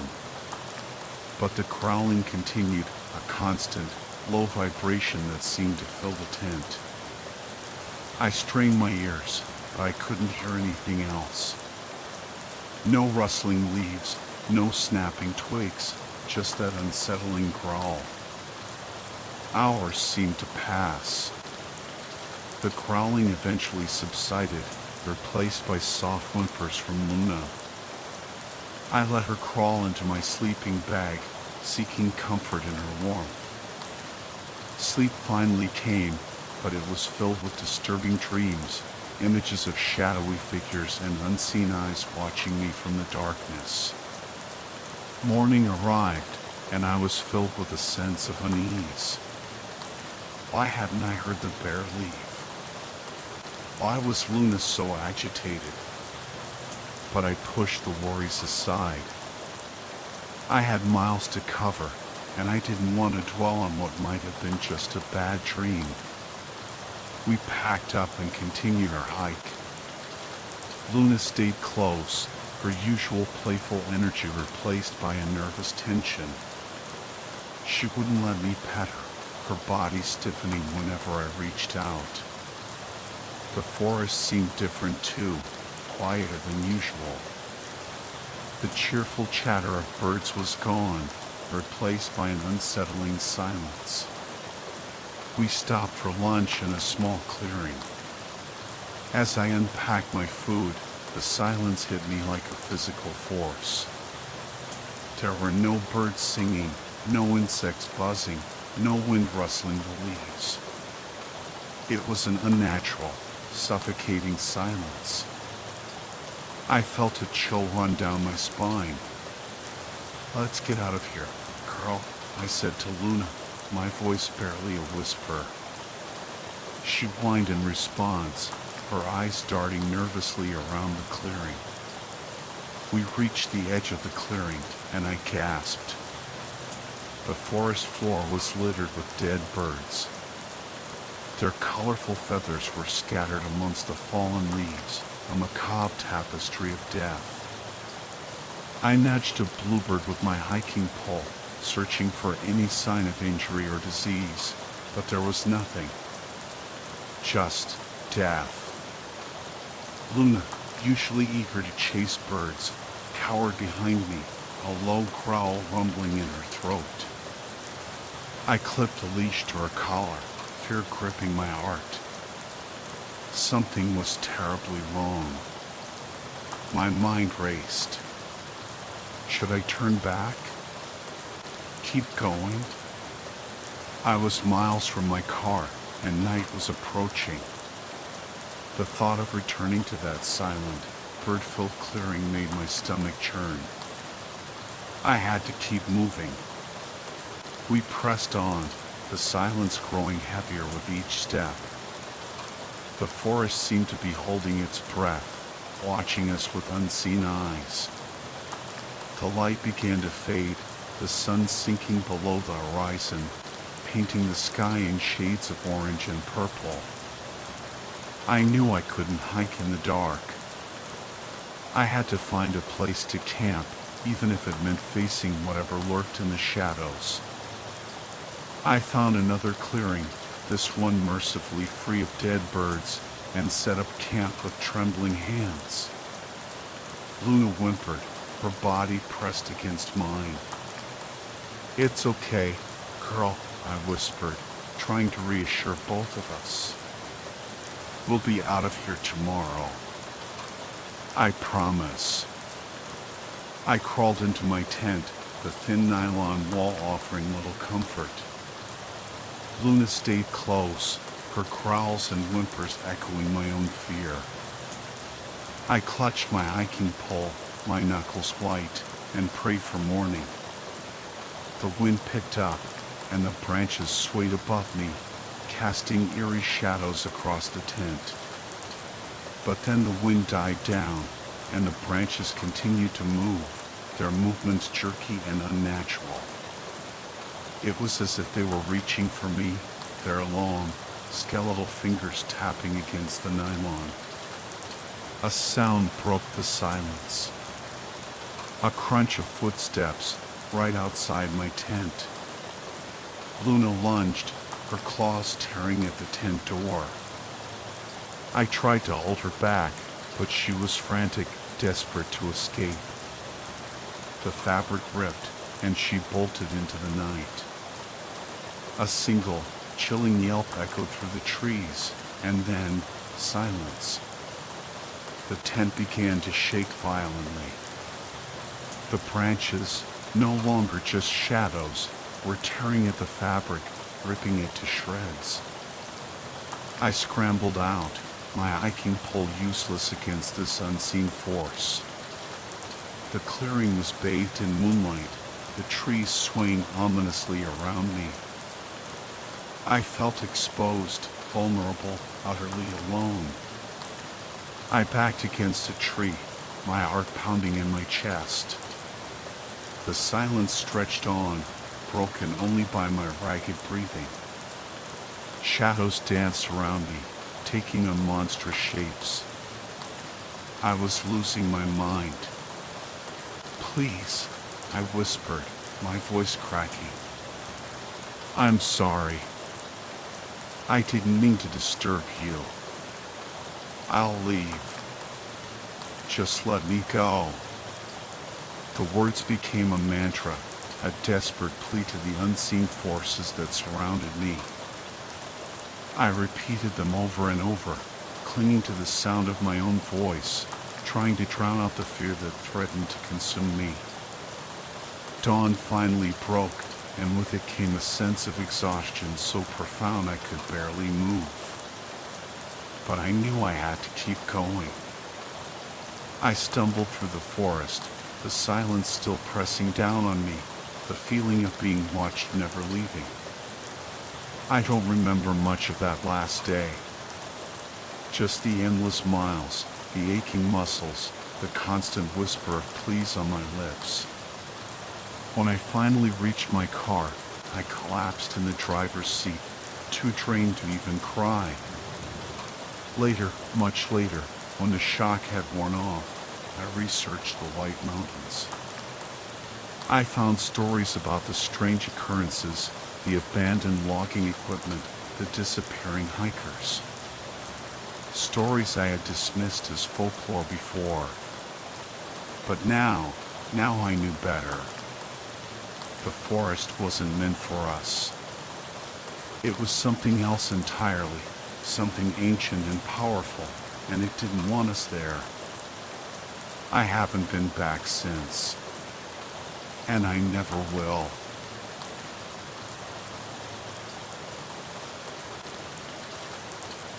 It was supposed to be a relaxing weekend getaway, a chance to escape the city and reconnect with nature. Just me, Sarah, my best friend, and the sprawling wilderness of Yosemite National Park. We've been planning this camping trip for months, eager to trade our cramped apartment for a tent under the stars. We arrived at our campsite late Friday afternoon, the sun already dipping behind the towering pines. We quickly set up our tent, unrolled our sleeping bags, and built a crackling campfire. As darkness fell, we roasted marshmallows, swapped stories, and laughed until our sides ached. But as the fire died down and the sounds of the forest grew louder, a sense of unease settled over me. The rustling leaves sounded like whispers, the crackling branches like footsteps. I tried to shake off the feeling, telling myself it was just my imagination, but the unsettling sensation persisted. Sarah, oblivious to my growing anxiety, snuggled deeper into her sleeping bag and drifted off to sleep. I, however, remained wide awake, my ears straining for any unusual sound. And then I heard it. A soft, rhythmic tapping, coming from just outside our tent. Tap, tap, tap. My heart pounded in my chest. What was it? An animal? A branch brushing against the canvas? Or something else? I held my breath, listening intently. The tapping continued, steady and persistent. It sounded almost like fingers drumming against the nylon. I nudged Sarah awake, my voice a panicked whisper. Sarah, wake up. Do you hear that? Sarah groaned and rolled over, her eyes still closed. Hear what? She mumbled. That tapping. I hissed. Listen. Sarah grumbled something about being tired and tried to go back to sleep.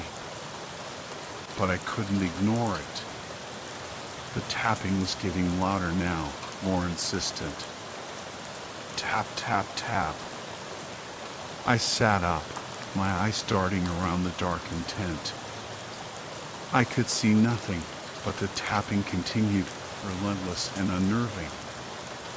Finally, I couldn't take it anymore. I unzipped the tent flap and peered out into the darkness. The campfire had died down to embers, casting an eerie glow on the surrounding trees. The forest was silent, except for the chirping of crickets and the occasional hoot of an owl. But the tapping was still there. It seemed to be coming from behind a large oak tree, just a few feet from our tent. I squinted, trying to make out what was causing the sound. But the darkness was too thick, the shadows too deep. Then I saw it. A figure, shrouded in shadow, standing behind the tree. It was tall and slender, its form barely visible in the dim light. But I could see its hand, raised in the air, its fingers tapping rhythmically against the rough bark of the oak. Tap, tap, tap. My blood ran cold. Who was it? What did they want? I ducked back into the tent, zipping the flap closed behind me. My heart hammered against my ribs, my breath coming in ragged gasps. Sarah, I whispered urgently. Wake up. There's someone outside.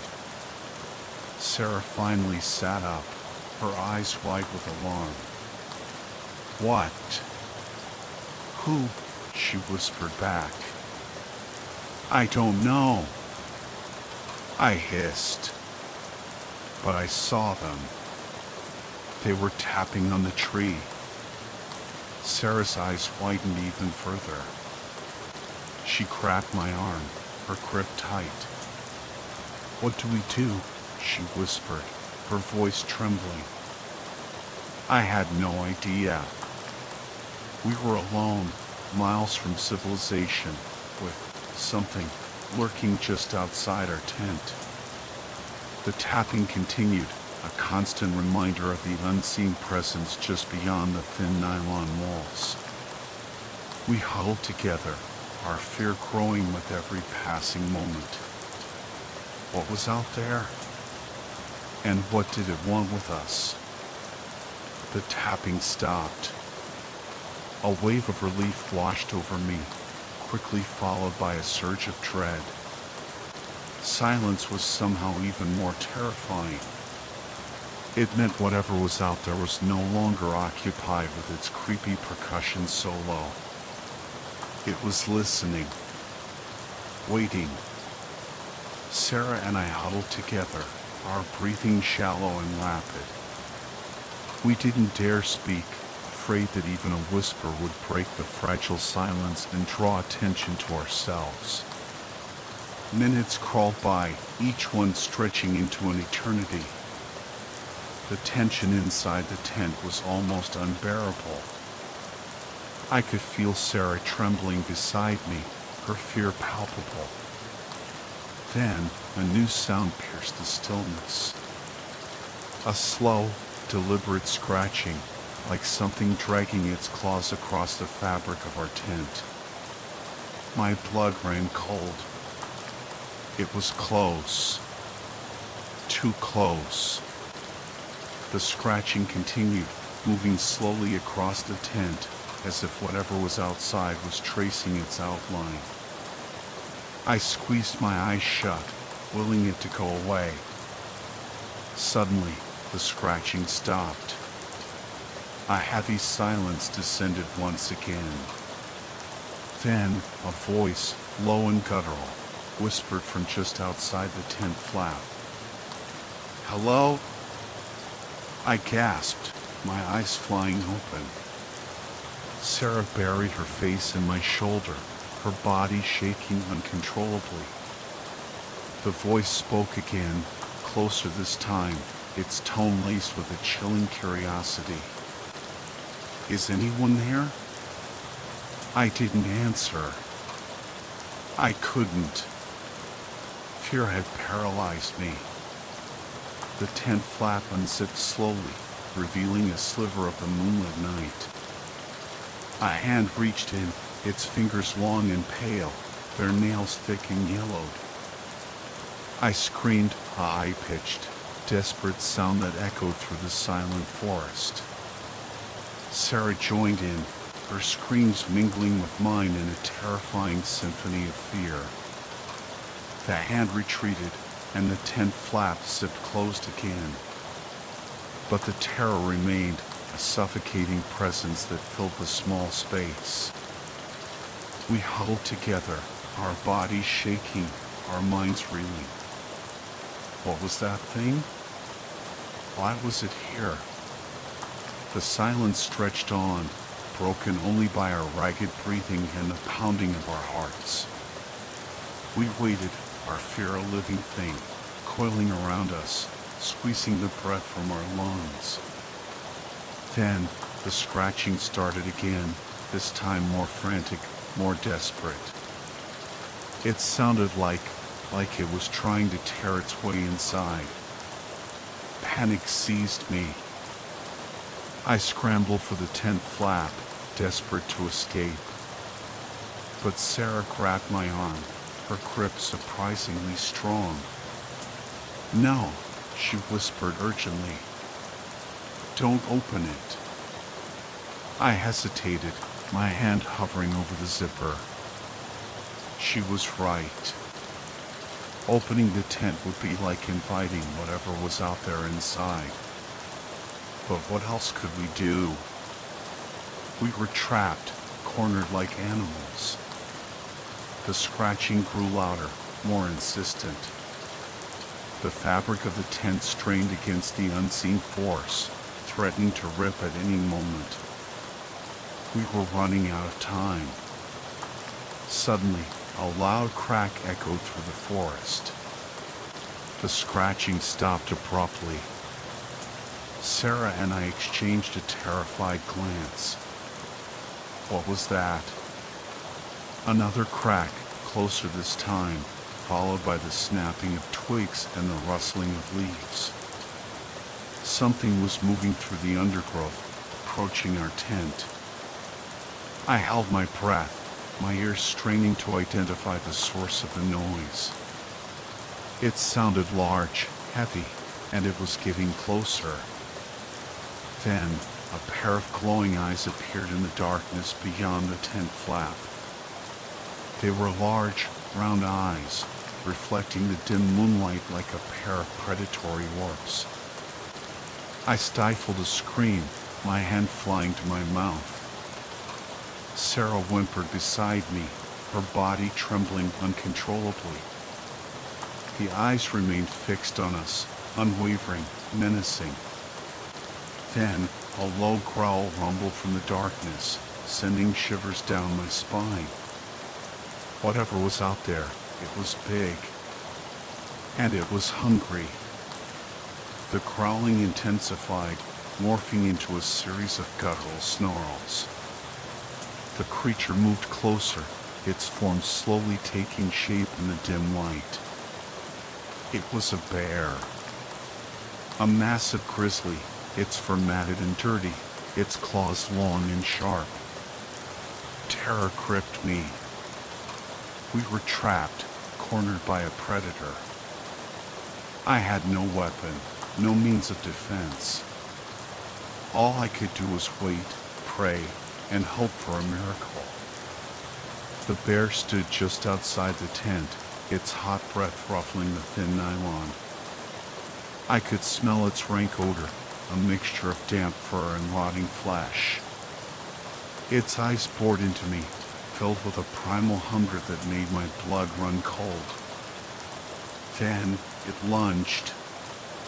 The tent ripped open, claws tearing through the fabric like paper. The bear's massive head filled the opening, its jaws gaping wide, revealing rows of sharp teeth. I screamed, a primal scream of pure terror. Sarah screamed too, her voice high and piercing. The bear swiped at us with its massive paw, its claws raking across my arm, tearing through my flesh. I cried out in pain, falling back against Sarah. The bear lunged again, its jaws snapping shut just inches from my face. I closed my eyes, bracing for the inevitable. But the bite never came. Instead, I heard a series of loud bangs, followed by a pained roar. The bear stumbled back, its body shaking. I opened my eyes to see a figure standing in the torn opening of the tent. It was a park ranger, his face grim, his rifle smoking in his hands. The bear roared again, its eyes filled with rage and pain. It lunged at the ranger, but he was ready. He fired again, and the bear collapsed to the ground, its body convulsing.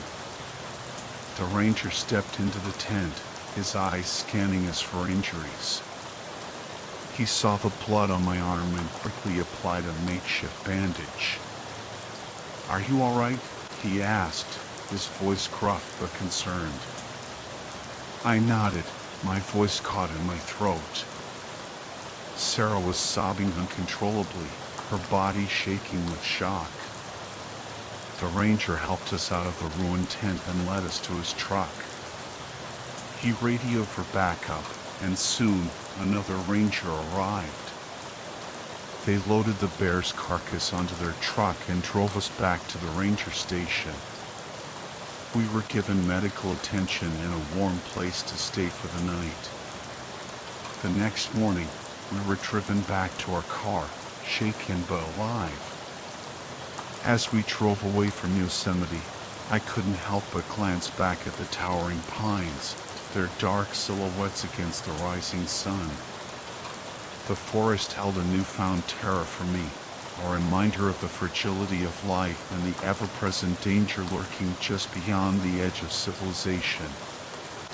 The camping trip had been a nightmare, a brush with death that I would never forget. But it had also taught me a valuable lesson. Nature is beautiful, but it is also wild and unpredictable. And sometimes, the things that go bump in the night are all too real.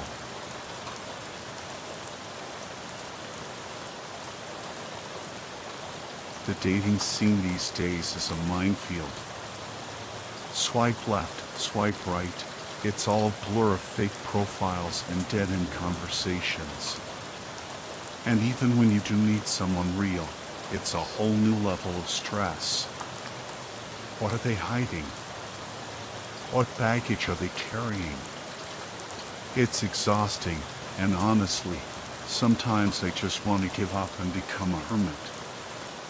But then I met Sarah. Sure, she's got a few eccentricities. Okay, maybe more than a few. But she makes me laugh, and with her, I don't feel the need to pretend to be someone I'm not. So what if she has some unusual eating habits and a tendency to wander off into the woods at night? Compared to the soul-crushing alternative of online dating, I'll take it. We even have nicknames for each other now, City Boy and Country Girl. I'll let you guess which one I am. Anyway, all of this is a long-winded way of saying that I finally agreed to go on that camping trip with Sarah. And let me tell you, it wasn't exactly what I expected. First off, she was right about one thing. The Redwood National Park is incredible. The towering trees, the filtered sunlight, the sounds of the forest. It's like stepping into another world. Time seems to slow down, and every breath feels like a meditation. Being there with Sarah, I started to wonder why I ever lived in the city. She was a natural in the wilderness. Sarah knew all the trails, had a knack for setting up camp, and could identify every bird by its song. She even taught me how to pack my backpack properly and lace my boots for maximum comfort. There was just one slightly unsettling moment during our hike. We stumbled into this area that smelled like death. I mean, it was awful, a thick, suffocating stench of rotting flesh. I tried to make a joke about it, but Sarah just gave me this intense look and said, "Come on, let's pick up the pace. We'll be through it soon." And she was right. We eventually left the smell behind, and the rest of the hike was pure bliss. Sarah even helped me set up the tent, and in no time, we had a campfire crackling merrily. When she pulled out the food for dinner, I didn't even flinch when I realized there was only enough for one. I'd accepted that whatever was going on with Sarah and food was just part of the package.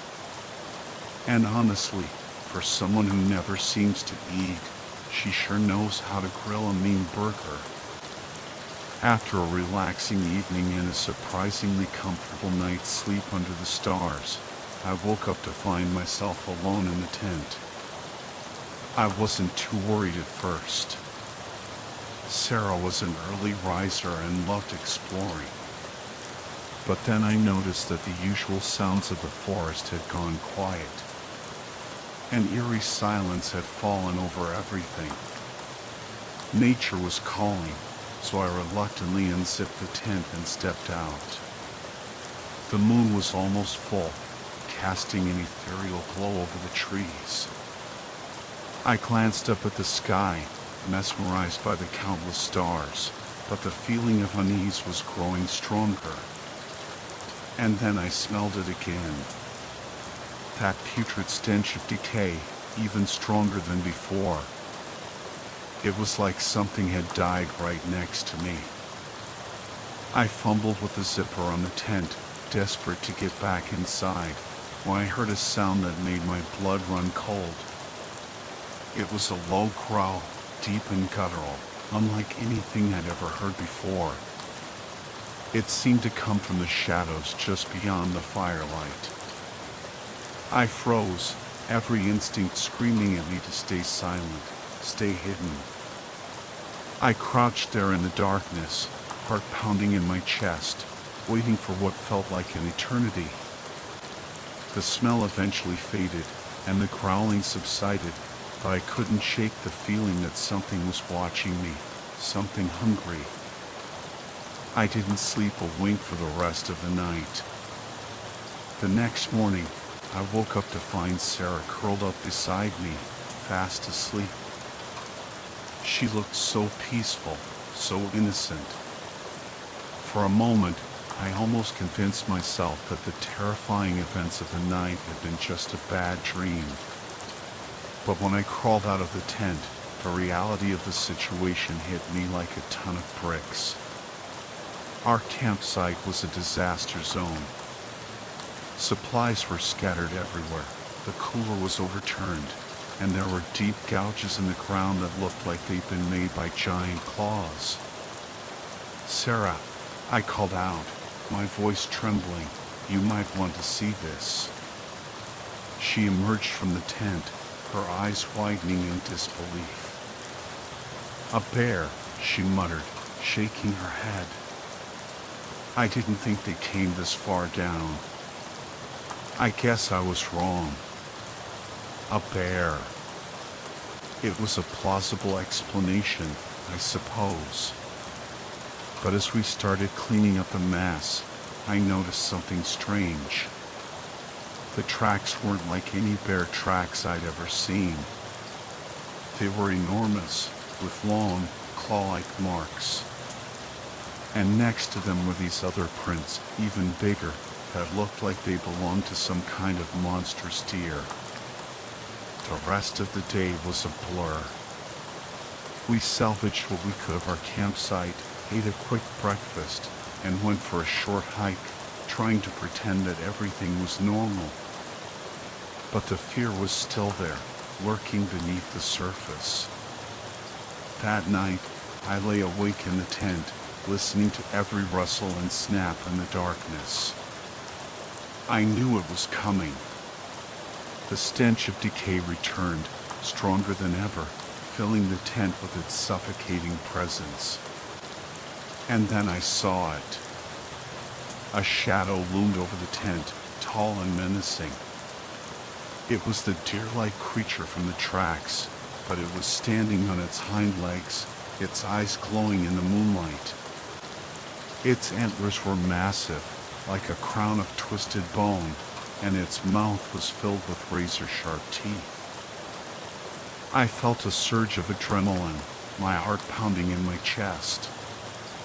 Sarah stirred beside me, and I instinctively reached out to grab her arm, wanting to protect her from this terrifying creature. But when I saw her face, I recoiled in horror.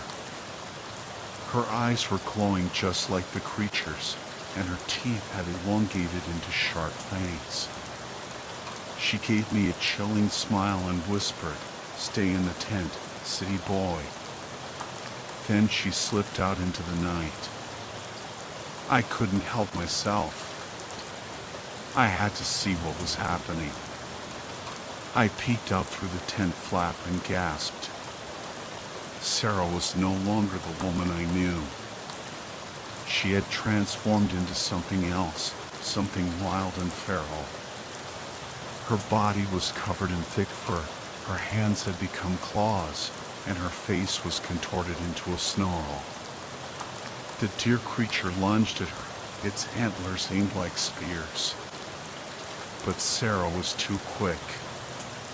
She leaped aside, dodging the attack, and then launched herself at the creature, sinking her teeth into its neck.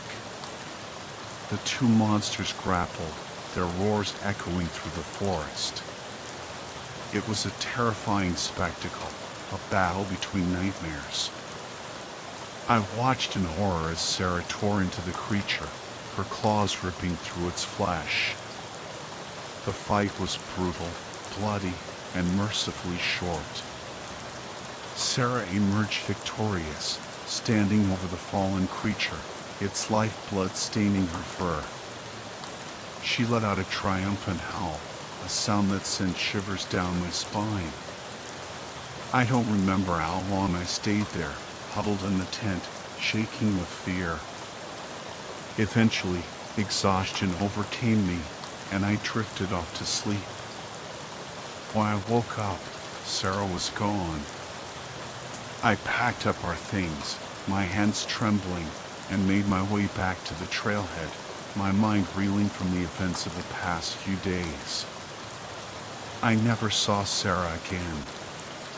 But sometimes, late at night, I hear a owl in the distance, and I wonder if it's her, calling out to me from the depths of the forest.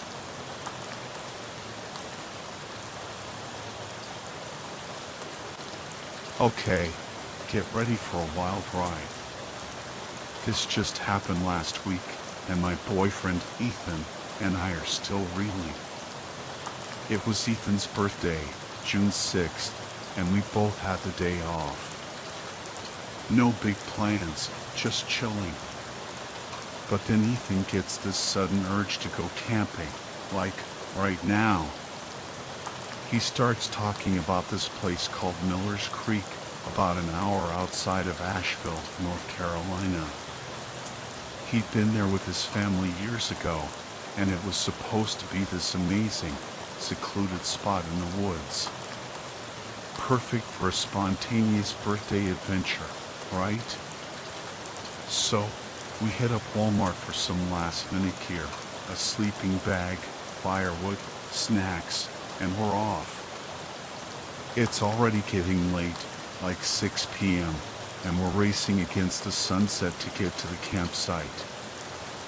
I text my mom with the location and Ethan's license plate, just in case we lose service and she freaks out. Which, knowing my mom, is a definite possibility.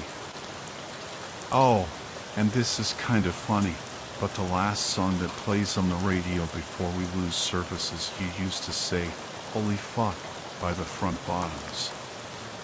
The song ends with this dude repeating holy fuck. I'm about to die over and over.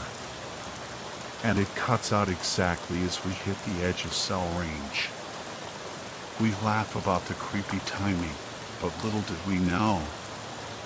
Anyway, we finally see the signs from Miller's Creek and turn off onto this dirt road. But guess what? There's a huge no trespassing sign and the road is blocked off. We're both bummed, but we decide to head towards Brevard, figuring we could find another campground or at least ask a ranger for suggestions. Brevard is this cute little mountain town with a bunch of outdoorsy shops and restaurants. It's usually bustling, but when we get there, it's eerily quiet. Almost everything's closed. We find this small gas station that's still open, and this older lady tells us that the road to Miller's Creek was washed out in a flood a year ago. She mentions a couple of other options, camping off the side of the road somewhere, no thanks, or going to this place called Black Bear Ridge. We ask her what she'd choose, and she just gives us this creepy look and says, I don't go into those woods after dark. Okay, that's not exactly reassuring. But we're determined to salvage our camping trip, so we head towards Black Bear Ridge. It's a small campground with maybe 6 or 7 campsites, each with a picnic table, a fire pit, and one of those bear poles for hanging your food. As we're going to pay the deposit, we notice that every single campsite has a reserved sign. But it's already 8 p.m. and there's no one else around. We figure, whatever, and pick a spot. I tell Ethan to start unpacking while I hit the porta potty. On my way back, I spot these stairs leading into the woods. They don't seem to go anywhere, just end abruptly after a few feet. I snap a picture, thinking about the creepy stairs in the woods. When I get back to the campsite, Ethan's all freaked out. He points to this weird little structure hidden in the trees, just outside our campsite. It's like a tiny lean-to made of bark, with a narrow tunnel leading into the ground. We figure maybe some kids built it and an animal made it into a den or something. It's creepy, but we decide to stay put. Now, here's where things get interesting.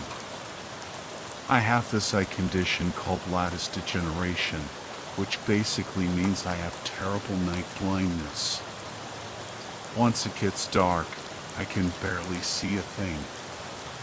So, as the sun starts to set, I'm basically relying on Ethan to be my eyes. We're sitting by the fire, roasting marshmallows, when I notice Ethan staring intently into the woods. I ask him what he's looking at, but he just says, nothing, without taking his eyes off the trees. Then, we both realize how eerily quiet it is. No crickets, no frogs, no owls, just the faint sound of a nearby stream. It's like the whole forest is holding its breath. I ask Ethan again what he's looking at, and he finally admits he thought he saw something moving near that weird little hovel. He's got his gun on his hip, just in case of bears, but I can tell he's getting nervous. We try to make small talk, but the tension is thick. After a few minutes, Ethan turns to me and asks, would you be mad if we left? I'm like left. Like right now? He nods. My heart starts racing. I can't see anything, so I'm completely dependent on him. If he thinks something's wrong, I have to trust him. If you think we need to leave, I say, then we need to leave. He hands me a flashlight, and we start packing up as quickly as we can. He's still scanning the woods, and I'm shining the flashlight wherever he tells me to, trying to avoid looking towards the hovel. We're almost done loading the truck when we hear it, a man's voice, coming from the road. It's deep and guttural, speaking in some language we don't understand. Ethan says it sounds like someone's on the phone, waiting for a response, and then speaking again. But there's no way anyone could have self-service out here. We freak out and throw the last of our stuff in the truck, leaving behind some trash and a few non-essentials. We peel out of there, tires spitting gravel, and don't look back. We're flying down this dark, winding mountain road, the headlights barely cutting through the thick trees. I'm terrified, clutching the dashboard, because with my night blindness, I can't see anything, and I have to trust Ethan to navigate this crazy, pitch-black road. Finally, we reach the highway and start to calm down a bit. Ethan apologizes for making us leave, but he says he had this awful feeling in his gut even before he heard the voice. I tell him it's okay, that I trust his instincts. Then, I'm like, if I believed in that stuff, I'd say we just had a run-in with a skinwalker. Ethan's face goes white. What do you mean? I explain how I've read about skinwalkers online, these creepy creatures that live in the wilderness and mimic voices to lure people away from safety. But also they can eat them or whatever thing. And that's when Ethan drops the bombshell. That makes sense, he says, his voice barely a whisper. Because it sounded just like my grandfather.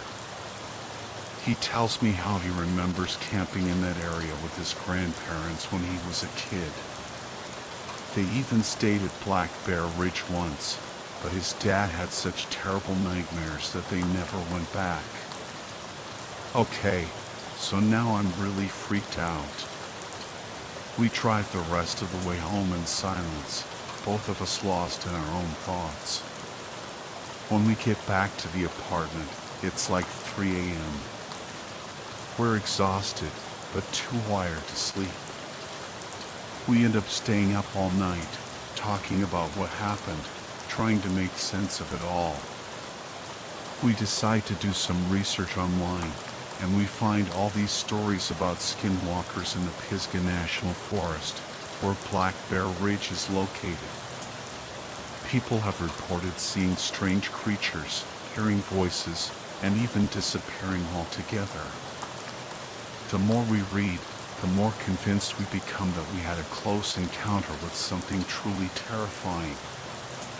We start to question everything we thought we knew about the world.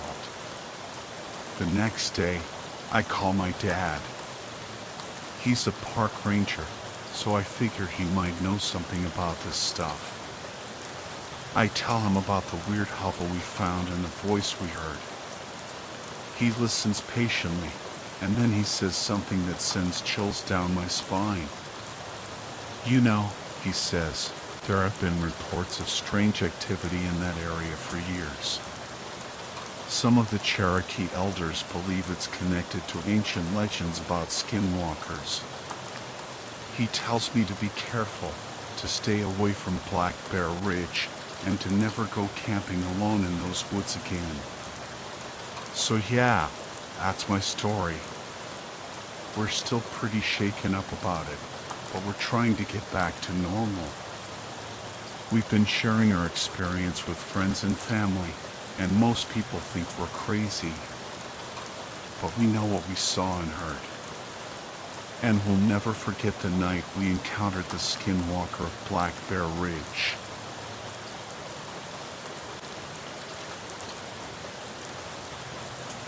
I was hooked, utterly and completely.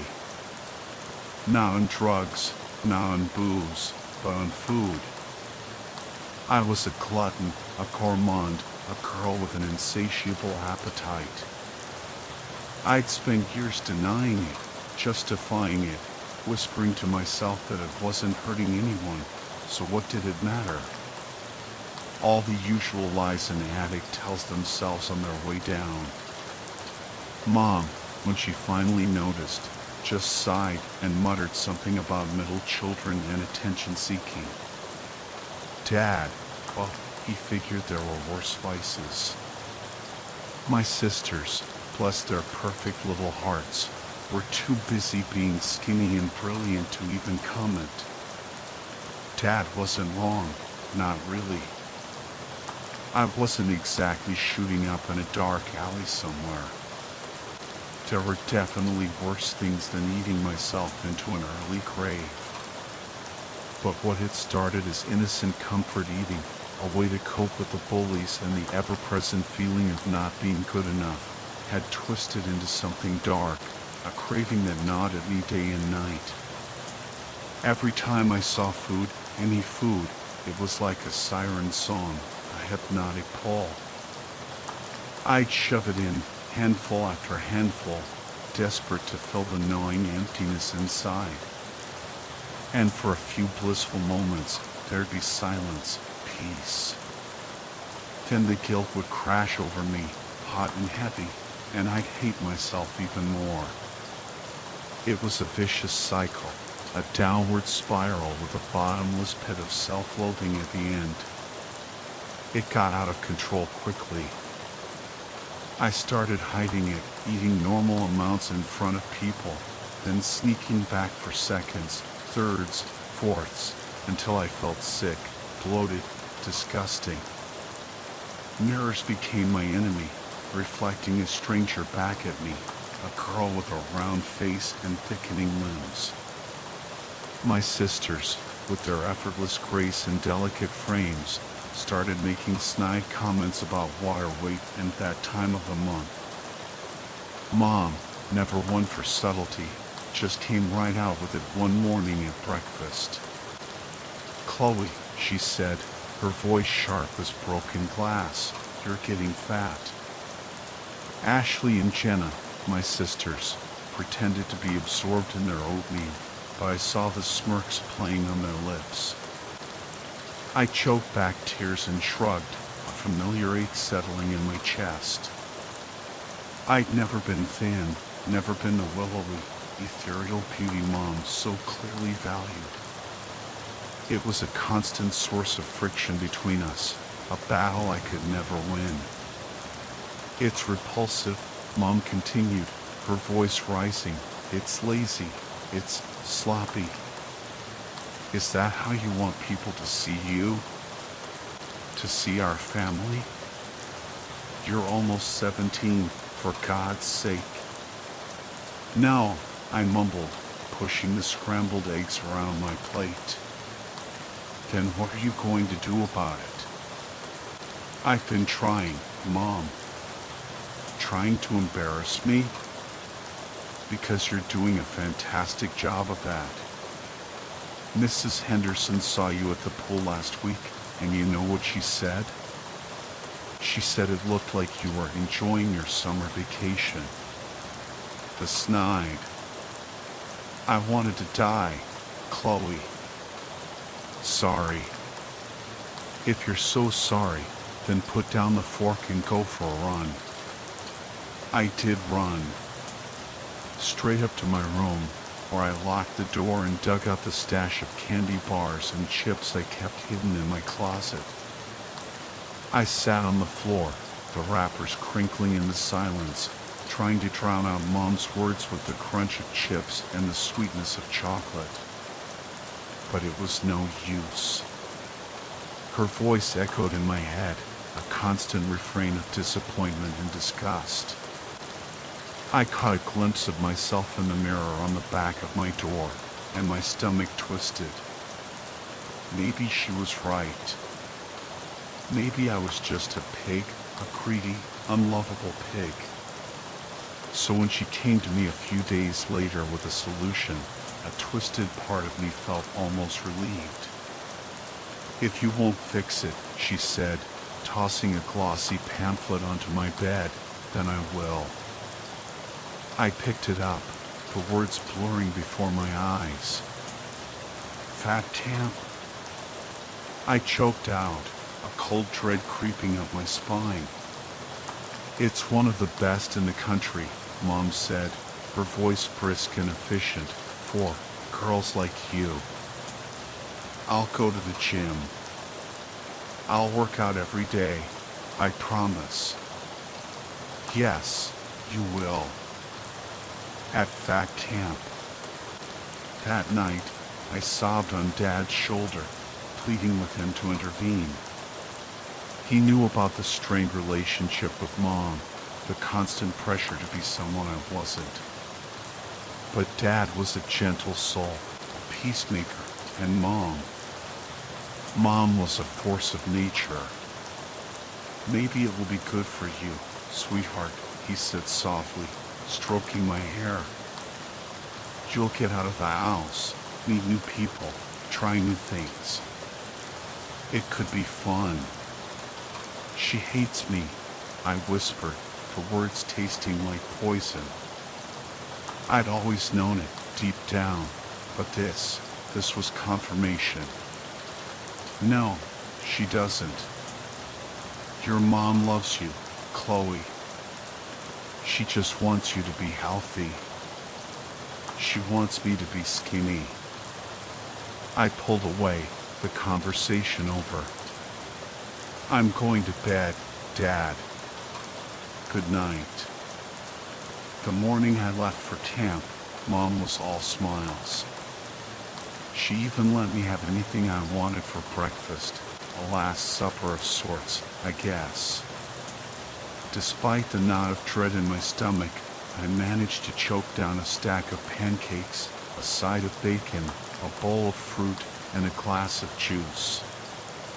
Mom beamed, though I caught a flicker of something in her eyes, a hint of revulsion. She gave me a quick, stiff hug as Dad loaded my suitcase into the car. "Your sisters wanted to say goodbye," she said, her voice a little too bright, "but they already left for their morning run. We'll see you in 6 weeks. Good luck." "Yeah, good luck." The drive to upstate New York was long and silent. Dad tried to make conversation a few times, but I just stared out the window, watching the familiar landscape fade into a blur of trees and telephone poles. All I could think about was the camp, the other girls, the counselors, and the food. Or rather, the lack of it. Camp Hemlock looked like something out of a horror movie. Okay, maybe that's a bit dramatic, but it definitely wasn't the cheerful summer camp paradise I'd been expecting. The main building was a rambling, Victorian mansion, all dark wood and gloomy windows. The surrounding cabins were small and cramped, with peeling paint and overgrown weeds. And the lake, well, let's just say it didn't exactly invite a refreshing dip. The water was murky and still, with an oily sheen that made my skin crawl. As soon as we pulled up, a woman with a disturbingly cheerful smile materialized at our side. "Welcome to Camp Hemlock," she chirped, her voice like nails on a chalkboard. "I'm Mississippi Perkins, one of the counselors. And you must be..." She glanced at a clipboard, "Chloe Hunter. Wonderful. You'll be in cabin 3 with Sarah. Why don't you grab your things, and I'll show you around." Dad gave me a quick hug, his eyes filled with worry. If it's awful, call me, he whispered. I'll come get you. I nodded, but we both knew he wouldn't. Cabin 3 was even worse than I imagined. It was small and stuffy, with 4 bunk beds crammed into the tiny space. My bunkmate, Sarah, was already there, unpacking a suitcase overflowing with junk food. She barely glanced up as I entered, just grunted a hello and went back to stuffing her face with potato chips. The other girls in the cabin weren't much friendlier. There was Emily, a tall, sullen girl with dark circles under her eyes, and Jessica, a bubbly blonde who wouldn't stop talking about her latest diet fad. I felt a wave of loneliness wash over me, a familiar feeling of being the odd one out. Lunch was a nightmare. We were herded into a drab dining hall and served a pathetic excuse for a meal, a small salad with a few measly slices of chicken, a cup of watery broth, and a single, forlorn-looking apple. I was starving after the first bite, but the other girls seemed to be used to it. They picked at their food listlessly, their faces etched with boredom and resentment. After lunch, we were subjected to a series of icebreaker activities that were about as fun as a root canal. We had to stand in a circle and share our weight loss goals, which was basically just a public shaming session. Then we played a game called Calorie Count, where we had to guess the number of calories in various food items. It was all so pointless and humiliating. By the time dinner rolled around, I was exhausted, starving, and ready to burst into tears. But dinner was even worse than lunch. We were given a bowl of plain oatmeal and a cup of lukewarm water. That was it. No fruit, no vegetables, no nothing. I went to bed that night with my stomach growling and my heart aching. I'd never felt so alone, so miserable, so hungry. As I drifted off to sleep, I had a terrible feeling that this was just the beginning. I woke up to the sound of screaming. It wasn't the panicked, blood-curdling kind of scream, more like a chorus of confused yelps and startled cries. I sat up, my heart pounding, and saw that the other girls in the cabin were awake too, all staring at each other with wide, terrified eyes. What was that? Emily whispered, her voice trembling. Before anyone could answer, the cabin door flew open and Mississippi Perkins strode in, her smile even more unnervingly cheerful than usual. "Good morning, campers," she chirped. "Did you all sleep well?" We stared at her blankly. Sleep well? After that horrifying dinner and the nightmares that had followed? Was she serious? "I see we have some sleepyheads," Mississippi Perkins continued, clapping her hands together. "Well, rise and shine. It's time for our morning weigh-in." Weigh-in? But it was barely dawn. Groaning and grumbling, we dragged ourselves out of bed and shuffled towards the door. Mississippi Perkins followed us, her eyes gleaming with a strange intensity. "Remember, ladies," she said, her voice taking on a sharp edge. "Every pound counts.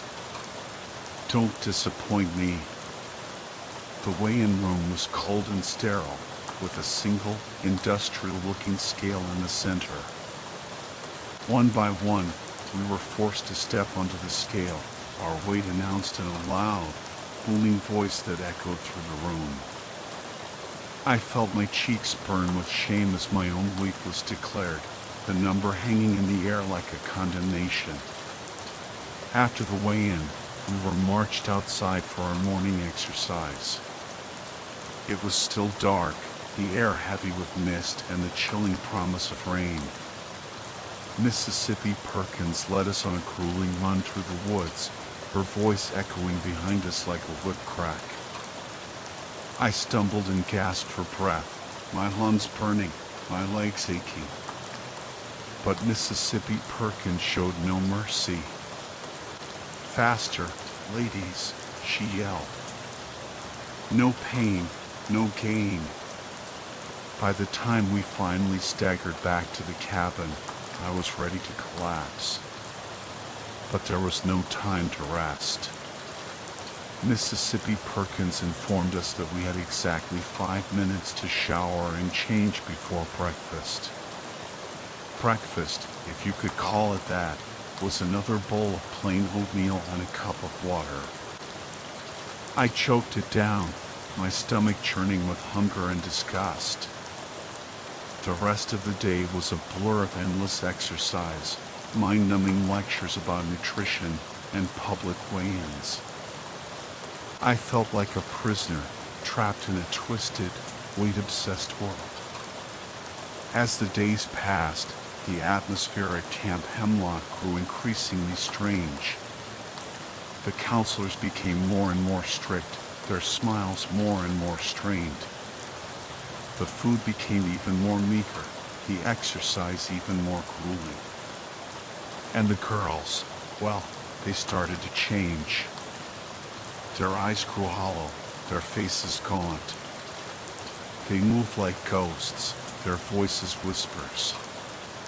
They spoke of nothing but calories and weight loss, their conversations a constant litany of self-hatred. I tried to stay positive, to remind myself that this was just a temporary situation. But it was hard. The camp was like a black hole, sucking the joy and life out of everything. One night, I woke up to a strange sound. It was a low, guttural moan, coming from somewhere outside the cabin. I sat up, my heart pounding, and listened intently. The moaning continued, growing louder, closer. Suddenly, a figure appeared at the window. It was tall and skeletal, its skin stretched taut over its bones.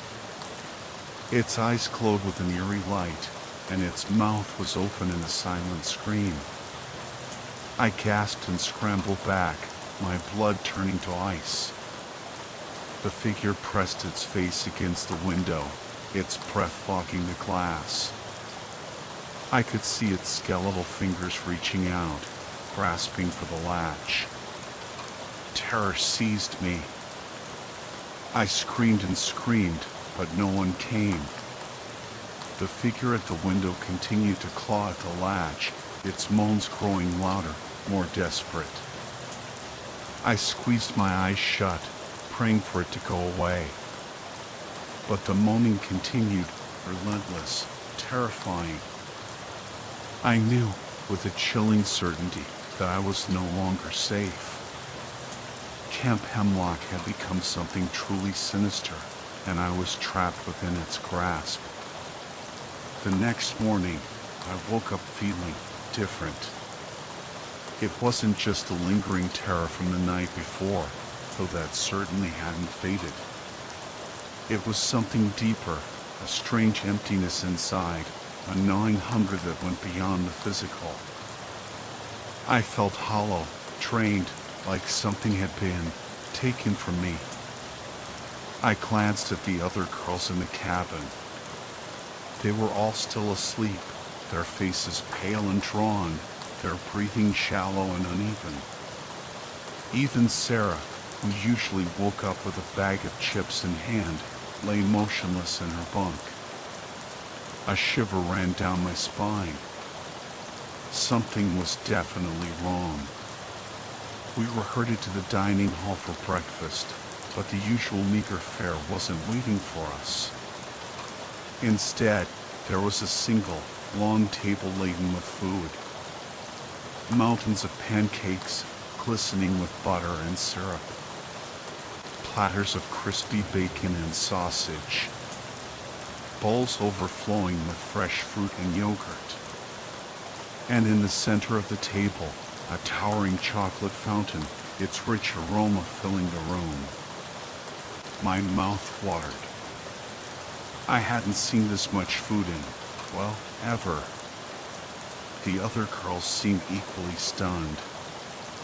They stared at the feast with wide, hungry eyes, their faces a mixture of disbelief and longing. Mississippi Perkins entered the room, her smile wider than ever. "Good morning, campers," she chirped. "I hope you're all hungry." A chorus of hesitant yes filled the room. "Wonderful." Mississippi Perkins clapped her hands together.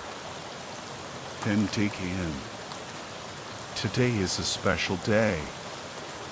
Today, we celebrate." Celebrate? What were we celebrating? Mississippi Perkins' smile took on a sinister edge. "Today," she said, her voice dropping to a chilling whisper, "we celebrate your transformation." Transformation? What did she mean? Before I could ask, Mississippi Perkins gestured towards the food. "Eat," she commanded. "Eat until you can eat no more." The girls hesitated for a moment, then, as if possessed by a single mind, they descended upon the food. They grabbed pancakes, piled their plates high with bacon, and dipped strawberries into the flowing chocolate. They ate with a ferocity I'd never seen before, their faces contorted in a mixture of ecstasy and desperation. I stood frozen, watching the scene unfold with growing horror. Something was terribly wrong. This wasn't a celebration.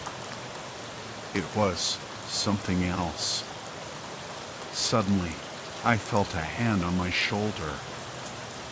I turned to see Mississippi Perkins standing behind me, her eyes gleaming with an unnatural light. "Eat, Chloe," she whispered, her voice like silk and poison. "Join the feast." I shook my head, backing away. "No," I whispered. "Something's not right." Mississippi Perkins' smile vanished. Her face twisted into a mask of rage, her eyes burning with fury. "Eat," she shrieked, "or suffer the consequences." I turned and ran, pushing past the feasting girls, out of the dining hall and into the cold, misty morning. I didn't know where I was going, but I knew I had to get away from that place, from that food, from Mississippi Perkins and her terrifying smile. As I ran, I heard a chorus of screams erupt from the dining hall. I didn't look back. I just kept running, my heart pounding, my breath coming in ragged gasps. I had to escape Camp Hemlock.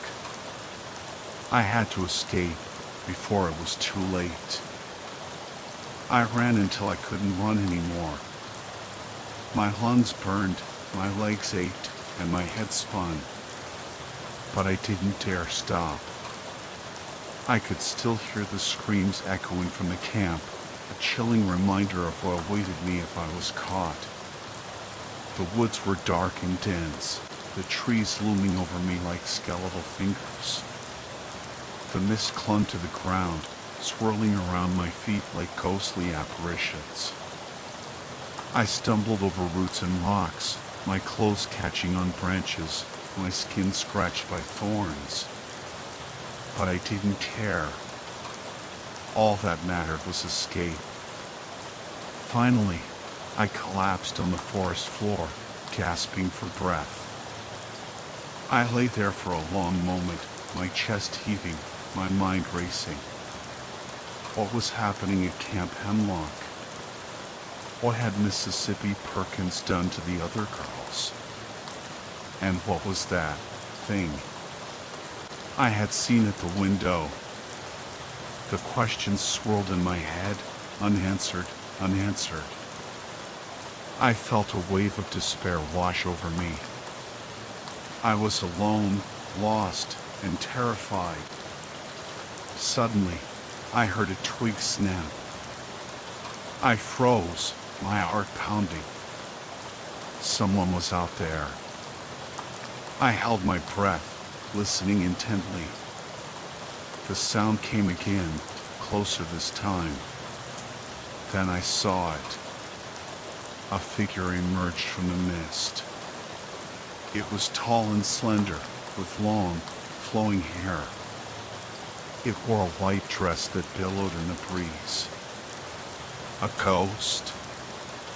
I gasped and scrambled back, my fear returning with a vengeance. But the figure didn't move. It just stood there, watching me with sad, sorrowful eyes. Then it spoke. "Chloe," it whispered, its voice soft and ethereal. "You must leave this place." I stared at the figure, my mind reeling. How did it know my name? "Who are you?" I whispered back. The figure smiled sadly. "I am one of them," it said. "One of the lost ones." The lost ones? What did that mean? "They are trapped here," the figure continued, its voice barely audible. "Trapped by their hunger, by their despair. But the food..." I stammered. "They were eating." The figure shook its head. "It is not real food," it said. "It is a trick, an illusion. It feeds their hunger, but it does not nourish them. It only makes them hungrier."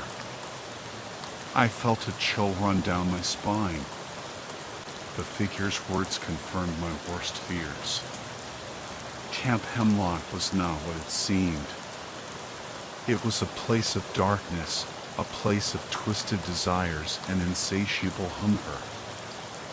"You must leave," the figure repeated, its voice growing urgent, "before it is too late."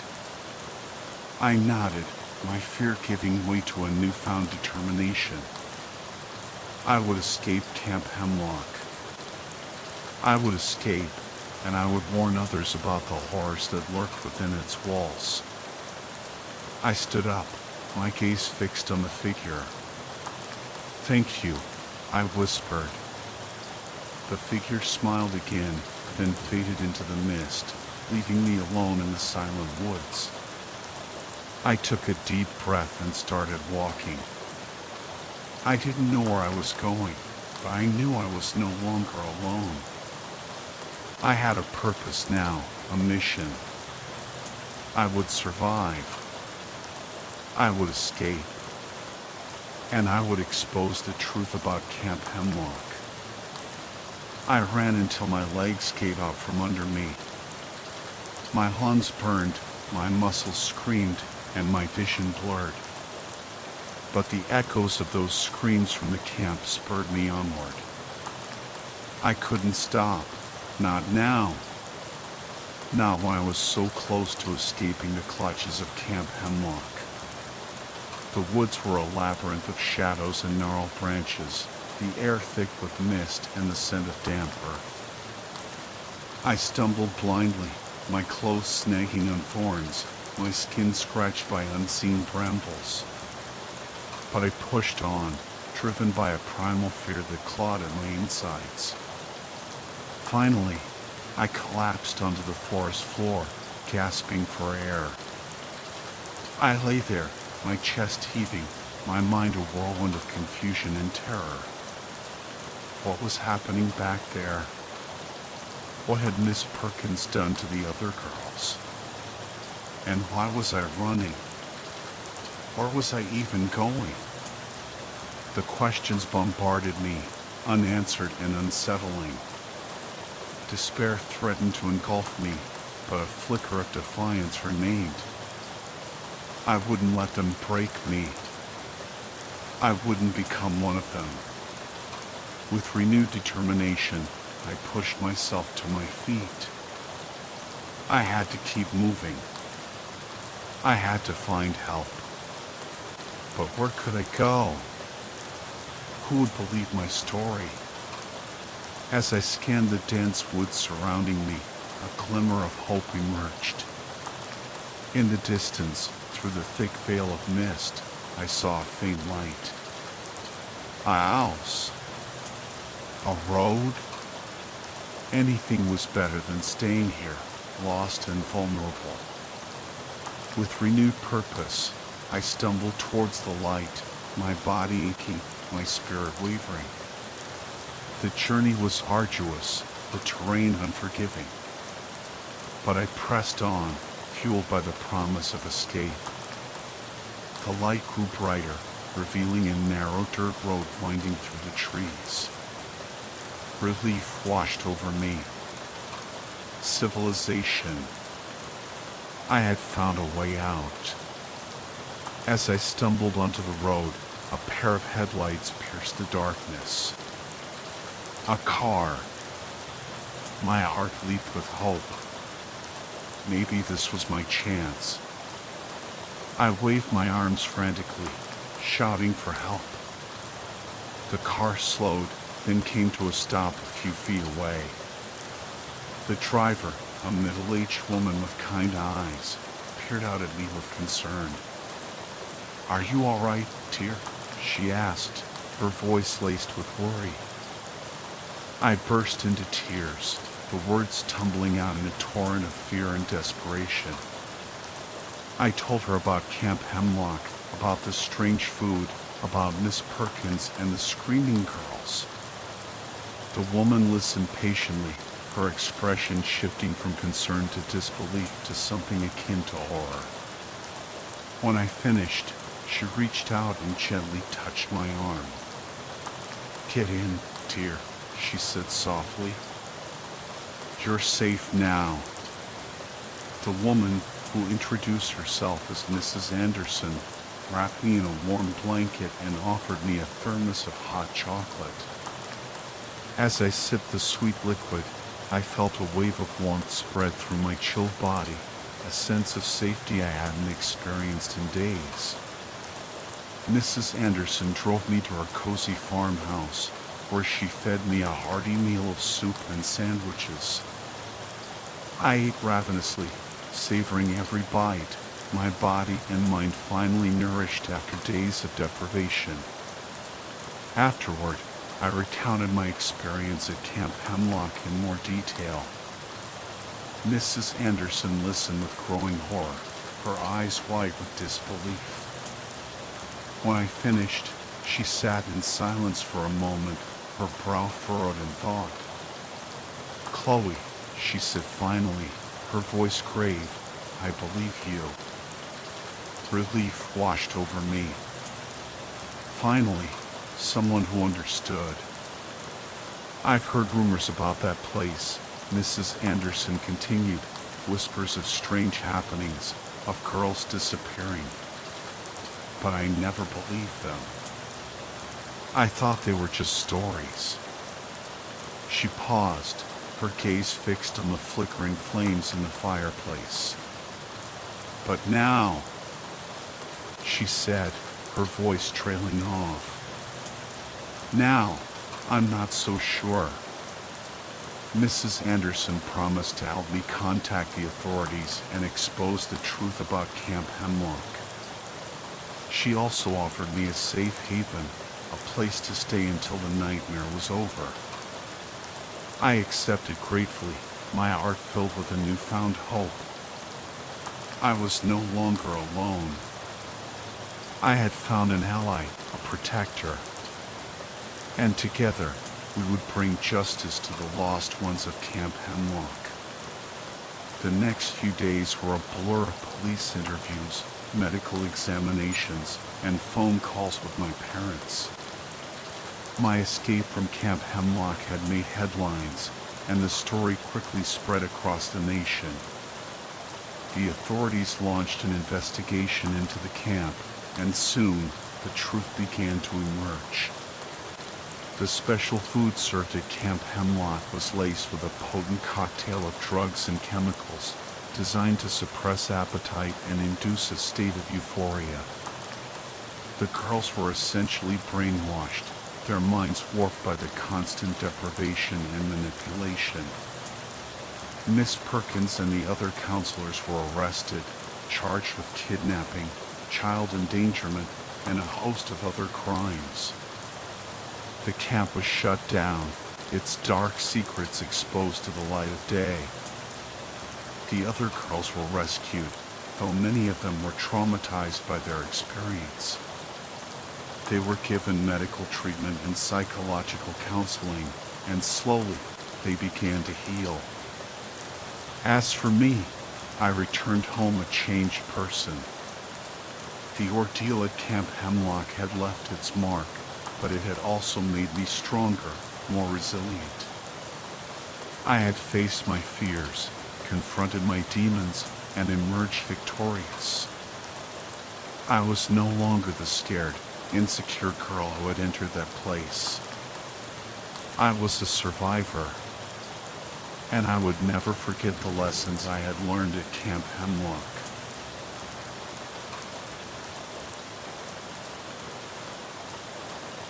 Okay, so I'm not exactly the outdoorsy type. Give me a comfy couch, a good book, and a reliable Wi-Fi connection, and I'm happy. But my wife, Emily, she's all about nature, hiking, camping, the whole shebang. So, when she begged me to go camping last week, I caved. Anything to make her happy, right? She was ecstatic. We packed up our gear and headed out the next morning to this secluded piece of land her parents owned, somewhere in the backwoods of West Virginia. We spent a couple of hours setting up camp, pitching the tent, building a fire pit, the whole 9 yards. By then, it was midday, so we decided to hit the trails. Emily was in her element, practically skipping through the woods, while I was swatting away mosquitoes and trying not to trip over tree roots. Don't get me wrong, the scenery was beautiful, dense forests, rolling hills, the whole Appalachian vibe. But those damn bugs were driving me crazy. After a while, it started to drizzle, so we headed back to camp. By the time we got there, it was getting dark. We built a fire, cooked some hot dogs, roasted marshmallows, and told spooky stories. It was actually pretty fun, but eventually Emily started to yawn, so we decided to call it a night. We crawled into the tent, unrolled our sleeping bag, and snuggled up. But after a while, I noticed Emily shivering. "You okay?" I asked. "Yeah, I'm fine," she said, her voice a little shaky. But she kept shivering and finally admitted she wasn't feeling well. She didn't want to ruin the trip, though. Honestly, I was kinda relieved. As much as I loved Emily, I wasn't exactly loving the whole roughing it thing. I felt her forehead, and she was burning up. "You've got a fever," I said. "We should probably head home." She looked disappointed, but agreed. I helped her to the car, and she curled up in the passenger seat while I packed up our stuff. I was halfway through taking down the tent when I heard Emily honk the horn. I ran over to the car, my heart pounding. "What's wrong?" I asked. "I saw someone in the trees," she said, her voice trembling. I wasn't sure at first, but then they moved, and I honked the horn, and they ducked down and crawled away. She was clearly freaked out, but I didn't really believe her. It was probably just an animal, I said. Relax, I'm almost done packing. I went back to the campsite and started gathering our things. I stepped into the tent to roll up the sleeping bag, and that's when I heard it. Emily's voice, calling my name from the woods. What the hell? I muttered. What is she doing out there? Help, Jack, she cried. My leg is bleeding. I rushed out of the tent and scanned the trees. But Emily was still in the car, fast asleep. A wave of fear washed over me. I stood there, frozen, my heart pounding in my chest. Then I heard the voice again, closer this time. Help me, Jack. Please. It sounded like Emily, but different. Raspy, deeper, almost inhuman. Terror gripped me. I grabbed our stuff, threw it in the car, and sped away from the place as fast as I could. I didn't even bother taking down the tent. I just wanted to get the hell out of there. When we finally got home, I asked Emily to describe what she had seen. She said it was pale, almost white, and it was crawling on all fours. Then it stood up, leaning against a tree, and that's when she honked the horn. I didn't say anything, but I knew what she had seen. Something not human. Something that could mimic voices. That's why I hate nature. It's full of dark secrets, things that go bump in the night, things that make you question your sanity. I'll stick to the city, thank you very much. The drive back was tense. Emily slept most of the way, thankfully, but I couldn't shake the image of that pale figure crawling through the trees, or the chilling echo of Emily's voice calling for help. When we got home, I poured myself a stiff drink and tried to process what had happened. Emily woke up, groggy and still feeling a bit feverish, but I didn't tell her about the voice in the woods. I didn't want to scare her any more than she already was. Instead, I just held her close and told her we were safe now. But I couldn't help but wonder, what was that thing? And why did it sound like Emily? The next day, I called my brother-in-law, Mark. He's a park ranger, and I figured he might know something about the local wildlife. I described the creature Emily had seen and the voice I had heard. Mark was silent for a moment, then he said, "You know, there have been some strange reports coming out of those woods lately. People have seen things that shouldn't be there." He told me about some old Native American legends about creatures that could shapeshift and mimic human voices. He said they were called skinwalkers, and they were said to be incredibly dangerous. I felt a chill run down my spine. Could that be what we encountered? A skinwalker? Mark told me to be careful, to stay away from those woods, and to never go camping alone again. I haven't been back to that campsite since, and I don't think I ever will. The memory of that night is still too vivid, too unsettling. I used to think camping was just about getting away from it all, enjoying the peace and quiet of nature. But now I know that nature has a dark side, a hidden world of strange creatures and unsettling mysteries. And sometimes, the whispers in the wilderness are not the wind, but something far more sinister.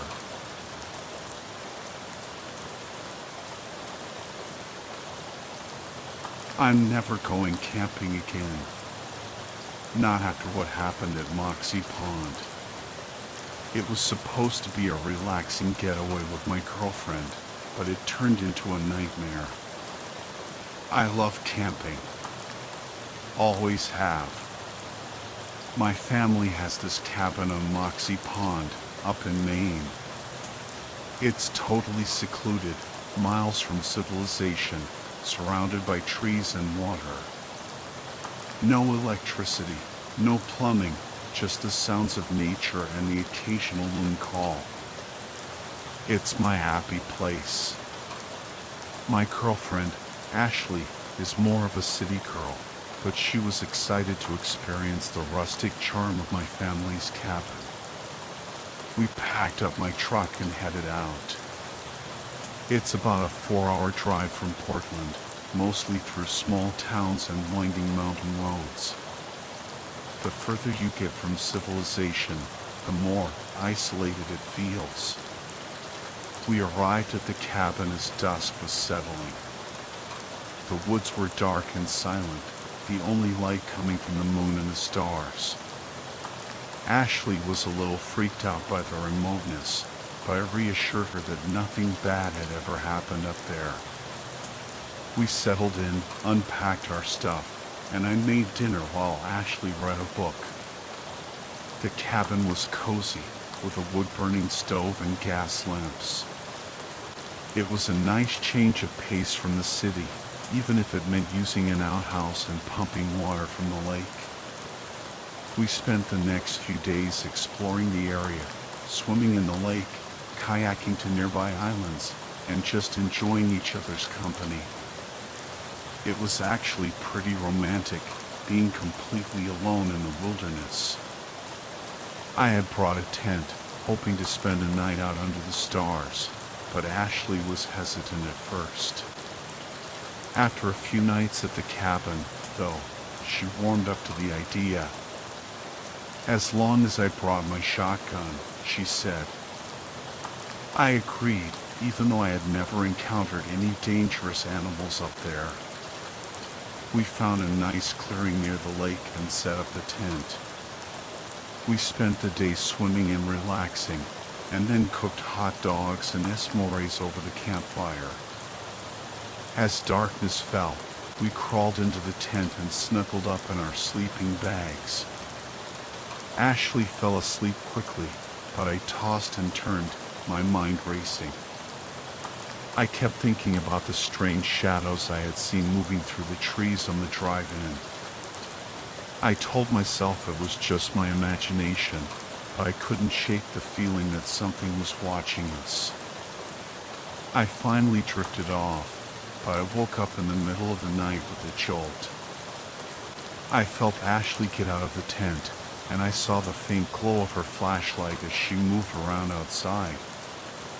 I tried to call out to her, but I couldn't speak. It was like I was paralyzed. After a minute, she came back in and lay down beside me. I still couldn't move or speak. I just lay there, my heart pounding, wondering what the hell was going on. Then I heard Ashley's voice, whispering from outside the tent. You need to get out of there, she hissed. That's not me. Get out. We need to get back to the cabin.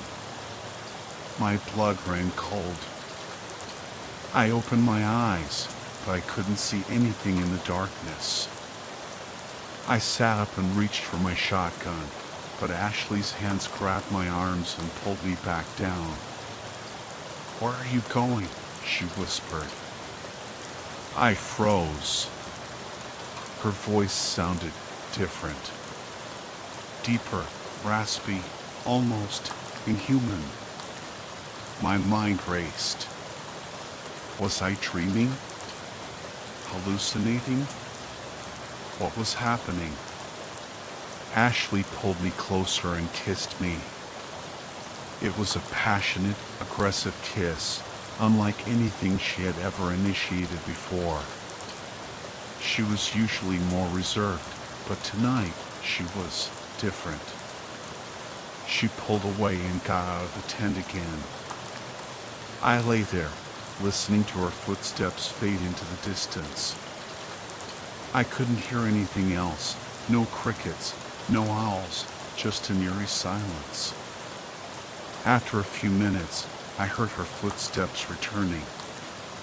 She crawled back into the tent, and I held her close. She was warm and soft, but something felt off. I finally fell asleep, exhausted and confused. The next morning, I made pancakes and bacon over the campfire. I mentioned the strange events of the night before, but Ashley just looked at me blankly. She didn't remember any of it. I chalked it up to a weird dream, but I couldn't shake the feeling that something wasn't right. After breakfast, I started packing up the tent. I sent Ashley back to the cabin with some of our gear, and I watched her disappear into the trees. As I was struggling to get the tent back into its bag, I realized I wasn't alone. I turned around, and there was Ashley, standing in the clearing, completely naked. She giggled at my shocked expression and walked towards me. She knelt down in front of me, and, well, let's just say she was a lot more enthusiastic than usual. Afterward, she got up and walked back to the cabin. I finished packing up the tent and followed her, feeling exhausted but also strangely energized. Back at the cabin, I took a nap. When I woke up, Ashley was all over me again. This continued for the rest of the day, and each time I would pass out immediately afterward. The next morning, we packed up and headed back to the city. Ashley seemed to have a hazy memory of the past few days, but she was still more adventurous than usual. I was starting to get concerned.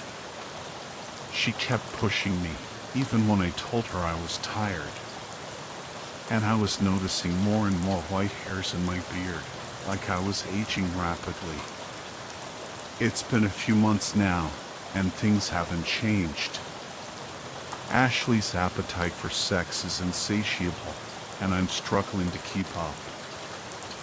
I feel exhausted all the time, like something is draining my life force. I don't know what happened to Ashley in those woods, but she's not the same. Something took her place. And I'm terrified of what it might do next.